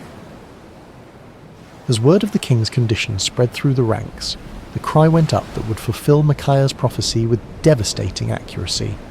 Every man to his city, and every man to his own country. The army of Israel, leaderless and demoralized, began to scatter across the hills just as the prophet had foreseen. Like sheep without a shepherd, they abandoned their positions and fled toward home, their dreams of victory dissolving into the nightmare of defeat. King Ahab died as the sun set over Ramoth-Gilead, his blood pooling in the bottom of his chariot. The man who had spent his reign choosing comfortable lies over uncomfortable truths had finally encountered a reality that no amount of deception could alter. The word of the Lord, spoken through his faithful prophet, had been fulfilled to the letter. News of King Ahab's death spread quickly through the land, carried by the scattered remnants of his army and the merchants who followed military campaigns. In the palace at Samaria, the reaction was one of stunned disbelief. The 400 prophets who had proclaimed certain victory found themselves facing a crisis of credibility that would haunt them for the rest of their lives. In his prison cell, Micaiah heard the news with a mixture of sadness and vindication. He had taken no pleasure in prophesying disaster, had felt no joy in predicting the death of his king. Yet the fulfillment of his prophecy served as a powerful reminder that the word of the Lord does not return void, regardless of how unwelcome it might be to human ears. When the guards came to release him from prison, Micaiah emerged into the daylight a changed man. His body bore the marks of his confinement. He was thinner, paler, and bore the lines of one who had endured hardship. But his spirit was unbroken, perhaps even strengthened by his ordeal. He had spoken truth in the face of overwhelming opposition, had maintained his integrity under pressure, and had been vindicated by the very events that had brought tragedy to the kingdom.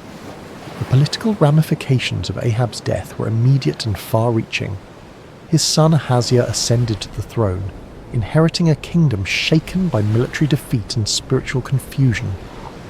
The influence of Queen Jezebel remained strong, but the dramatic fulfillment of Micaiah's prophecy had dealt a severe blow to the credibility of the Baal-worshipping establishment. Zedekiah, the false prophet who had struck Micaiah in the throne room, found himself in an impossible position. His confident predictions of victory had been thoroughly discredited, and his authority as a spokesman for the divine had been shattered. The inner chamber where he sought to hide, just as Micaiah had prophesied, became both a physical and spiritual reality as he struggled to come to terms with the magnitude of his error. The other court prophets faced similar crises of confidence. Their unanimous declaration of victory had been revealed as the lying spirit Micaiah had warned about, and their reputations lay in ruins. Some of them quietly retired from public life, while others attempted to reinvent themselves as followers of different deities. None of them could escape the uncomfortable truth that they had been deceived, and had, in turn, deceived others. King Jehoshaphat returned to Jerusalem a wiser and more cautious man.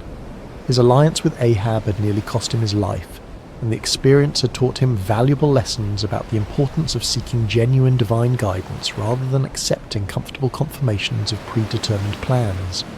The prophet Jehu, son of Hanani, met him upon his return with words of rebuke for his alliance with the ungodly king, but also with recognition that the Lord had delivered him from the consequences of his poor judgment.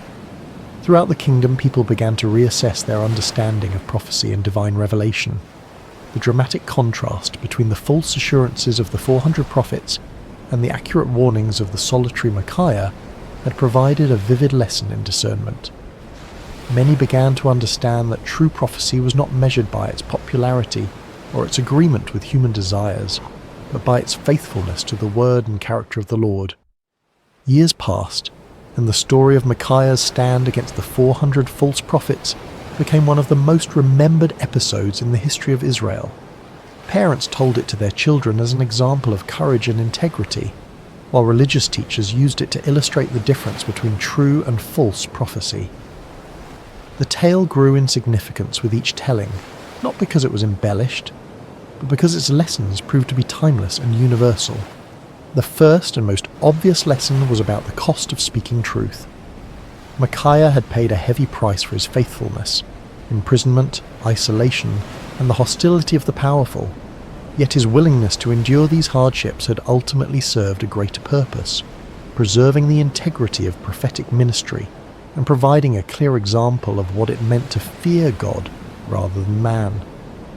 His story became a source of encouragement for future generations of prophets and faithful believers who found themselves standing alone against popular opinion. The second lesson concerned the danger of groupthink and manufactured consensus. The 400 prophets had created an impressive display of unanimity, but their agreement had been based on political expediency rather than divine revelation. Their story served as a warning about the seductive power of majority opinion and the importance of seeking truth even when it contradicted popular sentiment. The comfort of belonging to the crowd, they learned, was no substitute for the sometimes lonely path of authentic faith. The third lesson was perhaps the most theologically complex: the reality that God sometimes allows deception as a form of judgment. The lying spirit that had influenced the false prophets was not an independent force, but an instrument of divine justice, permitted by the Lord as part of his sovereign plan. This aspect of the story forced believers to grapple with difficult questions about the nature of divine sovereignty and human responsibility, helping them develop a more mature understanding of how God works in the world. The fourth lesson focused on the importance of discernment in spiritual matters. King Jehoshaphat's initial uneasiness with the 400 prophets had been a manifestation of spiritual discernment, a recognition that something was amiss despite the impressive display of consensus. His request for a prophet of the Lord had demonstrated the value of seeking authentic divine guidance, rather than accepting convenient confirmations of predetermined plans. The fifth lesson was about the ultimate futility of human schemes when they oppose divine purposes. King Ahab's elaborate disguise had been a clever attempt to circumvent prophecy through human ingenuity, but it had proven utterly useless against the sovereign will of the Lord. The random arrow that found its mark had served as a powerful reminder that God's purposes will be accomplished regardless of human attempts to thwart them. As the years passed and the kingdom of Israel continued its spiritual decline, the story of Micaiah took on additional significance. It became a benchmark against which other prophets and prophecies were measured, a reminder of what authentic faithfulness looked like in the face of opposition. When Elijah stood alone against the prophets of Baal on Mount Carmel, people remembered Micaiah's solitary stand. When Jeremiah faced persecution for his unpopular messages, the example of Micaiah's courage provided encouragement and precedent. The story also served as a cautionary tale for those in positions of authority. King Ahab's admission that he hated Micaiah because the prophet never spoke favourably about him had revealed the dangerous tendency of leaders to surround themselves with yes men rather than truthful counsellors.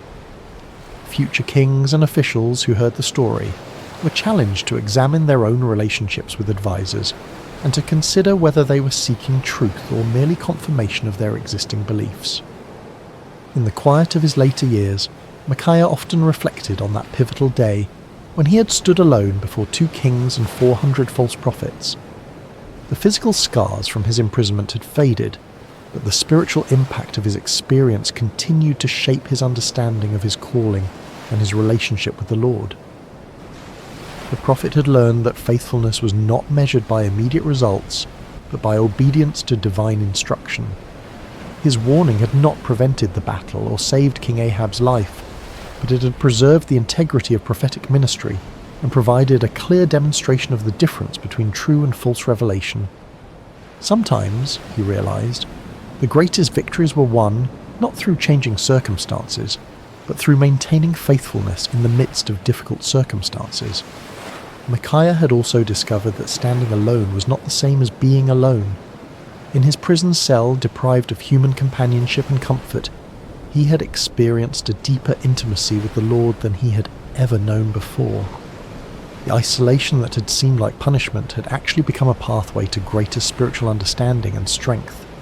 He had learned that the approval of the crowd was a poor substitute for the approval of the Almighty. The prophet had come to understand that his role was not to be popular, but to be faithful, not to tell people what they wanted to hear, but to speak what the Lord had given him to say. This understanding had freed him from the burden of trying to manage people's reactions to his messages, and had allowed him to focus entirely on the sacred responsibility of accurate communication of divine truth. The peace that came from this clarity of purpose was worth more than all the royal favour he might have gained through compromise. As news of Micaiah's faithfulness spread beyond the borders of Israel, his story began to influence other nations and cultures. Foreign dignitaries who visited the kingdom often asked to hear the account of the prophet who had stood against 400 false prophets and accurately predicted the death of a king. The story became a testament to the power of truth and the importance of moral courage, inspiring people of various backgrounds to examine their own commitments to integrity and faithfulness. The story also had a profound impact on the understanding of prophecy itself. Future generations would use Micaiah's example as a standard for evaluating prophetic claims, recognizing that true prophecy was characterized by faithfulness to the Lord's character and purposes rather than by popular appeal or immediate gratification. The account helped establish criteria for distinguishing between authentic divine revelation and human manipulation disguised as spiritual authority. In the broader context of Israel's history, Micaiah's stand represented a crucial moment in the preservation of true worship and authentic faith. At a time when the kingdom was sliding towards spiritual apostasy, his unwavering commitment to truth served as a beacon of hope for those who still sought to follow the Lord with integrity. His example encouraged other faithful believers to maintain their convictions even when they seemed to be in the minority. The story of Micaiah also served as a bridge between the ministries of the earlier prophets like Elijah and later ones like Jeremiah and Ezekiel. His experience of standing alone against popular opinion and suffering for his faithfulness would be echoed in the lives of many subsequent prophets who faced similar challenges.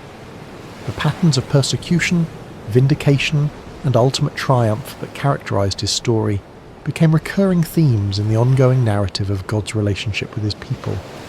As we reach the end of Micaiah's story, we find ourselves confronted with questions that transcend the ancient world and speak directly to our modern hearts. In an age of social media echo chambers and manufactured consensus, the prophet's example challenges us to examine our own commitment to truth and our willingness to stand alone when necessary. The 400 false prophets of Micaiah's day have their counterparts in every generation.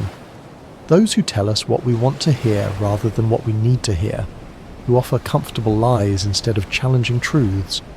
The temptation to join the crowd, to find safety in numbers, to seek approval rather than accuracy, remains as strong today as it was in ancient Israel. Micaiah's courage reminds us that faithfulness is not a group activity, but an individual responsibility. Each of us must decide whether we will speak truth or remain silent, whether we will stand for what is right or compromise for what is convenient. The prophet's example shows us that the path of integrity is often lonely, but it is never walked alone by those who trust in the Lord. The story also challenges us to examine our own relationship with authority and our tendency to surround ourselves with people who confirm our existing beliefs rather than challenging us to grow. Like King Ahab, we may find ourselves preferring the comfort of familiar lies to the discomfort of unfamiliar truths. Micaiah's example calls us to seek out voices that speak with authenticity, rather than those that merely echo our own opinions. Perhaps most importantly, the story of Micaiah reminds us that truth has a way of prevailing in the end, even when it seems overwhelmed by opposition.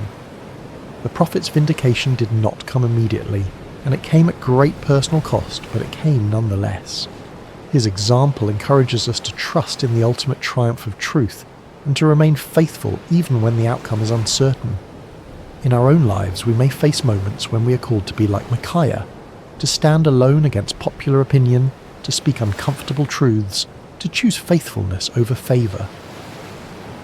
When those moments come, may we remember the forgotten prophet who found his courage not in the approval of men, but in the approval of his God. The story of Micaiah teaches us that true strength is not found in numbers, but in conviction, that real courage is not the absence of fear, but the willingness to do what is right despite our fears, and that lasting victory comes not from avoiding conflict, but from maintaining integrity in the midst of it. As you close your eyes tonight and drift towards sleep, may you carry with you the quiet courage of Micaiah, the man who dared to stand alone because he knew he was not truly alone. May his example inspire you to speak truth with love, to stand for what is right with humility, and to trust in the ultimate triumph of God's purposes even when the immediate circumstances seem overwhelming. In a world that often rewards conformity and punishes authenticity, may you find the strength to be like Micaiah, faithful, courageous, and true. For in the end, it is not the approval of the crowd that matters, but the approval of the one who sees all hearts and knows all truths. The forgotten prophet's story ends, but its echo continues in every heart that chooses truth over comfort, courage over convenience, and faithfulness over favour. May that echo sound clearly in your own life, guiding you toward the kind of integrity that leaves a lasting legacy long after the voices of the crowd have faded into silence. Rest well, dear friends, and may your dreams be filled with the peace that comes from knowing you serve a God who honours faithfulness, rewards courage, and never abandons those who trust in him. The story of Micaiah reminds us that in God's kingdom, standing alone with truth is always better than standing with the crowd in deception. Sleep peacefully, knowing that like Micaiah, you're never truly alone when you walk in the light of divine truth.